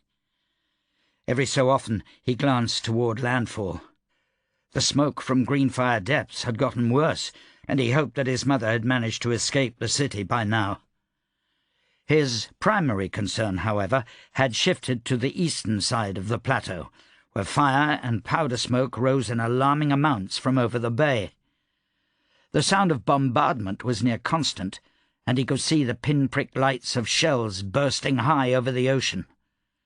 It seemed so distant and unimportant, but it wouldn't be for long. "Major Cole," Taniel said loudly, "any word from your men on the approaching Dionyse?" Cole finished speaking to his officers and then crossed to them, a grim look on his face. "There's 4 regiments just finished landing about 6 miles from you. At best we have a few hours until they get you. I've sent runners back to landfall with requests for reinforcements. No idea if we're going to get them or not. One of my boys from the city just arrived, and he said the fighting there is bad." Michel exchanged an alarmed glance with Taniel. None of that was good news. If the Dionyse reached them, they wouldn't stand a chance. But the news that Cole was actively sending messages to landfall meant that Michel's trickery might be discovered. "Can this be hurried along?" Michel asked. "Cressel assures me he's hurrying the best he can, without risking damage to the obelisk." "Good. Good," Michel said. He started to pace, counting out 10 paces, then walking back to Taniel before repeating the route several times. Major Cole watched him do it once, then returned to his officers, barking out orders. Michel stopped his pacing to watch the chain of command as officers passed orders to enlisted men, and the soldiers began to slowly shift to the southeast of the dig site, forming themselves into a protective cordon around the excavation. A loud creaking brought Michel's attention back to the monolith, and he turned just in time to see Carpole ride the immense stone off the dirt shelf upon which it rested, to slide down thick, flattened timbers and crunch onto the land barge. The monolith came to a stop, the land barge and its load settling almost a foot closer to the ground. Michel let out a breath he didn't realize he'd been holding in, and Taniel shook his head. Carpole flashed them both a grin, then returned to studying the side of the monolith. Michel approached Professor Cressel, clapping his hands. "Well done, Cressel, well done. Are we ready to move?" He could hear the desperation in his tone and tried to suppress it. The professor adjusted his glasses, squinting at an open folder in his hands. The engineers are checking the axles and securing the load. We should be ready to move out in half an hour." Michel grimaced. "Make it 15 minutes. "Sir!" Cressel protested. Michel waved his finger under Cressel's nose with a confidence he didn't feel. 15 minutes, unless you want your eyeballs to wind up as Dionyse trophies." "Dionyse don't take eyeballs as trophies," Cressel snorted. "Whatever. Make it quick, Professor. Time is running out. A tap on his shoulder brought Michel around to find Taniel standing beside him. Taniel's attention was no longer on the monolith or the soldiers, and he took an indiscreet snort of powder and pointed north. "You see that?" Michel squinted. "I don't see anything. Riders coming in. Cole should spot them in a few minutes." "Is it relief from landfall?" "Maybe," Taniel said. "Maybe not." He peered into the distance like a big cat warily protecting its kill, then said, "They're black hats." "Oh, shit! We gotta go," Michel said, already heading toward the corral where Cole had stashed their horses. He turned to find Taniel not following him, then ran back and snatched him by a sleeve. "It's not worth the risk," he said. "If the Black Hats know that I attacked Fidelis Jess, they'll snatch me the moment they see me, and you and Carpole a few seconds later. We've got to get out of here while we still can." Taniel suddenly smiled, shaking his head. "We wait." Michel resumed his pacing, doing 2 quick rounds before returning to Taniel's side. "You're sure you want to do this?" "Go if you want," Taniel said, "but Carpole and I will stay." Michel swore to himself. Every instinct told him to run. The Black Hats would skin him alive over the course of a very, very long time if he was found here by anyone aware of who he really was. Fidelis Jess might be alive or dead, but it didn't matter. He would have told someone about Michel's betrayal, if only his secretary, and they'd be out for Michel's blood. "Is this it?" he asked. Taniel looked at him in surprise. "Is what it?" "This Godstone. Is this the culmination of all my work? Is this what I toiled for years to discover? Was this my true purpose in joining the Black Hats?" Taniel seemed to consider the question for several moments before answering slowly, "This was one of many perceived purposes. It would have been preferable to leave you among them, but yes, the discovery of the Godstone was the most important thing we had in mind when we sent you to work for the Black Hats." The revelation gave Michel a sense of peace that he hadn't expected. It felt as if a great weight had been lifted from his shoulders, and he mentally examined the marble that he kept his real self in for so many years before discarding it with an almost giddy laugh. "What's so funny?" Taniel asked. "Nothing," Michel said. "I'll stay." As Taniel predicted, Major Cole's scouts saw the Black Hats just a few minutes later, and Michel himself noted the dust cloud a little after that.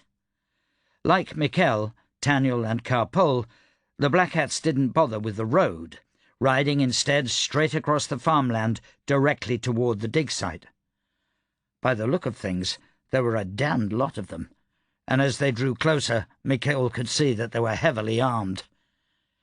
His decision to see this whole business with the Godstone through to the end seemed less and less like a good one. And then it got worse.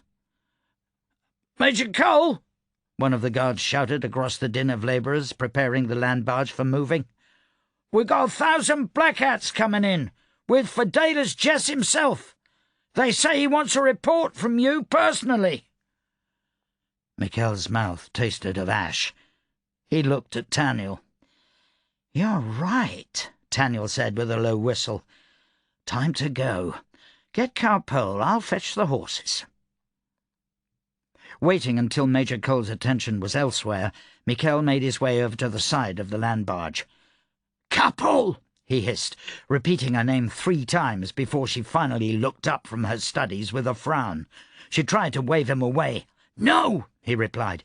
"Fidelis Jess will be here any moment. We have to go now." Carpole gestured rudely at him before smacking her fist against the monolith in frustration, then heading toward the other side.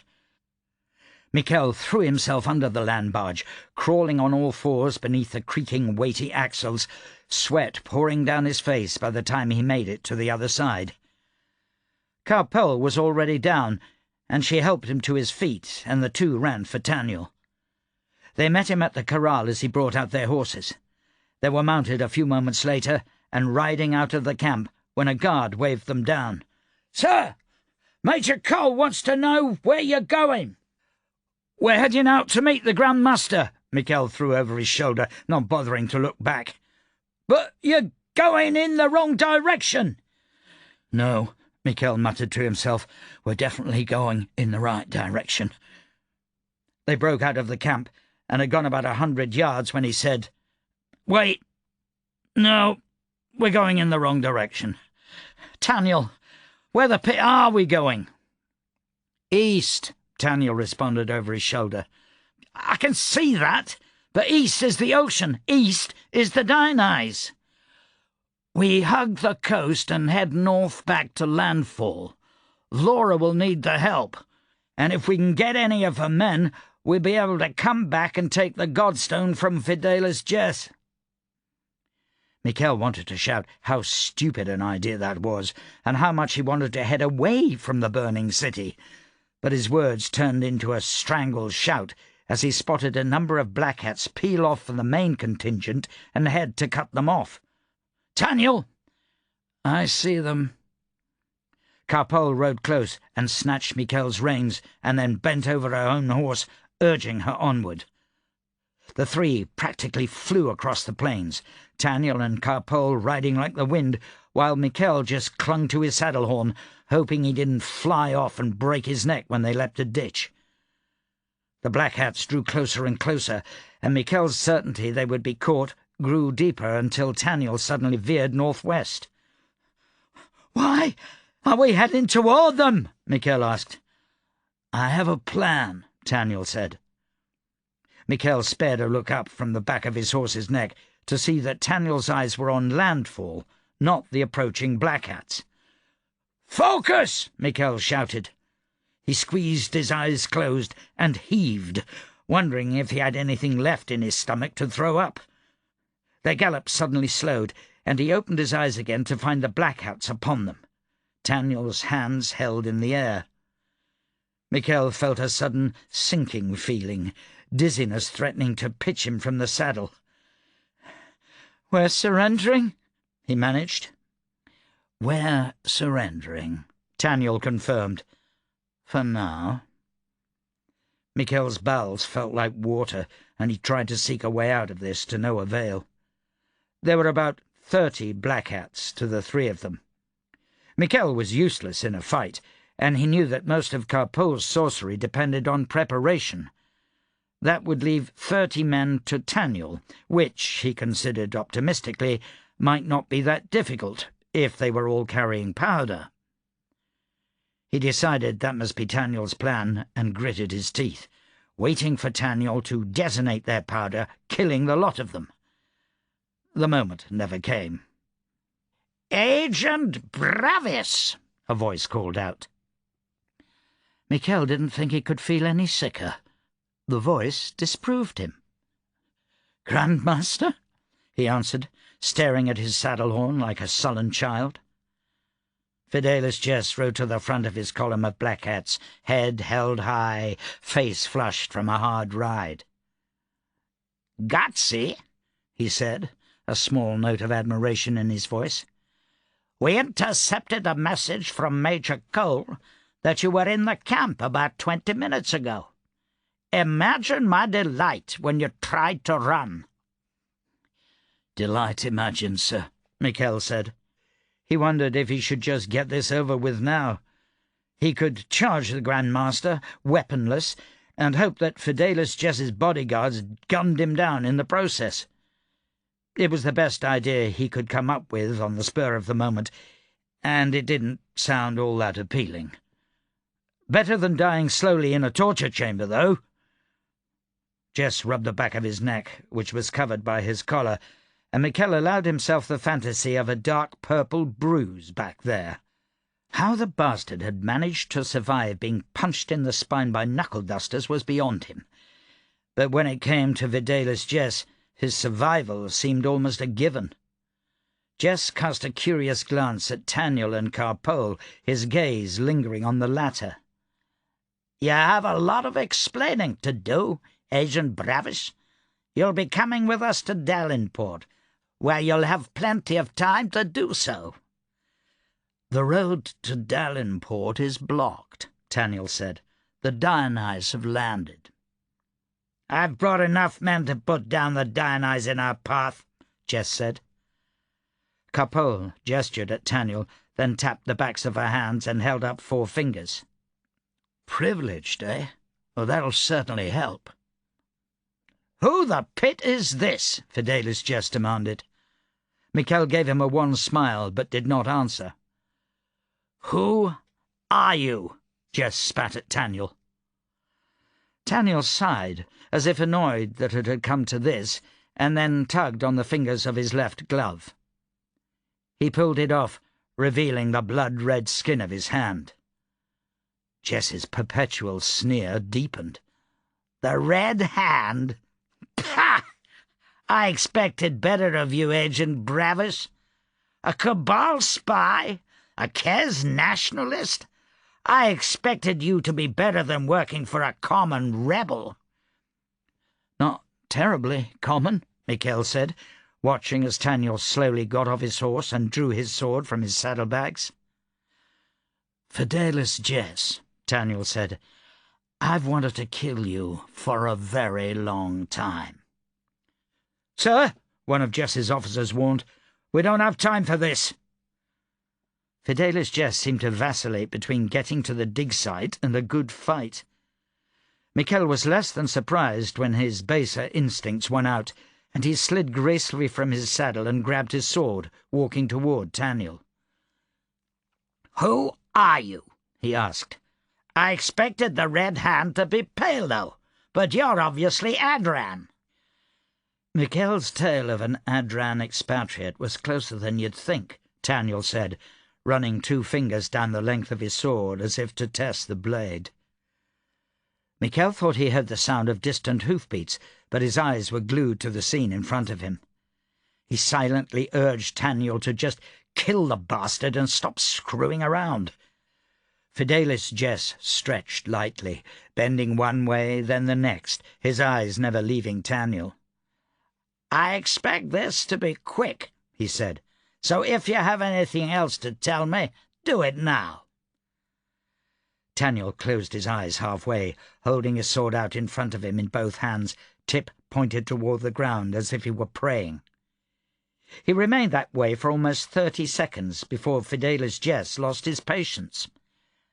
"Your time is up," the Grandmaster snapped, stepping forward. Taniel's sword came up, tip pointing over Jess's shoulder, and he barked the words, "I'm not here to kill you." Jess sneered. "You're right about that." "He is." Taniel leapt out of the way of Jess's thrust, moving so quickly Michel could barely follow him. Taniel grabbed Jess by the back of the hair, kicking one leg to make him stumble, and turned him around, shoving him forward. Michel lifted his eyes, surprised to see more riders coming in just behind the Black Hats. The man at their head was the biggest, ugliest man Michel had ever seen. He wore a faded Fatrastan cavalry jacket and rode a black war-horse with a black and brown mottled neck. His face was pitted and scarred, his back slightly bent in the saddle, and he rode ahead of a standard, flying an image of a lance through a skull. The same skull that was on the ring that Fidelis Jess wore. Michel didn't have to ask who that was. "Jess!" Ben Styke roared, throwing himself from the saddle before his horse had even come to a complete stop. "You're a dead man." Chapter 62. Styke strode toward Fidelis Jess, chest heaving from the ride, every bit of tiredness that had threatened to make him call a halt on the journey south of the city now gone from his mind. He gripped his sabre in one hand, his other balled in a fist, and he ignored the startled shouts of the Black Hats around him. Behind Jess stood Taniel, sword drawn, and behind him Carpole and another black hat were still on horseback. Jess looked between Taniel and Styke as if unsure from which direction the fight was coming, but Taniel stepped back and gave a slight bow. Jess turned his attention entirely to Styke. "I've already killed you twice," Jess said. "I'm going to make sure the third time is more permanent." Even Styke had to admit Jess cut a fine figure. He wore the black hat uniform, black on black, with the buttons up the side of his jacket, tailored to hug his muscled chest and legs. He wore a thin white scarf around his neck and a platinum rose pinned to his left breast, with Styke's lancer's ring on his thumb and Boz's knife at his belt. Styke spared a glance for Jess's horse, saddlebags weighed down for a long journey. Flint was right. The black hats had abandoned the city. Styke discarded his sabre and drew Ibana's knife, forcing himself to breathe evenly. At the sight of this, Jess let out a barking laugh. He sheathed his own sword and pulled Styke's big knife out of his belt, brandishing it mockingly. Styke's mind flashed through all the mistakes he'd made last time. Coming into a fight wounded, overcome with anger, letting his emotions overrule his senses. He tried to expel all of that. He knew he was hurting, tired, but something felt righter about this fight.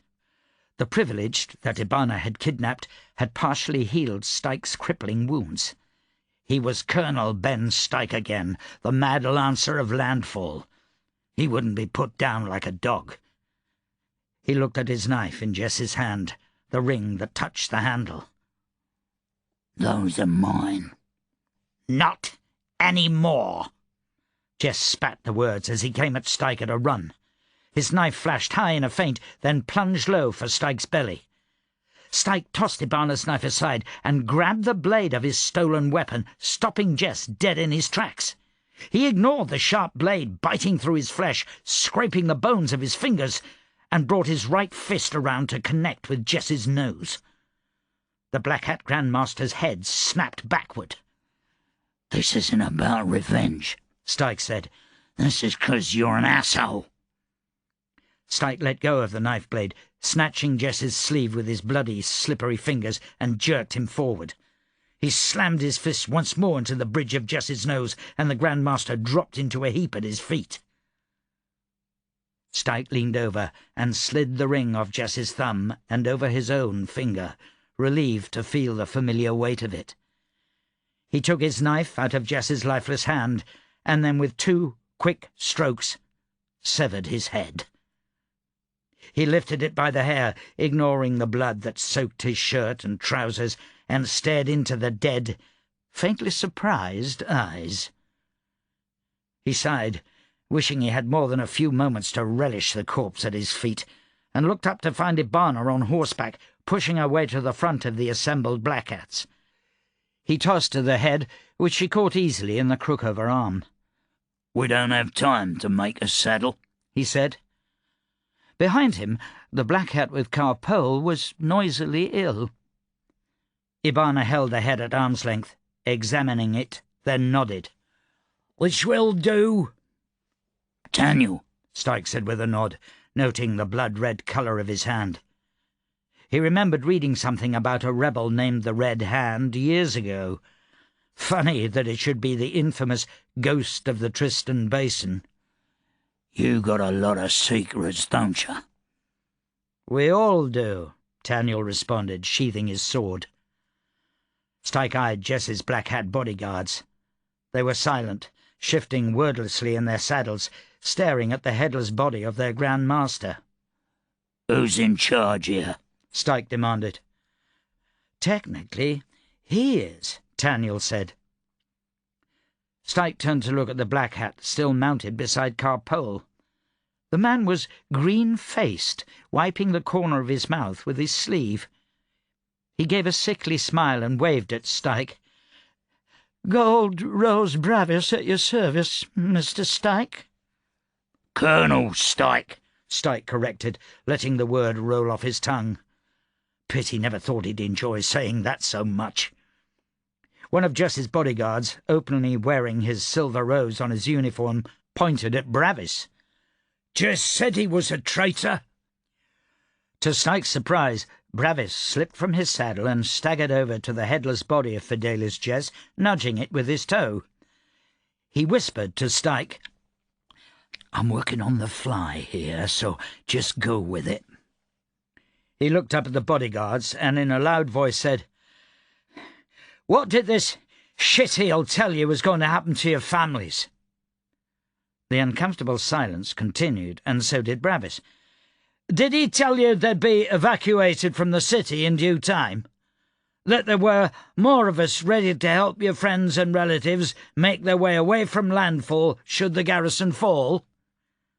Or," Bravis went on, "did he try to tell you that the Riflejacks would hold the city on their own while you all got as far as possible from the fighting?" He shook his head theatrically. "I can see those saddlebags. Thousands of you packed for a journey, coming down to escort some ancient relic instead of protecting your homes. That sounds a lot like fleeing." The silver rose from earlier spoke up. "We're not fleeing. We're on the Lady Chancellor's business." "The Lady Chancellor's business is protecting landfall," Bravis snapped back. He reached down to Jess's body, looking for a moment like he might vomit again, and plucked the platinum rose from Jess's chest before dancing back just a little too quickly. He thrust his finger at Styke. "Fidelis Jess has been telling you this man, this hero of Fatrasta, is a dangerous criminal. Jess has been lying to you, just like he was lying to me. And this next lie will lose us the city we love, the city full of our friends and families." "And what would you have us do?" the Silver Rose demanded. 1,000 heavily armed black hats? I'd have you protect the city. You see these flags?" He pointed behind the black hats, where the mad lancers had gathered up, and Jackal and the Riflejack bannermen rode side by side. "Ride with them! Ride with Ben Styke, hero of the Fatrastan Revolution! Ride with the Riflejacks, defenders of landfall as appointed by the Lady Chancellor herself! What would I have you do? Fight! Now, get back to the main column, gather the rest of the black hats, and ready yourselves for a fight." 3 black hats, all of them wearing silver roses, conferred among themselves. They turned to Bravis. "Who's in command of the black hats?" one of them asked.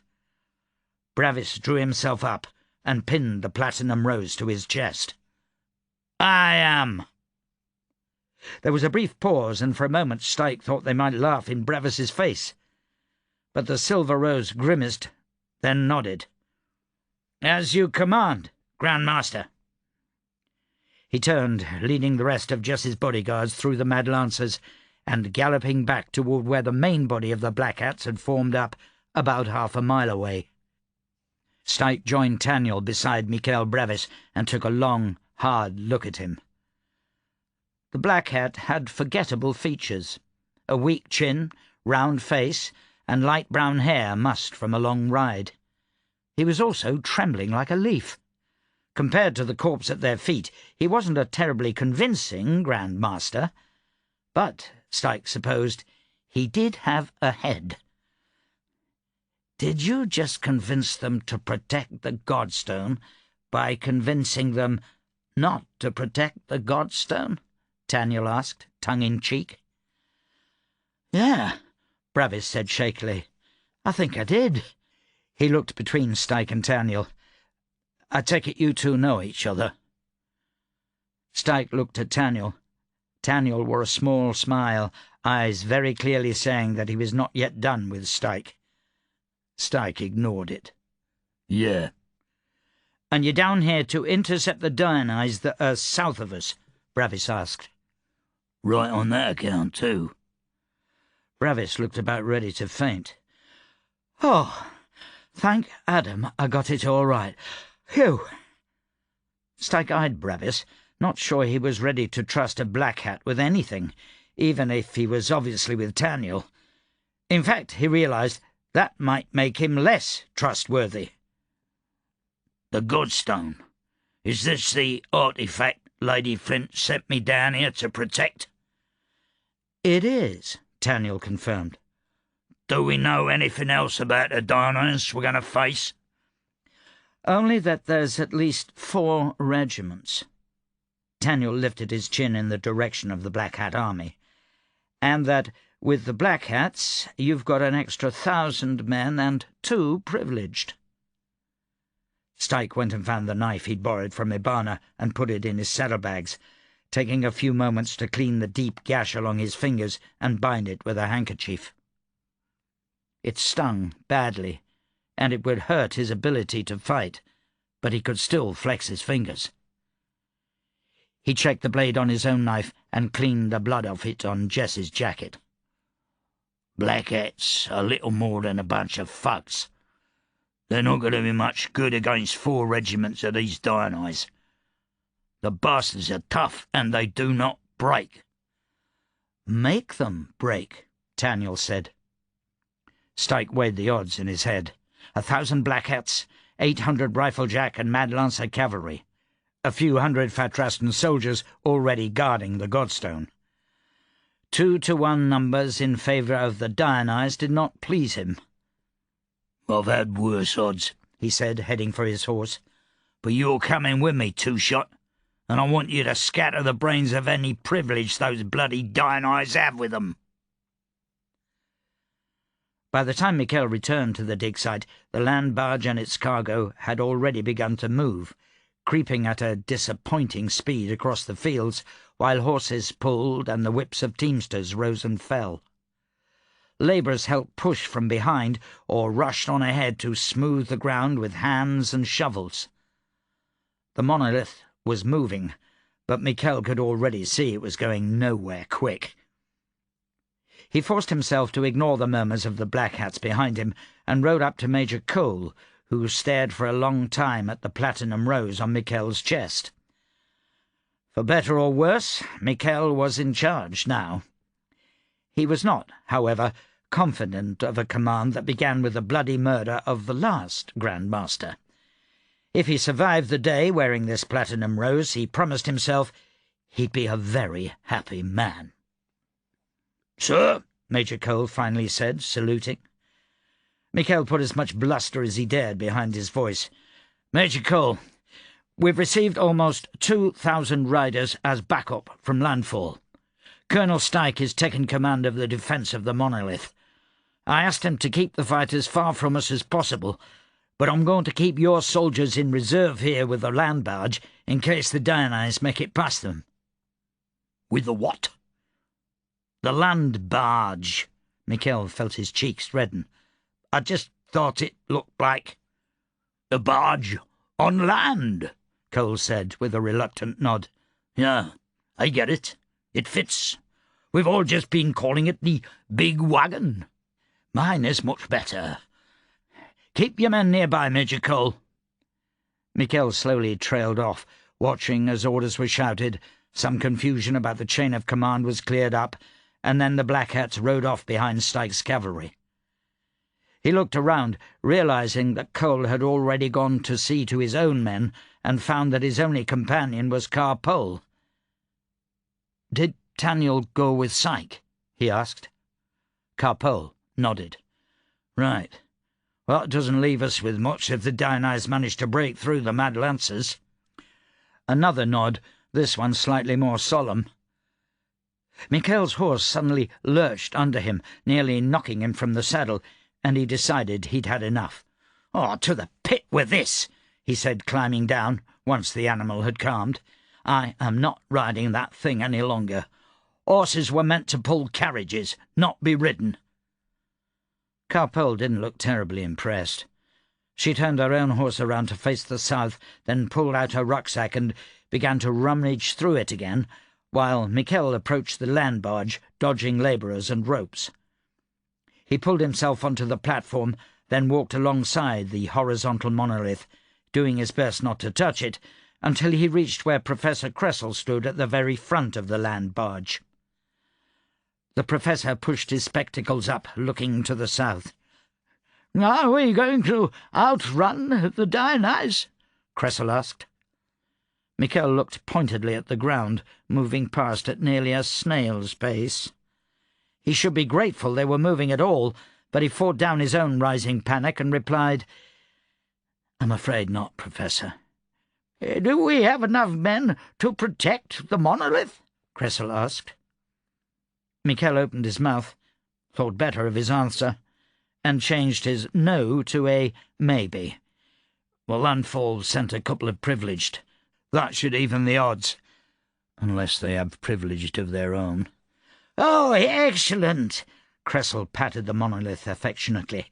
"We absolutely cannot let this fall into enemy hands. It's too important." Michel leaned on the monolith without thinking, jumping as a spark of static seemed to leap from the stone to his shoulder, then rubbed his hands together to try to get rid of the distasteful feeling the spark had left behind. The whispering in the back of his head had returned, no longer drowned out by the excitement of the move.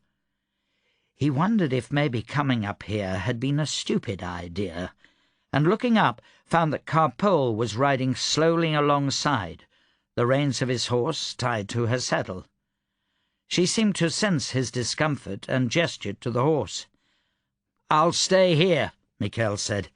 "Less of a chance of breaking me neck, thank you."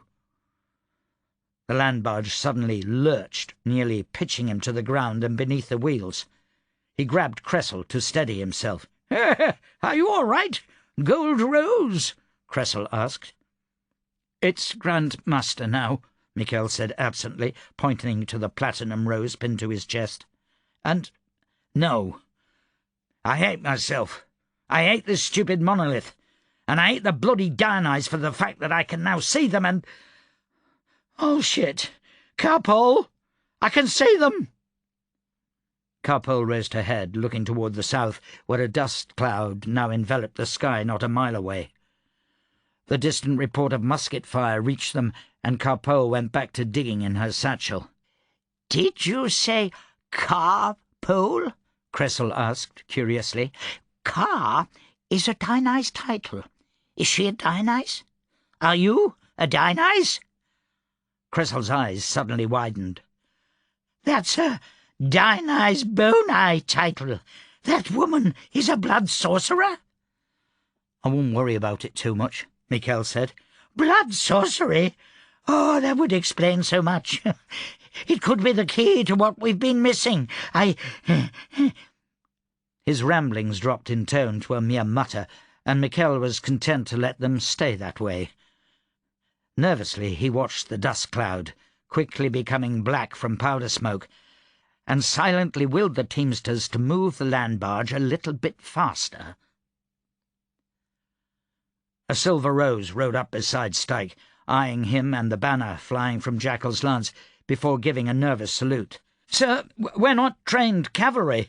I'm not sure how effective we're going to be against the Dionyse." "You'll be plenty effective," Styke replied, not trusting himself to look the Black Hat in the eye. He considered the irony of him here giving orders to a contingent of Black Hats instead of grinding their bones to dust, and then forced himself to think of the much happier face of Jess's head, now in a sack, hanging from Ibana's saddle. "We haven't exactly trained for this." "No," Styke said, "but you'll manage anyway. Can your men shoot from horseback?" "Most of them, yes." "Good. Split into 2 groups. I'm not going to bother throwing you at their centre. Your men aren't capable of such a charge, and your horses don't deserve it. I want each group to peel off from our main column and circle the enemy flanks. You'll act as light skirmishers. Hit 'em from the sides, and hit 'em hard with everything you have. Fire at will and all that. Put one of your privileged on either side and tell 'em to focus on any privilege the enemy may have, and then to turn on the infantry." The Blackhat seemed relieved not to be participating in a charge. "I think we can do that," he said. Styke reached over and snatched the Black Hat by the arm, nearly yanking him out of the saddle. "You'll know you can do it," he growled. "You bastards have been gunning for me for 2 weeks, and if you don't show some spine and make these dying eyes bleed, I'll hunt you down personally when I'm done with this and put your head in the same sack I put Jessie's. Understand?" "Yes, sir," the Black Hat managed to choke out. Styke pushed him right back in his saddle and gave him a toothy grin. "And if you keep their flanks off my ass for long enough to win this battle, then maybe, just maybe, we can be friends. Now, go make sure your men understand all that very clearly." The Black Hat rode off, and Styke focused on the approaching Dionyse.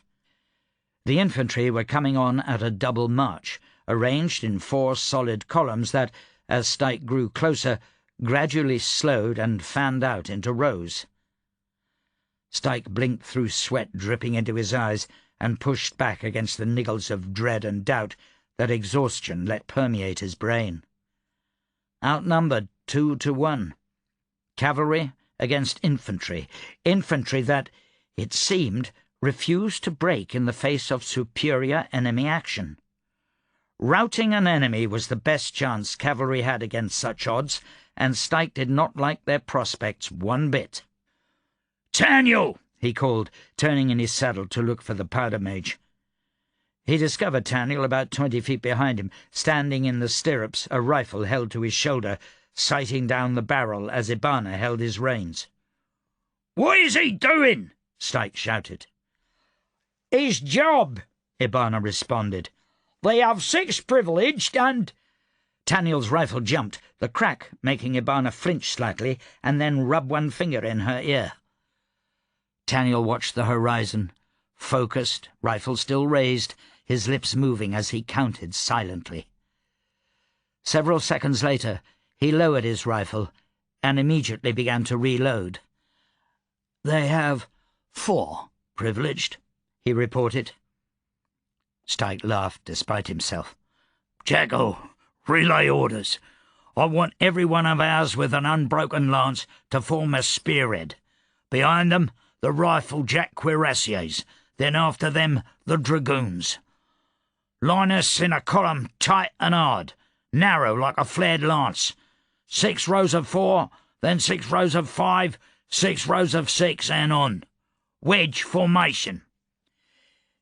"Do I have to remind you," Ibana called, "that we don't have our bloody armour anymore?"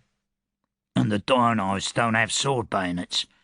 "Knife bayonets aren't a joke." "To the pit with them," Styke said. "If the bastards won't rout, we'll cut through their centre and then tear them apart from behind. They won't know what hit them." Daniel raised his rifle to his shoulder, aimed, then looked over at Styke. "You really are a bloody madman." "Everyone keeps telling me that," Styke said. "Jackal, get me a new lance. I'll tip the wedge." Styke's people were outnumbered 2 to 1. The Dionyse, he decided, should have brought more men. Chapter 63. Vlora used her sorcery to ignite a tiny bit of powder almost a mile away.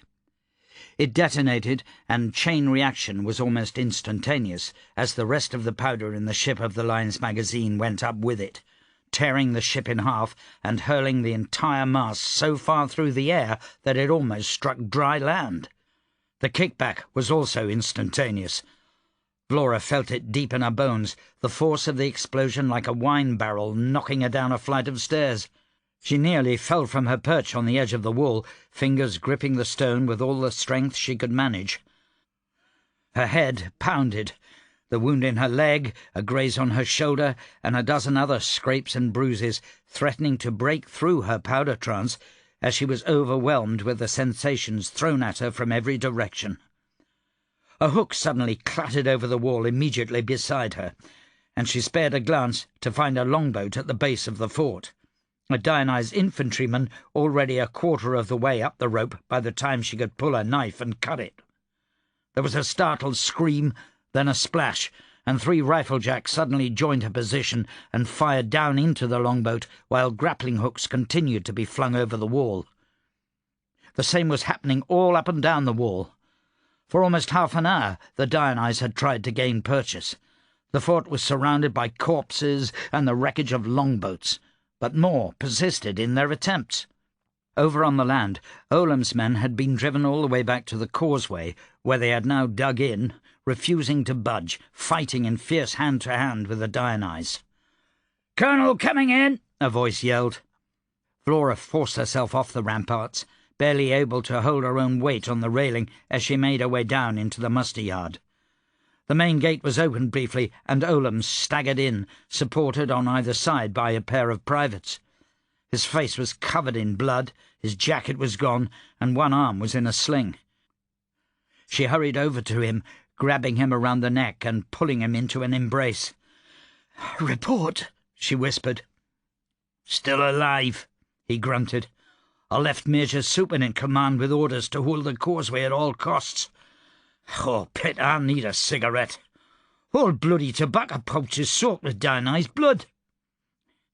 "At least it's not your own," Vlora said, choking back a sudden, unbidden sob. She wasn't sure where it came from, fear of seeing him like this, or joy that he seemed to be in better shape than he looked. "No," Olam replied. "My blood ruined me rolling papers." He took his arms off the privates and waved them away, testing one foot tentatively before limping over to a bench along the inner wall and sagging into it. Vlora sat down beside him, allowing herself a moment's rest. "You look as bad as I feel," she said. Olam looked up sharply.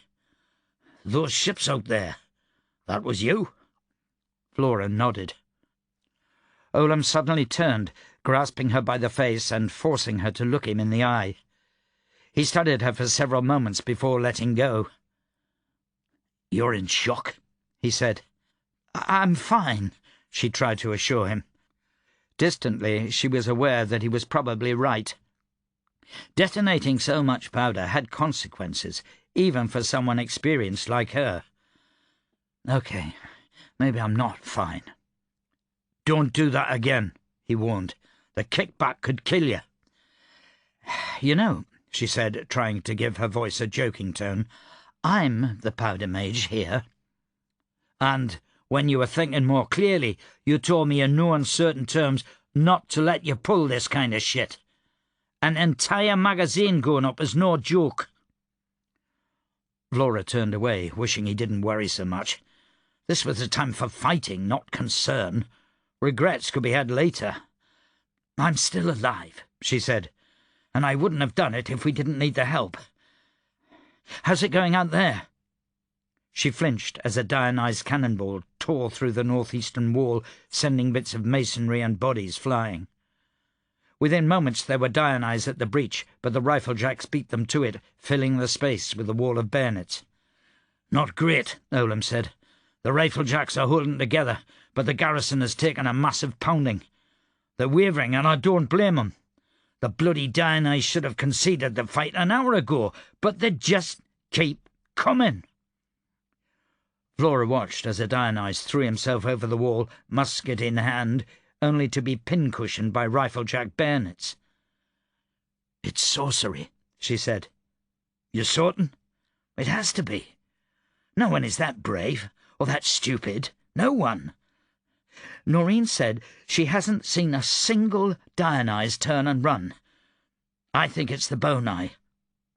Have you been able to find him?" "Oh, believe me, I've tried. Carsedul's ship is 3 miles out. Taniel could make that shot. I can't." Olam grimaced. "Well, we don't have Taniel. Is Carsedul walking alone?" "I've sensed a few other Bonais. Managed to kill 2. Still looking for the 3rd. Unless we break the will of these bastards, they're going to overrun us." "They don't have much left," Olam said hopefully. "Half their fleet is at the bottom of the ocean or on its way, and there aren't many longboats left in the water."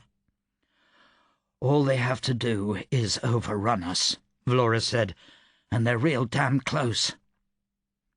Another Dionyse managed to gain the top of the wall. Vlora's heart leapt in her throat as she realized this wasn't a normal foot soldier, but a leather-clad dragon man.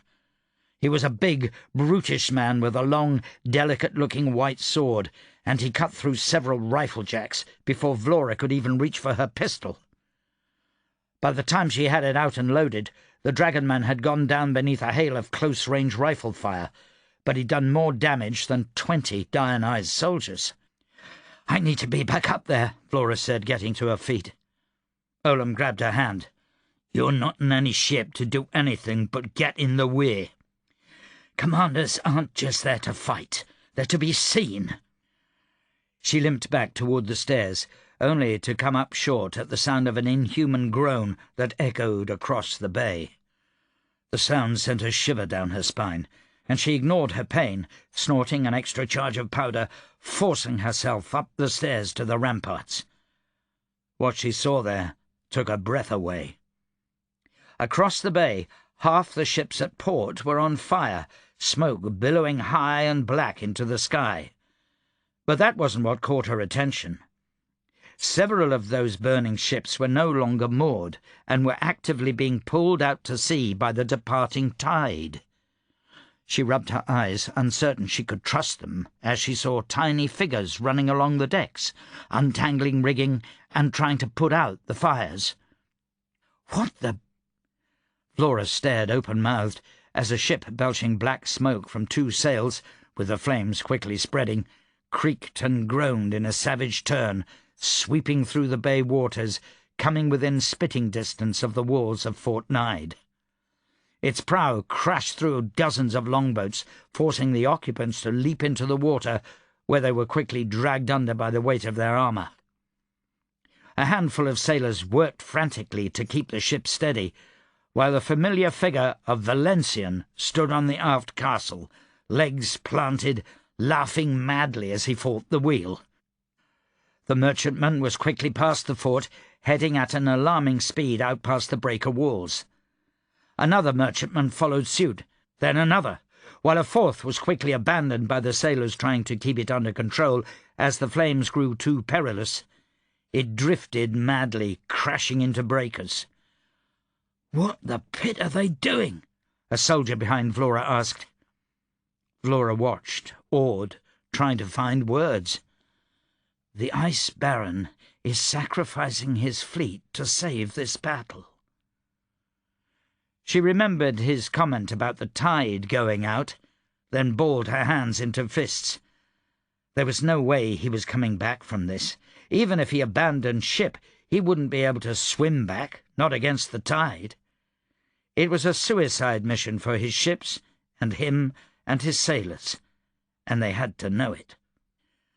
The remaining Dionyse ships quickly turned their cannons on Valencian's merchantmen, but to little effect.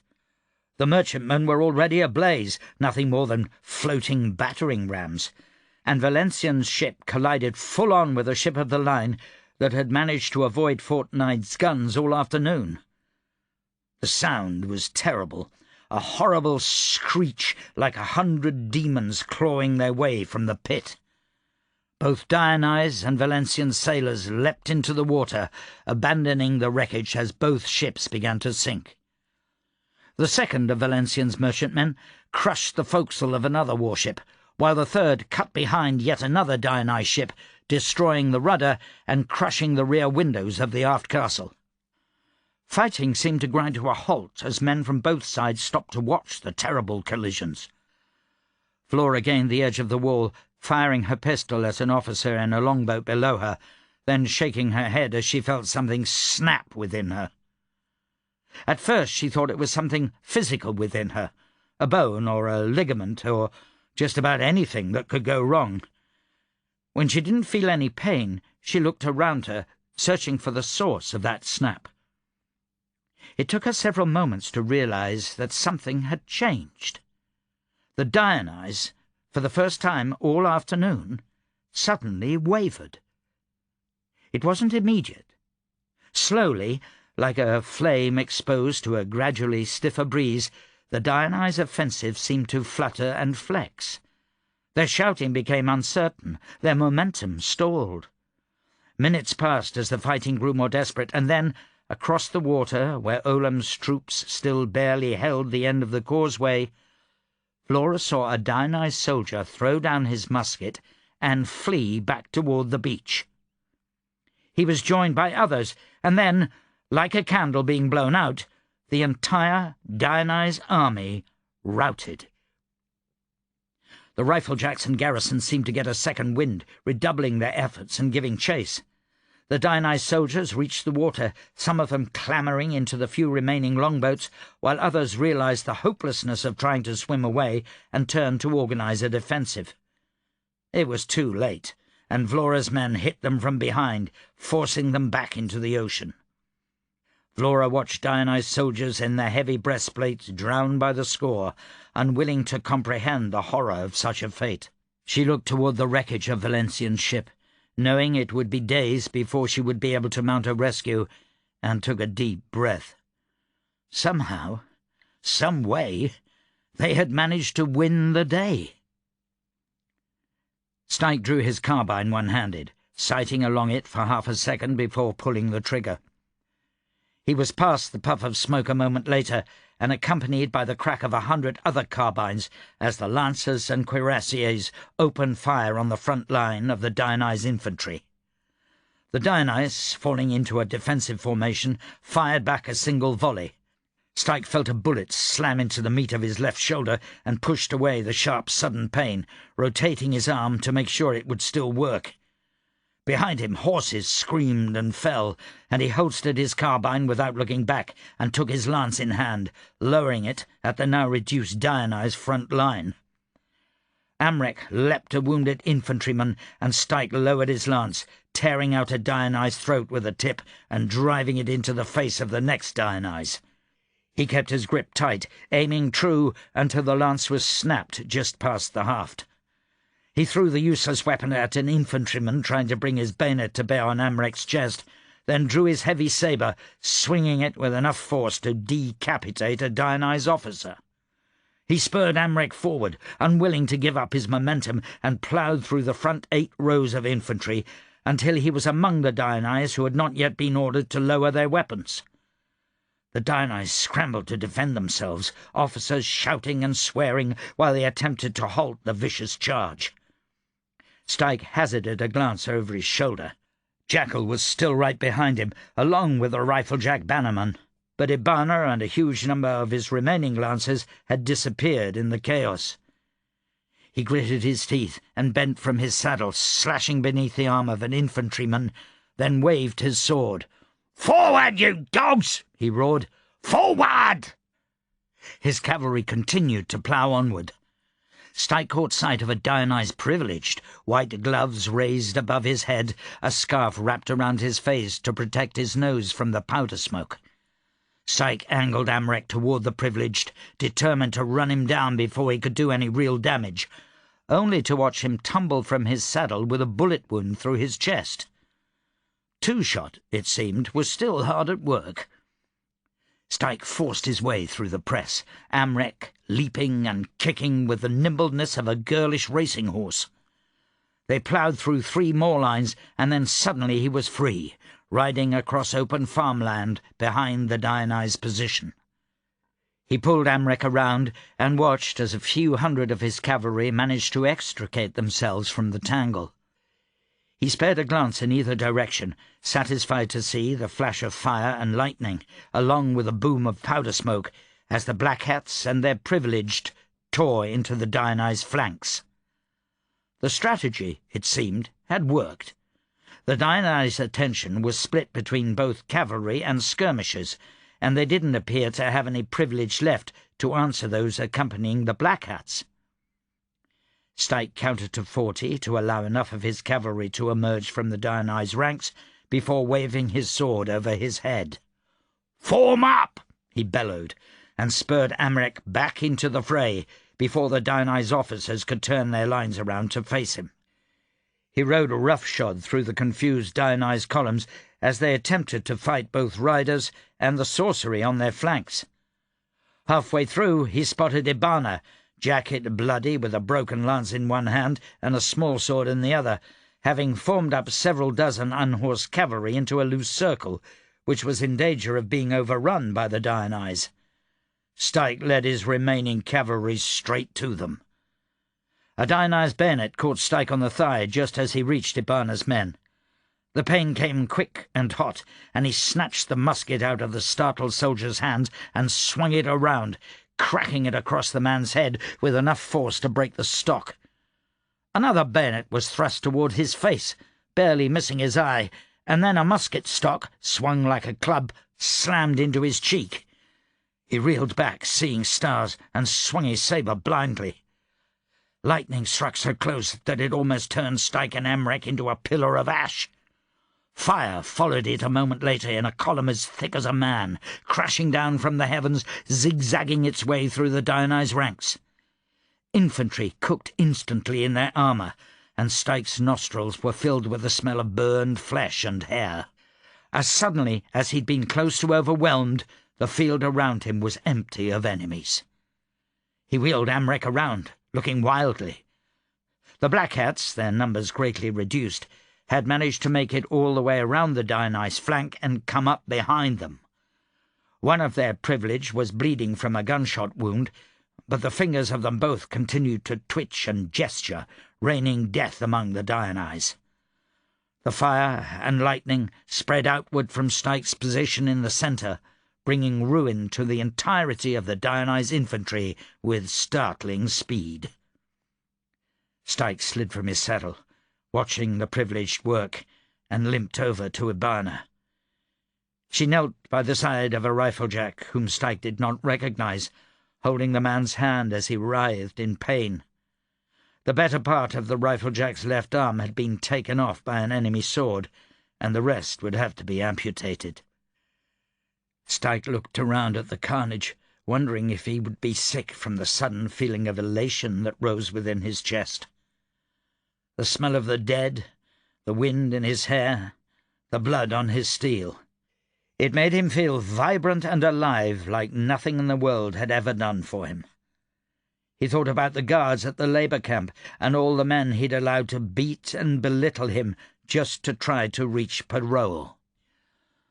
"I shouldn't have stayed," he said, breathing deeply of the smell of sorcery and burned corpses. "I should have fought my way out years ago." "What are you going on about?" Ibana demanded. Styke lifted his chin to the chaos, watching as Taniel Two-Shot, no longer on horseback, used a bayoneted rifle to tear through a whole company of Diony's infantry on his own. It reminded him of the grace with which Lady Flint fought, though somehow quicker and more terrifying.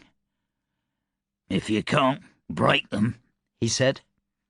"Grind their bones to dust beneath your hooves," Ibana finished, not lifting her eyes from the wounded riflejack. "Did we win?" Between the Black Hat privileged, the remaining cavalry, and Taniel, they were mopping up the last of the Diony's. It was a stark reminder of just how quickly sorcery changed the tide of battle, and how easily it could have been Styke's bones turned to ash from a Diony's privileged, if not for Two-Shot to even the odds. "Yeah," he said, drawing his knife and kneeling down beside the riflejack and sizing up the arm that needed to be amputated. "Bite down on your belt, son. This is gonna hurt, but it'll be a cleaner cut. We won." Chapter 64. Vlora stood in the prow of a longboat as it did a circuit through the water surrounding Fort Nide. The slow strokes of the rowers left barely any weight behind them, yet still managed to stir corpses to the top of the water, their bloated forms face down, bobbing gently, their teal uniforms stained by the blood still seeping from their bodies. Somewhere off her port side the water suddenly exploded in movement as sharks emerged to fight over a corpse. Riflemen behind her stood, took aim, and shot into the water. The foaming frenzy increased for several seconds and then died down to leave the bay placid, gentle waves lapping bodies toward the shore. Vlora's own body was a collection of aches, sharp pains, and developing bruises. She wondered if this was what it felt like to be trampled, and dug in her pocket for a powder charge, pinching just the slightest bit off the top and snorting it from between her fingers. The stitches in the shrapnel wound in her leg stopped throbbing.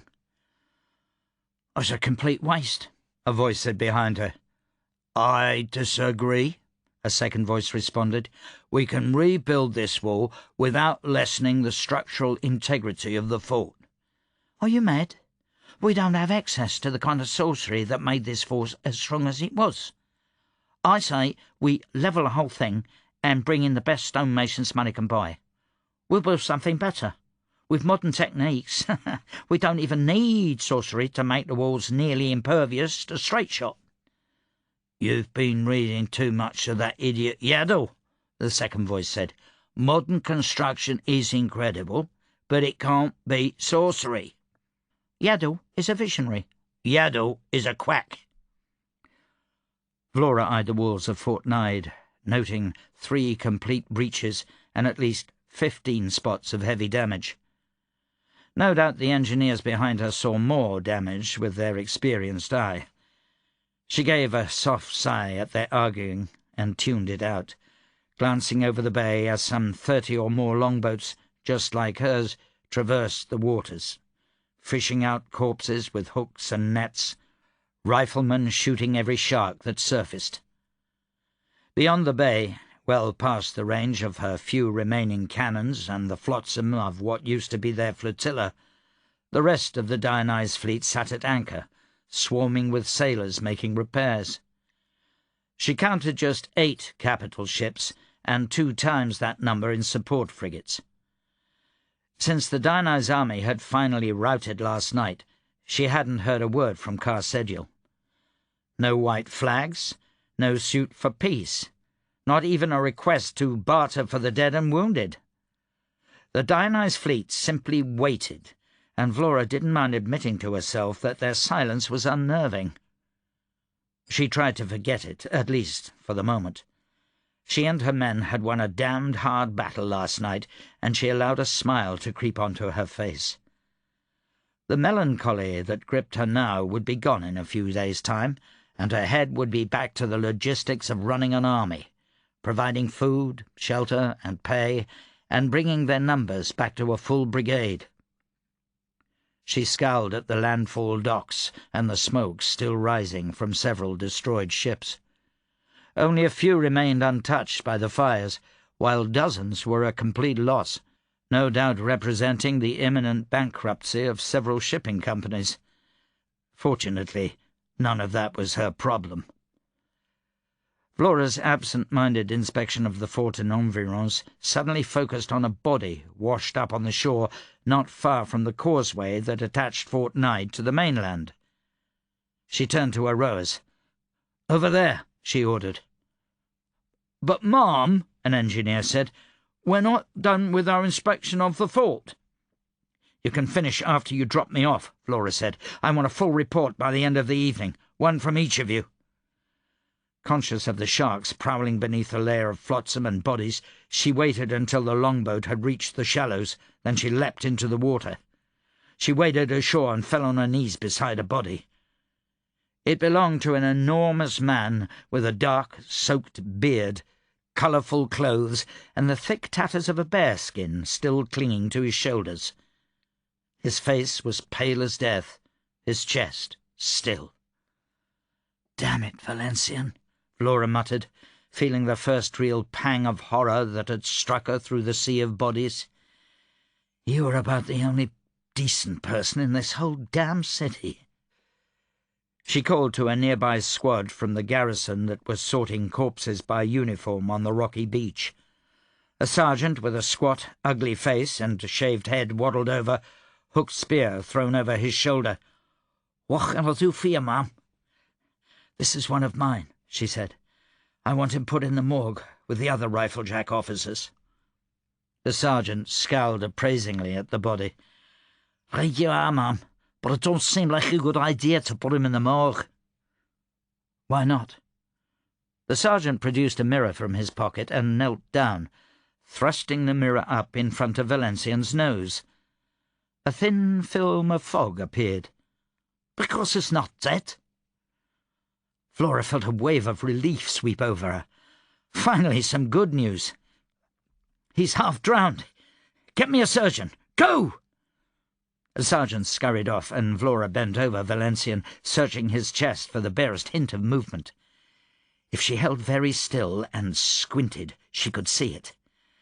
"Crashed one of your ships into the Dionyse, and then managed to swim all the way back against the tide? You're a damn workhorse, you know that?" One of the garrison doctors soon arrived with assistants. He pumped Valencien's lungs carefully with glass tubing. Then they carried him back toward Fort Knight on a stretcher. Vlora remained out on the beach, telling herself that she should accompany Valencian until she knew whether he was going to survive, but unwilling to watch him die if it came to that. The shadows began to grow long, and Vlora smelled the familiar scent of tobacco before she heard the crunch of boots on gravel.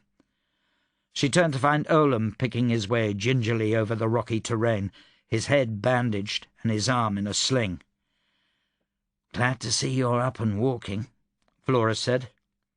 "I'm not glad to see you are," Olam replied. "You should be resting. There's work to be done. But like standing out here, staring at the bodies." Vlora snorted. She wanted to reach out and take Olam by the hand, retire to a hotel room up on the plateau, and spend the next 2 weeks with him, recovering in each other's arms. "I went with the engineers to examine Nye's fortifications from the water." "And?" "Doesn't look great. Any news from the Dionyse?" "Not a peep. I'd hope you saw some sort of indication that they were ready to talk." Vlora turned back toward the ocean. The Dionyse ships remained, quietly menacing, as if daring any of the unburned ships in port to make a run for it. "Not that I've heard. Do we have casualty reports?" 3,500 wounded, 700 dead. Vlora perked up. "That's far better than I expected." "It's only riflejack numbers," Olam responded sourly. "Oh." Vlora fought the sinking feeling in the pit of her stomach. That meant that only a few hundred of her soldiers had escaped the battle unharmed. Recovery would be weeks at best, and they'd lose a number of the wounded to disease, infection, or blood loss. "The garrison?" "The garrison," Olam said slowly, "was hit hard. They've got fewer wounded than us, but about 8,000 dead. They're not used to this kind of fighting." "Nobody is used to this kind of fighting," Vlora responded, shaking her head. "I've never seen anything like it. Soldiers that just would not break, no matter how many dead we piled in front of them. I saw Carpola a couple of hours ago. She told me that this was definitely blood magic, spread out across 6 bone eyes. The ship Valencian ploughed into must have contained one of the more powerful practitioners, and his death shattered their concentration." "At least that's a mystery solved." "I'm not sure I like knowing," Vlora said. "All my training, all Adran's strategy is based off breaking a less well-trained enemy. If the enemy will not break, then how do we win?" "We won yesterday." "Barely." "Can Carpola replicate the Dionyse sorcery?" "She's powerful enough, that's for sure, but she's not formally trained. Everything she can do is self-taught, and she says providing a backbone to 10,000 men is a challenge she's never even considered before. All her attention right now is focused on the Godstone." "And?"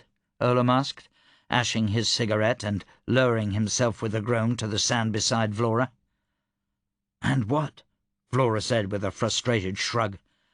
"None of us are privileged. The 2 remaining privileged that the Black Hats left behind don't want to go near the thing. We don't know exactly what it is or how it works. I don't even want to think about it."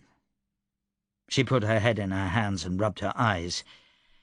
"Speaking of the Black Hats. We don't know where they are, Olam answered. I sent out riders. Best guess is Lindit retreated to a safe distance, and once she finds out we've won, she'll return to the city.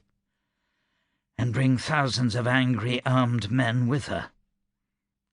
Vlora gritted her teeth, wondering if she was strong enough for a power struggle so soon after the end of this battle. I'll kill her before I let her take control of the Godstone. Does she know that? I told her as much when I threatened to arrest her. So much for the element of surprise. Olam flicked a cigarette butt toward the water. I saw him carrying Valencian toward the fort. They said he's still alive.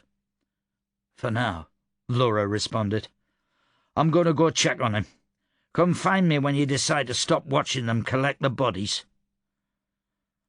Vlora helped Olam to his feet, then watched him head back toward Fort Nide, before attempting to collect herself emotionally. 700 dead men.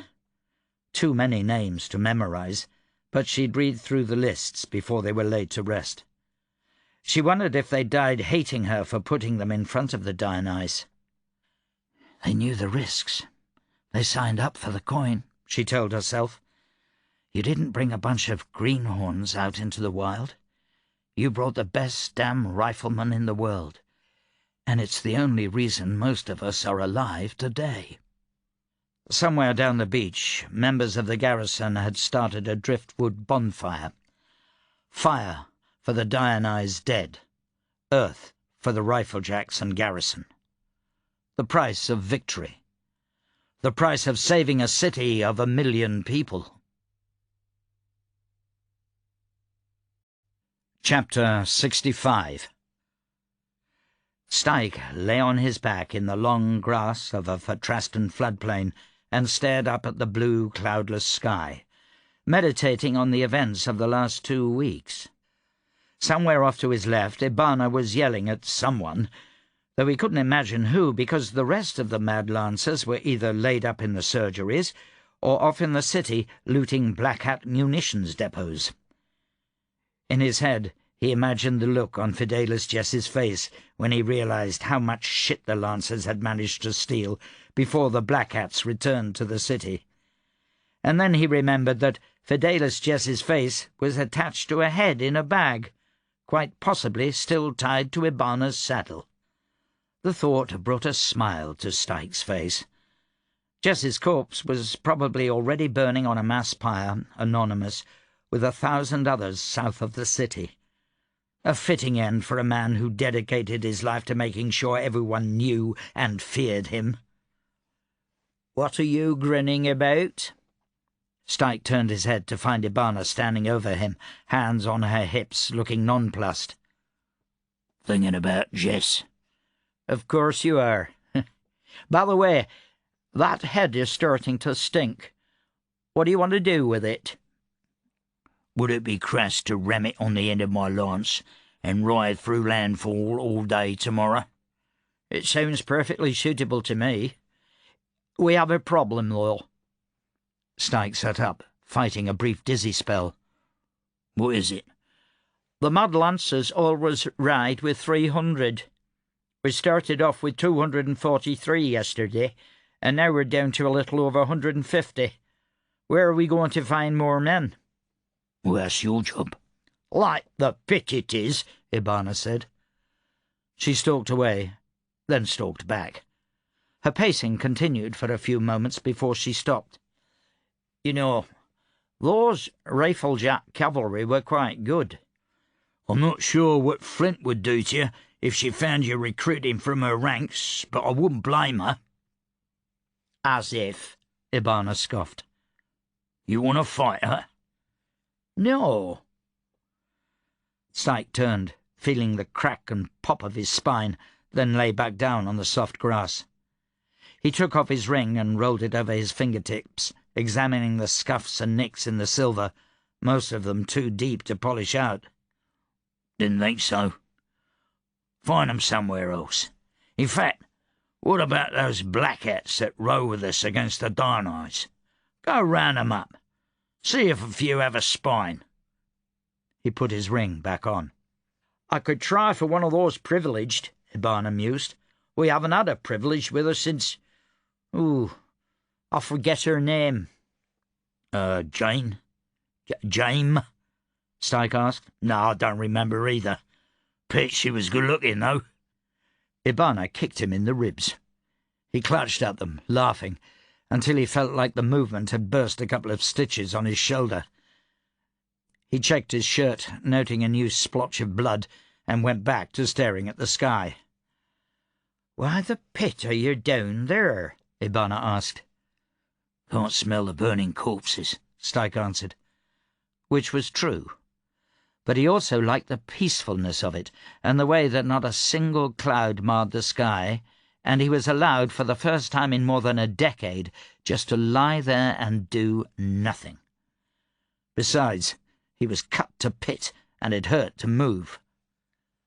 "Ben!" a voice called. Styke tried to sit up, but he was tackled back to the ground by Celine, who wrapped her arms around his neck and pinned him, squeezing until her face turned red. Styke put one arm around her, squeezing back, before picking her up by the back of her trousers and depositing her on his chest. You survived the fight, he observed. "I did," Celine said. "Sunin let me kill a man." Styke sat up, sending Celine tumbling to the grass. What? he asked flatly. Celine righted herself, then nodded emphatically. "I held the lance and everything. I put it through his freckled cheek and watched his brains come out t'other side. It was gross." Styke got to his feet, ignoring Ibana's chortle, and searched around for Sunin. He didn't have to look far. She was a stone's throw away, tending to her horse. "What the pit, Sunin?" he shouted. "You took her into battle? You let her kill someone?" "She has to learn to fight some day," Sunin said over her shoulder, not bothering to turn around. "Yeah, when she doesn't need help holding a lance. Damn it, Sunin, you were supposed to keep her safe." "I had to kill men. Besides, she's safe, isn't she?" Styke growled, looking at Ibana, who was now bent over, shaking with laughter. Styke lifted a foot and planted it on her shoulder, shoving her backward. She fell into the grass, laughing, face red. When he turned back to Celine, she was staring at him with her chin lifted, like she was expecting something. "You," he said, pointing a finger at the little girl. "I'm not happy with you. You shouldn't be killing anyone, not your age." "Yes," Celine replied haughtily. "Well, I did, and you can't undo that. I'm a hero now." "By whose standard?" "Yours. I killed a man during wartime. You told me that makes you a hero. I wanted to be one, and now I am."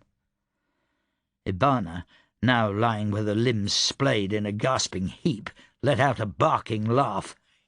"She's got you there, Benjamin." "Damn it up!" Styke cut himself off. He gritted his teeth, wondering what her dad would have done to punish her for something like this. Probably buy her a pint and take her to a drug den, the stupid git. Styke leaned over, searching through the grass for one of the tiny red wild flowers that were common this time of year. He plucked it, tying the stem in a knot, then deposited it behind her ear. "All right," he said quietly. "You're a hero, but don't go into battle again. You promise?" Celine stared at her feet glumly. "And no taking pointers from that old witch over there. Sunin can't even hold a lance straight any more. I'll teach you to fight myself. By the time I'm done with you, you'll be able to gut someone twice your size without breaking a sweat." Celine looked up, beaming, and angled her head toward him to show off the flower. Styke surprised himself by leaning over and kissing her on the cheek. "Now go kick Sunin in the shins really hard for me." She ran off, and Styke glanced at Ibana to find her staring at him, a strange smile on her face. The moment he turned his head, it disappeared, and she climbed to her feet with all trace of laughter gone. I suppose this is going to be like it was back during the war, isn't it? I'll go do all the work, and you lounge around waiting for the next battle. That was the plan. Ibana rolled her eyes. What is the next battle? Not sure, Styke said, considering. We'll stick with Lady Flint. She needs good cavalry, and she pays well. Rumour has it she tried to arrest Lindy right before the Dionyse attacked. Styke had heard that rumour as well. It made hitching his horse to her wagon a riskier move, and removed the protection she'd originally promised against the Black Hats. But it also made him like her twice as much. Then she definitely needs more cavalry, and her lancers might get to kill some Black Hats after all. He frowned, recalling the ships still anchored out beyond the breakers and the piles of dead being burned all around the city. The Dionyse don't have just one army, he said quietly. I don't give a shit about this Godstone thing, but they've invaded my country, and that pisses me off. They'll be back, and I intend on being there to punch 'em in the face. You don't think Flint's going to just up and off to the Nine? Ibana asked. I don't, Styke said. Even if she finds an open port at a nearby city with enough ships to transport her men. No.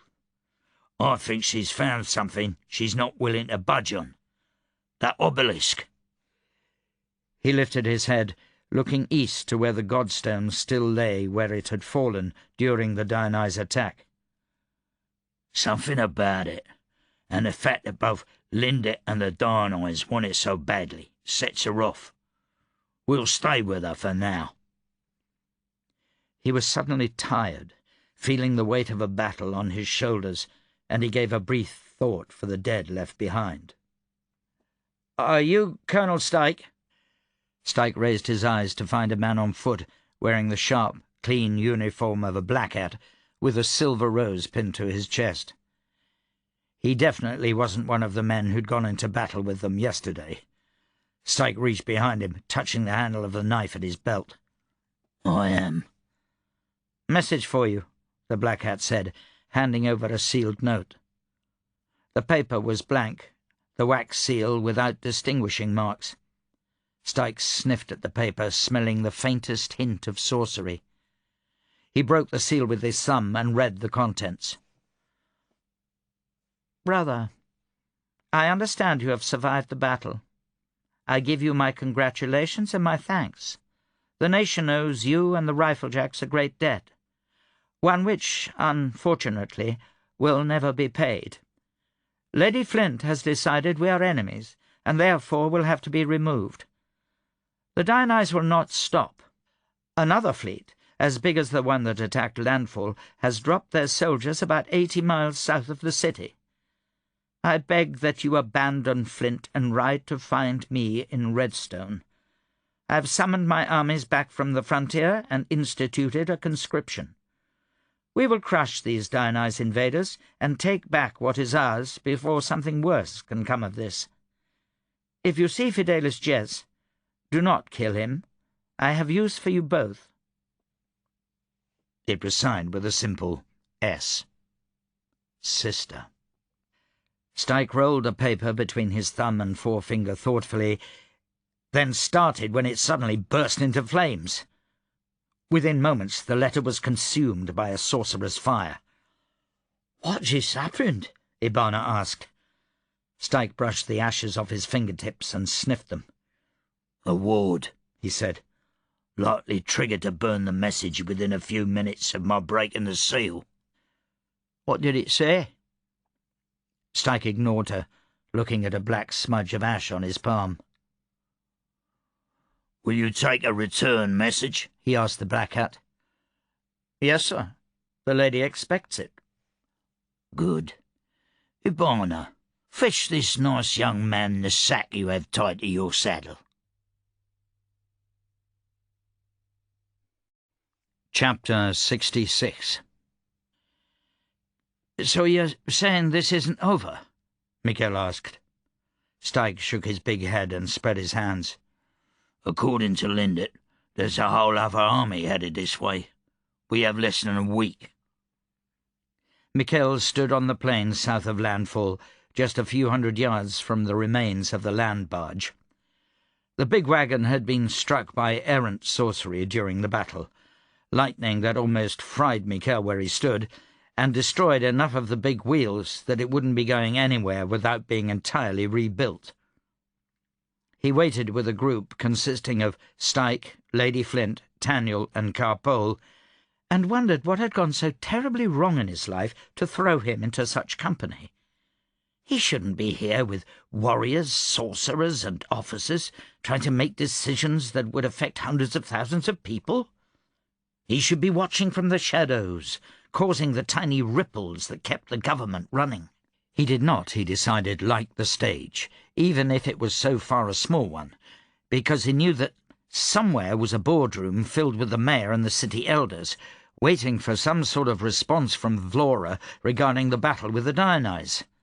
Somewhere was the Lady Chancellor, wondering where her ancient Dionyse relic and her black hat Grand Master had gotten to. "We can't defend the city," Flint said, "not without heavy reinforcements. Fort Knight cannot withstand another shelling, and we're down well over half of our forces." Did Lindet indicate if she was willing to contribute to the war effort? She seemed annoyed that it had been Styke and not her who received a communique from Lindet. Styke grimaced. "She's pulling back all the way to Redstone and gathering her armies. Sounds like she's written off landfall. She'll let the Dionyse take it, then return with a bigger army, presumably before they manage to use the Godstone." "Do they know how to use it?" Michel asked. He didn't belong here with the others, but the least he could do was add to the conversation. "We're not sure," Taniel said, his eyes on Carpole, who gave an exaggerated shrug. "The Godstone has been buried beneath the dirt outside of landfall for over 1,000 years. The knowledge may be lost, but we don't know how good the Dionyse record-keeping is." "They knew it was here," Flint pointed out. "Because of their records, or because their spies told them Lindet had unearthed it?" Taniel responded. "We don't know enough about the Dionyse, but I suspect that's going to change far quicker than we'd like." Flint seemed distant and withdrawn, and stared across the plain toward the Godstone. "They're coming for that," she said. "I'm tempted to just give it to 'em," Styke snorted. "Absolutely not," Flint snapped back. "Not while I'm still breathing. They want a new god, and I've seen the damage gods do. I will not allow it to fall into their hands." There was a flurry of gestures from Carpole, and Taniel translated. "Given enough time, we could reconstruct the land barge. I imagine Professor Kressel will help us. He's obsessed with the thing." "To what end?" Flint asked, glancing sidelong at Taniel and Carpole. "Where would you take it?" "We'd take it to the Hadshaw River, put it on a couple of barges, and bring it north. There's more than one Palo stronghold we could send it to where it would be safe, and give us time to study it." "It should not be studied," Flint insisted. Carpole pursed her lips, tilting her head in a very clear message. "Why?" "Because we're toying with something we don't understand. Carpole is powerful, but that thing can make gods. I wouldn't trust myself to toy with it. I certainly don't trust you." Carpole glared openly at Flint, who seemed unaffected. Taniel sighed. "So what do you suggest? Burying it back in the ground and hoping the Dionyse can't figure out where it was?" Michel couldn't help himself. He was surrounded by some of the most famous people in the world, and all they could do was bicker. He let out a laugh, and then found everyone staring at him. He cleared his throat. "It's simple, isn't it?" "What is?" Styke asked. "We destroy it. Blow the damn thing to the pit. I read somewhere that black powder is caustic to privileged and can even have dampening powers on sorcery.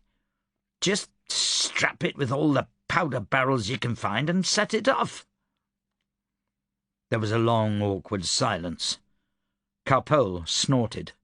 Taniel sighed unhappily, while Styke looked indifferent. Flint gave an emphatic nod. "All right," she said. "We destroy it. If you won't, then I will. Are you going to fight me on this, Taniel?" Carpole launched into a silent tirade, her hands moving quickly, angrily. Taniel watched it go on, then finally turned to Flint with a resigned sigh. "No, we won't fight you on it. We'll help you destroy it." Flint was off a moment later, yelling for powder kegs, while Taniel and Carpole conferred among themselves. Styke seemed untalkative, so Michel found himself alone, wandering off across the cotton fields with no real direction in mind.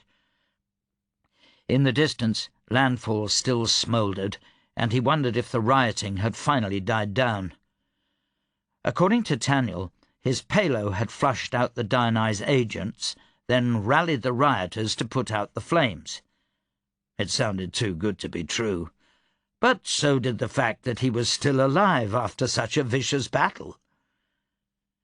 Michel walked toward landfall slowly, feeling sick to his stomach.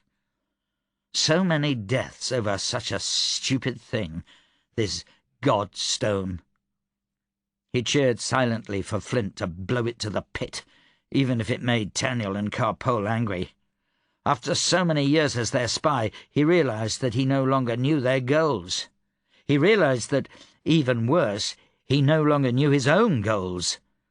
His mission had been accomplished, his cover betrayed.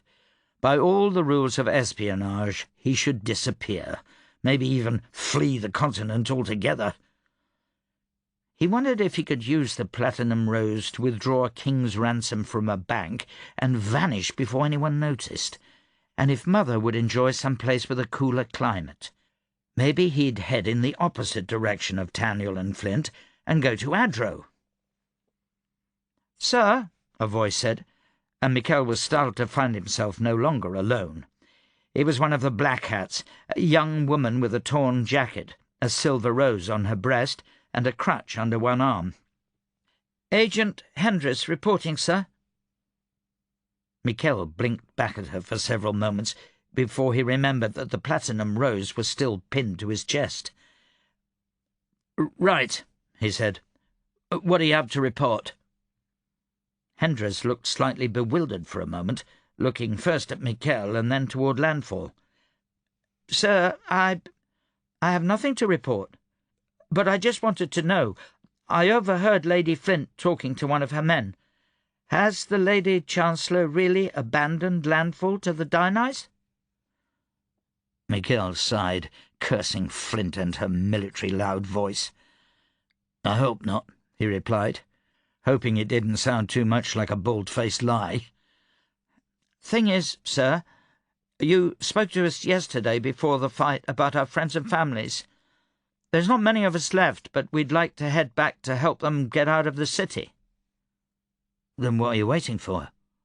Why are you standing here yapping at me?" "Orders, sir." Michel looked down at the platinum rose. He unpinned it, lifted it over his head to throw it into the cotton fields, then thought better of it and slipped it into his pocket. "I'm nobody to be giving orders," he explained. "I just said the things I did because they needed to be said." Hendris's face fell, and she nodded slowly, looking down at her boots. The sight of her disappointment made Michel think of all the times his mother had given him that same look, not knowing that he, the real him, was working for the very things she valued. "If you need orders," Michel said, removing the platinum rose from his pocket and holding it up, "then you have them. Get the men back in the city. Tell them to find their families. They can help rebuild if they like, or abandon landfall. I don't know if the Dionyse are planning on burning it down or occupying it, but you'd better make it quick." He put the rose back in his pocket, then walked over to offer Agent Henders his arm.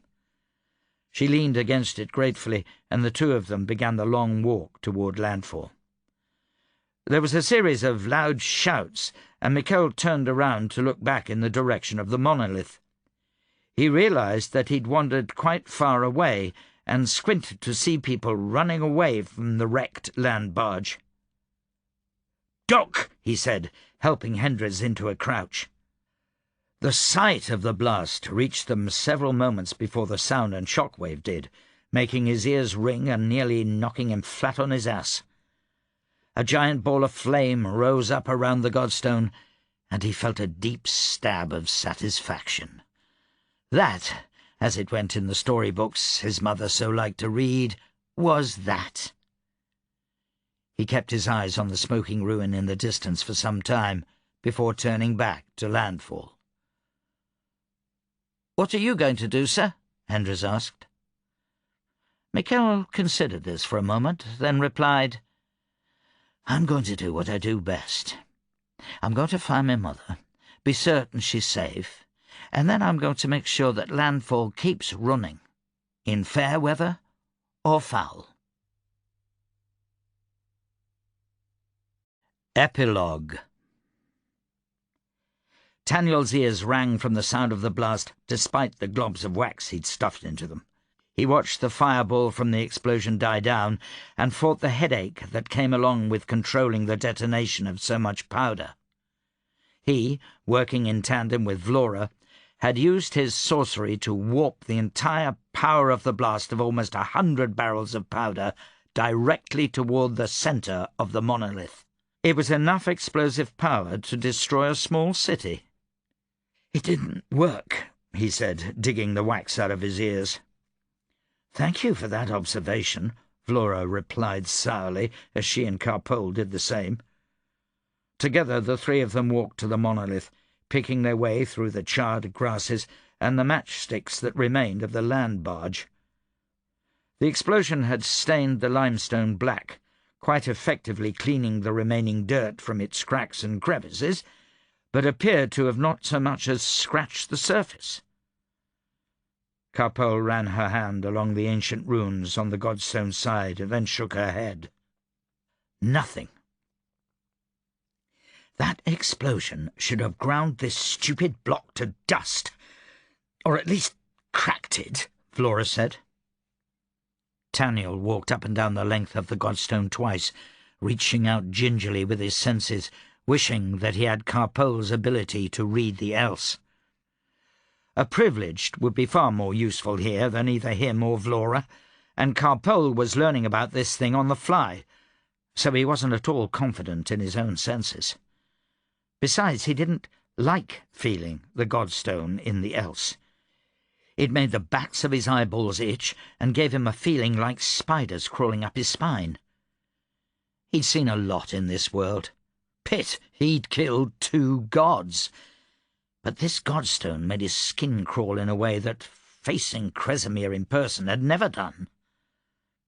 "I'm not letting you take it," Vlora said emphatically. Taniel raised his hands in surrender. "You made your position very clear, but the Dionyes are on their way, and unless you've got any better ideas—" He trailed off and glanced at Carpole, who was now standing back, one hand on her chin, mouth pressed into a thoughtful line. She gestured to him.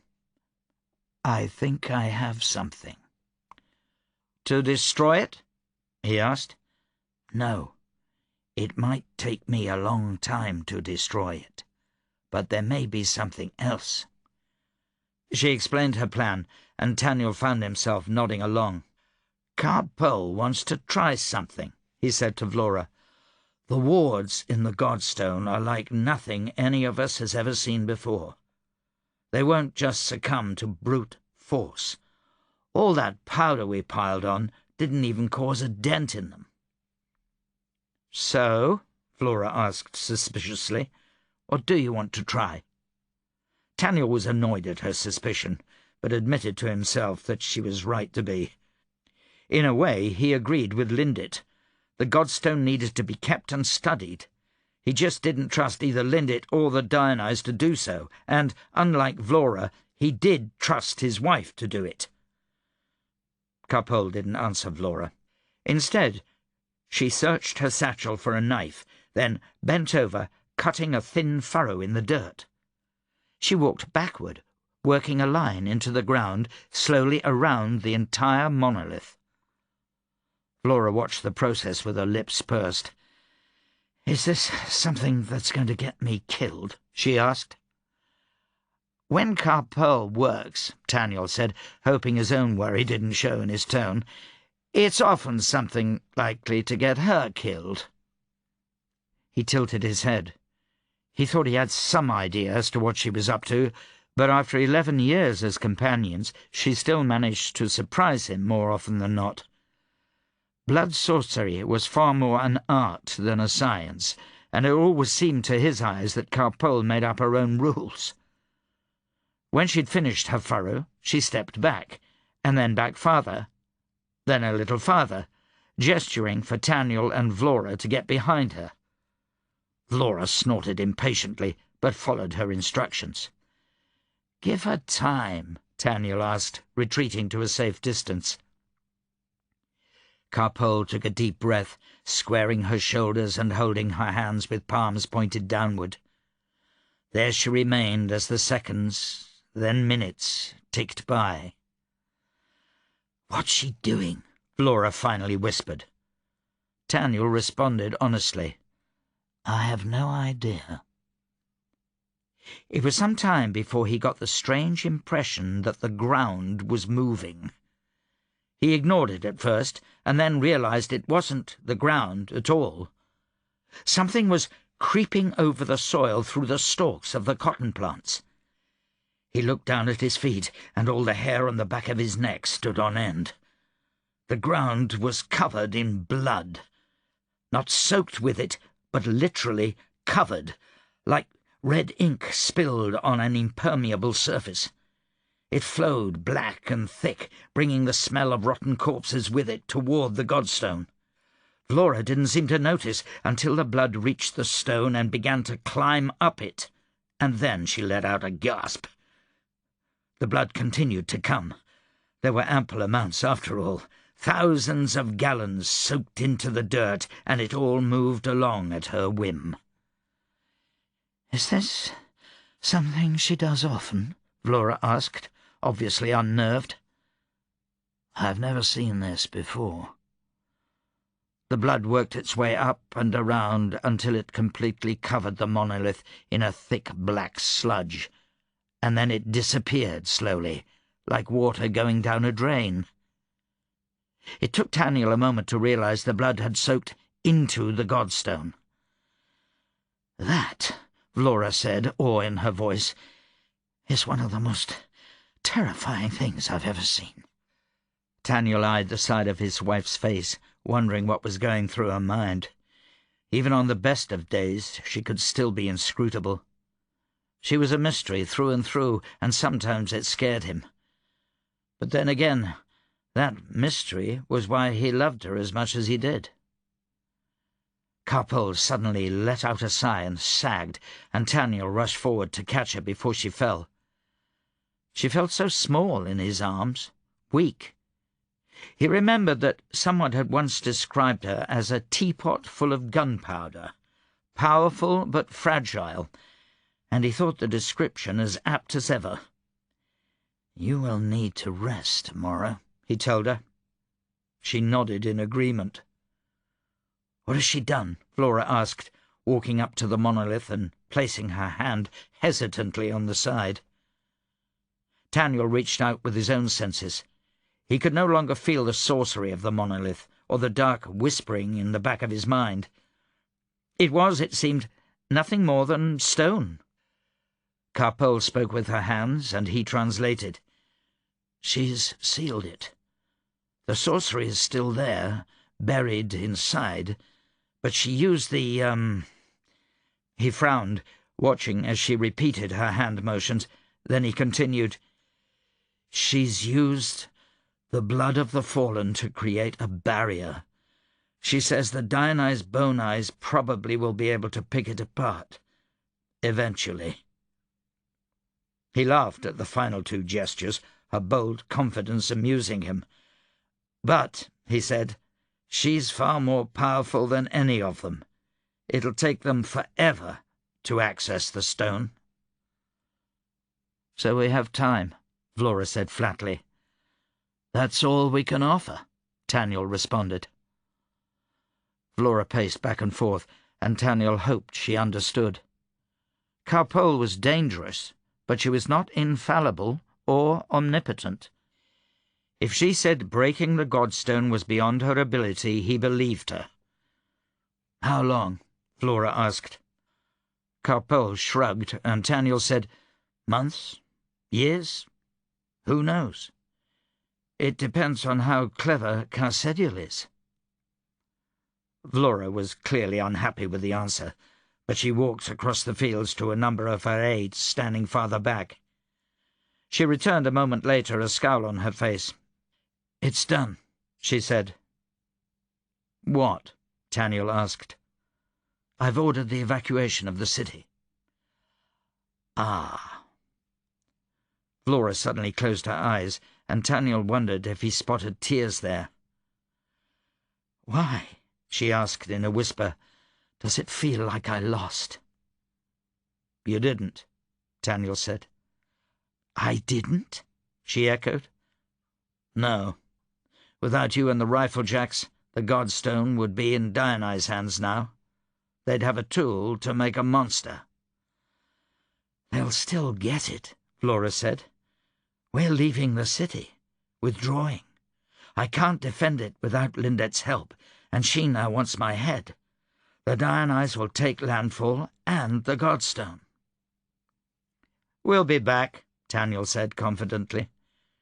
He nodded to himself, hoping he was right.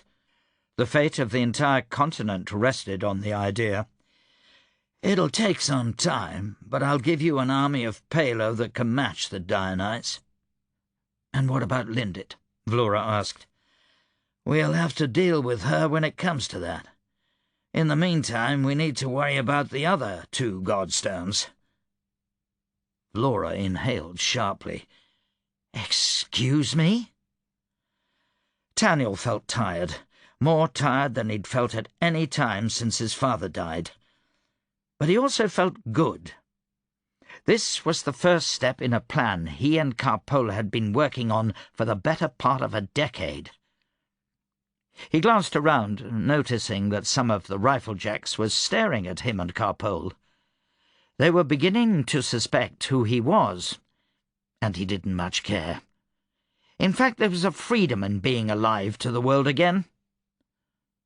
"2 more Godstones," he said, holding up his fingers. "Don't worry.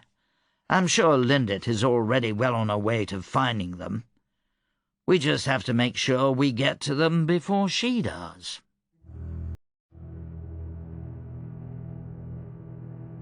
This has been a Hachette audio production of Sins of Empire, Book 1 in the Gods of Blood and Powder series. Written by Brian McClellan. Read by Christian Rotzka. Sins of Empire is also available in print and digital formats from Orbit, a division of Hachette Book Group. For more Hachette audio productions, visit us at hachetteaudio.com. Thank you for listening.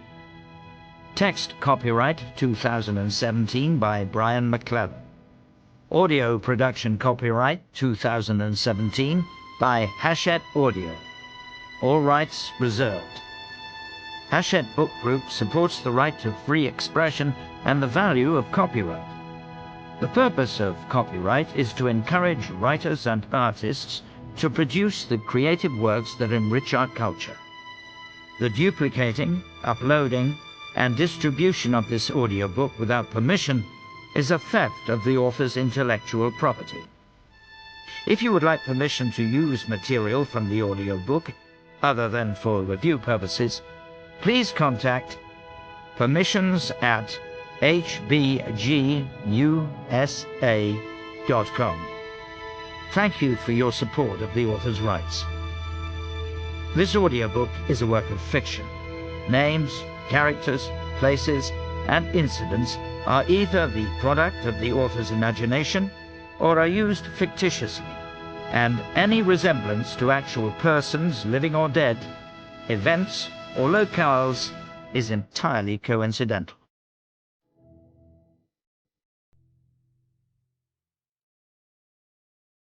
Audible hopes you have enjoyed this program.